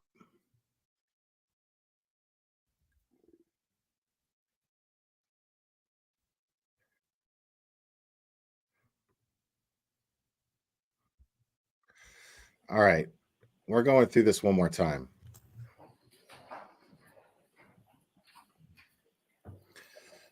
Because this way I could pause it. I could share my thoughts. So get comfortable, folks. If you guys want to hang out a little while longer, this is what we're going to do. Rather than go live again later, I'd rather just go through this now. Because I imagine there's going to be a lot of other YouTubers that are going to be going live about this from later, or going over this later.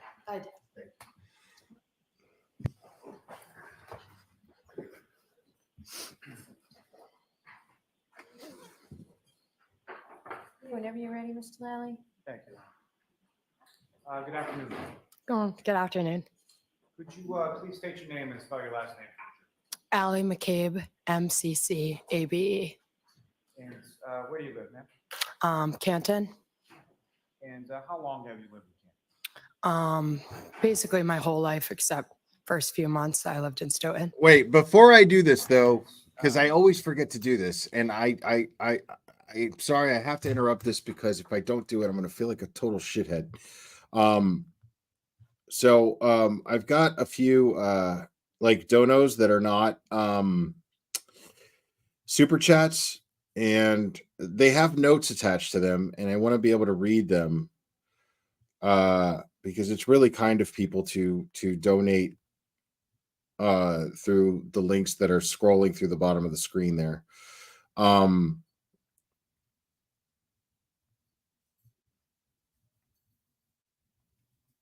So Paula Curtin, she sent $25 through Venmo, and she says, because they've got Venmo donos here. Paula Curtin sent $25 with the hashtag free Karen Reed. Tara, also known as Good Citizen, said, shout out to my son. Happy 16th birthday, Jacob. He's happy to be in school and not watching me listen to you. Another $25. Thank you, Good Citizen.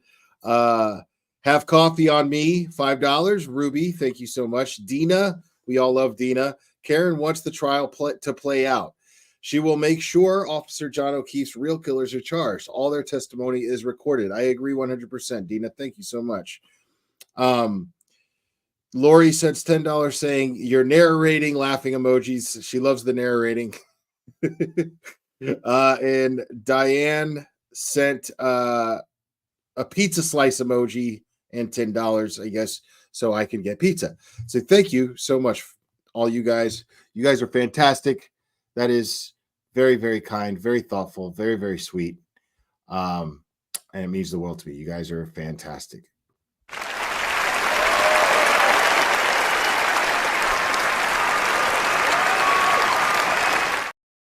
All right, so now let's get back to this fucking liar. You work, you go to school? I'm a student. In college, is that correct? Yes. And what year are you? Oh, but wait. I just finished. Wait, people, this isn't live, so we're just replaying, so I could pause it, which means I think we got a super dad. Super dad. I think we got a super dad. Super dad. Super dad. Super dad. Dad, dad, dad, dad, dad. I think we got a super dad. I think we got a super dad. thank you, Just an Observer. I appreciate you. And yeah, big shout out to Jacob. Happy birthday, Jacob. Just finished my sophomore year. And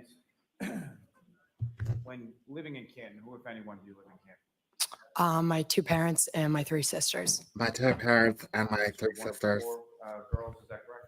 Correct. And are you the oldest? Yes. And your parents, what are their names? Matt and Jen.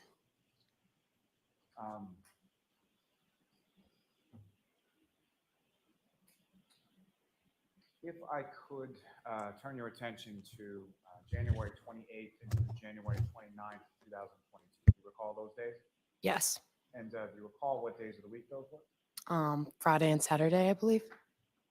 And so on that Friday evening, starting with there, well, let me ask you this first. At that time, you were a high school student, is that correct? Wait, Correct. please. make no mistake, Tiger Lily Girl, I have just begun to make fun of this girl. I have just fucking begun to make fun of this girl. You have no idea. You have no idea. Oh my goodness. Canton High School. All 4 years? Yes. And did you play any sports when you were at Canton High School? Yes. And what sports did you play? Soccer, hockey, and lacrosse. And so January, that would have been which sports season? Hockey season. Now, with respect to the hockey, as far as that evening of the 28th, how did your evening start out, or what, if anything, were you doing first that evening? It Yeah. started with a team dinner. The fact that she cried on the stand when she did and why she did is exactly the nucleus as to why I'm making fun of her. Absolutely. It's absolutely what justifies in my mind making fun of her. Make no mistake about that. This girl is absolutely full of dog shit. I mean, 100%. I think we got a super dad. Super dad. I think we got a super dad. Super dad. Super dad. Super dad. Dad, dad, dad, dad, dad, dad. I think we got a super dad. Scott McGinnis, thank you, buddy. It's good to see you. Haha, the 3 Karen Reed movement has produced the life-size cutout of me.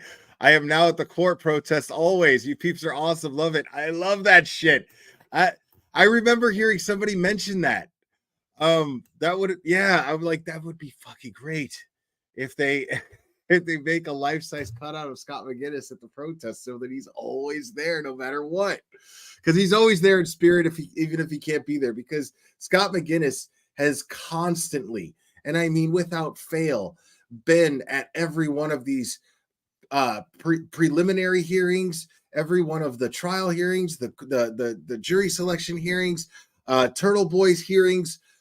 Scott McGinnis is just out there, man, and personal things have come up for him where he can't make every single one lately, and so he's appreciated, and everybody out there appreciates him so much that they made a cardboard cutout, life size, of Scott McGinnis to make sure that he's out there at all times, and I fucking love that.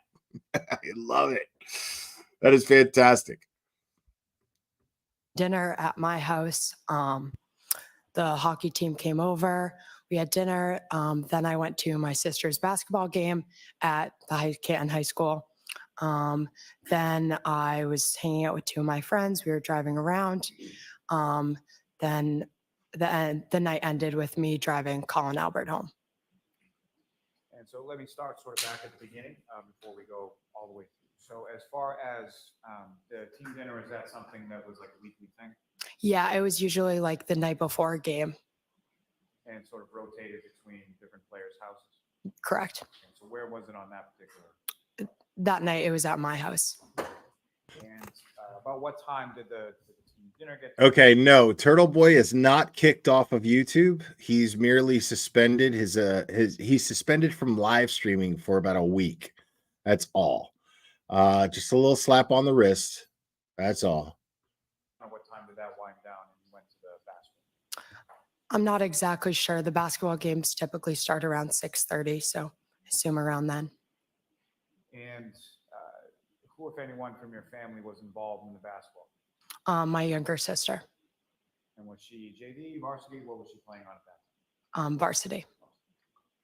And who, if anyone else from your family, was at the basketball? My parents. I'm not sure about my sisters. And did you go with your parents or separately, or how did you get? I believe I drove and I arrived later than my parents. And as far as at that time, did you have your own car?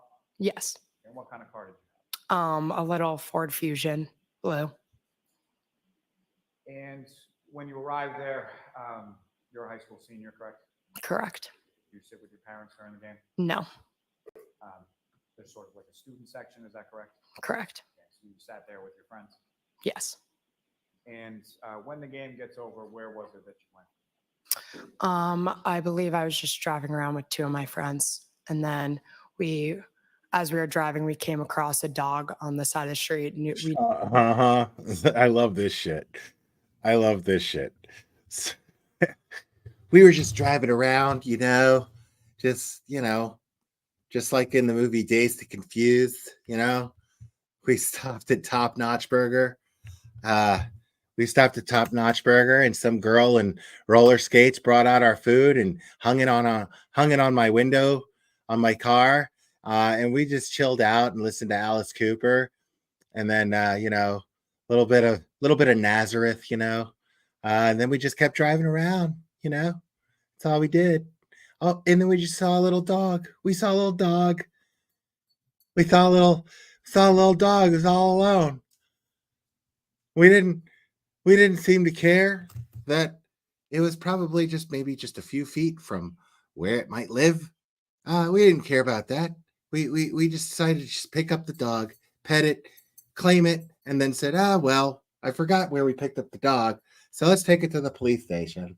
And then we took it to the police station. Then the owners claimed the dog because we stole it. And owners were wondering where the hell their dog went. we knew a snowstorm was coming. So we picked the dog up and then brought it to the police station and then drove the dog back to where its owner's house. Oh, sorry. We thought it was up for grabs. Sorry, we took your dog. Avery Panadosi and Danielle Seaman. Can you do us a favor and spell those last names for our court yes. recorder, please? Piantedosi.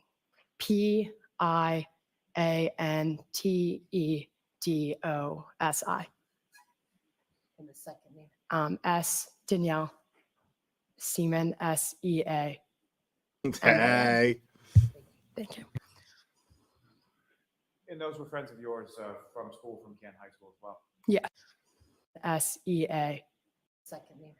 S. Danielle Seaman, SEA. S. Danielle Seaman, SEA. MAN. I'm such a child. I'm so childish. And those were friends of yours? Oh my God. Yes. And had they been Oh, I'm terrible. Yes, I believe so. So you, when you say roll around, Somebody lock me up. Whereabouts were you driving? Through Canton, pretty aimlessly, just driving. That's driving. And at some point you come upon a dog, is that correct? Correct. And No more. On Elm Street. Guy. And this was a dog, obviously. We stopped at Top Notch Burger, and then this really cute guy who's a little older, he pulled up next to us, and he was like, all right. Correct. Yes. So what did you do with the dog? The dog ran over to the car when we stopped and picked the dog up, and we didn't really know what to do with it, so we brought it to the police station. Do you recall at all what kind of dog it was? No, white. It was small. It was white and brown. Not sure what type. And so while you're at the police station, what, if anything, did you learn about that dog that you brought to the police station? I went in the police station. The dog stayed in the car with one of my friends. And as I was walking in and telling the officer that I found a dog, he got a call from the owner, and she asked if she was like, oh, can you return my dog, please? And so you brought the dog back to the owner? Yes.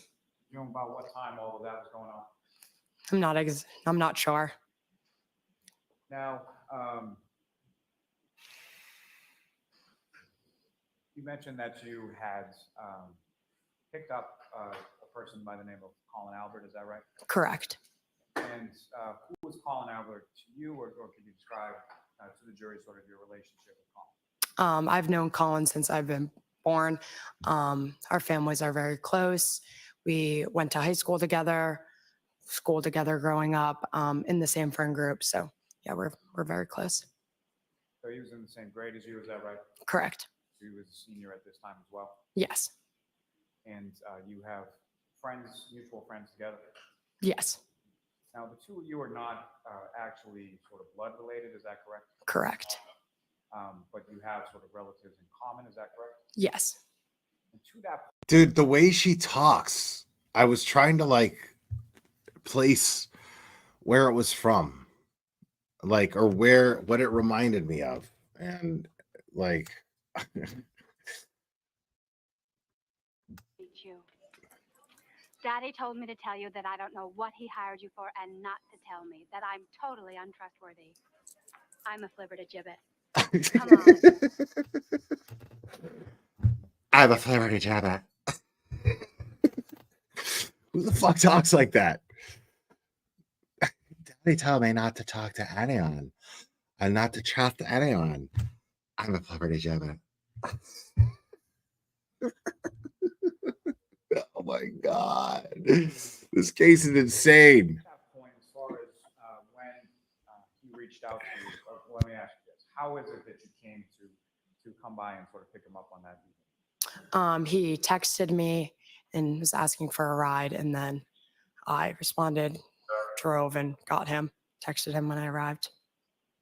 Now, as far as that sort of, I don't know what exactly to call it, but as far as you picking him up at certain places, like on weekend nights, was that out of the realm of normalcy, or was that something that happened on occasion?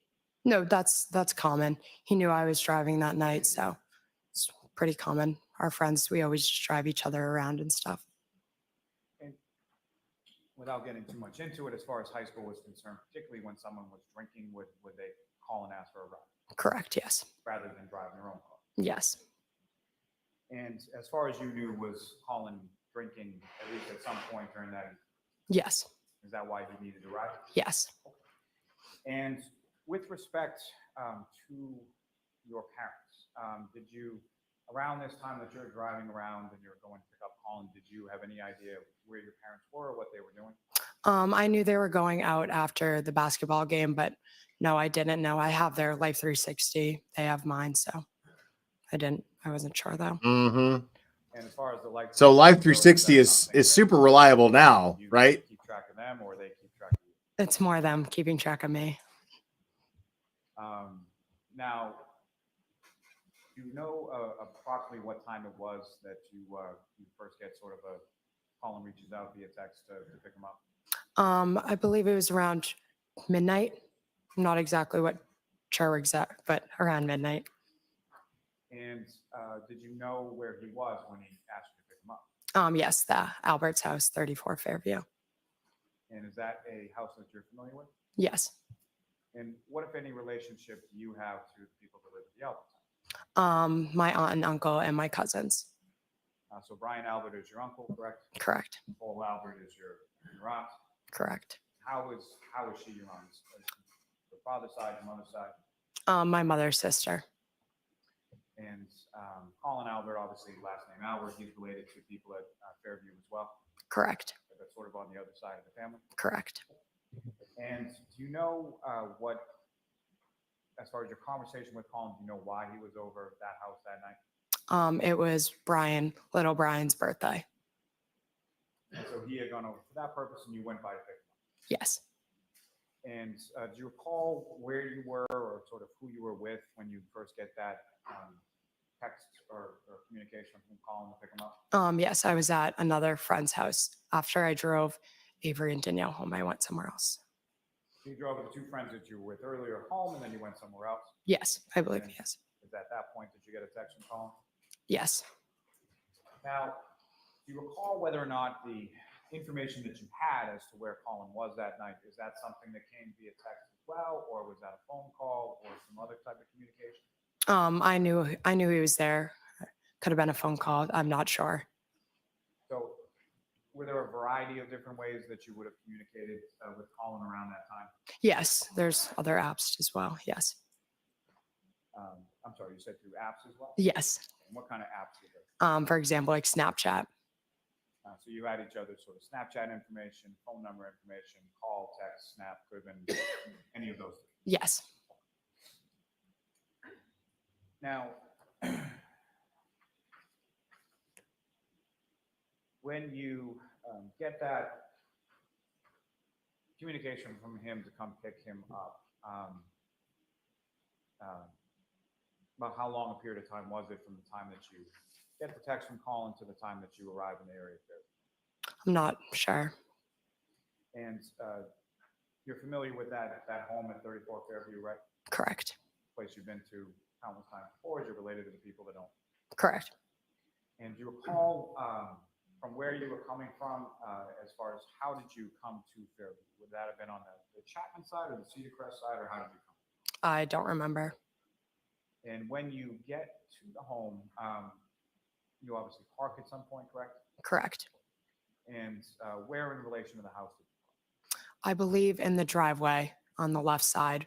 Not entirely sure. I just believe that. And when you arrive, what, if any, communication did you send to Colin? I texted him saying here. And after you texted that to Colin, he comes out of the house. Is that correct? Correct. And when he comes out of the house, about how long a period of time was it from the time that you texted him here to the time that he comes out to the car? I'm not sure. A few minutes.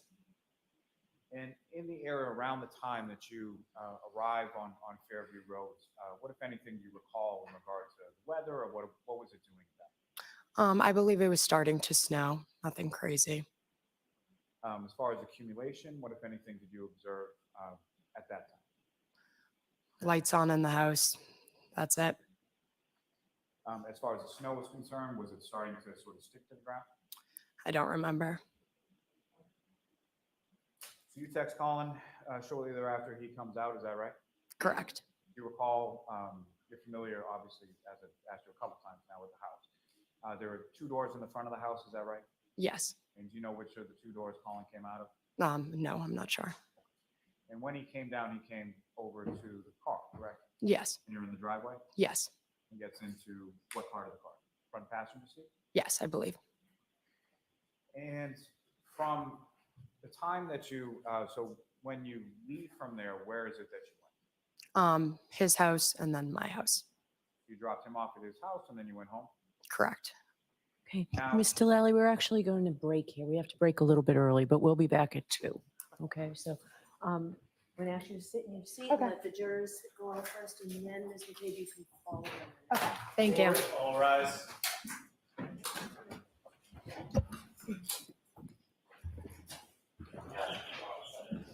Goodbye.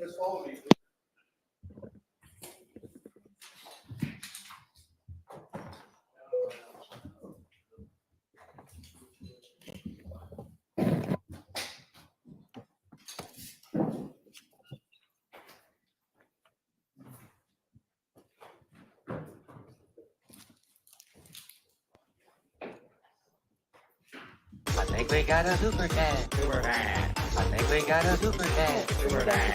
Super dad. Super dad. Dad, dad, dad, dad, dad, dad. I think we got a super dad.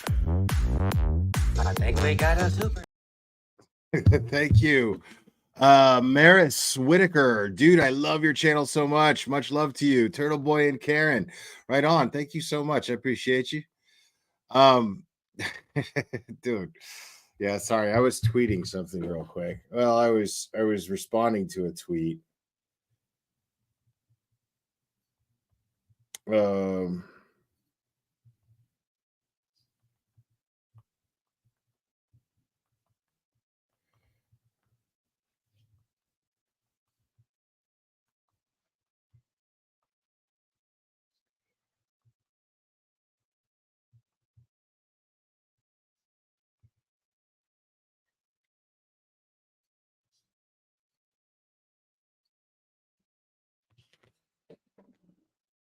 Oh, okay. I guess the post is deleted. I couldn't respond. Oh well. Hold on. Let me get this back to where.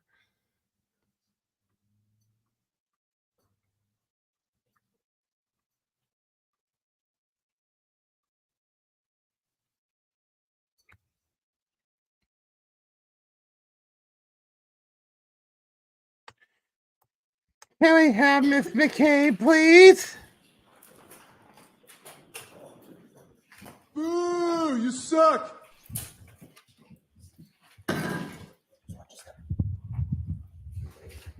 Yeah, you're right. I should just skip right to the because I'm not trying to be live forever Maybe it was- either. Ms. Delally, you can take the exhibits back and I just- that you can reply. the arrow button. I wanted to go over Lolly because that was certain things that she said during Lolly's questioning, but Correct. And if you do that, rather than hit the arrow button where you forward or reply, on the left side of the screen, there's a trash can, correct? I'm not sure. You know that you can delete a text from a thread, correct? Correct. All right. And it's a trash can that you click on, right? Correct. I'm not trying to trick you. No, I was confused. Sorry. No, I understand. I don't mean to confuse you. So you know that if you click on the trash can, it gives you an option to either cancel or to delete the message, correct? Correct. And what happens if you delete the message? It's deleted off the phone. Okay, so it's gone from that thread, correct? Correct. And somebody looking at a screenshot that you take after you've deleted that message, it wouldn't be evident that that message was ever there, correct? Correct.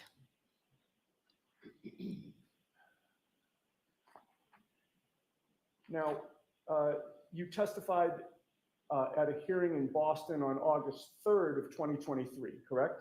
Correct. That was, and we're not with a jury present, that was a federal grand jury, correct? Correct. And you had, by that point, by August of 2023, you no longer had the phone that you originally had on January 29th of 22, correct? Yes, I believe so. You had gotten a new phone in December of 2022, correct?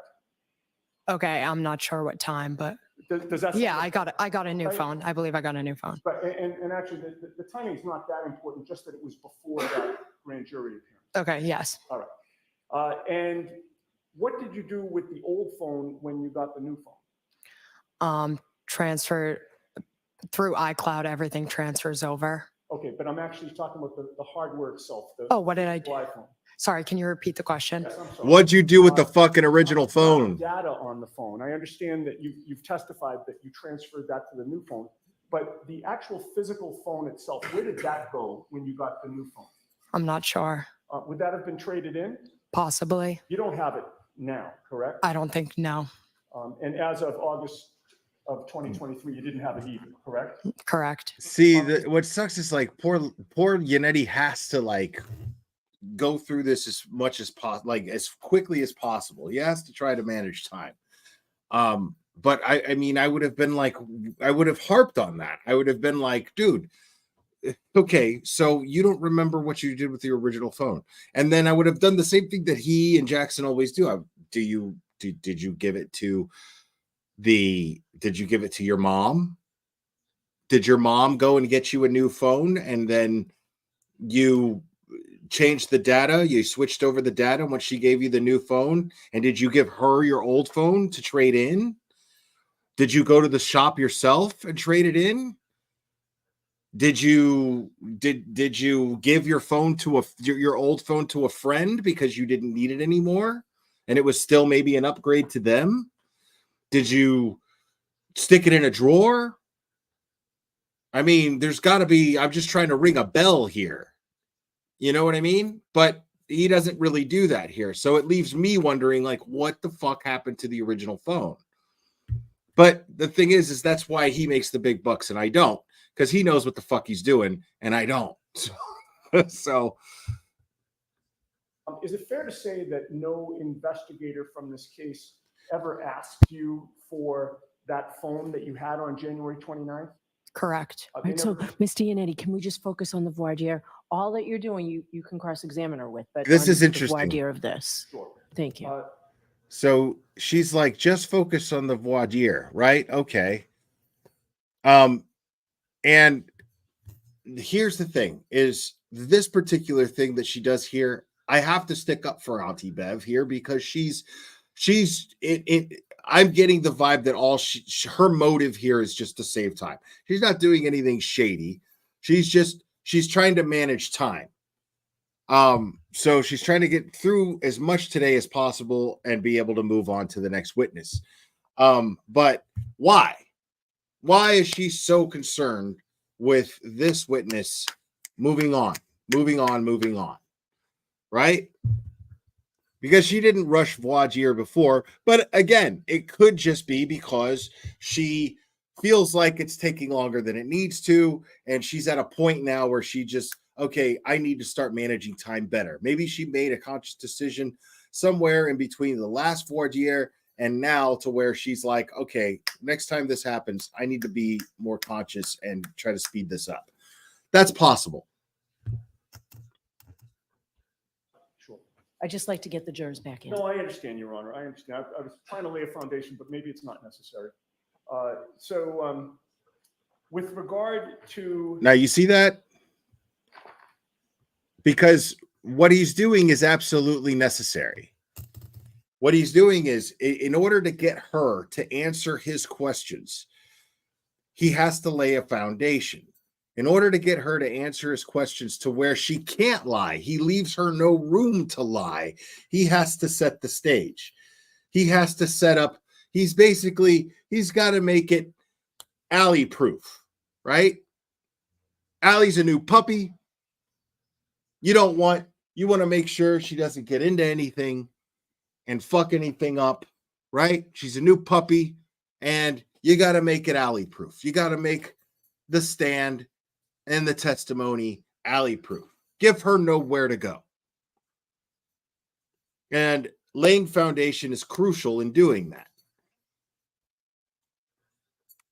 And so for her to try to stop him from doing that or try to rush him through that is kind of like, wait a minute, what the fuck are you doing? Like, he can lay a foundation. How is he supposed to? And the jury's not even sitting here right now. The jury's not even listening to this. So whatever he says here gives her a heads up to what she's going to say in front of the jury, because he's going to ask some of the same questions a second time. And if she doesn't like the way she delivered the answer the first time, she gets to clean it up in front of the jury. And that's why it's important for for David Yannetti to be able to do what he's doing the way that he does it. And Judge Bev is interfering with that. But he doesn't fight. He says, okay, I'm just trying to lay down foundation, just so you know. I'm not trying to burn time, but I'm trying to lay down foundation because it's necessary for my line of questioning.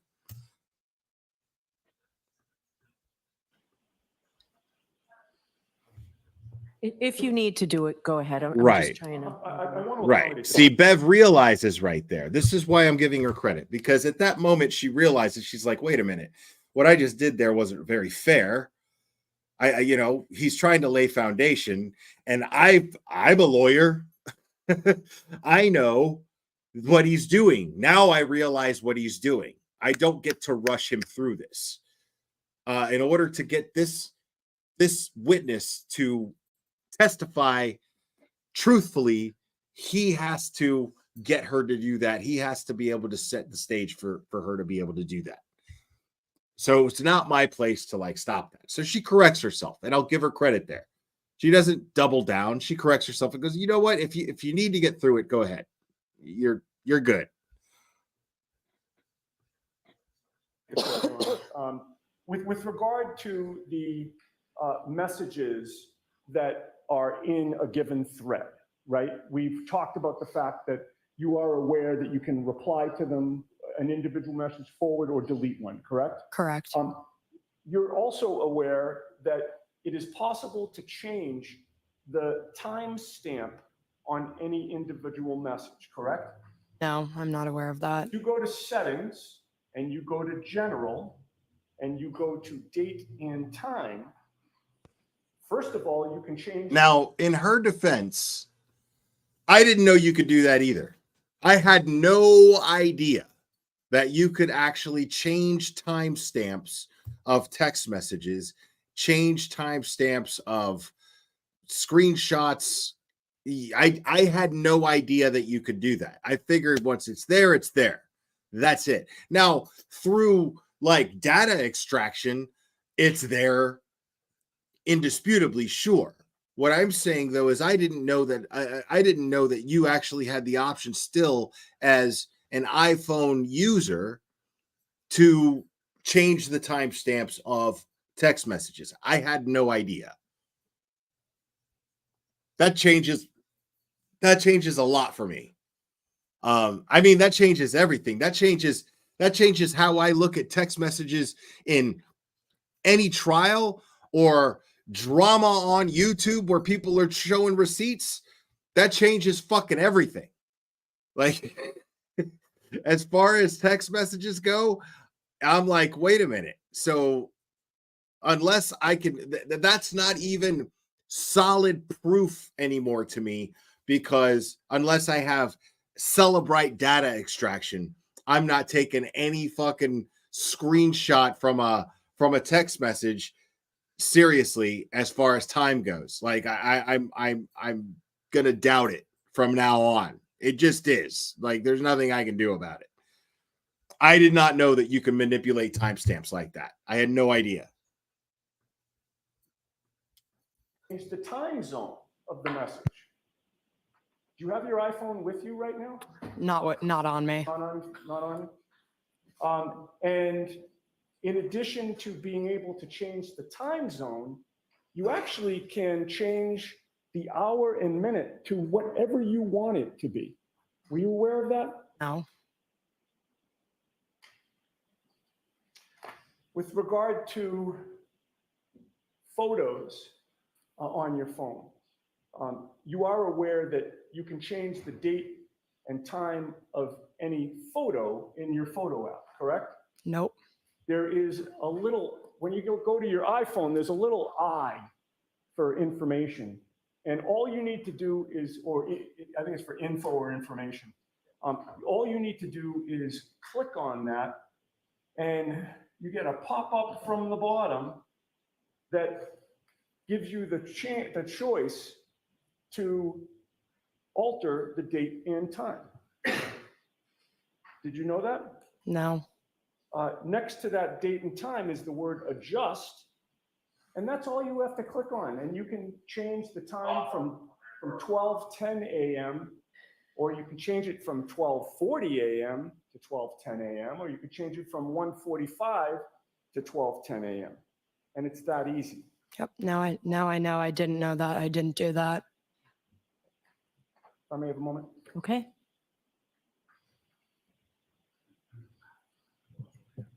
That's giveaway number one right there.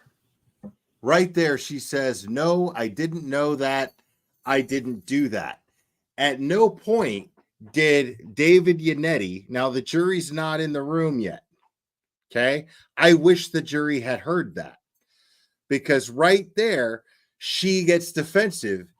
He never accused her of doing that. He just simply asked if she knew that you could do that. Somebody could have done it. Anybody could have done it. Anybody. Right? But why did she get defensive and go, I didn't know you could do that. I didn't do that. So that's a tell. That is absolutely what you would call in poker a tell. It's like straight up. I mean, she is lying, and she's very defensive. She's hiding something.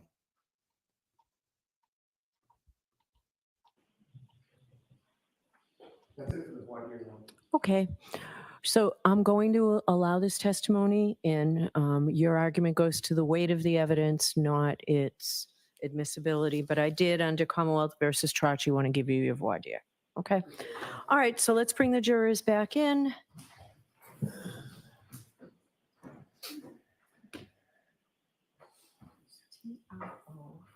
Now, I guarantee you that Jackson heard that. Jackson was very smart in not touching that. He was hoping she didn't notice that she did that. Yes, but he was hoping that she didn't notice that she did that, because the jury wasn't even in the room. Had the jury been in the room, he would have been like, I didn't ask you if you did it or not. Did anyone in this courtroom ask you if you did that, if you deleted that? All I did was ask if you knew that you could do that with an iPhone. But he let it go because, as I stated earlier, Yannetti is a cerebral ninja. Ninja. And this is exactly what's happening right here. This This is exactly what he's doing. He's like, I got her. I got her. She's nervous. She's pissed. She's afraid. I mean, and I'm gonna make sure the jury sees it. What matters, and only what matters, is what the jury sees and how they interpret it. That's it. In a trial, in a jury trial, all that matters, even whatever the judge says or does, every decision that the judge says or does, every decision that she makes that matters is based on whether or not the jury is going to get to see it or hear it. So plain and simple, what matters is what the jury sees or hears and how they interpret it.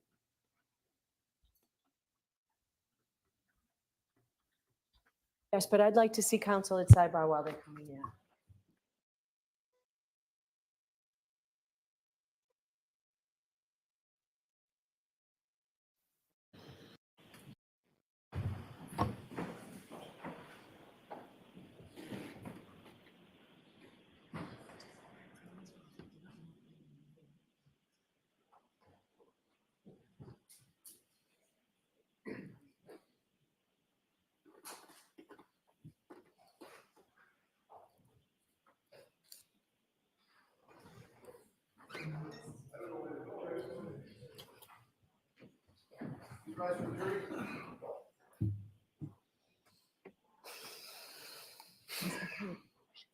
Sorry.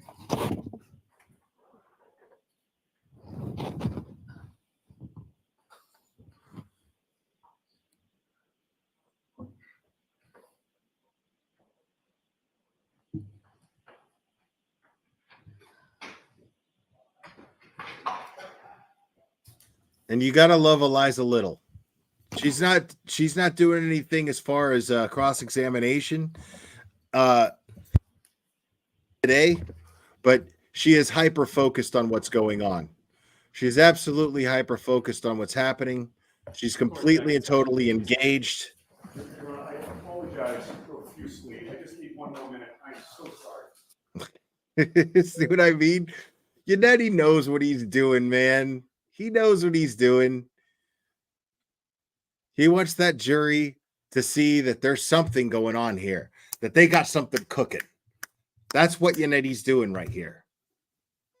He wants to, he's creating a dramatic effect, and it's very slick. I'm so sorry, Your Honor. Just like he waits till the jury comes in back into the room and he goes, I'm so sorry, Your Honor. I'm so sorry. I just need 1 second. I just need one. Guys, yeah, I just need 1 second real quick. So now the jury's going, okay, what's this? We just had to sit outside and wait. And yeah, all right. This dude is up to something. What's he up to? Right now, the jury's sitting there going, what is Yannetti going to do next? That means that the jury is just been foreplayed by the defense this entire trial. Like just totally whining and dining and kissing and massaging. This jury loves the defense.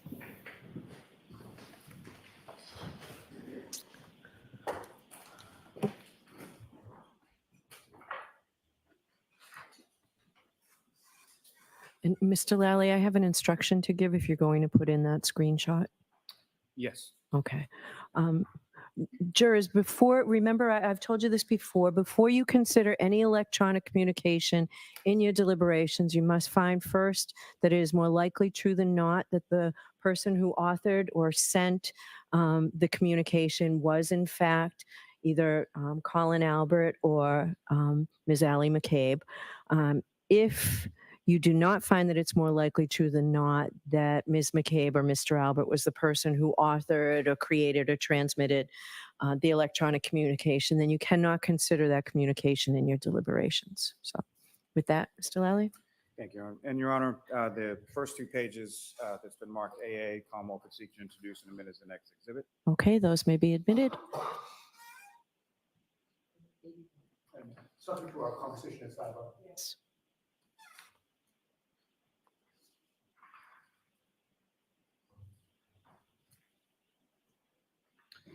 And Your Honor, if I may just approach to return it to the witness. Sure. Thank you. Now, Ms. McCabe, with reference to, well, before we get into that, you had an iPhone at the time of January 26th, is that correct? Correct. And with respect to your friend Colin Alberts, as far as his contact information within your phone, who entered that in your phone? I did. And prior text in I assume. the 8th and the 12th, that was within text messages you have with that contact. Yes, I assume so. And specifically on that date of January 28th and the 29th, when you arrived at the home on Fairview Road, you texted Colin that you were there. Yes. And after you texted him that, what, if anything, happened after that? He responded saying okay, and then he came out to the car. And Your Honor, if I may, with the court's permission, just publish the text communication to the jury on the screen. Yes. Okay, this is what I wanted to go over. Okay, I know everybody wants me to skip through Lolly because he's so boring, but what she answers to Lolly is what I want to note mostly. It's important. And then I might rewind to see what Lolly asked her. So you're going to catch me pretty much fast forwarding through some of what Lolly's questions are, because again, I agree with you guys. He's fucking excruciating, but what she answers is important. There's a few things that take place here that I wanted to go over again. And Ms. Gilman, if you could scroll down.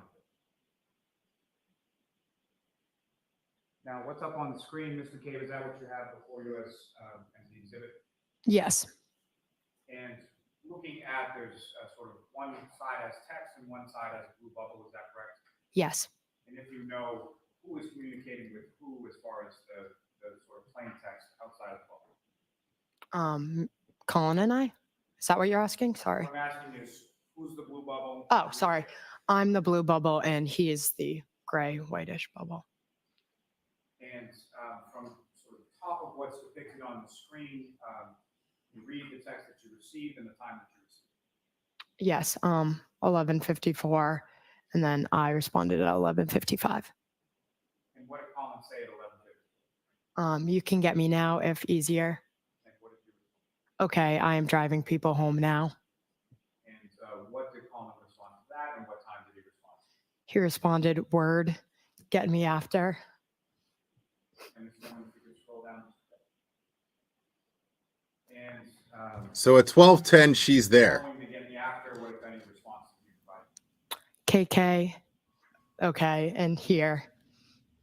And here that you texted, what time does that read on the screenshot? 12:10 a.m. And what, if anything, did Colin respond to your text? He responded at the same time saying, okay.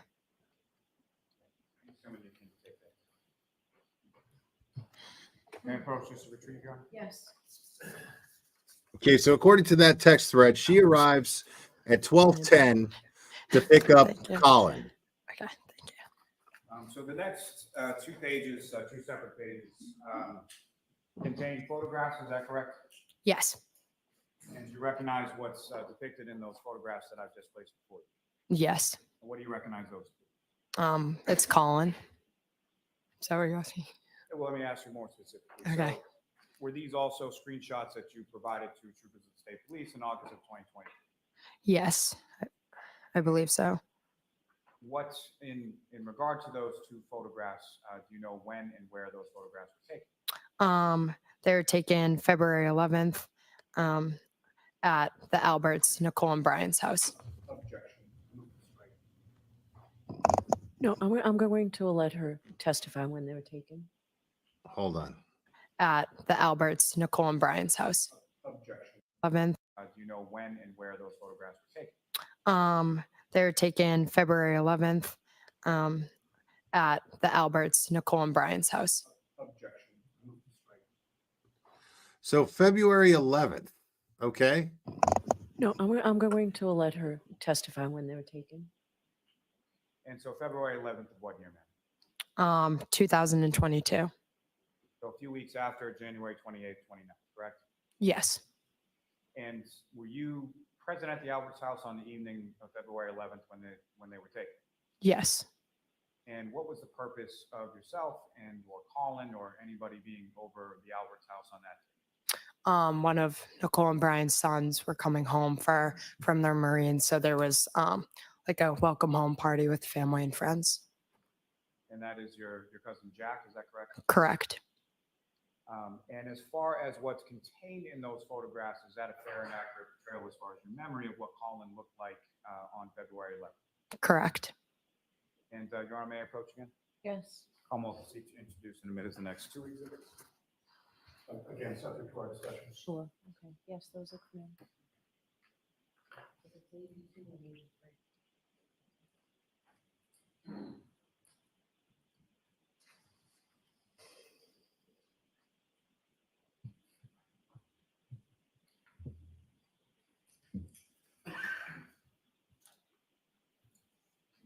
And then just returning those to you. And first, I would direct your attention to what's been now marked as Exhibit 82. Ms. Gilman, with the court's permission, may I publish those to the juries? At this time Yes. as well?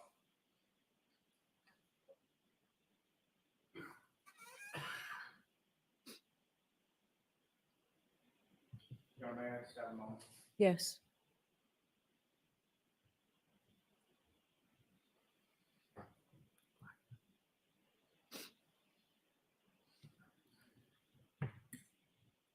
Gilman, if you could just enlarge that a bit. Trying to understand why photographs taken on February 11th. I'm trying to understand why photographs taken on February 11th are relevant to the night in question exactly. Maybe I'm missing something. And if you could just describe to the jury sort of what we're looking at in this photograph. Colin and my auntie Coco. And your auntie Coco is also Nicole Albert. Yeah. Yes, Nicole. And if I could direct your attention to the next exhibit for you, Exhibit 83.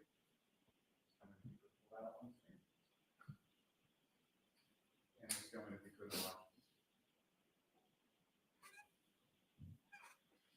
And again, what's up on the screen, is that what you have before you as Exhibit 83? That's what I thought. Is this the same evening, is that correct? That's what I thought. Where in the house this photograph was taken? I believe they call it their library. Maybe it's the room in the back.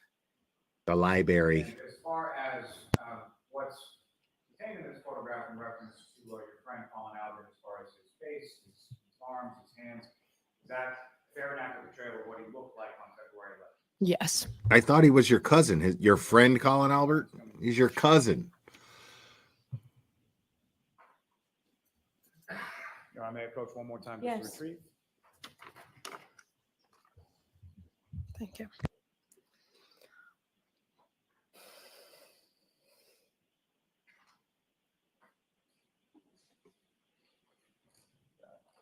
Thank you, ma'am. I have no further questions, John. Okay. Stianetti? Thank you. Good afternoon, ma'am. Good afternoon. Ms. McCabe, you have known Okay, gotcha. Colin Albert your whole life. Cousin's correct? cousin. Correct. Your mother Still a is cousin. Jennifer McCabe. Kinda. Correct. His mother is Julie Albert, Correct. and her maiden name was Julie Daniel. Correct. Your mother, Jennifer, grew up together with his mother, Julie, correct? Correct. Well, that fucking makes them You and related. Colin are extremely close, correct? Yes. In fact, you would consider Colin Albert to be one of your best friends in the world, correct? Yes, he's one of my best friends. Now, you claim that you took a screenshot of a text conversation that you had with Colin. Yeah, I'm Albert. sorry to harp on this, but dude, like, if you're the kid of my mom's sister, you're my fucking cousin. I don't give a shit if it's fucking I don't know how many fucking times removed or whatever the fuck that is, but you're my fucking cousin. You're my cousin. Get the fuck out of my face with that shit, dude. Like we share blood. You're my cousin. Shut up. Of course. My cousin's cousin. Get out of my face with that. That's my cousin. Correct. Those were the screenshots that were just shown to this jury this afternoon, correct? Correct. And you claim that the information on that screenshot actually existed on January 29th, correct? Correct. Did you tell your mother, Jennifer McCabe, that you had that text conversation with Colin Albert anytime after January 29th of 2022? Objection. Sustained. Did you give to your mother, Jennifer McCabe, a screenshot of that text message conversation? Objection. Sustained. It's fair to say that on January 29th, 30th, 31st, you did not turn over that screenshot to any law enforcement official, correct, of 2022? No, I was never asked. No investigator from this case ever asked you for copies or a copy of that screenshot of that text message conversation on January 29th, 30th, or 31st, correct?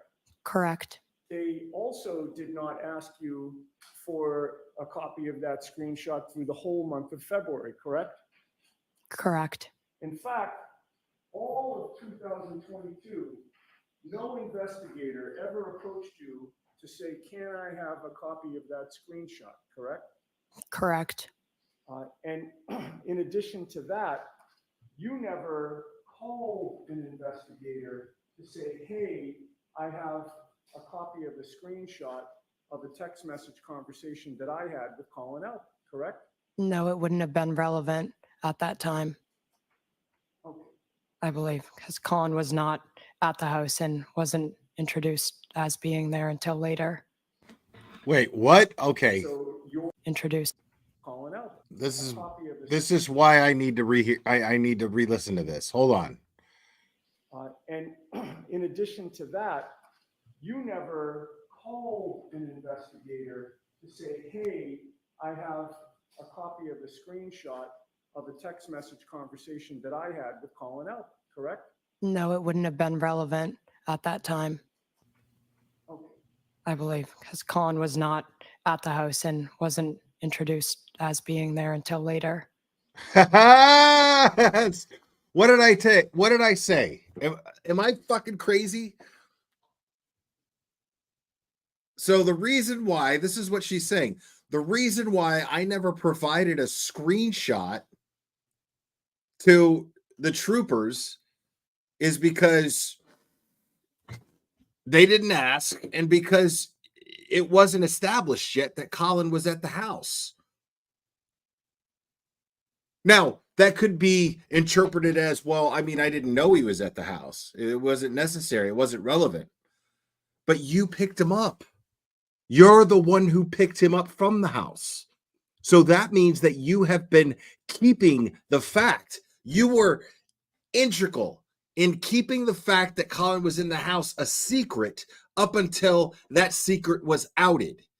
Once Colin was placed in the house, that's when things started to change. You just said that shit in court.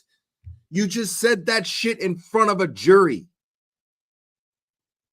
I wasn't sure if I was crazy or if I was reading too much into that, but I gotta I gotta hear that one more time. One more time.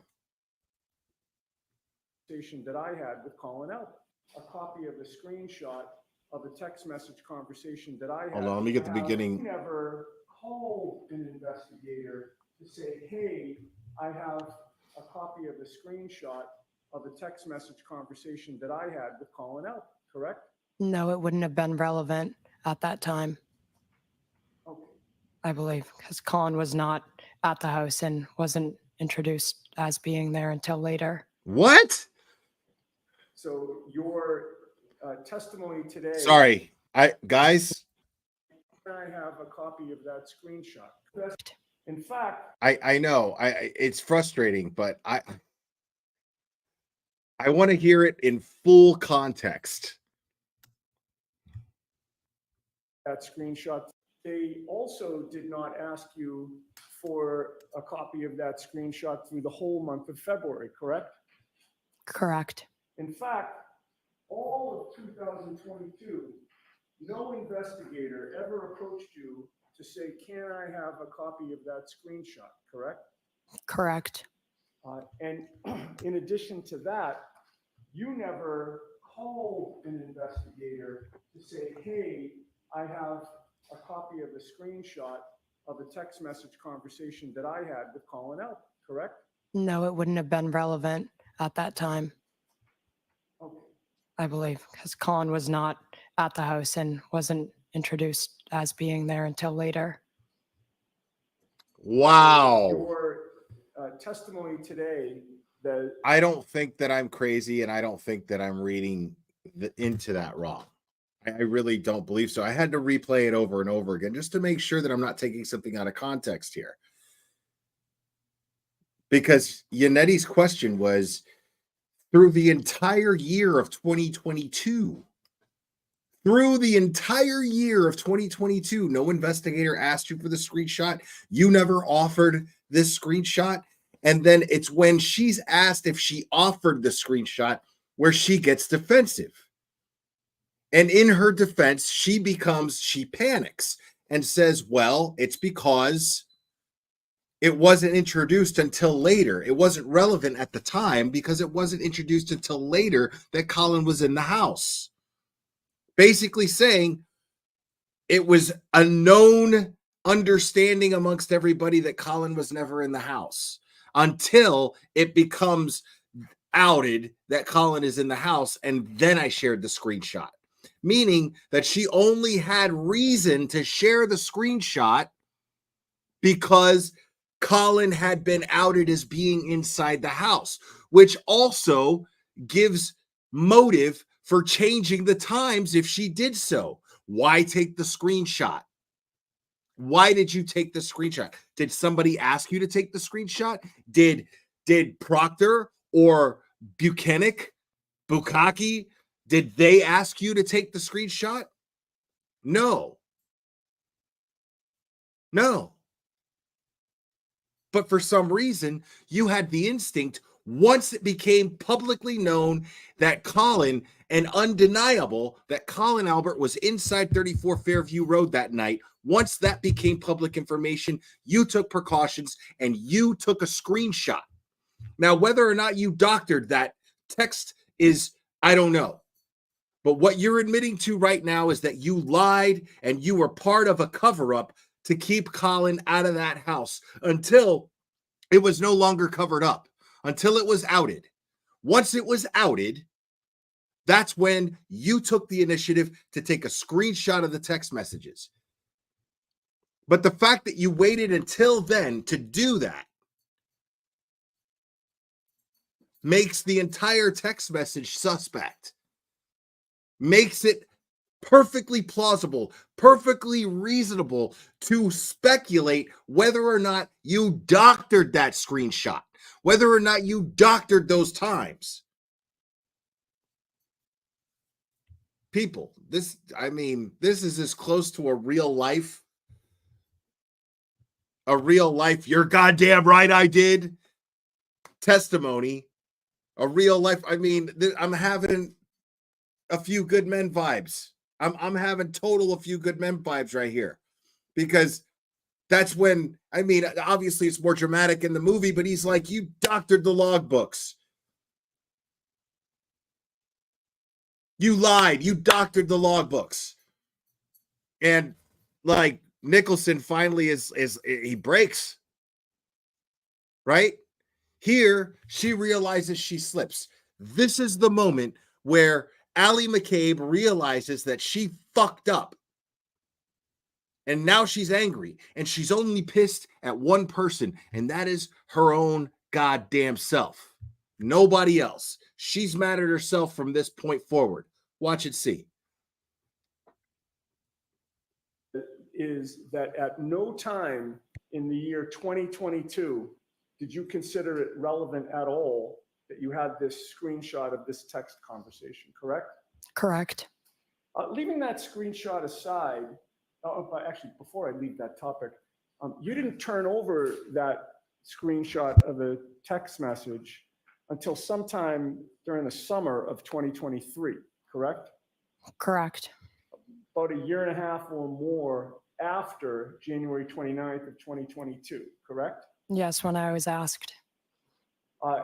And by that time, the summer of 2023, you had already switched phones, correct? Yes, believe. In other words, the iPhone that you had on January 29th of 2022, you no longer had possession of that physical phone, correct? Correct.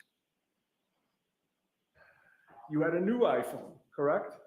Correct. Right. And who asked her?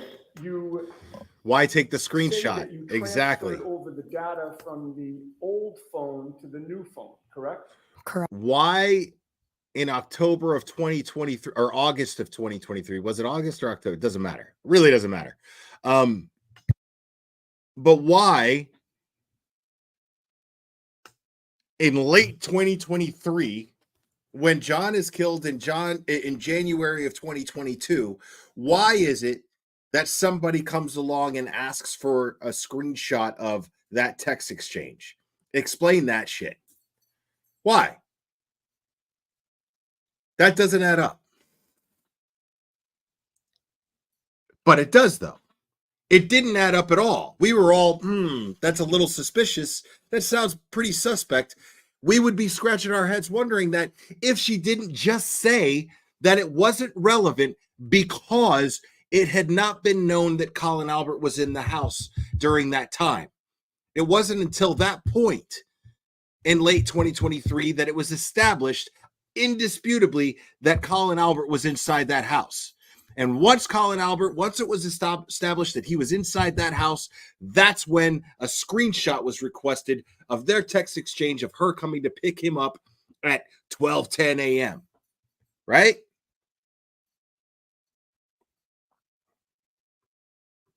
Correct. When did you take that screenshot?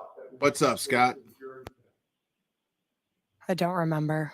Was it before? Here we or go. After you Here got comes rid of your old phone? here comes the amnesia. Did she take the screenshot? When did you take the screenshot? Was it before you got rid of your old phone or after you had gotten your new phone and you took the screenshot with using the iCloud memory? All of the data transferred onto your new phone, which it all does. It all does. That's part of the reason why I love iPhone. I am happy with iPhone. I upgrade and I'm never like, fuck, I don't know what to do with this thing. It never happens. I never not know what to do with my phone, mostly because the upgrades are pretty fucking minimal. You know, most of the time you're just upgrading because you just want the latest iPhone. Even though I still don't have the latest iPhone. I think I had the latest iPhone once in my entire life. Once in my entire life. And the only reason that is because I was dating a girl who had a lot of money. And I was just tagging along at the mall when they were picking up new phones. They were like, the new iPhone came out today. And they were all getting one. And I was like, okay, cool. And then I got one. And I was like, sweet. Okay, right on. But that's the only time I've ever gotten a brand new iPhone. The only time. Every single time I've ever gotten one, it was like handed down or refurbished because they're ridiculously expensive. I don't remember. So we don't know if that screenshot was from your phone that you got in December of 2022 or if it was from the phone that you had back in January of 2022, correct? Correct. That Right. Because I mean, that's the thing is you could just transfer like it's easy. If you have an Apple ID, you get a new device, you put in your Apple ID, everything that you like, everything from your old phone is in there. And the thing is it does not reset to factory settings until you reset your old phone to factory settings or someone else does. But 99% of the time, it's you that has to do it, right? So if you upgrade your phone, and you plan on getting rid of your old phone, you plan on handing it to somebody else, it gets you unless you keep it. Because I still have my phone before this one. I still have my old phone. And if this one takes a shit on me, I can go back and use that one and it has all of my data on it. It has everything I have. Everything this phone has, that phone has. Because my iCloud is logged into both devices. So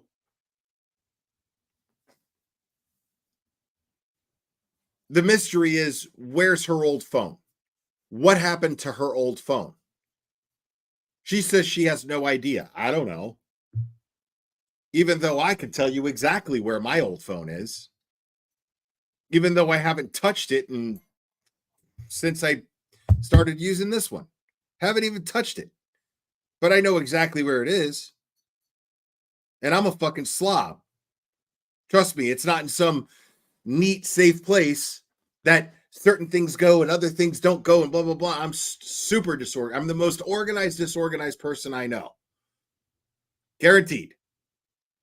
But I know where it is.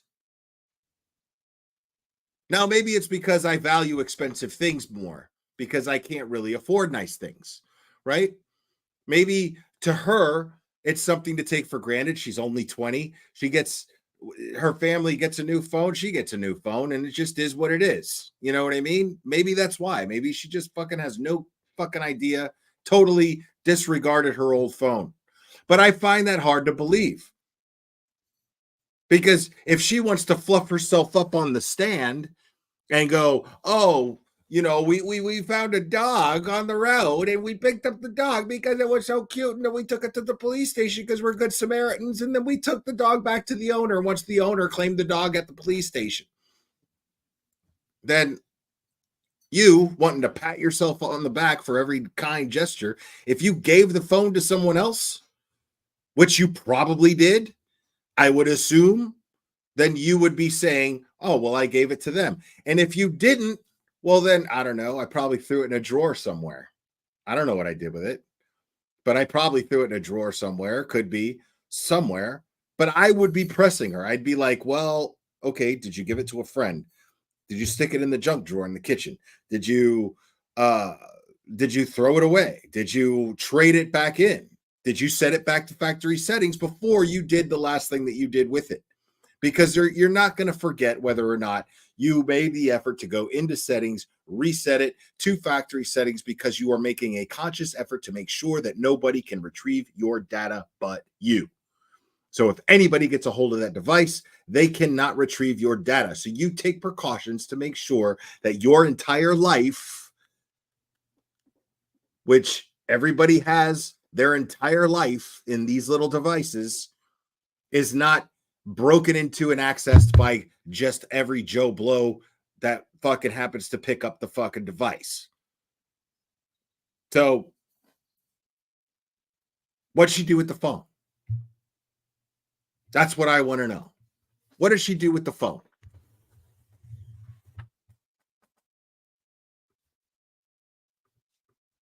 Phone that you got in December of 2022, it's now May of 2024. Do you still have that same phone?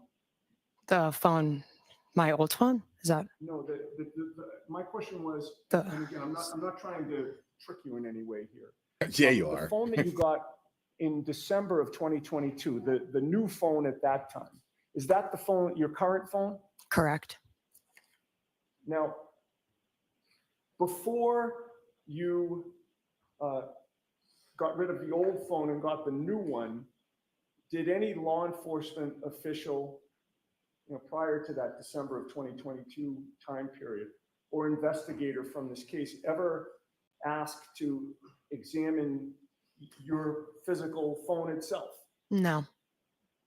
Did they ever say to you, we would like to do what's called an extraction on your phone?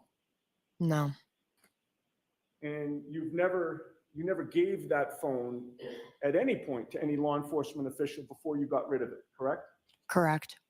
Now this is And this is Yannetti's MO and Jackson's. This is what this defense has been doing. This defense has been very slick here because they're killing two birds with one stone here. Not only are they making Jennifer McCabe look like the fucking liar, or sorry, not Jennifer McCabe, Allie McCabe look like the fucking liar that she absolutely clearly is, that we find out for sure in a few minutes how much of a liar she is. Not only does the jury see this is what the defense wants to do.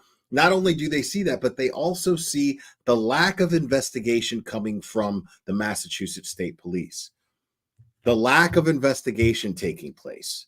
This is very important because how many people fucking follow true crime here that are in my chat, right?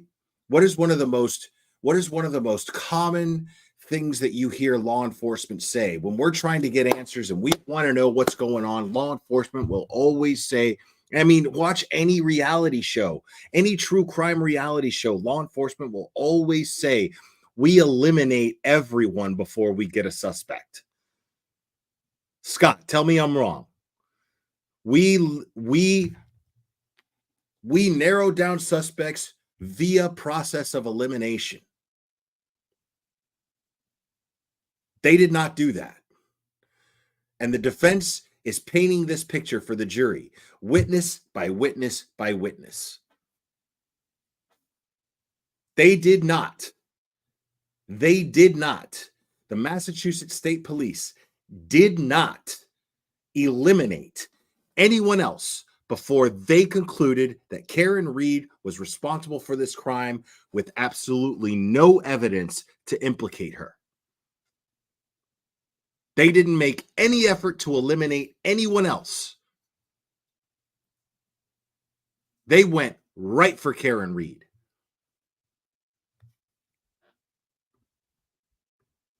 The first time that you mentioned that text conversation outside your family was August 3rd of 2023, correct? Correct. That was at a proceeding in Boston, correct? Correct. Where neither Mr. Lally or Ms. McLaughlin agree with it. Objection, Your Honor. Yeah, move along, Mr. Yannetti. Yes. That And Eddie called her proceeding sir. in August Yes, of sir. 2023 was less than a year ago, correct? We're in May of 2024. I got to rewind that because And that was a long Yannetti time called her after, sir and correct? she sighed. Often agree with it. Objection, Your Honor. Yeah, move along, Mr. Yannetti. Yes. Yes, sir. That proceeding in August of 2023 was less than a year ago, correct? We're in May of 2024. Correct. And Yes, that was sir. a long time after John O'Keefe was found dead on Brian Albert's lawn, correct? Correct. And that August of 2023, when you're revealing that text exchange, that was over a year and a half after January 29th of 2022, correct? Correct.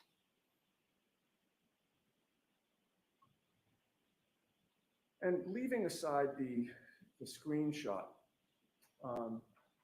as of August 3rd of 2023, no investigator from this case, no state police trooper or anybody from the DA's office had ever interviewed you, right? Prior to August of 2023? I talked to the state troopers, but I don't know if that was before or after. That was on August 25th of 2023, which is about 3 weeks after your testimony in the other proceeding. Does that refresh your memory? Yes, then after. And Yeah. at that point in time, on August 25th of 2023, Okay. So I'm 90% sure that Yannetti is referring to the federal. He just didn't say the word federal, but the federal grand jury hearing. I'm 99% sure that that's what he's referring to. The other hearing. And it wasn't until after that This is a great point that he's making. It wasn't until after that. It wasn't until after this federal grand jury hearing that they asked for this screenshot, that they seemed to just all of a sudden start questioning witnesses. It wasn't until the feds were shining their light on the investigators, it wasn't until then that the investigators started to do their fucking jobs. We're talking almost 2 years later. Almost 2 years after Officer John O'Keefe is found dead on the front lawn of 34 Fairview. What does that tell you? Like, you have to be a fucking idiot at this point. You have to be a fucking idiot to defend the Massachusetts State Police for this. You have to be a fucking idiot to defend Michael Morrissey's Norfolk County DA's office. You have to be fucking dumb, willfully ignorant. You have to be. Because it's clear. It's clear as day. It wasn't until it was known that there was a federal investigation, and then they even held a grand jury federal hearing where she testified, and then that's when they asked for the screenshots. Fascinating. Fascinating, isn't it?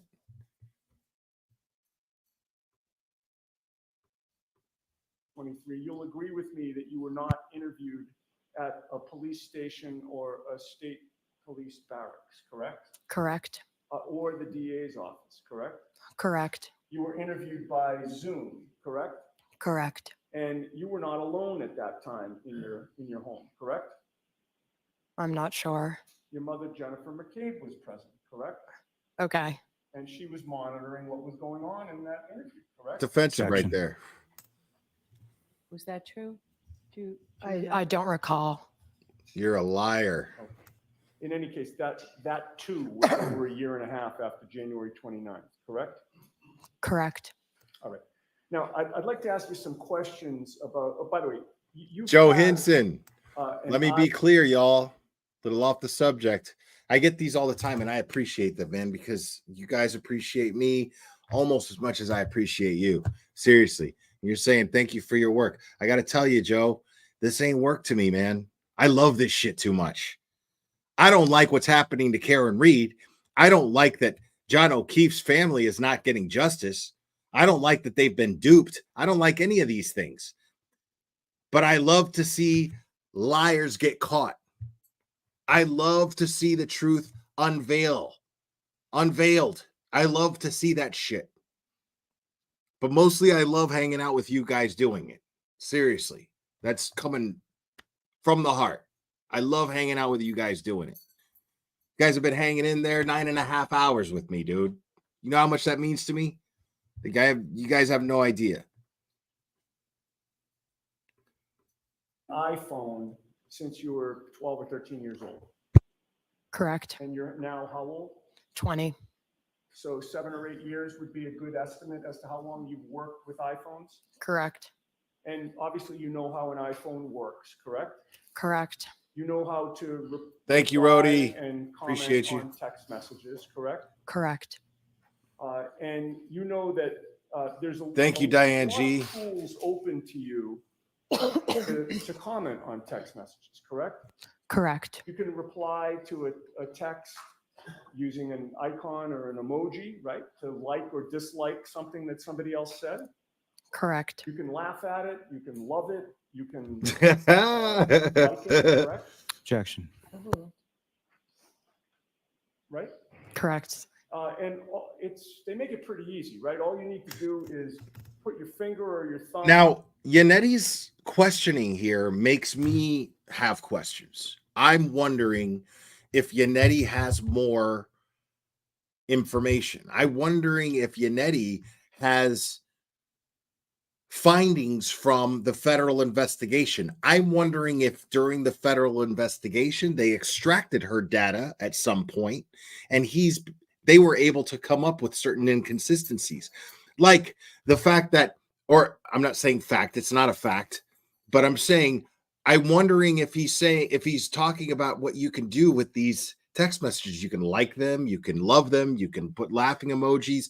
Like there's the option where you press on it and it gives you the option to like on all these, give these different, like Peggy's 100. That's an option in the text messages too. So I'm wondering if Yannetti has this information via the federal investigation, but cannot present it because it's federal, at least not yet, but he's building up to it.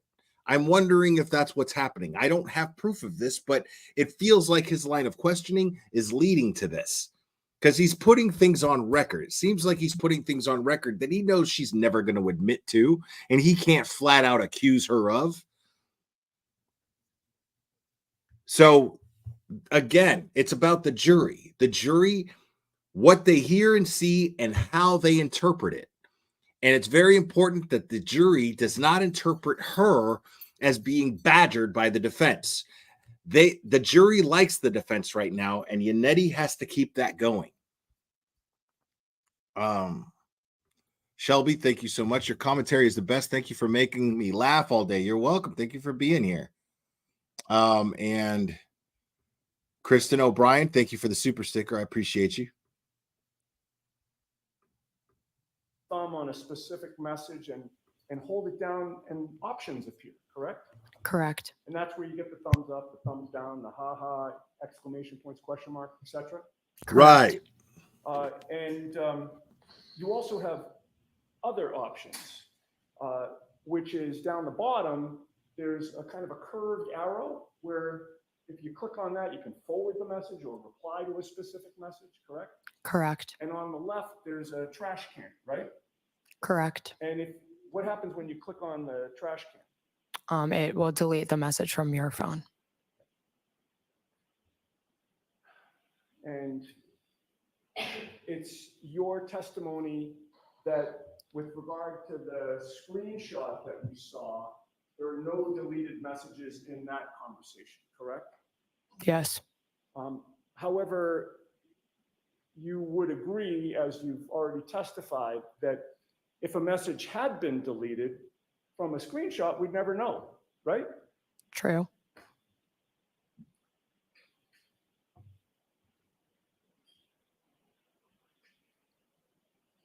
You're also familiar with the apps that are on iPhones, correct? Correct. You have a number of apps on your iPhone, right? Correct. There might be 12 or 15, I haven't counted them, 12 or 15 maybe on your home screen, right? Correct. And if you swipe to the left, you get another new population of 12 or 15. Correct. Not bad for an old guy. Yeah. And you use apps like Instagram. Correct. Snapchat is a popular app. Correct. I noticed that too. I didn't say much about it, talk on that on the net. I didn't say much about it because the thing is I've looked at my phone and wondered because it seems inconsistent. So I don't really know. Give me 1 second here, actually. Let me do something. And I'm not going to play it. I'm sorry. You're just going to have to sit through me going through this. I just want to Google something real quick.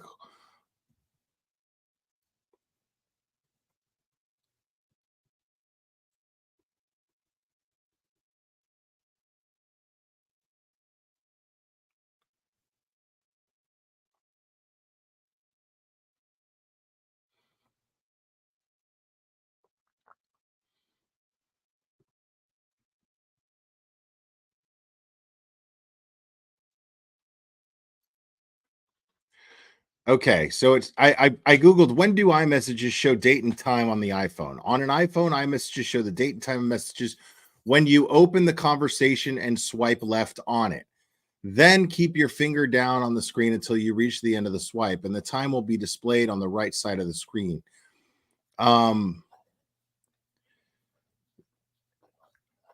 So that doesn't really answer my question.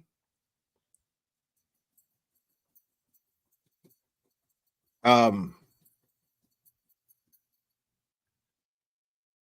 do iMessages automatically? If the user has the latest version of iOS or iPad has turned on set automatically in settings, general time, date.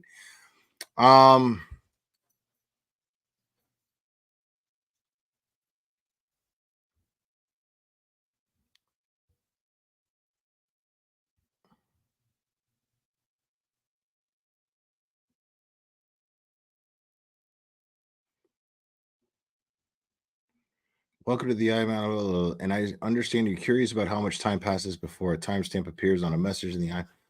The time elapsed is not mentioned anywhere, but it has to be a significant amount of time between messages for it to appear. So that's what it is. That's what I thought it was. It's just a significant amount of time. It doesn't say specifically. It just says it's when a significant amount of time passes between when the messages are there. So when she took the screenshot, it doesn't prove anything. That's what I'm trying to get at. It doesn't necessarily prove anything that there's a lack of date and time in that thread screenshot. So it doesn't necessarily, it's not going to necessarily show that, is my point. At least not at that time. Now, if you opened her iPhone now, it might say that. But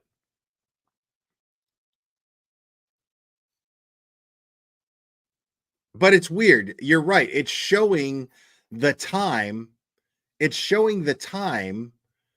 And thank you, Chloe C. I appreciate you. It's showing the time in those text threads, but not showing a date, which is kind of weird. It is kind of weird that it's not showing the date, but it is showing the time. So I don't know. And you're right. It was 16 months later. It was 16 months later. So did she take a screenshot that night? If so, then it's suspicious as fuck that she took a screenshot the night of, right? It's suspicious as fuck that she took a screenshot the night of, if she did. But I'm just not ready to hang on why that is suspect. That I'm not willing to automatically say that this is suspect, that the date did not show up in that screenshot. I'm not ready to do that yet because I simply don't fully understand how an iPhone works. That's all. Some of you guys might be able to, and I'm just saying I'm not ready to get on board with that just yet. Not just yet. Not until it's proven by somebody. Life 360? Correct. All right. That's been an app in the McCabe family for a number of years, right? Correct, yes. And it's in your family anyway, and probably in a lot of families, it's mainly used for the parents to keep track of their kids, right? Correct. And in order for Life 360 to work, you have to have your location services on, and somebody else has to have the app and is in the family, correct? Connected to you? Correct. And with regard to, just going back to the messages for a minute, do you know the difference between an iMessage and a text message? Yes, I believe one's blue and one's green. Okay. The screenshots that we saw of your text conversation that you say that you had with Colin Albert, you were in blue, right? Correct. That means that Colin Albert also had an iPhone at the time, correct? Correct. Okay.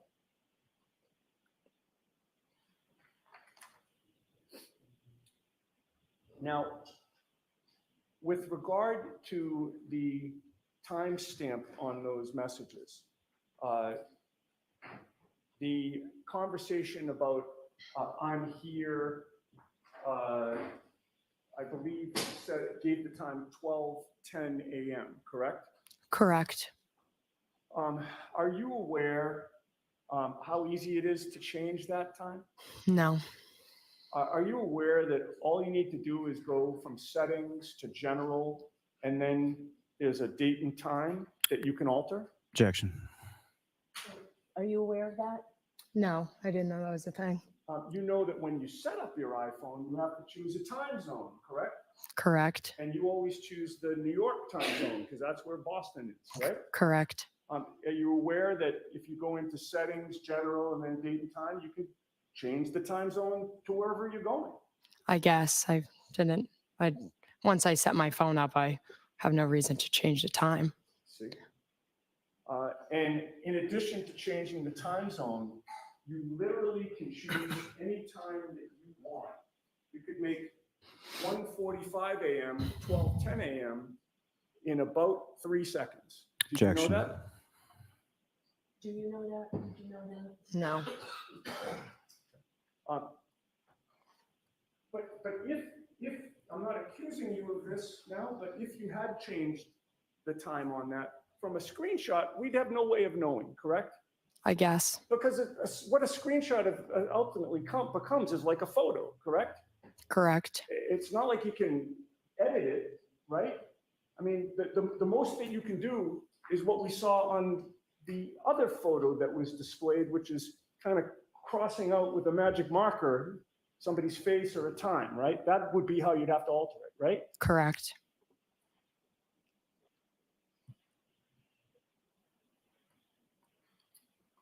Now, I had asked you if prior to getting rid of your old phone and getting the new one, if law enforcement ever asked you to, go through the phone themselves, and you had said no, right? Yes, they did not do that. And then they never asked to do an extraction on the old phone, correct? No. What about the new phone that you now have that you got in December? Have the state police ever asked to do, have they ever asked to look through that phone? They look. No, I don't think so. You provided the screenshot that was shown to the jury today on August 25th when you talked to the state police in this case, right, of 2023? Correct. And when you provided them that screenshot, did they say, hey, by the way, can I look at your phone to see if it's on there? Objection. I'll allow that. Did they say that to you? I don't remember. But in any case, you never physically Why would you showed not them, remember that? right?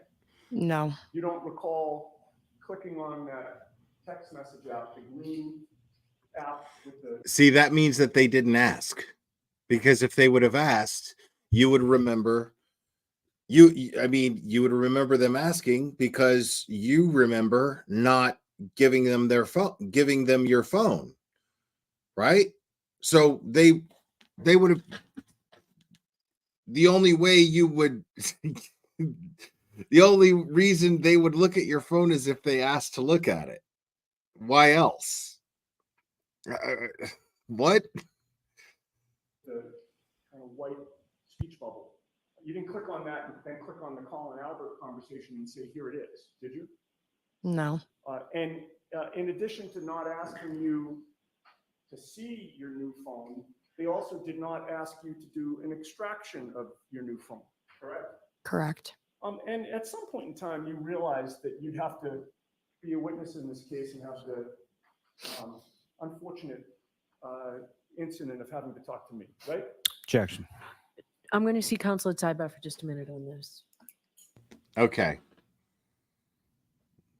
Let's hear that one more time. Talk to me, right? Unfortunate after your new phone. Your new phone. They also did not ask you to do an extraction of your new phone, correct? Correct. And at some point in time, you realized that you'd have to be a witness in this case and have the unfortunate incident of having to talk to me, right? Objection. Okay. So now she's going to see counsel at sidebar because Lolly objects to her answering that at some point you had to know that you were going to be sitting as a witness in this trial, right? You had to expect it anyway. I mean, if you're already taking screenshots, you've already got people asking you questions, you got state troopers asking you questions and shit. You're sitting on a grand jury hearing, you had to know that you at some point were going to be questioned by a defense attorney. Yes or no? And of course, I'll see counsel at sidebar. I'm going to see counsel at sidebar for just a minute on this.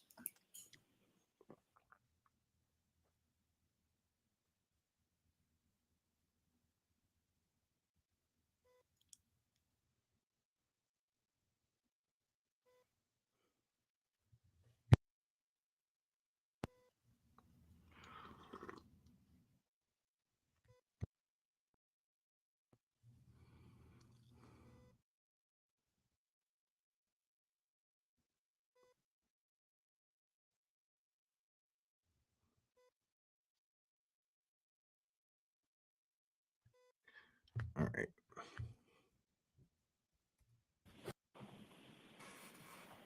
To this day, no. Okay, and just to wrap this up, to this day, no extraction has been done on your phone, correct? Correct. Now, when you had Okay, that so- Zoom interview on So, all right, that answers my question from earlier, right there. No extraction has been done with her phone. So, again, I was speculating and wondering, but he's saying no extraction has been done with to your phone, and she's saying correct. So, I don't see why she would blatantly lie about that when it could easily be disproven. August 25th, you told the trooper that you drove Colin straight to his house after you picked him up on January 29th, and then you went straight home, correct? Yes, I believe.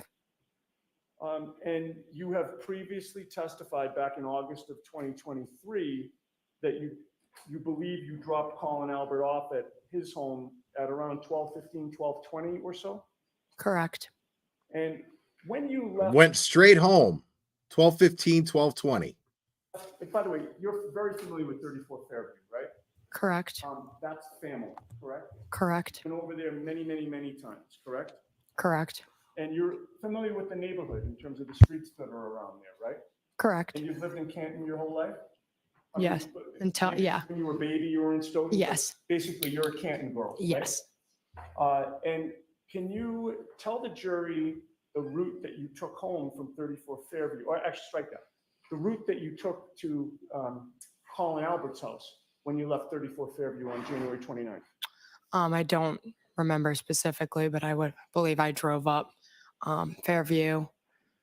Then, sorry, I don't know the streets. If I suggested to you that the street closest to 34 Fairview was Cedar Crest, and the one on the other side is Chapman. Does that refresh your memory? Yeah, so Chapman. Okay, so I you would have believe. gone up and gone to Chapman and taken a right or a left? Really bad with directions. Yeah, but When I got there, I went to the center of town, his house. I don't know specifically which way. I'm trying to think of it. I can't picture it. Yes.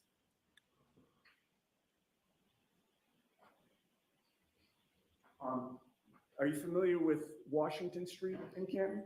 Yes. Would you have wound up on Washington Street? Yes. All right.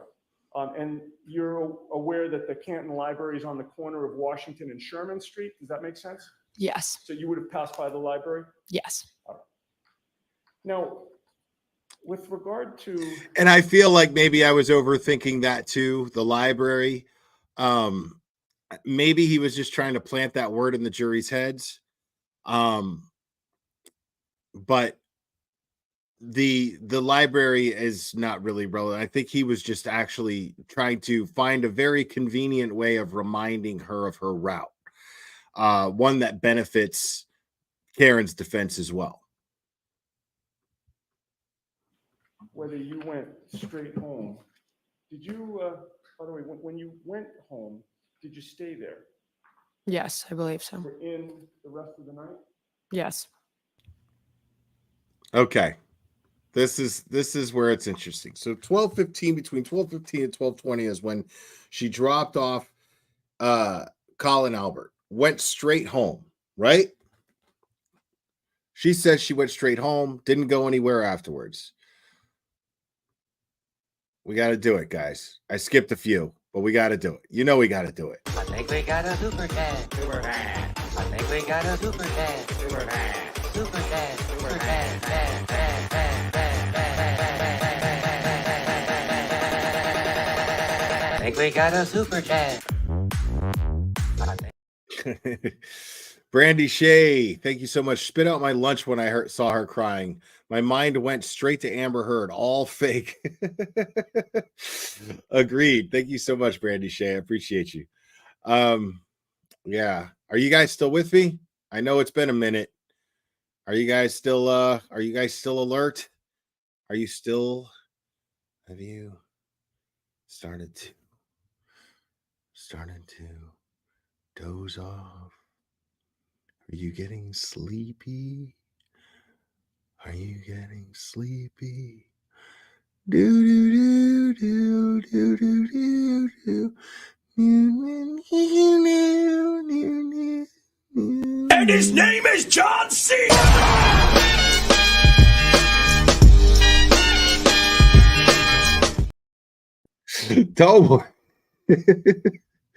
Don't act like that scared you all. Stop it. Don't act like that scared you, okay? I mean, you can't even see him. So what is your problem? Relax. Wake up, people. We still got a few minutes.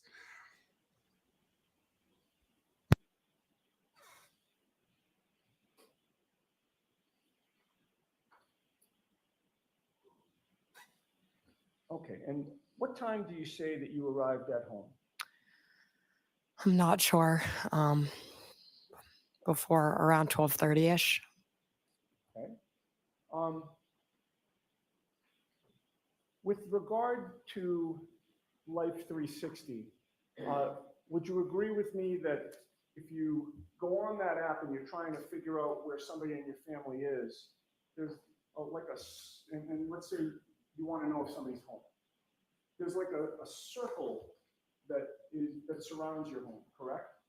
Yes. So once you enter that circle, you know that Life 360 gives an alert that said you arrived at home. Even though you're physically not walking in the door, you're within that circle, and that's the home circle, right?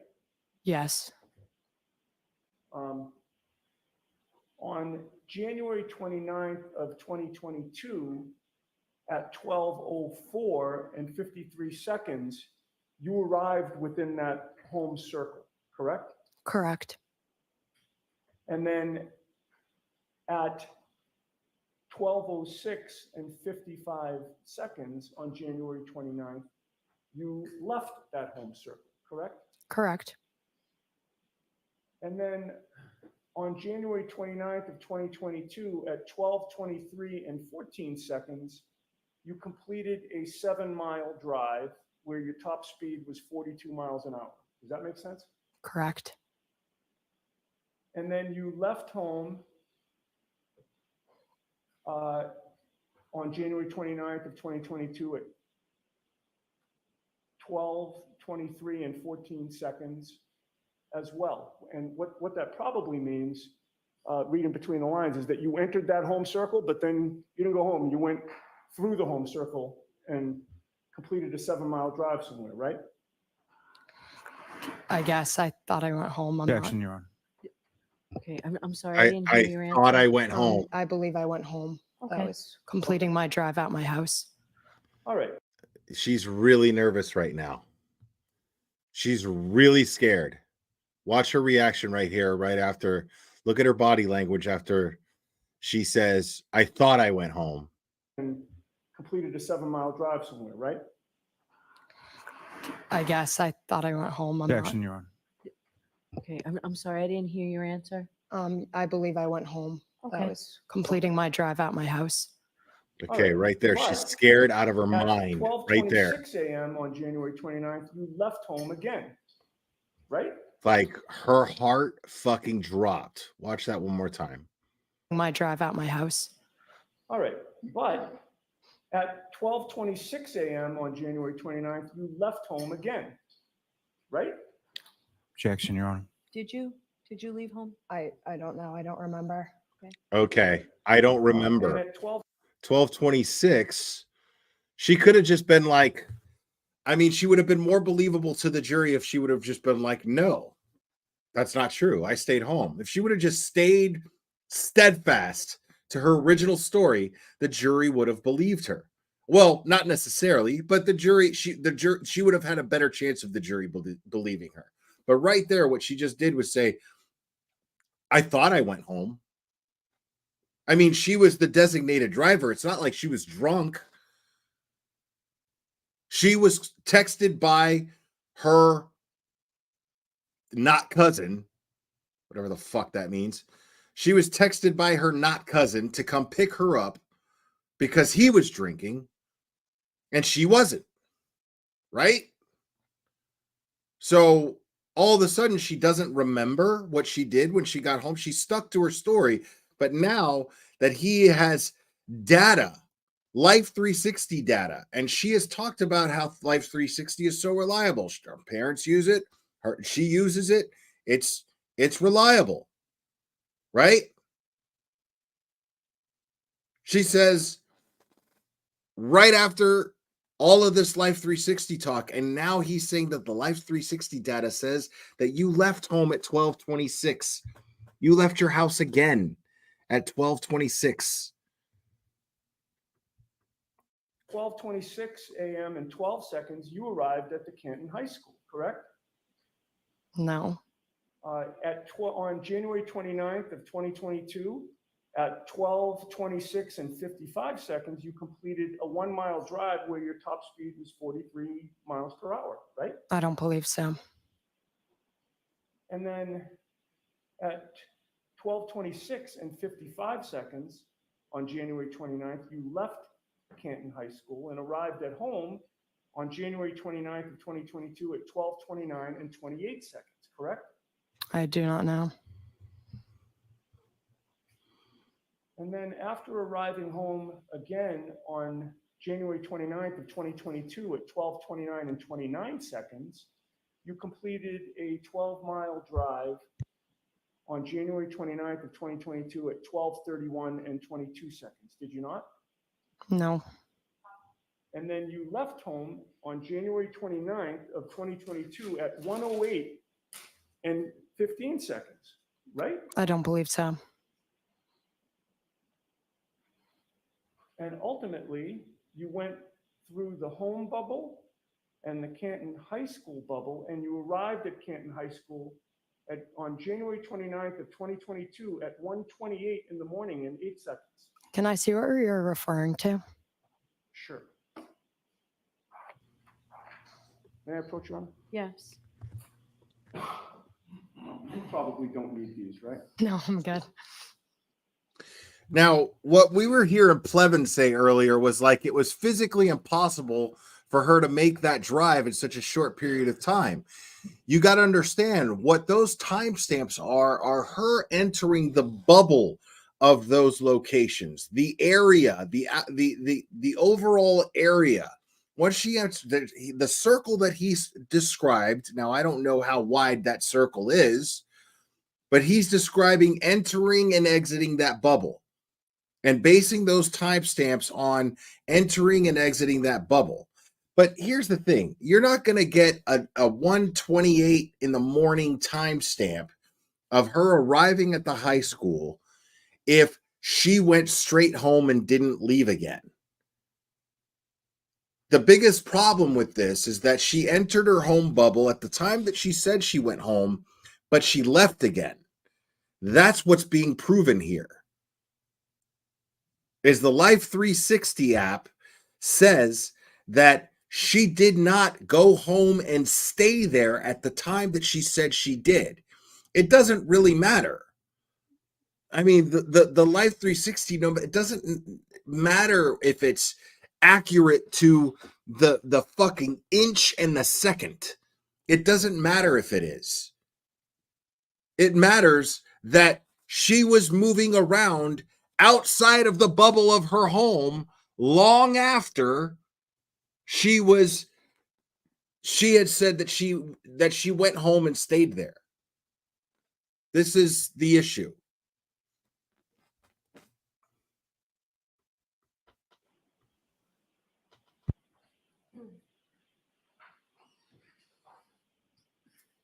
Okay, and to make it easy, I mean, you can read the whole thing, but where it says record 16 is what I just asked you about, but feel free to read the whole thing. Thank you. And if you would, read it silently to yourself and look up at me when you're done.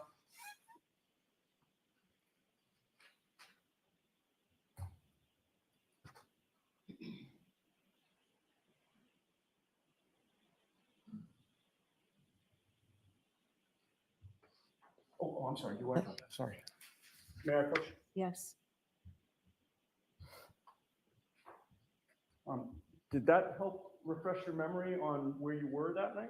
No. Do you still dispute that you went straight home and didn't leave there? Objection. Sustained. I mean, why can't she answer that? Did you or did you not stay home? I just asked you about arriving at Canton High School on January 29th of 2022 at 1:28 and 8 seconds.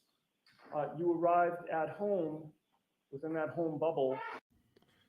Let's see. An ex used to use a similar app to track me. I used to turn off my location for short periods. And when I turned it back on, it would show me speeding to the new location. Chantel, were you living foul? Is that why your ex was tracking you? Is that why you were turning off your tracker? Let me tell you something. You'll never get a tracker. You'll never get me. You'll never willingly get me to be like, I mean, I don't give a shit what you think. Like, that's just not happening.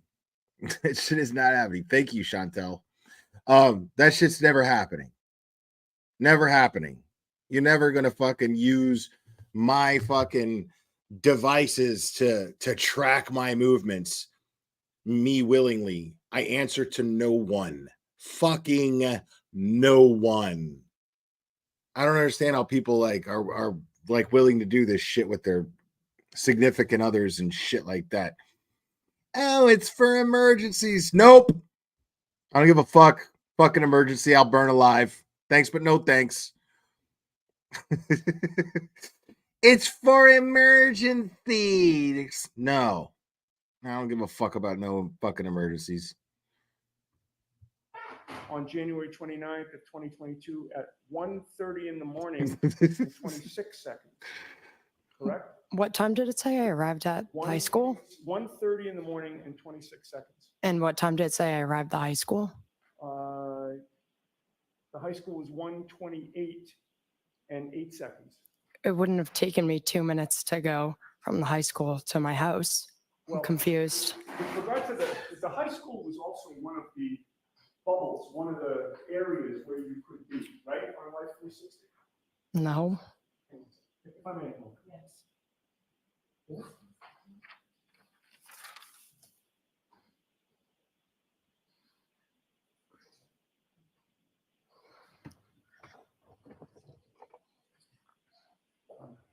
Okay.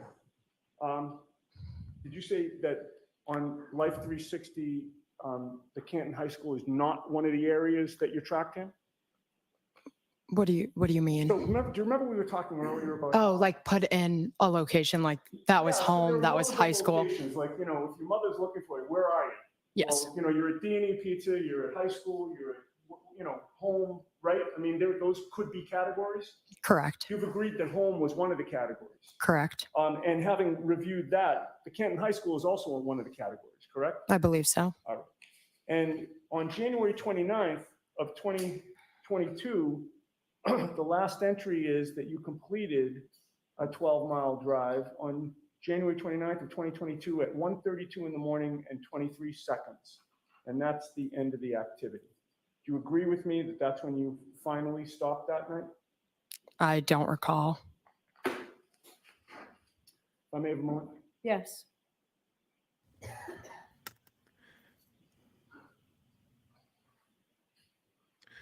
Yeah, so Plevin doesn't know what the fuck he's talking about. He's saying that she drove 12 miles total. 12 miles. She drove it. She had a 12-mile drive in between the time of 12:26 when she supposedly drove home and 12:38 or 1:38. So we're talking about almost an hour.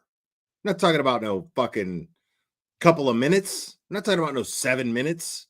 We're talking about almost an hour that she was driving around 12 miles.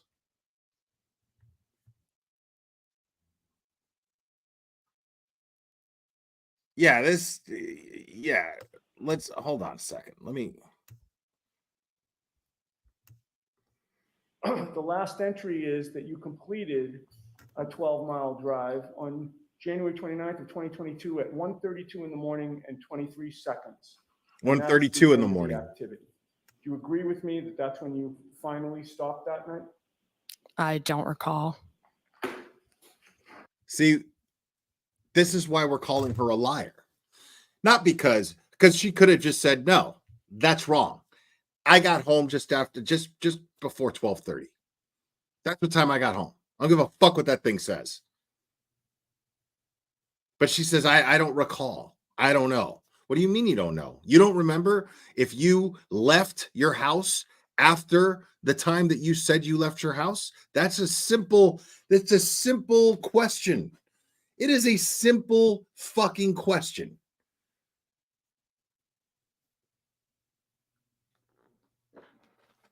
Like, did you or did you not leave your house again? Did you go out? Did you drive your car beyond the time that you said you got home? I don't recall. What do you mean? Were you sleep driving? Because you weren't drunk. You weren't drinking. Were you sleep driving?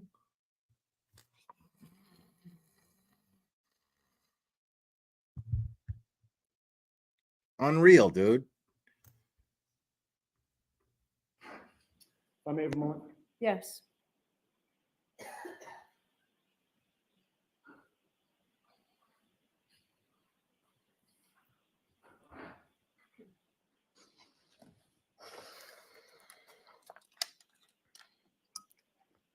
No further questions. Thank you, Ron. All right, Mr. Lally.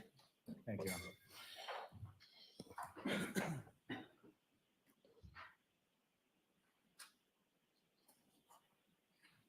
Now, Ms. McCabe, with regard to, did you get rid of your prior iPhone or did you upgrade your iPhone? Upgrade. And that would have been in December of 2020. So where's your prior iPhone? Yes, I believe so. Was it sometime around Christmas? Lolly, you suck Yeah, at this. probably. And that could have been a present as far as getting a new iPhone or upgrading your iPhone? Yes. Now, as far as any of the information that you were shown as far as the screenshot, did you in any way, shape, or form alter or delete any of the content within that text message from January 28th and the 29th with calling out? No. And with reference to changing times or time zones or anything on text messages, before Mr. Yannetti asked you any of those questions, were you aware of any of those things as things that you could do with your phone? No. With regard to Life 360, what, if any, knowledge do you have as far as the accuracy of sort of the timestamps that are contained within that app? Well, I'm not sure, but on the photo he showed me, it says like turn Wi-Fi on. So that like remind Allie to turn Wi-Fi on. So that could have affected the accuracy. And that was on literally every single one of the alerts that was on that page that he showed you? Every single one. Now, Canton High School, do you know what street? So I wonder if Washington Street. I wonder if she turned off her Life 360 app, thinking that it wasn't going to track what she did, and then once she turned it back on, it still tracked everything that she did, and she just didn't expect it. Yeah. About how far a ride is it from Canton High School to your house? 7-8 minutes. 10, I'm not sure. You were in the bubble of Canton High School at 1:28 in the morning. Could you have possibly been in the bubble of your home at 1:30 in the morning? No. And unless you were going 90 miles an hour in a snowstorm? No. Now, you were asked some questions about that time frame of August of 2023 when you were asked and you turned over sort of screenshots to troopers from the state police, correct? Correct. You were asked about previous times indicating that you weren't asked and it wasn't relevant, correct? Correct. Now, do you know why you were asked in August of 2023 versus any prior time period? Because Colin Albert wasn't in the house, and then it was brought up here that he was. And brought up where? By the defense. And around that time of August 2023? I believe so, yes. And with reference to relevancy, is that what you were talking about? Correct. And what, if anything else, you're close friends with Colin Albert, is that correct? Correct. Wait. What relevancy, is that what up where? By the defense. 23 versus any prior? Correct. Now, do you know why you were asked in August of 2023 versus any prior time period? Because Colin Albert wasn't in the house, and then it was brought up here that he was. She did it again. She just did it again. She doubled down on that shit. Lolly gave her an opportunity to save it, and she fucked up again. Because Colin Albert wasn't in the house, and then it was brought up that he was. You're the one who picked him up. You picked him up.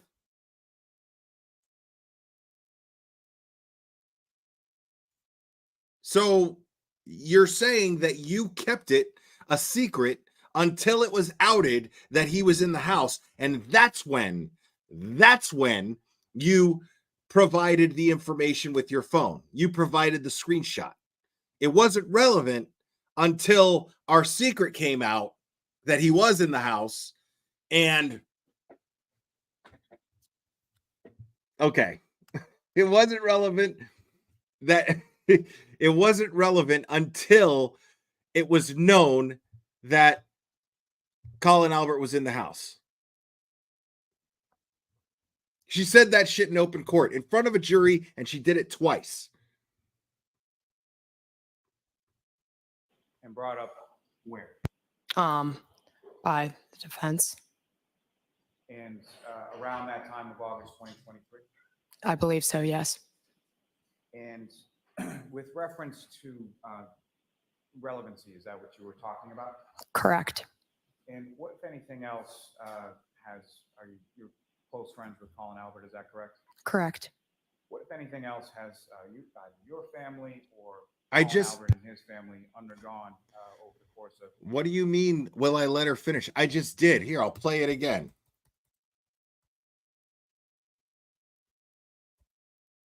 You know what street that's on? Washington. Is it from Ken High School? 10, I'm not sure. Been in the bubble of your home at 1:30.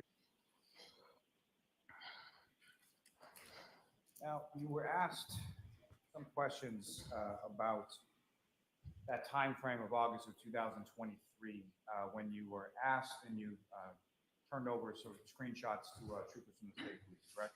Correct. You were asked about previous times indicating that you weren't asked and it wasn't relevant, correct? Correct. Now, do you know why you were asked in August of 2023 versus any prior time period? Because Colin Albert wasn't in the house, and then it was brought up here that he was. And brought up where? By the defense. By the defense. And, Come on. Around that time of August 2023? I believe so, yes. And with reference to relevancy, is that what you were talking about? Correct. And what, if anything else, you're close friends with Colin Albert, is that correct? Correct. What, if anything else, has your family or Colin Albert and his family undergone over the course of pendency of this case? Boom. Objection. No, the door. Boom. Right here. Right here. Lolly realizes she fucked up. He gave her a door to walk through. She didn't walk through it. Instead, he opened the same door. She walked through the same door that she walked through before. That's what happened right here. And so Lolly realizes it, and then Lolly shifts the direction. Lolly immediately asks a question of, what have you gone through since all of this? And here come the waterworks, folks. Right here, she realizes she fucked up. Pay close attention, folks. Are you watching closely? Pay close attention, because this is exactly what guilty people always do when they are cornered. It happens on YouTube, for fuck's sake. I pointed this out in other instances. This is a very common behavior of people who are full of shit and then are cornered. They are going to play victim, make it about them, and then start to either, like, there's always the excuse of, oh, I have these health problems, and these are my health problems, and you're bringing it out, and you're making, like, they always do this. They go the sympathy route. As soon as they realize that they are cornered, the only route to take is to play the sympathy card, to play the victim. Now that she's been outed as a fucking liar, Lolly gives her the opportunity to play victim. This is exactly what he does right here. Pay close attention. Let's play it one more time. I believe so, yes. House. And then it was brought up. Because Colin Albert wasn't in the house. And then it was brought up here that he was. And brought up where? By the defense. And around that time of August 2023? I believe so, yes. Here it comes. And with reference to relevancy, is that what you were talking about? Correct. And what, if anything else, are you close friends with Colin Albert? Is that correct? Correct. What, if anything else, has your... It's funny that this is the next place he goes right after he mentions relevancy. With reference to relevancy, is that what you were talking about? Correct. And what, if anything else, are you close friends with Colin Albert? Is that correct? Correct. What, if anything else, has your family or Colin Albert and his family undergone over the course of pendency of this case? Oh my God! Not the big bad mean turtle boy. Well, basically harassment. Harassment by who? Bloggers, people. Now wait a The door's minute. been opened. I'm allowing it. Over the course of pendency of this case. Objection. Now, do you see what Judge Bev did there? The door's been open. I'm allowing it. So does that mean that the defense can open the door to the feds? Is that what that means, Bev? Because the prosecution just brought up Turtle Boy and brought up harassment, and like a fucking dog with a fucking piece of meat, Judge Bev jumps all over that and says, the door's been open. I'm allowing it. This is totally what she just did. The door's been open. I'm allowing it. Dude, the prosecution opened that door. What do you mean? The door's been open. I'm allowing it. But Lolly opened that door. I thought he wasn't allowed to open that door. What do you mean?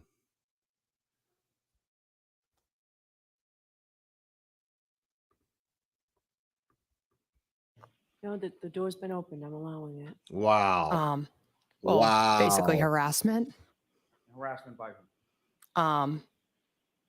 Bloggers, people online. And what, if anything, in relation to Colin Albert being in the house has occurred as far as the harassment that you're talking about? Can you rephrase? With reference to what you were talking about as far as the relevancy of Colin Albert being in the house at that time, what, if any, harassment was there in relation to that and in relation to Colin? Well, No, go ahead. She can answer. Colin wasn't at the house, so he's being harassed he was not at the house when John was there, so I drove him home. So people are harassing him saying he was at the house when it's not true. You just said he was at the house, though. You just testified that he was. It later came out that he was. Speak about harassment. What specifically type of harassment? Constant phone calls, emails, awful messages. Objection. I'll allow it. Focus on this witness, not Colin Albert at this point. As far as you and your family, what if any type of Yeah. harassment have you received? Make her cry. Like, take the, here, Lolly, I'm trying to throw you a bone here. I'm anti-Bev and I'm trying to throw you a bone here. Don't focus on Colin Albert anymore. Take the attention off of Colin Albert. Focus on this witness because she's about to cry in front of the jury. So you need to focus on this witness right here.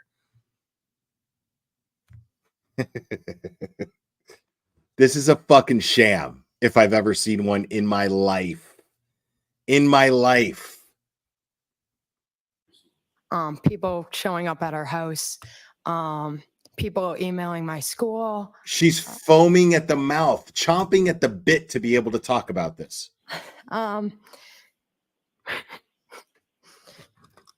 Just take a lot of harassment. Can I have a moment, please? Sure.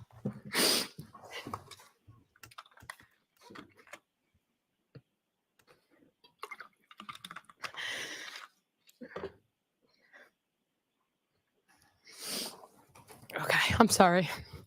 No, you're not. Shut up. No, you're not. And how long a period of time has that persisted for? Very long time. Thank you. I have no further. And, Okay. how long a period of time has correct? Correct. Now, do you know why you were asked in August of 2023 versus any prior time period? Because Colin Albert wasn't in the house, and then it was brought up here that he was. And brought up where? By the defense. And around that time of August 2023? I believe so, yes. And with reference to relevancy, is that what you were talking about? Correct. All right. And what? Okay. I mean, dude. That doesn't even add up. That it was brought up here that he was in the house. No. The defense didn't bring it up here. It was brought up in August of 2023. That was the issue. That's why you took screenshots. That's why you were asked for screenshots. Right? And then, of course, it just shifts all of a sudden. What in relevance to Colin Albert being in the house? What happened? Harassment. Turtle Boy. The big, bad, evil Turtle Boy. Get out of my face with that, dude. Get out of my face with that. I mean, I'm calling absolute bullshit. I'm calling absolute bullshit. You slipped up. You slipped up. And you're caught with the fucking Life 360 bullshit. You're caught. You lied. You lied. So, I mean, she admitted that John was there. She admitted that John was in the house.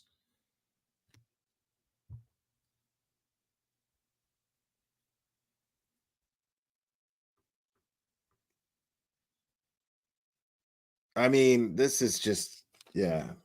I can't wait till Colin's cross-examination tomorrow. So after this, I'm not going to go over it, but after this, Colin takes a stand. He gets his balls tickled and fondled by Adam Lally, and it looks like Jackson is going to cross-examine Colin Albert tomorrow. And we get to start that first thing in the morning because Bev gave Jackson the opportunity to start the cross-examination. And he said, no, I think maybe it makes more sense to start tomorrow. No, because we're going to end any minute now. We're going to call it a day. Let's do this tomorrow. This way he has another night to prepare. Colin has another night to prepare, but I don't think any of these witnesses are going to see the defense coming because they haven't seen the defense coming this entire time. Everybody has slipped up. Everybody with the last name Albert or McCabe or had skin in the game to protect anybody named Albert or McCabe has lied on the stand and gotten caught. This is happening every single time there's testimony, every single time there's cross-examination. So, guys, I am going to go ahead and wrap this up. I was going to go over the grant stuff. I'll go over that tomorrow.